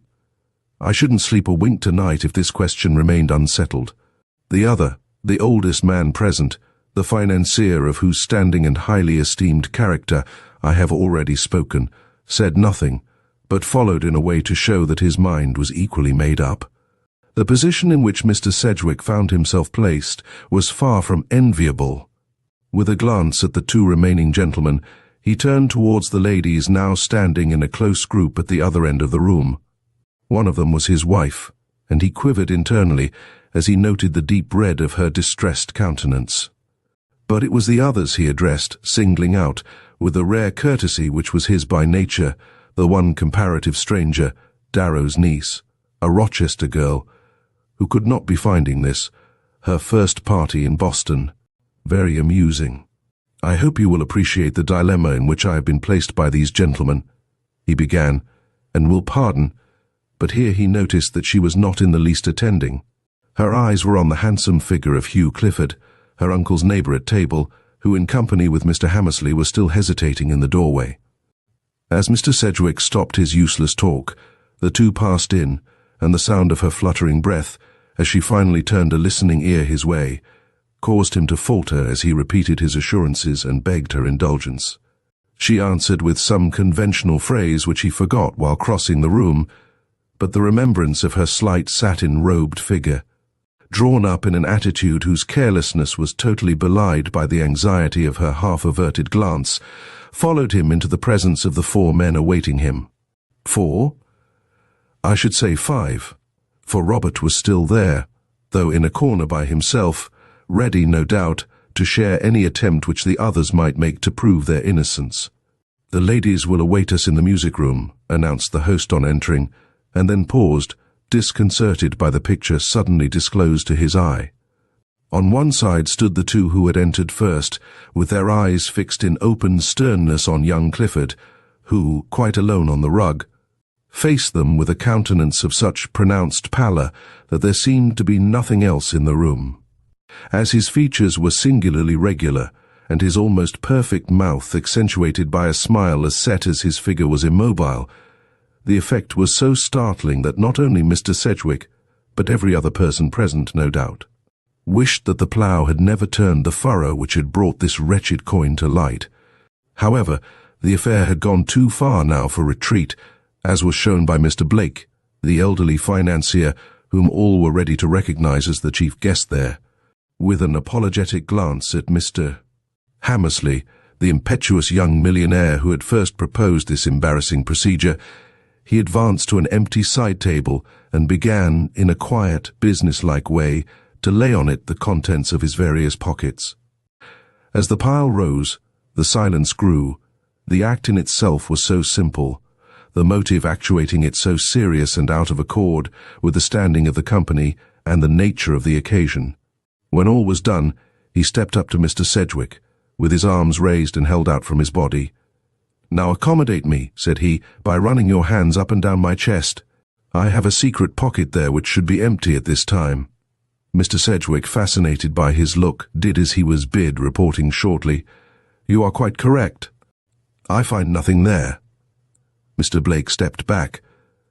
As he did so, every eye, suddenly released from his imposing figure, flashed towards the immovable Clifford, to find him still absorbed by the action and attitude of the man who had just undergone what to him doubtless appeared a degrading ordeal. Pale before, he was absolutely livid now, though otherwise unchanged, to break the force of what appeared to be an open, if involuntary, self-betrayal. Another guest stepped forward, but no sooner had he raised his hand to his vest pocket than Clifford moved, and in a high, strident voice totally unlike his usual tones remarked, "This is all very interesting and commendable, no doubt, but for such a procedure to be of any real value it should be entered into by all. Gentlemen, his rigidity was all gone now, and so was his pallor. I am unwilling to submit myself to what, in my eyes, is an act of unnecessary humiliation. Our word should be enough. I have not the coin." Stopped by the absolute silence, he cast a distressed look into the faces about him till it reached that of Mr. Sedgwick, where it lingered, in an appeal to which that gentleman, out of his great heart, instantly responded. One should take the word of the gentleman he invites to his house. We will excuse you, and excuse all the others from the unnecessary ceremony which Mr. Blake has been good enough to initiate. But this show of favour was not to the mind of the last-mentioned gentleman, and met with instant reproof. "Not so fast, Sedgwick. I am the oldest man here, and I did not feel it was enough simply to state that this coin was not on my person. As to the question of humiliation, it strikes me that humiliation would lie, in this instance, in a refusal for which no better excuse can be given than the purely egotistical one of personal pride. At this attack, the fine head of Clifford rose, and Darrow, remembering the girl within, felt instinctively grateful that she was not here to note the effect it gave to his person. "I regret to differ," said he. "To me no humiliation could equal that of demonstrating in this open manner the fact of one's not being a thief." Mr. Blake gravely surveyed him. For some reason the issue seemed no longer to lie between Clifford and the actual loser of the coin, but between him and his fellow guest, this uncompromising banker. "A thief," repeated the young man, in an indescribable tone full of bitterness and scorn. Mr. Blake remained unmoved. He was a just man, but strict, hard to himself, hard to others. But he was not entirely without heart. Suddenly his expression lightened. A certain possible explanation of the other's attitude had entered his mind. Young men sometimes have reasons for their susceptibilities which the old forget. If you carry a photograph, believe that we have no interest in pictures of any sort tonight, and certainly would fail to recognize them. A smile of disdain flickered across the young man's lip. Evidently it was no discovery of this kind that he feared. "I carry no photographs," said he, and bowing low to his host, he added in a measured tone which but poorly hid his profound agitation, "I regret to have interfered in the slightest way with the pleasure of the evening. If you will be so good as to make my excuses to the ladies, I will withdraw from a presence upon which I have made so poor an impression." Mr. Sedgwick prized his coin and despised deceit, but he could not let a guest leave him in this manner. Instinctively he held out his hand. Proudly young Clifford dropped his own into it, but the lack of mutual confidence was felt, and the contact was a cold one. Half regretting his impulsive attempt at courtesy, Mr. Sedgwick drew back, and Clifford was already at the door leading into the hall, when Hammersley, who by his indiscreet proposition had made all this trouble for him, sprang forward and caught him by the arm. "Don't go," he whispered. "You're done for if you leave like this. I was a brute to propose such an asinine thing, but having done so, I am bound to see you out of the difficulty. Come into the adjoining room. There is nobody there at present, and we will empty our pockets together and find this lost article if we can. I may have pocketed it myself in a fit of abstraction." Did the other hesitate? Some thought so, but if he did, it was but momentarily. "I cannot," he muttered. "Think what you will of me, but let me go." And dashing open the door, he disappeared from their sight, just as light steps and the rustle of skirts were heard again in the adjoining room. "There are the ladies. What shall we say to them?" queried Sedgwick, stepping slowly towards the intervening curtains. "Tell them the truth," enjoined Mr. Blake, as he hastily repocketed his own belongings. "Why should a handsome devil like that be treated with any more consideration than another? He has a secret if he hasn't a coin. Let them know this. It may save someone a future heartache." The last sentence was muttered, but Mr. Sedgwick heard it. Perhaps that was why his first movement on entering the adjoining room was to cross over to the cabinet and shut and lock the heavily panelled door which had been left standing open. At all events, the action drew general attention and caused an instant silence, broken the next minute by an ardent cry. "So your search was futile?" It came from the lady least known, the interesting young stranger whose personality had made so vivid an impression upon him. "Quite so," he answered, hastily facing her with an attempted smile. "The gentleman decided not to carry matters to the length first proposed. The object was not worth it. I approved their decision. This was meant for a joyous occasion. Why mar it by unnecessary unpleasantness?" She had given him her full attention while he was speaking, but her eye wandered away the moment he had finished and rested searchingly on the other gentleman. Evidently she missed a face she had expected to find there, for her colour changed, and she drew back behind the other ladies with the light, unmusical laugh women sometimes use to hide a secret emotion. It brought Mr. Darrow forward. Some were not willing to subject themselves to what they considered an unnecessary humiliation, he curtly remarked. "Mr. Clifford, "There, let us drop it," put in his brother-in-law. "I've lost my coin and that's the end of it. I don't intend to have the evening spoiled for a thing like that. Music, ladies, music and a jolly air. No more dumps." And with as hearty a laugh as he could command in face of the somber looks he encountered on every side, he led the way back into the music room. Once there, the women seemed to recover their spirits, that is, such as remained. One had disappeared. A door opened from this room into the main hall, and through this a certain young lady had vanished before the others had had time to group themselves about the piano. We know who this lady was, possibly we know too why her hostess did not follow her. Meanwhile, Mr. Clifford had gone upstairs for his coat and was lingering there, the prey of some very bitter reflections. Though he had encountered nobody on the stairs, and neither heard nor saw anyone in the halls, he felt confident that he was not unwatched. He remembered the look on the butler's face as he tore himself away from Hammersley's restraining hand, and he knew what that fellow thought, and also was quite able to guess what that fellow would do, if his suspicions were farther awakened.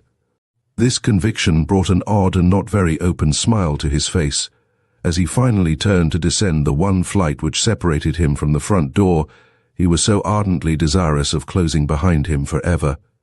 A moment, and he would be down. But the steps were many, and seemed to multiply indefinitely as he sped below.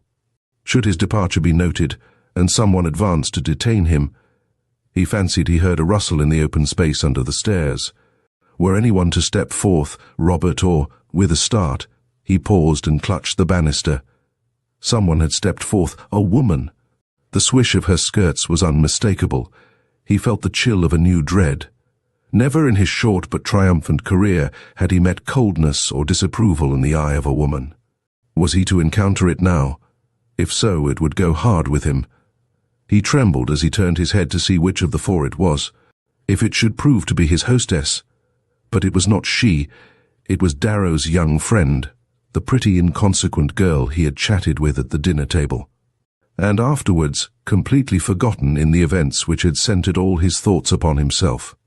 And she was standing there, waiting for him. He would have to pass her, notice her speak. But when the encounter occurred and their eyes met, he failed to find in hers any sign of the disapproval he feared, but instead a gentle womanly interest which he might interpret deeply, or otherwise, according to the measure of his need. That need seemed to be a deep one at this instant, for his countenance softened perceptibly as he took her quietly extended hand. "Good night," she said. "I am just going myself." And with an entrancing smile of perfect friendliness, she fluttered past him up the stairs. It was the one and only greeting which his sick heart could have sustained without flinching, just this friendly farewell of one acquaintance to another, as though no change had taken place in his relations to society and the world. And she was a woman, and not a thoughtless girl. Staring after her slight, elegant figure, slowly ascending the stair, he forgot to return her cordial greeting. What delicacy, and yet what character there was in the poise of her spirited head. He felt his breath fail him, in his anxiety for another glance from her eye, for some sign, however small, that she had carried the thought of him up those few quickly mounted steps. Would he get it? She is at the bend of the stair, she pauses, turns, a nod, and she is gone. With an impetuous gesture, he dashed from the house. In the drawing-room, the noise of the closing door was heard, and a change at once took place in the attitude and expression of all present. The young millionaire approached Mr. Sedgwick and confidentially remarked, "There goes your precious coin. I'm sure of it. I even think I can tell the exact place in which it is hidden." His hand went to his left coat pocket once too often. "That's right. I noticed the action also," chimed in Mr. Darrow, who had stepped up unobserved. "And I noticed something else. His whole appearance altered from the moment this coin came on the scene. An indefinable, half-eager, half-furtive look crept into his eye as he saw it passed from hand to hand. I remember it now, though it didn't make much impression upon me at the time. And I remember another thing. supplemented Hammersley in his anxiety to set himself straight with these men of whose entire approval he was not quite sure. He raised his napkin to his mouth very frequently during the meal, and held it there longer than is usual, too. Once he caught me looking at him, and for a moment he flushed scarlet. Then he broke out with one of his witty remarks, and I had to laugh like everybody else. If I am not mistaken, his napkin was up, and his right hand working behind it, about the time Mr. Sedgwick requested the return of his coin. The idiot! Hadn't he sense enough to know that such a loss wouldn't pass unquestioned? The gem of the collection, known all over the country, and he's not even a connoisseur. No. I've never even heard him mention numismatics. Mr. Darrow spoke of its value. Perhaps that was what tempted him. I know that Clifford's been rather down on his luck lately. He don't look it. There isn't one of us so well set up. Pardon me, Mr. Hammersley, you understand what I mean. He perhaps relies a little bit too much on his fine clothes. He needn't. His face is his fortune, or the one he's got, I hear it said. He had a pretty income from Consolidated Silver, but that's gone up and left him in what you call difficulties. If he has debts besides. But here Mr. Darrow was called off. His niece wanted to see him for 1 minute in the hall. When he came back, it was to make his adieu and hers. She had been taken suddenly indisposed, and his duty was to see her immediately home. This broke up the party, and amid general protestations the various guests were taking their leave, when the whole action was stopped by a smothered cry from the dining room and the precipitate entrance of Robert, asking for Mr. Sedgwick. "What's up? What's happened?" demanded that gentleman, hurriedly advancing towards the agitated butler. "Found!" he exclaimed, holding up the coin between his thumb and forefinger. It was standing straight up between 2 leaves of the table. It tumbled and fell to the floor as Luke and I were taking them out. Silence which could be felt for a moment.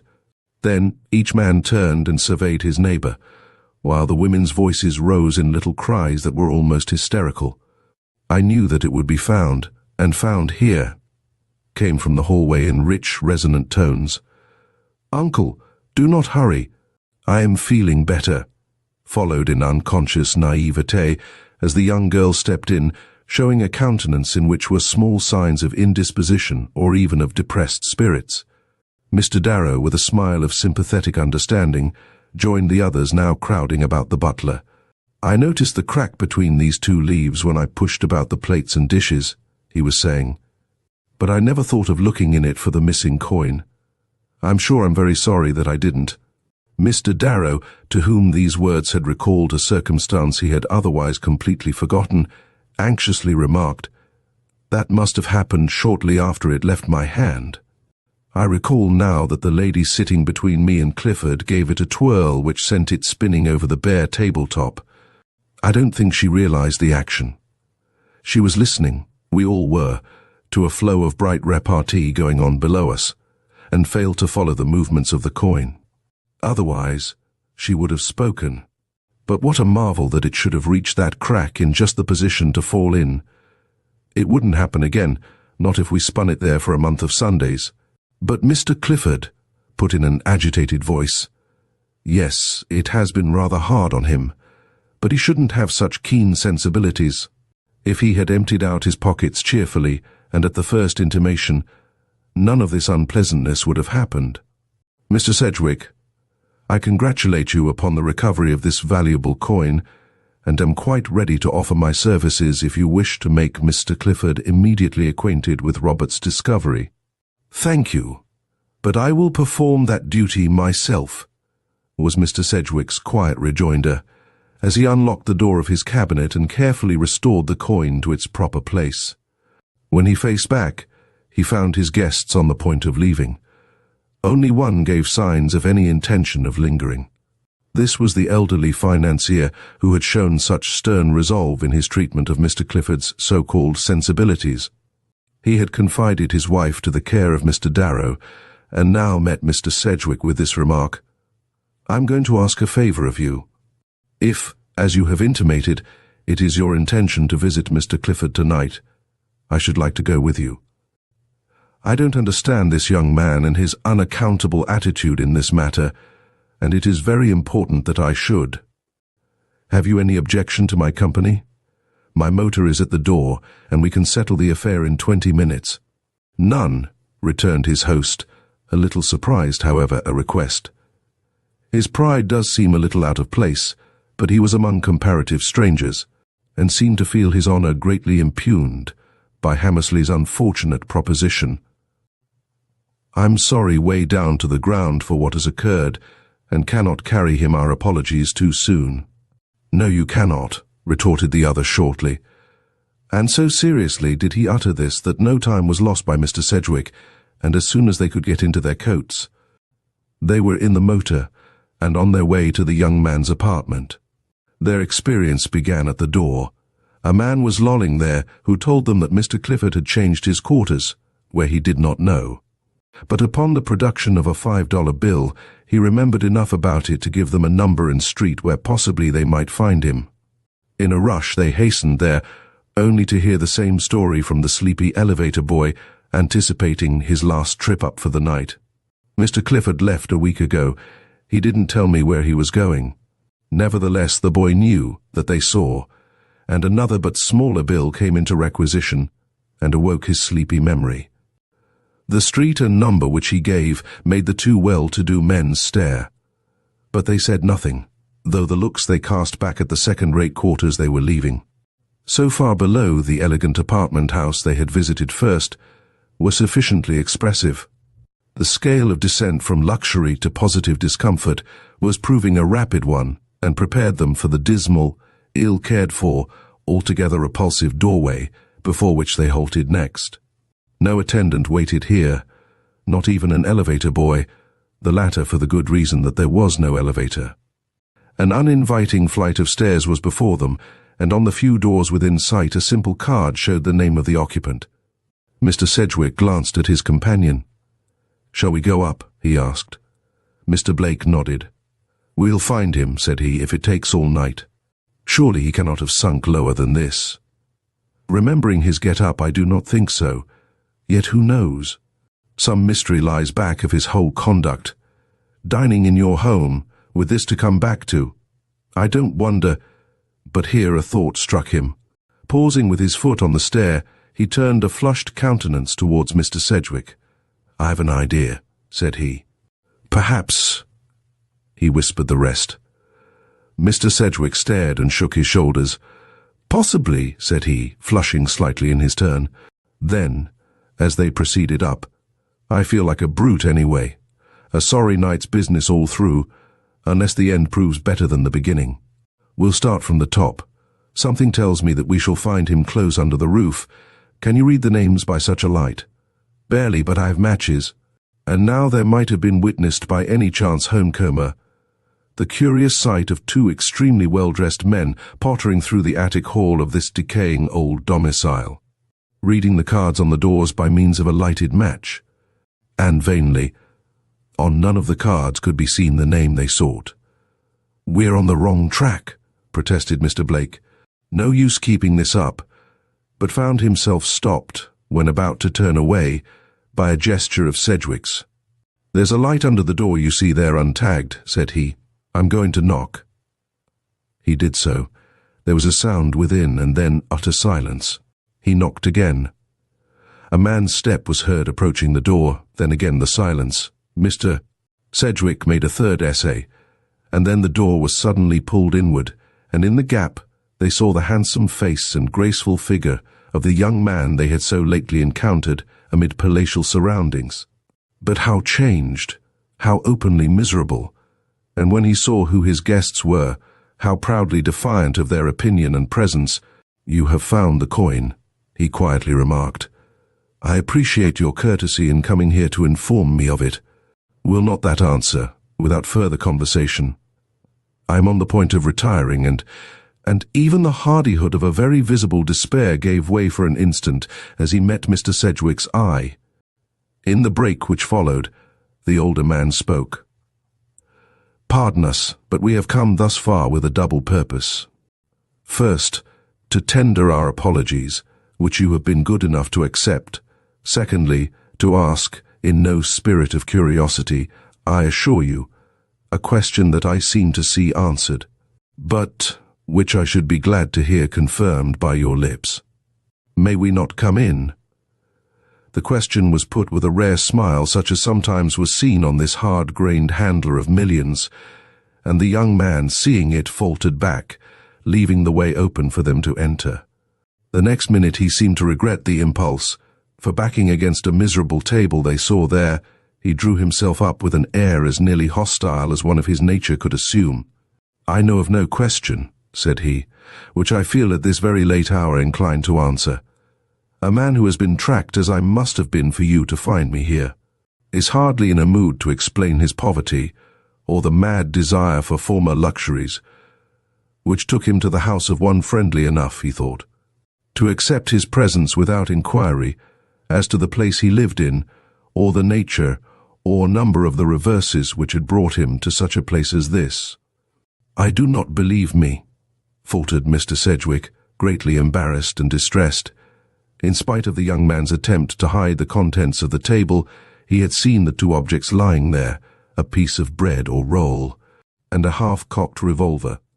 Mr. Blake had seen them too, and at once took the word out of his companion's mouth. "You mistake us," he said coldly, "as well as the nature of our errand.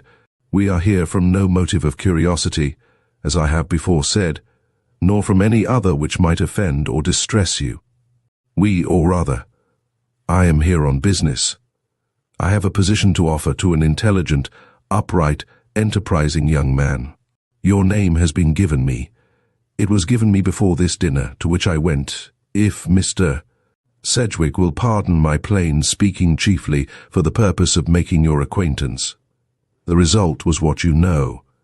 And possibly now you can understand my anxiety to see you exonerate yourself from the doubts you yourself raised by your attitude of resistance to the proposition made by that headlong, but well-meaning young man of many millions, Mr. Hammersley. I wanted to find in you the honorable characteristics necessary to the man who is to draw an $8,000 a year salary under my eye. I still want to do this. If then you are willing to make this whole thing plain to me, for it is not plain, not wholly plain, Mr. Clifford, then you will find in me a friend such as few young fellows can boast of. For I like you, I will say that, and where I like—" The gesture with which he ended the sentence was almost superfluous, in face of the change which had taken place in the aspect of the man he addressed. Wonder, doubt, hope, and again incredulity were lost at last in a recognition of the other's kindly intentions toward himself, and the prospects which they opened out before him. With a shamefaced look, and yet with a manly acceptance of his own humiliation that was not displeasing to his visitors, he turned about and, pointing to the morsel of bread lying on the table before them, he said to Mr. Sedgwick, "Do you recognize that? It is from your table, and it is not the only piece I had hidden in my pockets. I had not eaten in 24 hours when I sat down to dinner this evening. I had no prospect of another morsel for tomorrow, and I was afraid of eating my fill. There were ladies, and so they did not let him finish. In a flash they had both taken in the room. Not an article which could be spared was anywhere visible. His dress suit was all that remained to him of former ease and luxury, that he had retained, possibly for just such opportunities as had given him a dinner tonight. Mr. Blake understood at last, and his iron lip trembled. "Have you no friends?" he asked. "Was it necessary to go hungry? Could I ask alms or borrow what I could not pay? It was a position I was after, and positions do not come at call. Sometimes they come without it." He smiled with the dawning of his old-time grace on his handsome face. "But I find that one can see his resources go, dollar by dollar, and finally, cent by cent. In the search for employment, no one considers necessary to a man like me. Perhaps if I had less pride, had been willing to take you or anyone else into my confidence, I might not have sunk to these depths of humiliation. But I had not the confidence in men which this last half hour has given me, and I went blundering on, hiding my needs and hoping against hope for some sort of result to my efforts. This pistol is not mine. I did borrow this, but I did not mean to use it, unless nature reached the point where it could stand no more. "I thought the time had come tonight when I left your house, Mr. Sedgwick, suspected of theft. It seemed the last straw, but a woman's look has held me back." I hesitated. "And now you know the whole," said he. "That is, if you can understand why it was more possible for me to brave the contumely of such a suspicion than to open my pockets and disclose the crusts I had hidden." "There. I can understand," said Mr. Sedgwick. "But the opportunity you have given us for doing so must not be shared by others. We will undertake your justification, but it must be made in our own way, and after the most careful consideration, Mr. Blake?" "Most assuredly. And if Mr. Clifford will present himself at my office early in the morning, we will first breakfast and then talk business." Young Clifford could only hold out his hand, but when, his two friends gone, he sat in contemplation of his changed prospects. One word and one only left his lips, uttered in every inflection of tenderness, hope, and joy. "Edith! Edith! Edith!" It was the name of the sweet young girl who had shown her faith in him at the moment when his heart was lowest and despair at its culmination. Chapter 9. The House in the Mist. An Open Door. It was a night to drive any man indoors. Not only was the darkness impenetrable, but the raw mist enveloping hill and valley made the open road anything but desirable to a belated wayfarer like myself. Being young, untrammeled, and naturally indifferent to danger, I was not averse to adventure, and having my fortune to make, was always on the lookout for El Dorado, which to ardent souls lies ever beyond the next turning. Consequently, when I saw a light shimmering through the mist at my right, I resolved to make for it, and the shelter it so opportunely offered. But I did not realize then, as I do now, that shelter does not necessarily imply refuge, or I might not have undertaken this adventure with so light a heart. Yet who knows? The impulses of an unfettered spirit lean toward daring, and youth, as I have said, seeks the strange, the unknown, and sometimes the terrible. My path towards this light was by no means an easy one. After confused wanderings through tangled hedges, and a struggle with obstacles of whose nature I received the most curious impression in the surrounding murk, I arrived in front of a long, low building, which, to my astonishment, I found standing with doors and windows open to the pervading mist, save for one square casement, through which the light shone from a row of candles placed on a long mahogany table. The quiet and seeming emptiness of this odd and picturesque building made me pause. I am not much affected by visible danger, but this silent room, with its air of sinister expectancy, struck me most unpleasantly, and I was about to reconsider my first impulse and withdraw again to the road, when a second look thrown back upon the comfortable interior I was leaving convinced me of my folly, and sent me straight toward the door which stood so invitingly open.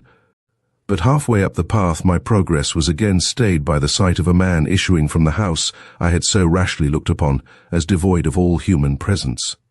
He seemed in haste, and at the moment my eye first fell on him was engaged in replacing his watch in his pocket. But he did not shut the door behind him, which I thought odd, especially as his final glance had been a backward one, and seemed to take in all the appointments of the place he was so hurriedly leaving. As we met, he raised his hat.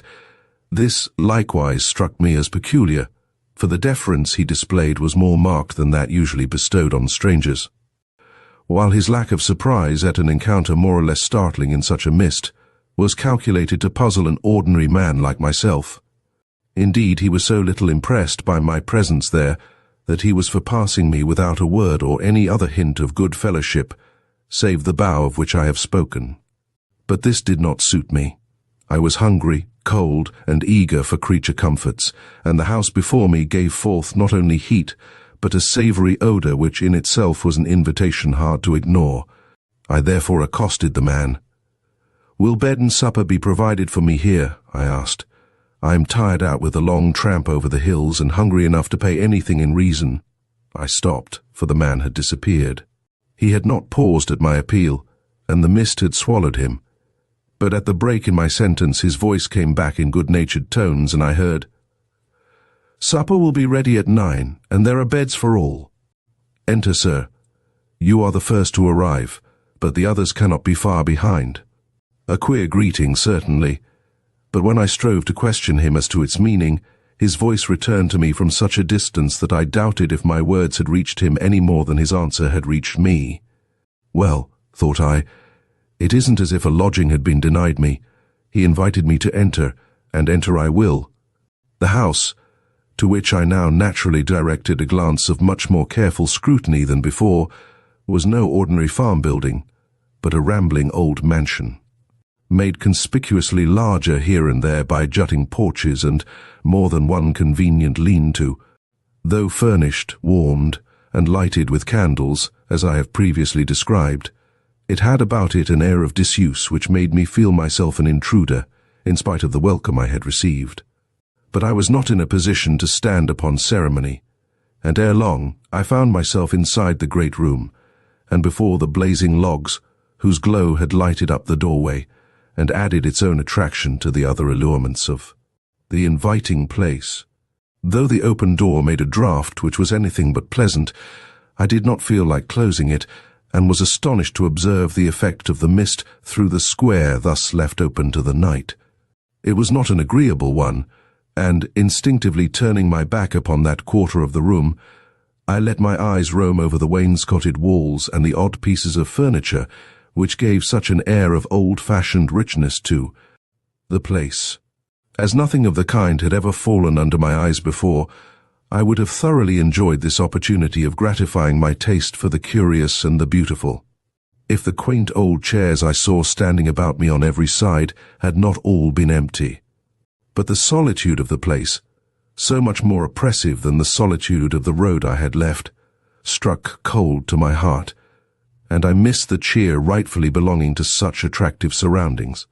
Suddenly I bethought me of the many other apartments likely to be found in so spacious a dwelling, and going to the nearest door, I opened it and called out for the master of the house.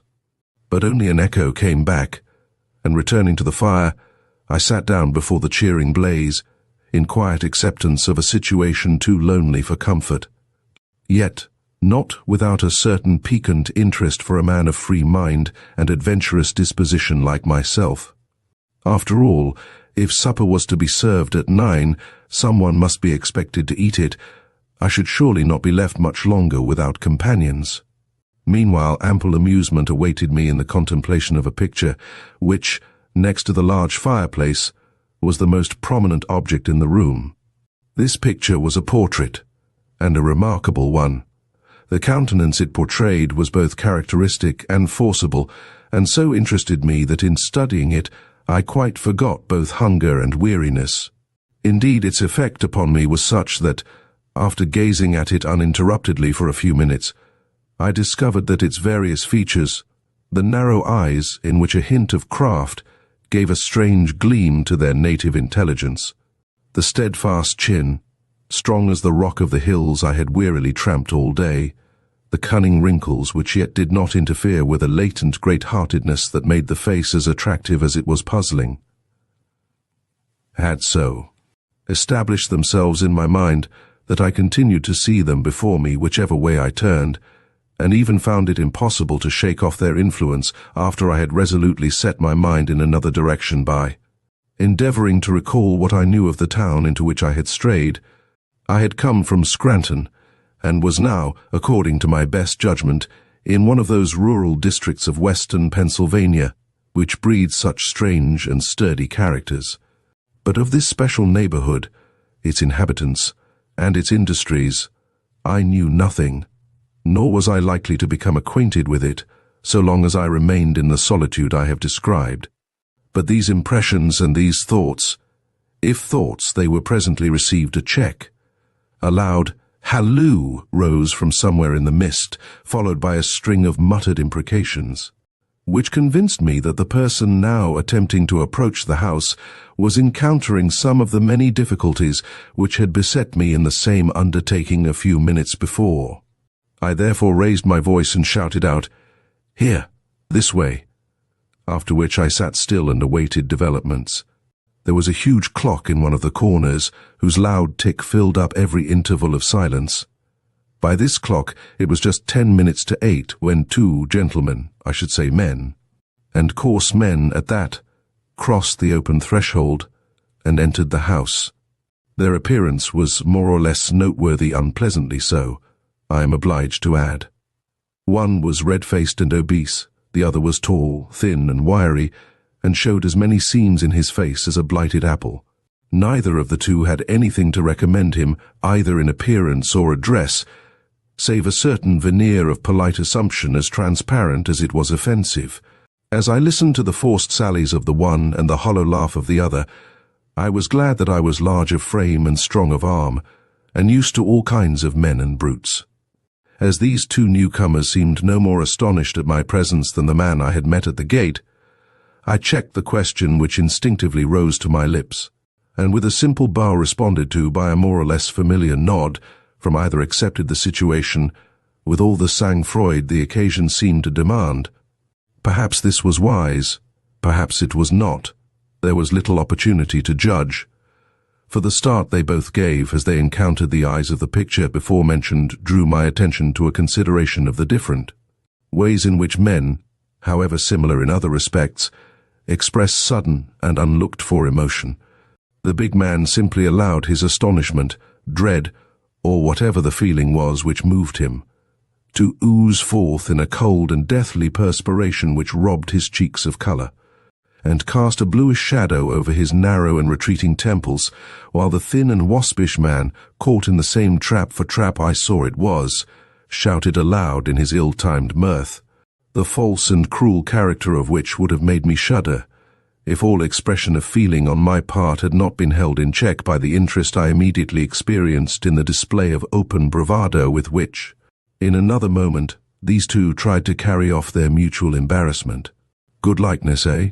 laughed the seamy-faced man. "Quite an idea, that. Makes him one of us again. Well, he's welcome in oils. Can't say much to us from canvas, eh?" And the rafters above him vibrated, as his violent efforts at joviality went up in loud and louder assertion from his thin throat. A nudge from the other's elbow stopped him, and I saw them both cast half-lowering, half-inquisitive glances in my direction. "One of the Witherspoon boys?" queried one. "Perhaps," snarled the other. "I never saw but one of them. There are 5, aren't there? Eustace believed in marrying off his gals young." "Damn him, yes. And he'd have married them off younger if he had known how numbers were going to count some day among the Western whores." And he laughed again in a way I should certainly have felt it my business to resent if my indignation, as well as the ill-timed allusions which had called it forth, had not been put to an end by a fresh arrival through the veiling mist which hung like a shroud at the doorway. This time, it was for me to experience a shock of something like fear. Yet the personage who called up this unlooked-for sensation in my naturally hardy nature was old, and to all appearance harmless from disability, if not from goodwill. His form was bent over upon itself like a bow, and only from the glances he shot from his upturned eyes was the fact made evident that a redoubtable nature, full of force and malignity, had just brought its quota of evil into a room already overflowing with dangerous and menacing passions. As this old wretch, either from the feebleness of age or from the infirmity I have mentioned, had great difficulty in walking, he had brought with him a small boy, whose business it was to direct his tottering steps as best he could.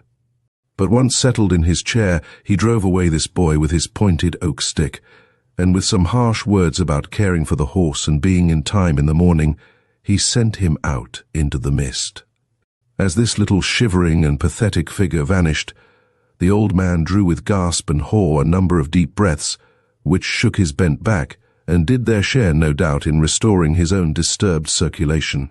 Then, with a sinister twist which brought his pointed chin and twinkling eyes again into view, he remarked, "Haven't ye a word for kinsman Luke, you two? It isn't often I get out among ye. Shaky, nephew. Shaky, Hector. And now, who's the boy in the window? My eyes aren't what they used to be, but he don't seem to favour the Western whores overmuch. One of Salmon's 4 grandchildren, think, or a shoot from Eustace's gnarled old trunk. His gals all married Americans, and one of them, I've been told, was a yellow-haired giant like this fellow." At this description pointed directly toward me, I was about to venture a response on my own account, when my attention, as well as theirs, was freshly attracted by a loud "whoa" at the gate, followed by the hasty but assured entrance of a dapper, wizen but perfectly preserved little old gentleman with a bag in his hand. Looking askance with eyes that were like two beads, first at the two men, who were now elbowing each other for the best place before the fire, and next at the revolting figure in the chair, he bestowed his greeting, which consisted of an elaborate bow, not on them, but upon the picture hanging so conspicuously on the open wall before him, and then, taking me within the scope of his quick, circling glance, cried out with an assumption of great cordiality, "Good evening, gentlemen, good evening one, good evening all. Nothing like being on the tick. I'm sorry the night has turned out so badly. Some may find it too thick for travel. That would be bad, eh? Very bad for, as none of the men he openly addressed saw fit to answer, save by the hitch of a shoulder or a leer quickly suppressed, I kept silent also. But this reticence, marked as it was, did not seem to offend the newcomer. Shaking the wet from the umbrella he held, he stood the dripping article up in a corner, and then came and placed his feet on the fender. To do this he had to crowd between the two men already occupying the best part of the hearth, but he showed no concern at incommoding them, and bore their cross looks and threatening gestures with professional equanimity. "You know me," he now unexpectedly snapped, bestowing another look over his shoulder at that oppressive figure in the chair. Did I say that I had risen when the latter sat? I'm no western whore, nor yet a witherspoon nor a clapsaddle. I'm only Smead, the lawyer Mr. Anthony Westonhaugh's lawyer, he repeated, with another glance of recognition in the direction of the picture. I drew up his last will and testament, and, until all of his wishes have been duly carried out, am entitled by the terms of that will to be regarded both legally and socially as his representative. This you all know, but it is my way to make everything clear as I proceed, a lawyer's trick, no doubt. I do not pretend to be entirely exempt from such. A grumble from the large man, who seemed to have been disturbed in some absorbing calculation he was carrying on, mingled with a few muttered words of forced acknowledgment from the restless old sinner in the chair, made it unnecessary for me to reply, even if the last comer had given me the opportunity. "It's getting late," he cried, with an easy garrulity rather amusing under the circumstances. "2 more trains came in as I left the depot. If old Phil was on hand with his wagon, several more members of this interesting family may be here before the clock strikes. If not, the assemblage is like to be small." "Too small," I heard him grumble a minute after, under his breath. "I wish it were a matter of 1, spoke up the big man, striking his breast in a way to make it perfectly apparent whom he meant by that word 1, and having, if I may judge by the mingled laugh and growl of his companions, thus shown his hand both figuratively and literally, he relapsed into the calculation which seemed to absorb all of his unoccupied moments. "Generous, very," commented the lawyer in a murmur which was more than audible. "Pity that sentiments of such broad benevolence should go unrewarded." This because at that very instant wheels were heard in front, also a jangle of voices, in some controversy about fares, which promised anything but a pleasing addition to the already none too desirable company. "I suppose that's Sister Janet," snarled out the one addressed as Hector. There was no love in his voice, despite the relationship hinted at, and I awaited the entrance of this woman with some curiosity. But her appearance, heralded by many a puff and pant which the damp air exaggerated in a prodigious way, did not seem to warrant the interest I had shown in it. As she stepped into the room, I saw only a big frowsy woman, who had attempted to make a show with a new silk dress, and a hat in the latest fashion, but who had lamentably failed, owing to the slouchiness of her figure and some misadventure, by which her hat had been set awry on her head, and her usual complacency destroyed. Later, I noted that her down-looking eyes had a false twinkle in them, and that, commonplace as she looked, she was one to steer clear of in times of necessity and distress. She, too, evidently expected to find the door open and people assembled, but she had not anticipated being confronted by the portrait on the wall, and cringed in an unpleasant way as she stumbled by it into one of the ill-lighted corners. The old man, who had doubtless caught the rustle of her dress as she passed him, emitted one short sentence. "Almost late," said he. Her answer was a sputter of words.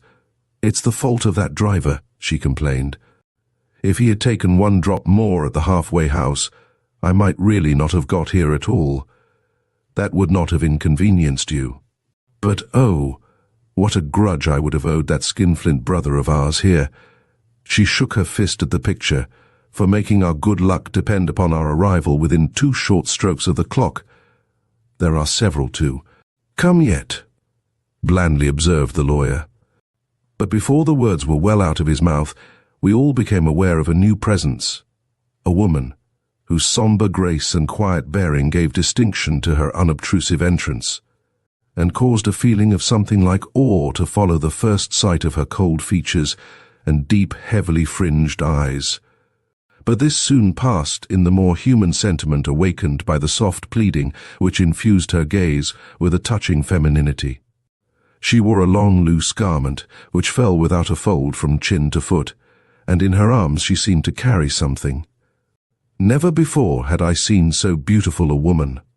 As I was contemplating her, with respect but yet with a masculine intentness I could not quite suppress, 2 or 3 other persons came in, and now I began to notice that the eyes of all these people turned mainly one way, and that was toward the clock. Another small circumstance likewise drew my attention. Whenever anyone entered, and there were 1 or 2 additional arrivals during the 5 minutes preceding the striking of the hour, a frown settled for an instant on every brow, giving to each and all a similar look, for the interpretation of which I lacked the key, yet not on every brow either. There was one which remained undisturbed, and showed only a grand patience.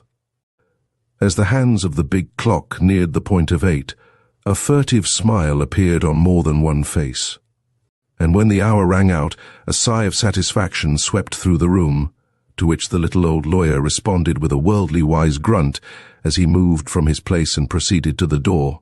This he had scarcely shut when a chorus of voices rose from without.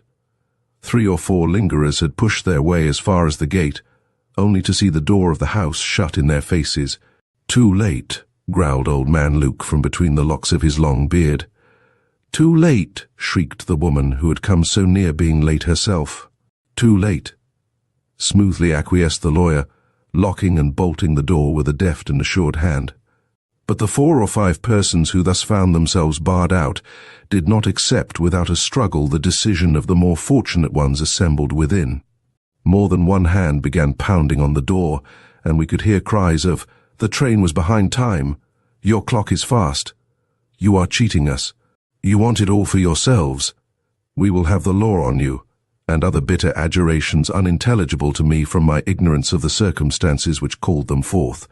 But the wary old lawyer simply shook his head and answered nothing, whereat a murmur of gratification rose from within, and a howl of almost frenzied dismay from without, which latter presently received point from a startling vision which now appeared at the casement where the lights burned.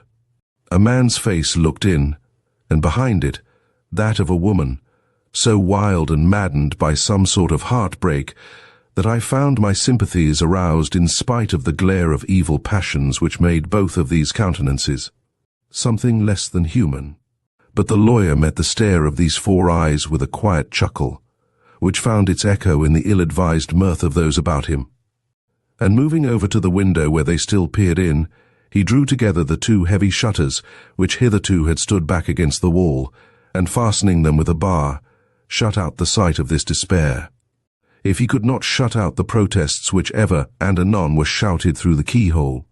Meanwhile, one form had sat through this whole incident without a gesture, and on the quiet brow from which I could not keep my eyes, no shadows appeared save the perpetual one of native melancholy, which was at once the source of its attraction and the secret of its power. Into what sort of gathering had I stumbled? And why did I prefer to await developments rather than ask the simplest question of anyone about me? Meantime the lawyer had proceeded to make certain preparations. With the help of 1 or 2 willing hands, he had drawn the great table into the middle of the room, and, having seen the candles restored to their places, began to open his small bag and take from it a roll of paper and several flat documents. Laying the latter in the center of the table and slowly unrolling the former, he consulted, with his foxy eyes, the faces surrounding him, and smiled with secret malevolence, as he noted that every chair and every form was turned away from the picture before which he had bent with such obvious courtesy on entering. I alone stood erect, and this possibly was why a gleam of curiosity was noticeable in his glance, as he ended his scrutiny of my countenance and bent his gaze again upon the paper he held. Heavens, thought I, what shall I answer this man if he asks me why I continue to remain in a spot where I have so little business? The impulse came to go. But such was the effect of this strange convocation of persons, at night and in a mist which was itself a nightmare, that I failed to take action and remained riveted to my place, while Mr. Smead consulted his roll and finally asked in a businesslike tone, quite unlike his previous sarcastic speech, the names of those whom he had the pleasure of seeing before him. The old man in the chair spoke up first. "Luke Westenhaw," he announced. "Very good," responded the lawyer. "Hector Westenhaw," came from the thin man. A nod and a look toward the next. "John Westenhaw, nephew?" asked the lawyer. "Yes." "Go on, and be quick. Supper will be ready at 9. "Eunice Westenhaw," spoke up a soft voice. I felt my heart pound as if some inner echo responded to that name. "Daughter of whom?" "Hudson Westenhaw," she gently faltered. "My father is died last night. I am his only heir." A grumble of dissatisfaction and a glint of unrelieved hate came from the doubled-up figure whose malevolence had so revolted me. But the lawyer was not to be shaken. "Very good. It is fortunate you trusted your feet rather than the train. And now you, what is your name?" He was looking not at me, as I had at first feared, but at the man next to me, a slim but slippery youth whose small red eyes made me shudder. "William Witherspoon." "Barbara's son." "Yes." "Where are your brothers?" "One of them I think is outside here," he laughed. "The other is sick." The way he uttered this word made me set him down as one to be especially wary of when he smiled. But then, I had already passed judgment on him at my first view. "And you, madam?" To the large dowdy woman with the uncertain eye, a contrast to the young and melancholy Eunice. "Janet Clapsaddle," she replied, waddling hungrily forward and getting unpleasantly near the speaker, for he moved off as she approached, and took his stand in the clear space at the head of the table. "Very well, Mistress Clapsaddle. You were a Westenhaw, I believe." "You believe, sneak-faced hypocrite that you are," she blurted out. "I don't understand your lawyer ways. I like plain speaking myself. Don't you know me and Luke and Hector, and most of us, indeed, except that puny white-faced girl yonder whom, having been brought up on the other side of the ridge, we have none of us seen since she was a screaming baby in Hildegard's arms. And the young gentleman over there," here she indicated me, "who shows so little likeness to the rest of the family, he will have to make his connection to us pretty plain before we shall feel like acknowledging him, either as the son of one of Eustace's girls, or a chip from Brother Salmon's hard old block." As this caused all eyes to turn upon me, even hers, I smiled as I stepped forward. The lawyer did not return that smile. "What is your name?" he asked shortly and sharply, as if he distrusted me. "Hugh Austin," was my quiet reply. "There is no such name on the list," snapped old Smead, with an authoritative gesture toward those who seemed anxious to enter a protest. "Probably not," I returned, "for I am not a Witherspoon, a Westenhaw, nor yet a Clapsaddle. I am merely a chance wayfarer passing through the town on my way west.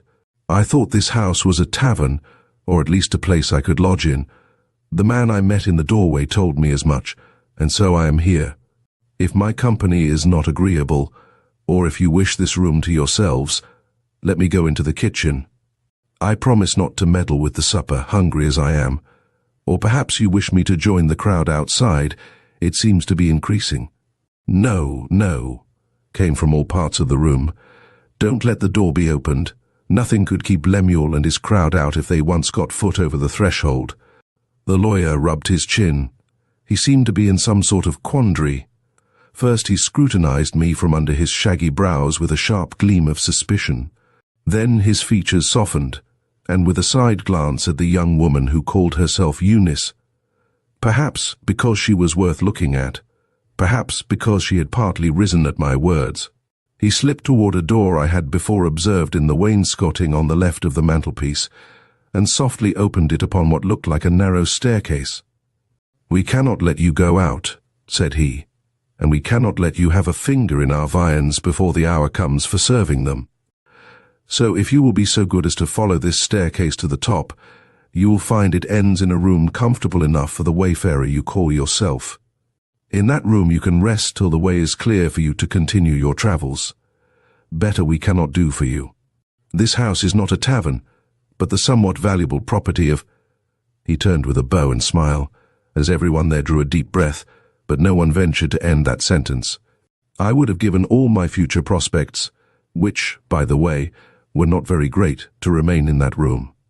The oddity of the situation, the mystery of the occurrence, the suspense I saw in every face, the eagerness of the cries I heard redoubled from time to time outside, filled me with curiosity, if I might call it by no other name, that made my acquiescence in the demand thus made upon me positively heroic.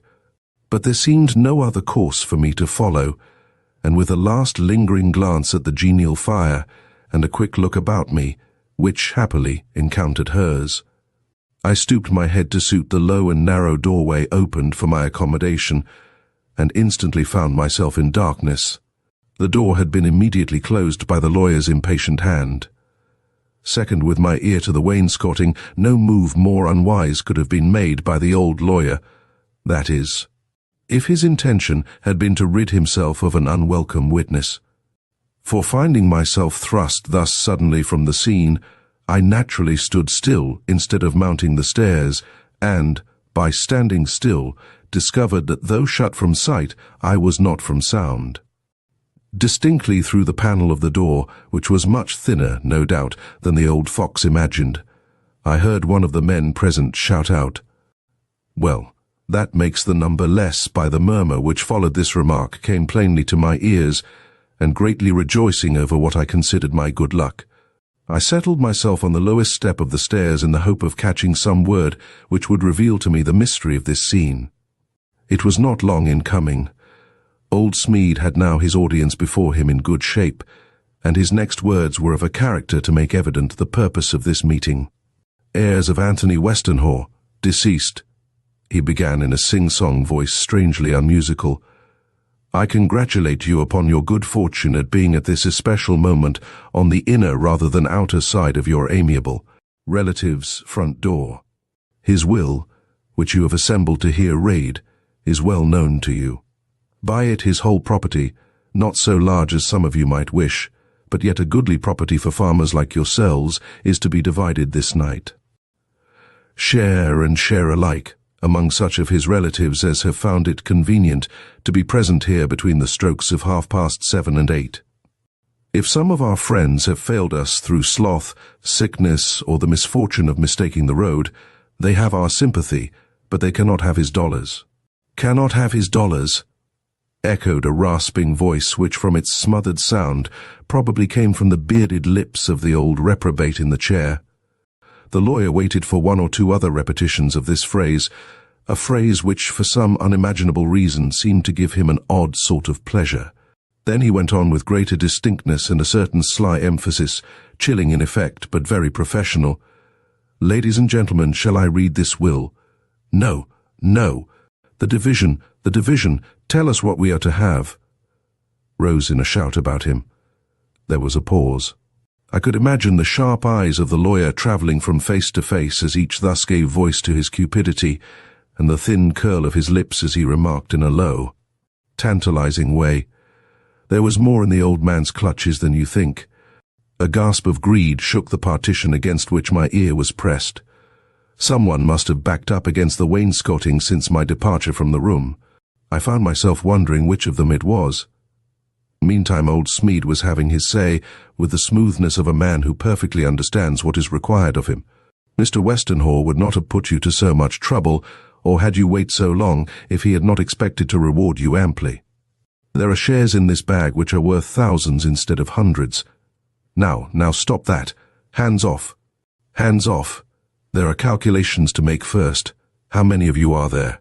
Count yourselves up. 9, called out a voice with such rapacious eagerness that the word was almost unintelligible. 9. How slowly the old knave spoke. What pleasure he seemed to take in the suspense he purposely made as exasperating as possible. Well, if each one gets his share, he may count himself richer by $200,000 than when he came in here tonight. $200,000. They had expected no more than 30. Surprise made them speechless, that is, for a moment.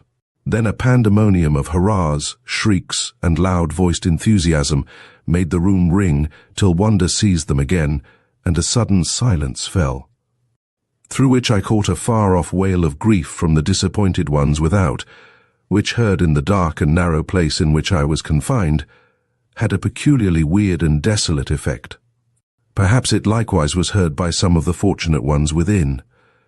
Perhaps one head, to mark which, in this moment of universal elation, I would have given a year from my life, turned toward the dark without, in recognition of the despair thus piteously voiced. But if so, no token of the same came to me, and I could but hope that she had shown by some such movement the natural sympathy of her sex. Meanwhile the lawyer was addressing the company in his smoothest and most sarcastic tones. Mr. Westenhall was a wise man, a very wise man, he droned. He foresaw what your pleasure would be, and left a letter for you. But before I read it, before I invite you to the board, he ordered to be spread for you in honor of this happy occasion. There is one appeal he bade me make to those I should find assembled here. As you know, he was not personally acquainted with all the children and grandchildren of his many brothers and sisters. Salmon's sons, for instance, were perfect strangers to him, and all those boys and girls of the Evanses branch have never been long enough this side of the mountains for him to know their names, much less their temper or their lives. Yet his heirs, or such was his wish, his great wish, must be honest men, righteous in their dealings and of stainless lives. If, therefore, any one among you feels that, for reasons he need not state, he has no right to accept his share of Anthony Westenhall's bounty, then that person is requested to withdraw before this letter to his heirs is read. Withdraw. Was the man a fool? Withdraw. These cormorants, these suckers of blood, these harpies and vultures. I laughed as I imagined sneaking Hector, malicious Luke, or brutal John responding to this naive appeal, and then found myself wondering why no echo of my mirth came from the men themselves. They must have seen much more plainly than I did the ludicrousness of their weak old kinsman's demand. Yet Luke was still, Hector was still, and even John and the 3 or 4 others I have mentioned gave forth no audible token of disdain or surprise.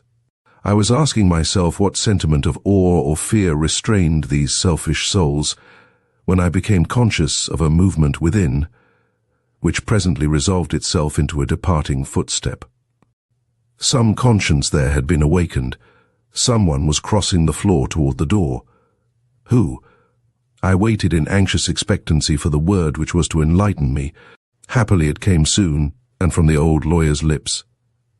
"You do not feel yourself worthy?" he queried, in tones I had not heard from him before. "Why? What have you done that you should forego an inheritance to which these others feel themselves honestly entitled?" The voice which answered gave both my mind and heart a shock. It was she who had risen at this call, she, the only true-faced person there. Anxiously I listened for her reply. Alas! It was one of action rather than speech. As I afterwards heard, she simply opened her long cloak and showed a little infant slumbering in her arms. "This is my reason," said she. "I have sinned in the eyes of the world, therefore I cannot take my share of Uncle Anthony's money.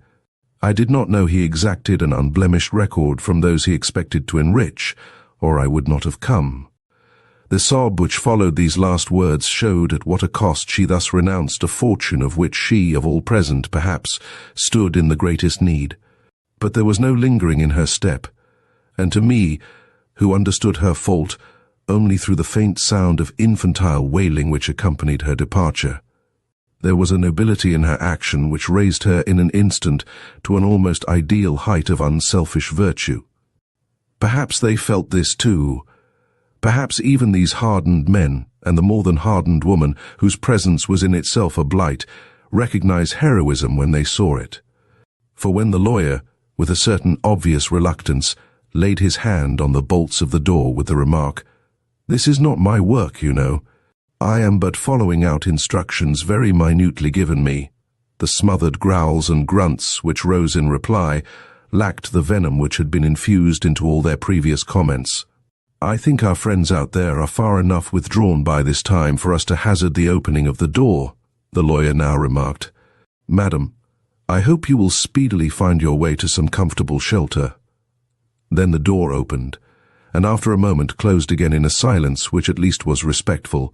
Yet I warrant there was not a soul remaining who had not already figured in his mind to what extent his own fortune had been increased by the failure of one of their number to inherit. As for me, my whole interest in the affair was at an end, and I was only anxious to find my way to where this desolate woman faced the mist with her unfed baby in her arms. Third, a life drama, but, to reach this wanderer, it was first necessary for me to escape from the house. This proved simple enough. The upstairs room toward which I rushed had a window overlooking one of the many lean-tos already mentioned. The window was fastened, but I had little difficulty in unlocking it or in finding my way to the ground from the top of the lean-to. But once again on terra firma, I discovered that the mist was now so thick that it had all the effect of a fog at sea. It was icy cold as well, and clung to me so closely that I presently began to shudder most violently, and strong man though I was, wish myself back in the little attic bedroom from which I had climbed in search of one in more unhappy case than myself.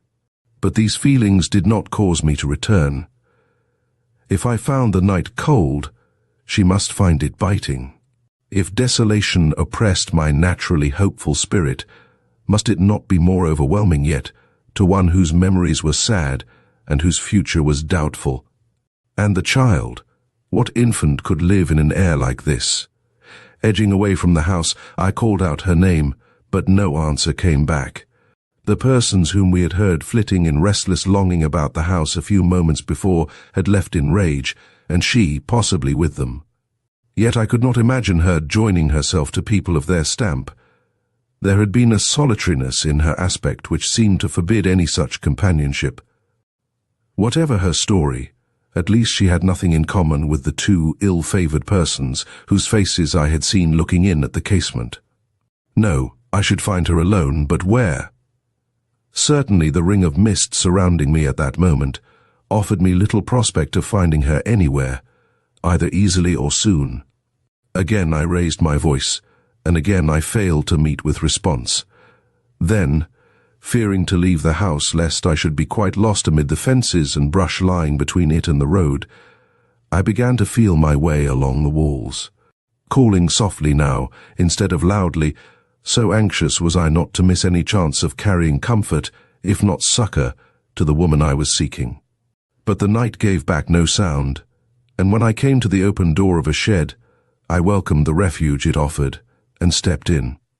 I was, of course, confronted by darkness, a different darkness from that without, blanket-like and impenetrable. But when after a moment of intense listening, I heard a soft sound as of weariful breathing, I was seized anew by hope, and, feeling in my pocket for my matchbox, I made a light and looked around. My intuitions had not deceived me. She was there. Sitting on the floor with her cheek pressed against the wall, she revealed to my eager scrutiny only the outlines of her pure, pale profile, but in those outlines and on those pure, pale features, I saw such an abandonment of hope, mingled with such quiet endurance, that my whole soul melted before it. And it was with difficulty I managed to say, "Pardon, I do not wish to intrude, but I am shut out of the house also, and the night is raw and cold. Can I do nothing for your comfort or for the child's?" She turned toward me, and I saw the faintest gleam of pleasure tremble in the sombre stillness of her face, and then the match went out in my hand, and we were again in complete darkness. But the little wail, which at the same instant rose from between her arms, filled up the pause as her sweet "hush" filled my heart. "I am used to the cold," came in another moment from the place where she crouched. "It is the child. She is hungry. And I walked here, hoping that, as my father's heir, I might partake in some slight measure of Uncle Anthony's money. Though my father cast me out before he died, and I have neither home nor money, I do not complain. I forfeited all when another wail, another gentle hush, then silence. I lit another match. 'Look in my face,' I prayed. 'I am a stranger, and you would be showing only proper prudence not to trust me. But I overheard your words when you withdrew from the room where your fortune lay, and I honor you, madam. If food can be got for your little one, I will get it.' I caught sight of the convulsive clasp with which she drew to her breast the tiny bundle she held. Then darkness fell again. 'A little bread,' she entreated. 'A little milk, baby, hush.' 'But where can I get it?' I cried. 'They are at table inside. I hear them shouting over their good cheer. But perhaps there are neighbors nearby. Do you know?' 'There are no neighbors,' she replied. 'What is got must be got here. I know a way to the kitchen. I used to visit Uncle Anthony when a little child. If you have the courage.' I laughed. This token of confidence seemed to reassure her. I heard her move. Possibly she stood up. 'In the further corner of this shed,' said she, 'there used to be a trap connecting this floor with an underground passageway. A ladder stood against the trap, and the small cellar at the foot communicated by means of an iron-bound door with the large one under the house. 18 years ago the wood of that door was old, now it should be rotten. If you have the strength, I will make the effort and see,' said I. 'But when I am in the cellar, what then?' 'Follow the wall to the right. You will come to a stone staircase. As this staircase has no railing, be careful in ascending it. At the top you will find a door. It leads into a pantry adjoining the kitchen. Someone will be in that pantry. Someone will give you a bite for the child, and when she is quieted and the sun has risen, I will go away. It is my duty to do so. My uncle was always upright, if cold. He was perfectly justified in exacting rectitude in his heirs. I might have rejoined by asking if she detected rectitude in the faces of the greedy throng she had left behind her with the guardian of this estate, but I did not. I was too intent upon following out her directions. Lighting another match, I sought the trap. Alas! It was burdened with a pile of sticks and rubbish which looked as if they had lain there for years. As these had to be removed in total darkness, it took me some time. But once this debris had been scattered and thrown aside, I had no difficulty in finding the trap, and, as the ladder was still there, I was soon on the cellar bottom. When, by the reassuring shout I gave, she knew that I'd advanced thus far, she spoke, and her voice had a soft and thrilling sound. 'Don't forget your own needs,' she said. 'We two are not so hungry that we cannot wait for you to take a mouthful. I will sing to the baby. Goodbye.' These 10 minutes we had spent together had made us friends. The warmth, the strength which this discovery brought, gave to my arm a force that made that old oak door go down before me in 3 vigorous pushes. Had the 8 fortunate ones above not been indulging in a noisy celebration of their good luck, they must have heard the clatter of this door when it fell. But good eating, good drink, and the prospect of an immediate fortune far beyond their wildest dreams, made all ears deaf, and no pause occurred in the shouts of laughter and the hum of good fellowship which sifted down between the beams supporting the house above my head. Consequently, little or no courage was required for the completion of my adventure, and before long I came upon the staircase and the door leading from its top into the pantry. The next minute I was in front of that door, but here a surprise awaited me. The noise, which had hitherto been loud, now became deafening, and I realized that, contrary to Eunice Westenhall's expectation, the supper had been spread in the kitchen, and that I was likely to run amuck of the whole despicable crowd in any effort I might make to get a bite for the famished baby. I therefore naturally hesitated to push open the door, fearing to draw attention to myself, and when I did succeed in lifting the latch and making a small crack, I was so astonished by the sudden lull in the general babble that I drew hastily back and was for descending the stairs in sudden retreat. But I was prevented from carrying out this cowardly impulse by catching the sound of the lawyer's voice, addressing the assembled guests. "You have eaten and you have drunk," he was saying. "You are therefore ready for the final toast. Brothers, nephews, heirs, all of Anthony Westenhaw, I rise to propose the name of your generous benefactor who, if spirits walk this earth, must certainly be with us tonight." A grumble from more than one throat, and an uneasy hitch from such shoulders as I could see through my narrow vantage hole, testified to the rather doubtful pleasure with which this suggestion was received. But the lawyer's tones lost none of their animation as he went on to say, "The bottle from which your glasses are to be replenished for this final draught he has himself provided. So anxious was he that it should be of the very best, and altogether worthy of the occasion it is to celebrate, that he gave into my charge, almost with his dying breath, this key, telling me that it would unlock a cupboard here in which he had placed a bottle of wine of the very rarest vintage. This is the key, and yonder, if I do not mistake, is the cupboard." They had already quaffed a dozen toasts. Perhaps this was why they accepted this proposition in a sort of panting silence, which remained unbroken while the lawyer crossed the floor, unlocked the cupboard, and brought out before them a bottle, which he held up before their eyes with a simulated glee almost saturnine. "Isn't that a bottle to make your eyes dance? The very cobwebs on it are eloquent. And see, look at this label. Tokay, friends, real Tokay. How many of you ever had the opportunity of drinking real Tokay before?" A long, deep sigh from a half-dozen throats, in which some strong but hitherto repressed passion, totally incomprehensible to me, found sudden vent, rose in one simultaneous sound from about that table, and I heard one jocular voice sing out, "Pass it around, Smead. I'll drink to Uncle Anthony out of that bottle till there isn't a drop left to tell what was in it." But the lawyer was in no hurry. "You have forgotten the letter, for the hearing of which you are called together.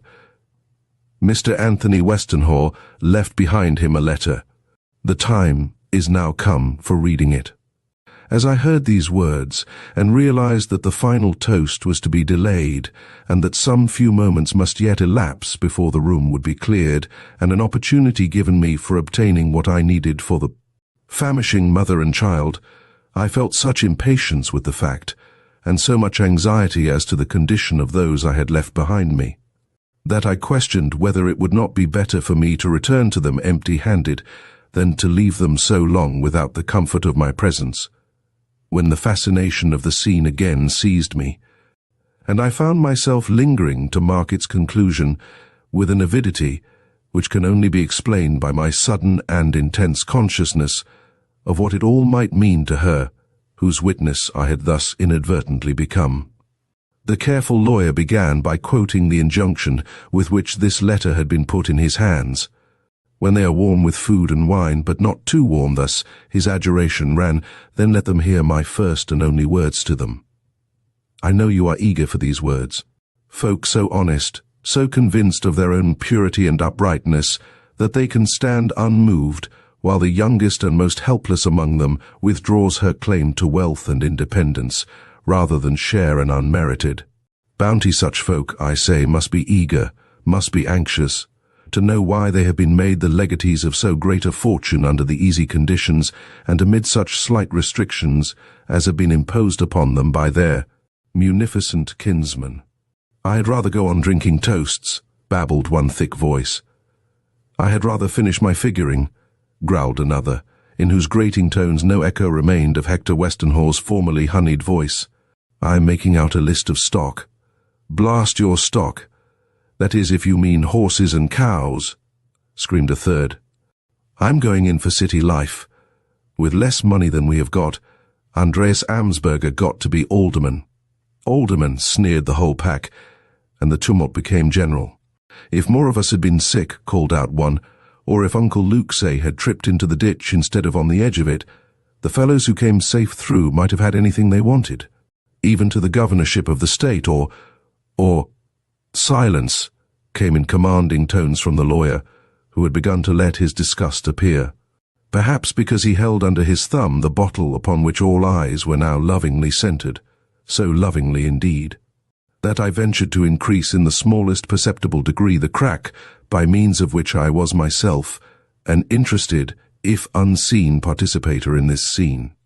A sight of Smead, and a partial glimpse of old Luke's covetous profile, rewarded this small act of daring on my part. The lawyer was standing. All the rest were sitting. Perhaps he alone retained sufficient steadiness to stand. For I observed by the control he exercised over this herd of self-seekers that he had not touched the cup which had so freely gone about among the others.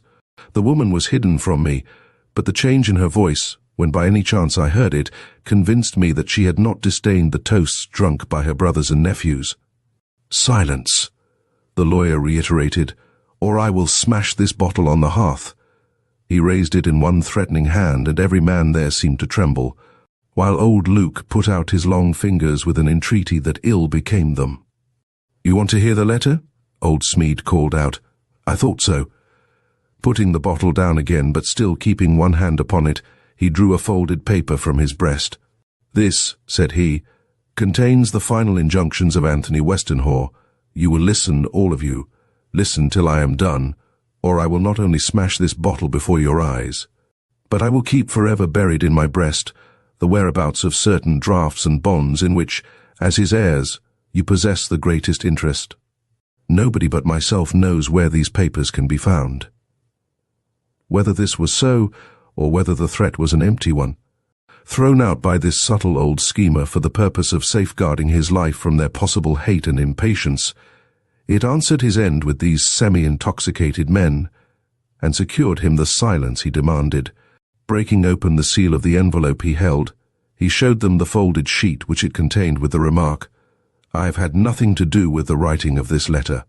It is in Mr. Westenhaw's own hand, and he was not even so good as to communicate to me the nature of its contents. I was bidden to read it to such as should be here assembled under the provisos mentioned in his will, and as you are now in a condition to listen, I will proceed with my task as required." This was my time for leaving, but a certain brooding terror, latent in the air, held me chained to the spot, listening with my ears, but receiving the full sense of what was read from the expression of old Luke's face, which was probably more plainly visible to me than to those who sat beside him. For, being bent almost into a bow, as I have said, his forehead came within an inch of touching his plate, and one had to look under his arms, as I did, to catch the workings of his evil mouth, as old Smead gave forth, in his professional sing-song, the following words from his departed client: "Brothers, nephews, and heirs, though the earth has lain upon my breast a month, I am with you here tonight." A snort from old Luke's snarling lips, and a stir not a comfortable one in the jostling crowd, whose shaking arms and clawing hands I could see projecting here and there over the board. My presence at this feast, a presence which, if unseen, cannot be unfelt, may bring you more pain than pleasure. But if so, it matters little. You are my natural heirs, and I have left you my money. Why, when so little love has characterized our intercourse, must be evident to such of my brothers as can recall their youth and the promise our father exacted from us on the day we set foot in this new land. There were 9 of us in those days: Luke, Salmon, Barbara, Hector, Eustace, Janet, Hudson, William, and myself, and all save one were promising, in appearance at least. But our father knew his offspring, and when we stood, an alien and miserable band in front of Castle Garden, at the foot of the great city whose immensity struck terror to our hearts, he drew all our hands together, and made us swear by the soul of our mother, whose body we had left in the sea, that we would keep the bond of brotherhood intact, and share with mutual confidence whatever good fortune this untried country might hold in store for us. You were strong, and your voices rang out loudly. Mine was faint, for I was weak, so weak that my hand had to be held in place by my sister Barbara. but my oath has never lost its hold upon my heart, while yours answer how you have kept it, Luke, or you, Janet, or you, Hector, of the smooth tongue and vicious heart. Or you, who from one stock recognize but one law, the law of cold-blooded selfishness, which seeks its own in face of all oaths and at the cost of another man's heartbreak. This I say to such as know my story. But lest there be one amongst you who has not heard from parent or uncle the true tale of him who has brought you all under one roof tonight, I will repeat it here in words, that no man may fail to understand why I remembered my oath through life and beyond death, yet stand above you an accusing spirit while you quaff me toasts and count the gains my justice divides among you. I, as you all remember, was the weak one, the ne'er-do-weel. When all of you were grown and had homes of your own, I still remained under the family roof-tree, fed by our Father's bounty, and looking to our Father's justice for that share of his savings which he had promised to all alike. When he died, it came to me as it came to you, but I had married before that day married, not, like the rest of you, for what a wife could bring, but for sentiment and true passion. This, in my case, meant a loving wife, but a frail one, and while we lived a little while on the patrimony left us. It was far too small to support us long without some aid from our own hands, and our hands were feeble and could not work. And so we fell into debt for rent, and, ere long, for the commonest necessities of life. In vain I struggled to redeem myself. The time of my prosperity had not come, and I only sank deeper and deeper into debt, and finally into indigence. A baby came. Our landlord was kind, and allowed us to stay for 2 weeks under the roof, for whose protection we could not pay. But at the end of that time we were asked to leave, and I found myself on the road with a dying wife, a wailing infant, no money in my purse, and no power in my arm to earn any. Then, when heart and hope were both failing, I recalled that ancient oath and the 6 prosperous homes scattered up and down the very highway on which I stood. I could not leave my wife. The fever was in her veins, and she could not bear me out of her sight, so I put her on a horse which a kind old neighbor was willing to lend me, and holding her up with one hand, guided the horse with the other to the home of my brother Luke. He was a straight enough fellow in those days, physically I mean, and he looked able and strong that morning, as he stood in the open doorway of his house, gazing down at us as we halted before him in the roadway. But his temper had grown greedy with the accumulation of a few dollars, and he shook his head as he closed his door, saying he remembered no oath, and that spenders must expect to be beggars. Struck to the heart by a rebuff which meant prolongation of the suffering I saw in my dear wife's eyes, I stretched up and kissed her where she sat half fainting on the horse. Then I moved on. I came to Barbara's home next. She had been a little mother to me once, that is, she had fed and dressed me, and doled out blows and caresses, and taught me to read and sing. But Barbara in her father's home, and without fortune, was not the Barbara I saw on the threshold of the little cottage she called her own. She heard my story, looked in the face of my wife, and turned her back. She had no place for idle folk in her little house. If we would work, she would feed us, but we must earn our supper or go hungry to bed.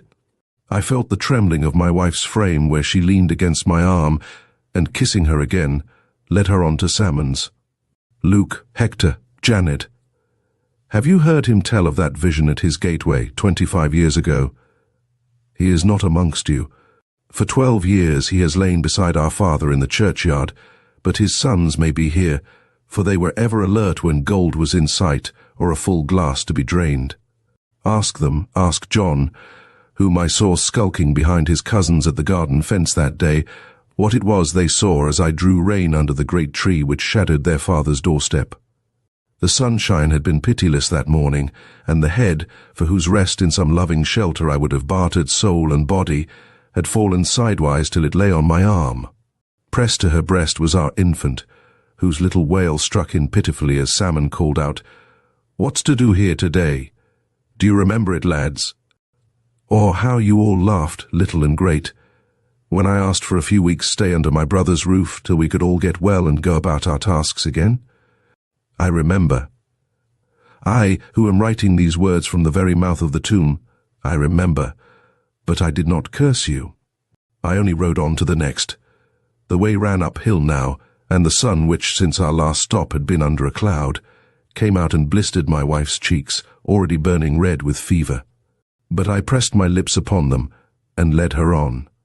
With each rebuff I gave her a kiss, and her smile, as her head pressed harder and harder upon my arm, now exerting all its strength to support her, grew almost divine.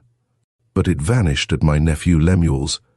He was shearing sheep, and could give no time to company, and when late in the day I drew rein at Janet's, and she said she was going to have a dance, and could not look after sick folk, the pallid lips failed to return my despairing embrace, and in the terror which this brought me I went down in the gathering twilight into the deep valley where William raised his sheep, and reckoned day by day the increase among his pigs. Oh, the chill of that descent! Oh, the gloom of the gathering shadows! As we neared the bottom, and I heard a far-off voice shout out a hoarse command, some instinct made me reach up for the last time and bestow that faithful kiss, which was at once her consolation and my prayer. My lips were cold with the terror of my soul, but they were not so cold as the cheek they touched, and shrieking in my misery and need. I fell before William where he halted by the horse trough, and he was always a hard man, was William, and it was a shock to him, no doubt, to see us standing in our anguish and necessity before him. But he raised the whip in his hand, and when it fell, my arm fell with it, and she slipped from my grasp to the ground and lay in a heap in the roadway.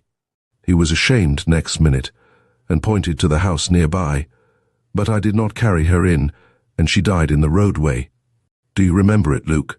Do you remember it, Lemuel? But it is not of this that I complain at this hour, nor is it for this I ask you to drink the toast I have prepared for you. The looks, the writhings of old Luke and such others as I could now see through the widening crack my hands, unconsciously made in the doorway, told me that the rack was at work in this room, so lately given up to revelry. Yet the mutterings, which from time to time came to my ears from one sullen lip or another, did not rise into frightened imprecation or even into any assertion of sorrow or contrition. It seemed as if some suspense common to all held them speechless, if not dumbly apprehensive, and while the lawyer said nothing in recognition of this, he could not have been quite blind to it. For he bestowed one curious glance around the table before he proceeded with old Anthony's words. Those words had now become short, sharp, and accusatory. My child lived, and what remained to me of human passion and longing centered in his frail existence. I managed to earn enough for his eating and housing, and in time I was almost happy again. This was while our existence was a struggle. But when, with the discovery of latent powers in my own mind, I began to find my place in the world and to earn money, then your sudden interest in my boy taught me a new lesson in human selfishness. But not as yet new fears. My nature was not one to grasp ideas of evil, and the remembrance of that oath still remained to make me lenient toward you. I let him see you, not much, not often, but yet often enough for him to realize that he had uncles and cousins, or, if you like it better, kindred. And how did you repay this confidence on my part? What hand had ye in the removal of this small barrier to the fortune my own poor health warranted you in looking upon even in those early days as your own? To others' eyes it may appear none. To mine, ye are one and all his murderers, as certainly as all of you were the murderers of the good physician hastening to his aid. For his illness was not a mortal one. He would have been saved if the doctor had reached him, but a precipice swallowed that good Samaritan, and only I, of all who looked upon the footprints which harrowed up the road at this dangerous point, knew whose shoes would fit those marks. God's providence it was called, and I let it pass for such, but it was a providence which cost me my boy and made you my heirs. Silence, as sullen in character as the men who found themselves thus openly impeached, had for some minutes now replaced the muttered complaints which had accompanied the first portion of this denunciatory letter, As the lawyer stopped to cast them another of those strange looks, a gleam from old Luke's sidewise eyes startled the man next him, who, shrugging a shoulder, passed the underhanded look on, till it had circled the board and stopped with the man sitting opposite the crooked sinner who had started it.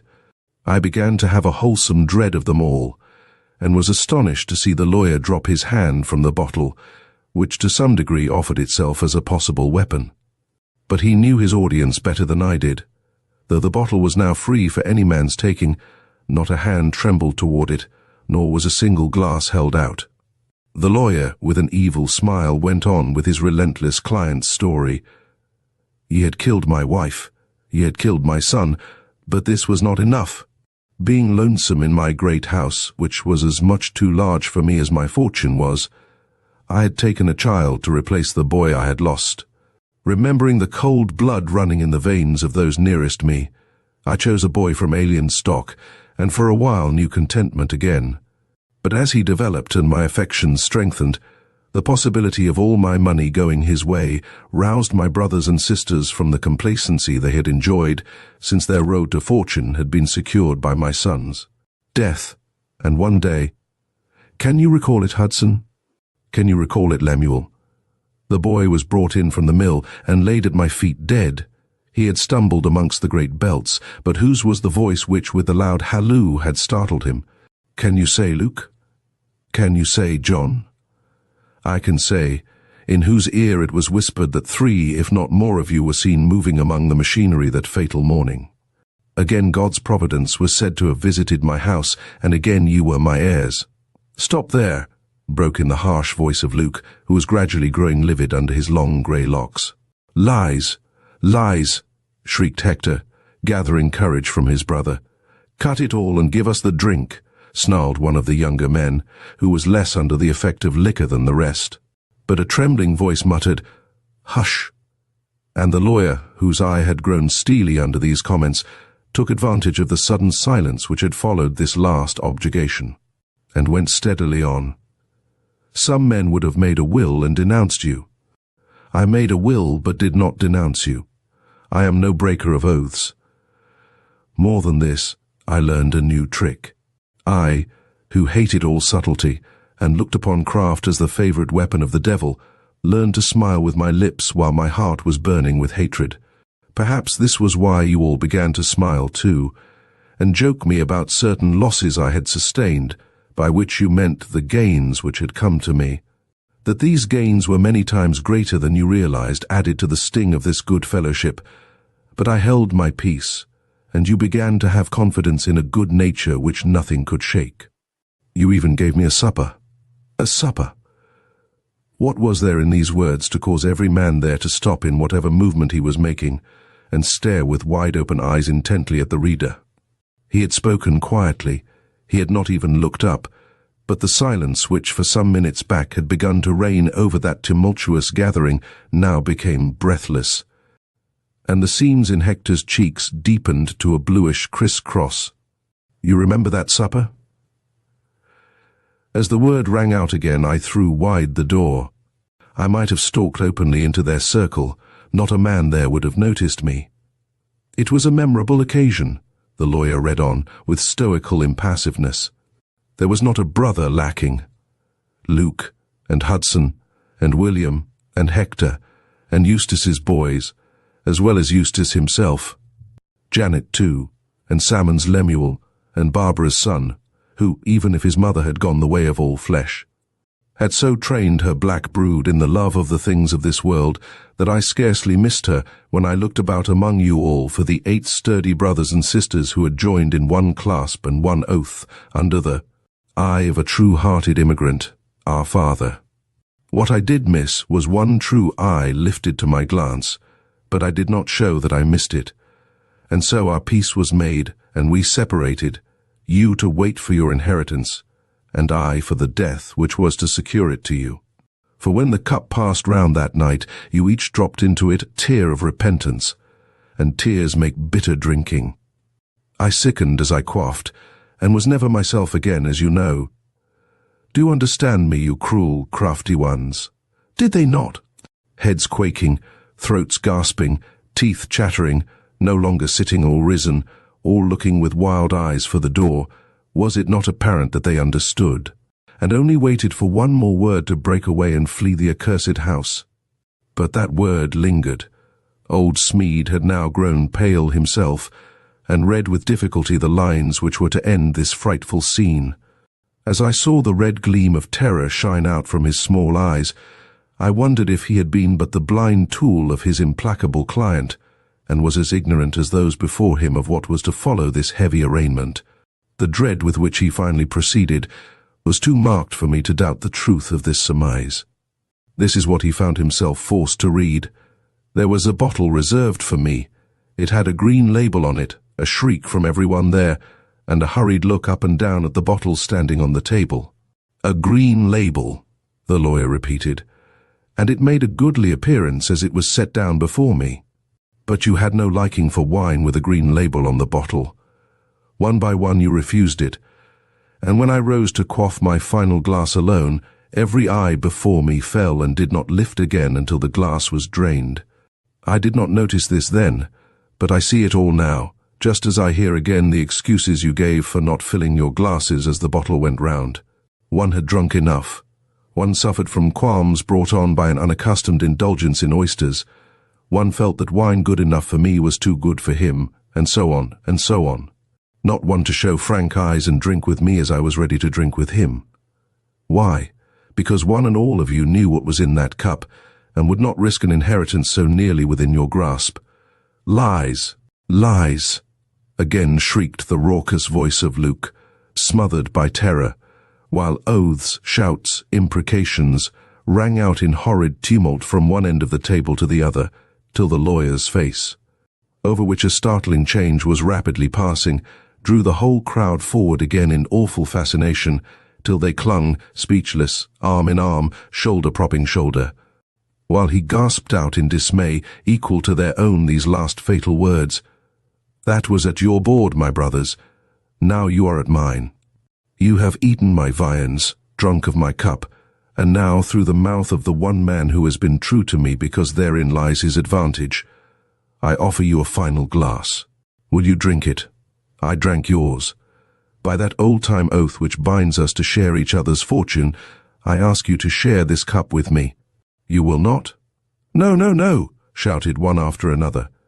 Then the inexorable voice went on, a voice which to these miserable souls was no longer that of the lawyer, but an issue from the grave they had themselves dug for Anthony Westenhaw. Know that your abstinence comes too late, that you have already drunk the toast destined to end your lives.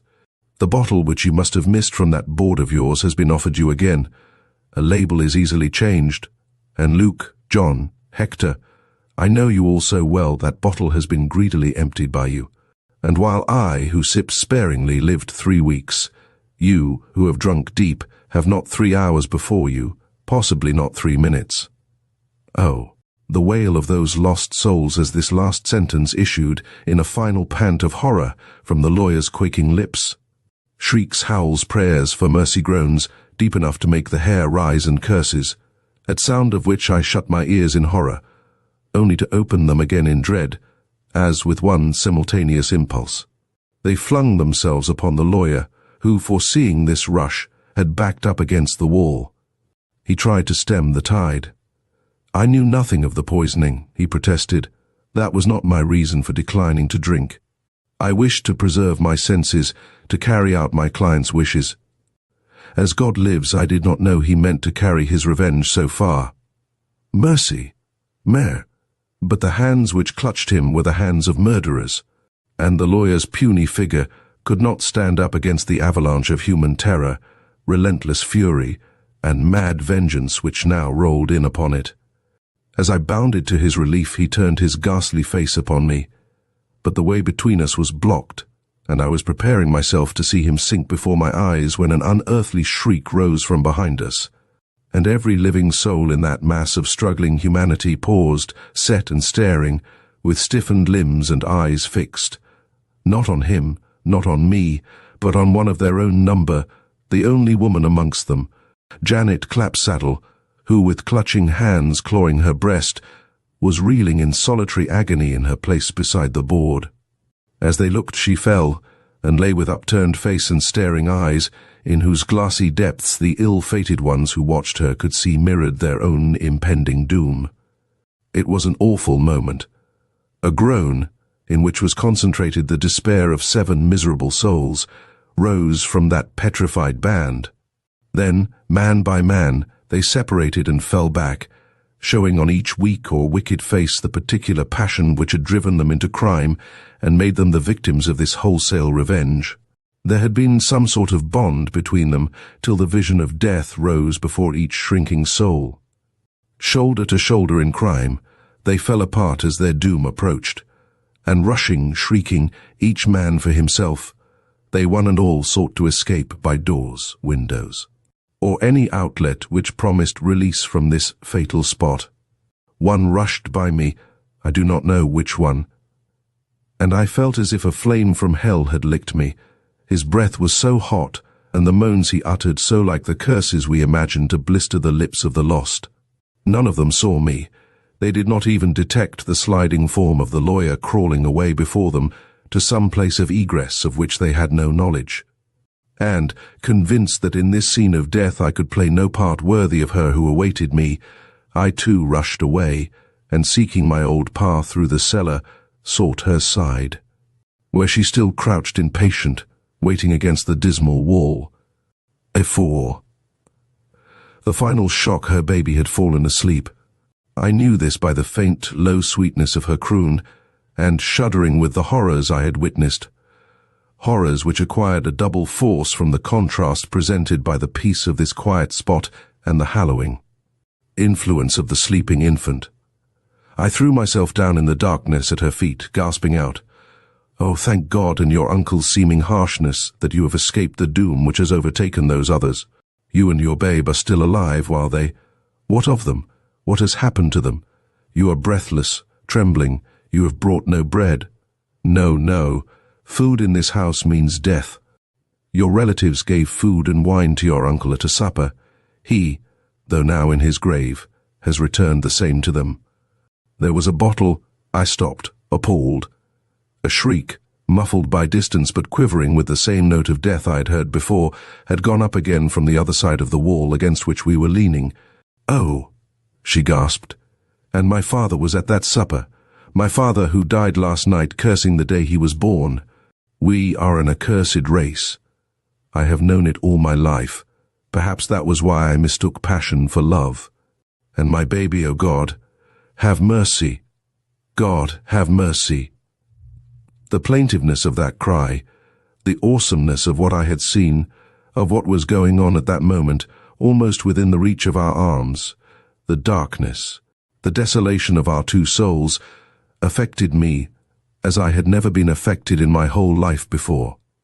In the concentrated experience of the last 2 hours, I seemed to have lived years under this woman's eyes, to know her as I did my own heart, to love her as I did my own soul. No growth of feeling ever brought the ecstasy of that moment's inspiration. With no sense of doing anything strange, with no fear of being misunderstood, I reached out my hand, and, touching hers where it lay clasped about her infant, I said, "We are two poor wayfarers. A rough road loses half its difficulties when trodden by two. Shall we, then, fare on together, you, I, and the little child?" She gave a sob. There was sorrow, longing, grief, hope in its thrilling, low sound. As I recognized the latter emotion, I drew her to my breast. The child did not separate us. "We shall be happy," I murmured, and her sighs seemed to answer a delicious yes, when suddenly there came a shock to the partition against which we leaned, and starting from my clasp, she cried, "Our duty is in there. Shall we think of ourselves, or even of each other, while these men, all relatives of mine, are dying on the other side of this wall?" Seizing my hand, she dragged me to the trap, but here I took the lead and helped her down the ladder. When I had her safely on the floor at the foot, she passed in front of me again, but once up the steps and in front of the kitchen door, I thrust her behind me. For one glance into the room beyond had convinced me it was no place for her. But she would not be held back. She crowded forward beside me, and together we looked upon the wreck within. It was a never-to-be-forgotten scene. The demon that was in those men had driven them to demolish furniture, dishes, everything. In one heap lay what, an hour before, had been an inviting board, surrounded by rollicking and greedy guests. But it was not upon this overthrow we stopped to look. It was upon something that mingled with it, dominated it, and made of this chaos only a setting to awful death. Janet's face, in all its natural hideousness and depravity, looked up from the floor beside this heap. And farther on lay the twisted figure of him they called Hector, with something more than the seams of greedy longing round his wide staring eyes and icy temples. Two in this room, and on the threshold of the one beyond a moaning third, who sank into eternal silence as we approached.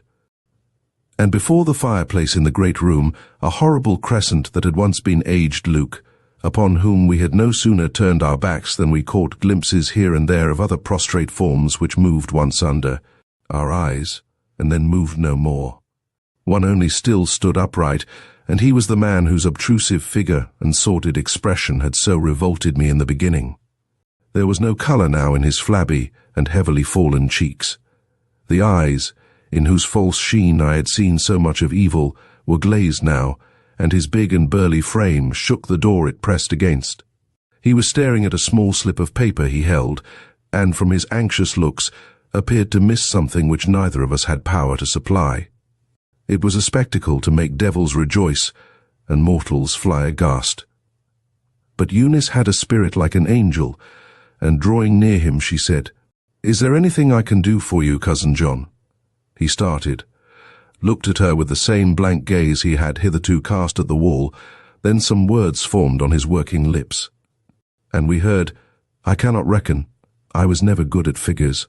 But if Luke is gone, and William, and Hector, and Barbara's boy, and Janet, how much does that leave for me?" He was answered, almost the moment he spoke, but it was by other tongues, and in another world than this.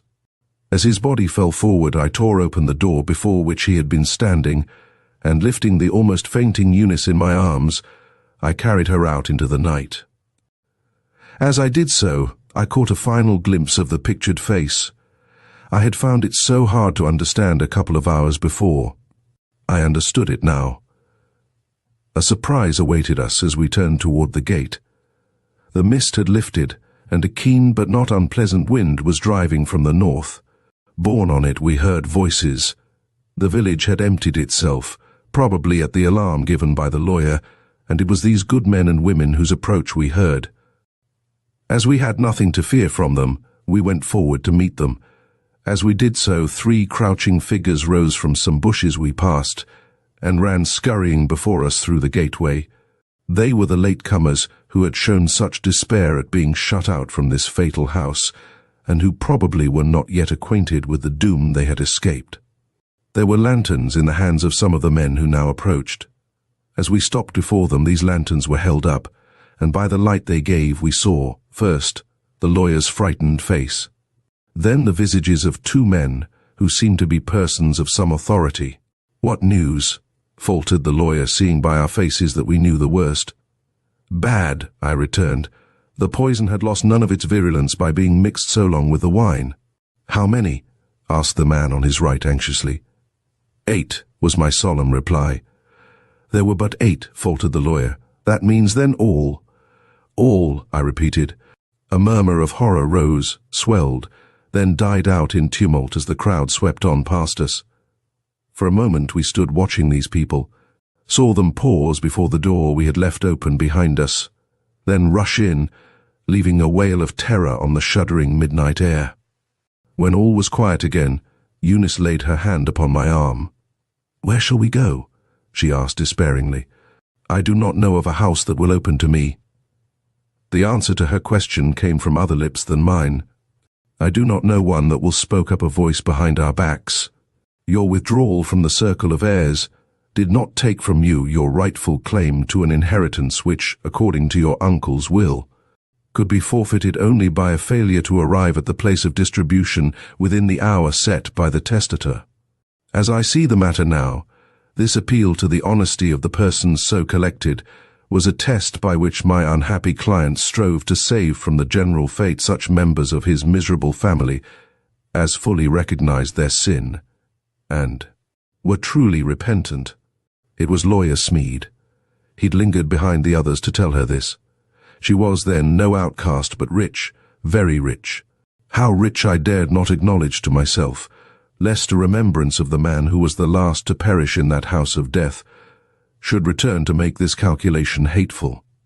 It was a blow which struck deep, deeper than any either of us had sustained that night. As we came to realize it, I stepped slowly back, leaving her standing erect and tall in the middle of the roadway, with her baby in her arms. But not for long. Soon she was close at my side, murmuring softly, "Two wayfarers still, only the road will be more difficult and the need of companionship greater. Shall we fare on together, you, I, and the little child?" Thank you for joining us in the captivating realm of Anna Katharine Green's Room Number 3 and other detective stories. We hope you enjoyed unraveling the mysteries and surprises hidden within each tale. As the last page turns, remember that in every shadow lies a story, and every detective has their own journey to uncover the truth. Don't forget to subscribe for more thrilling narrations and classic tales that spark your imagination and keep the mystery alive. Until next time, keep exploring the unknown.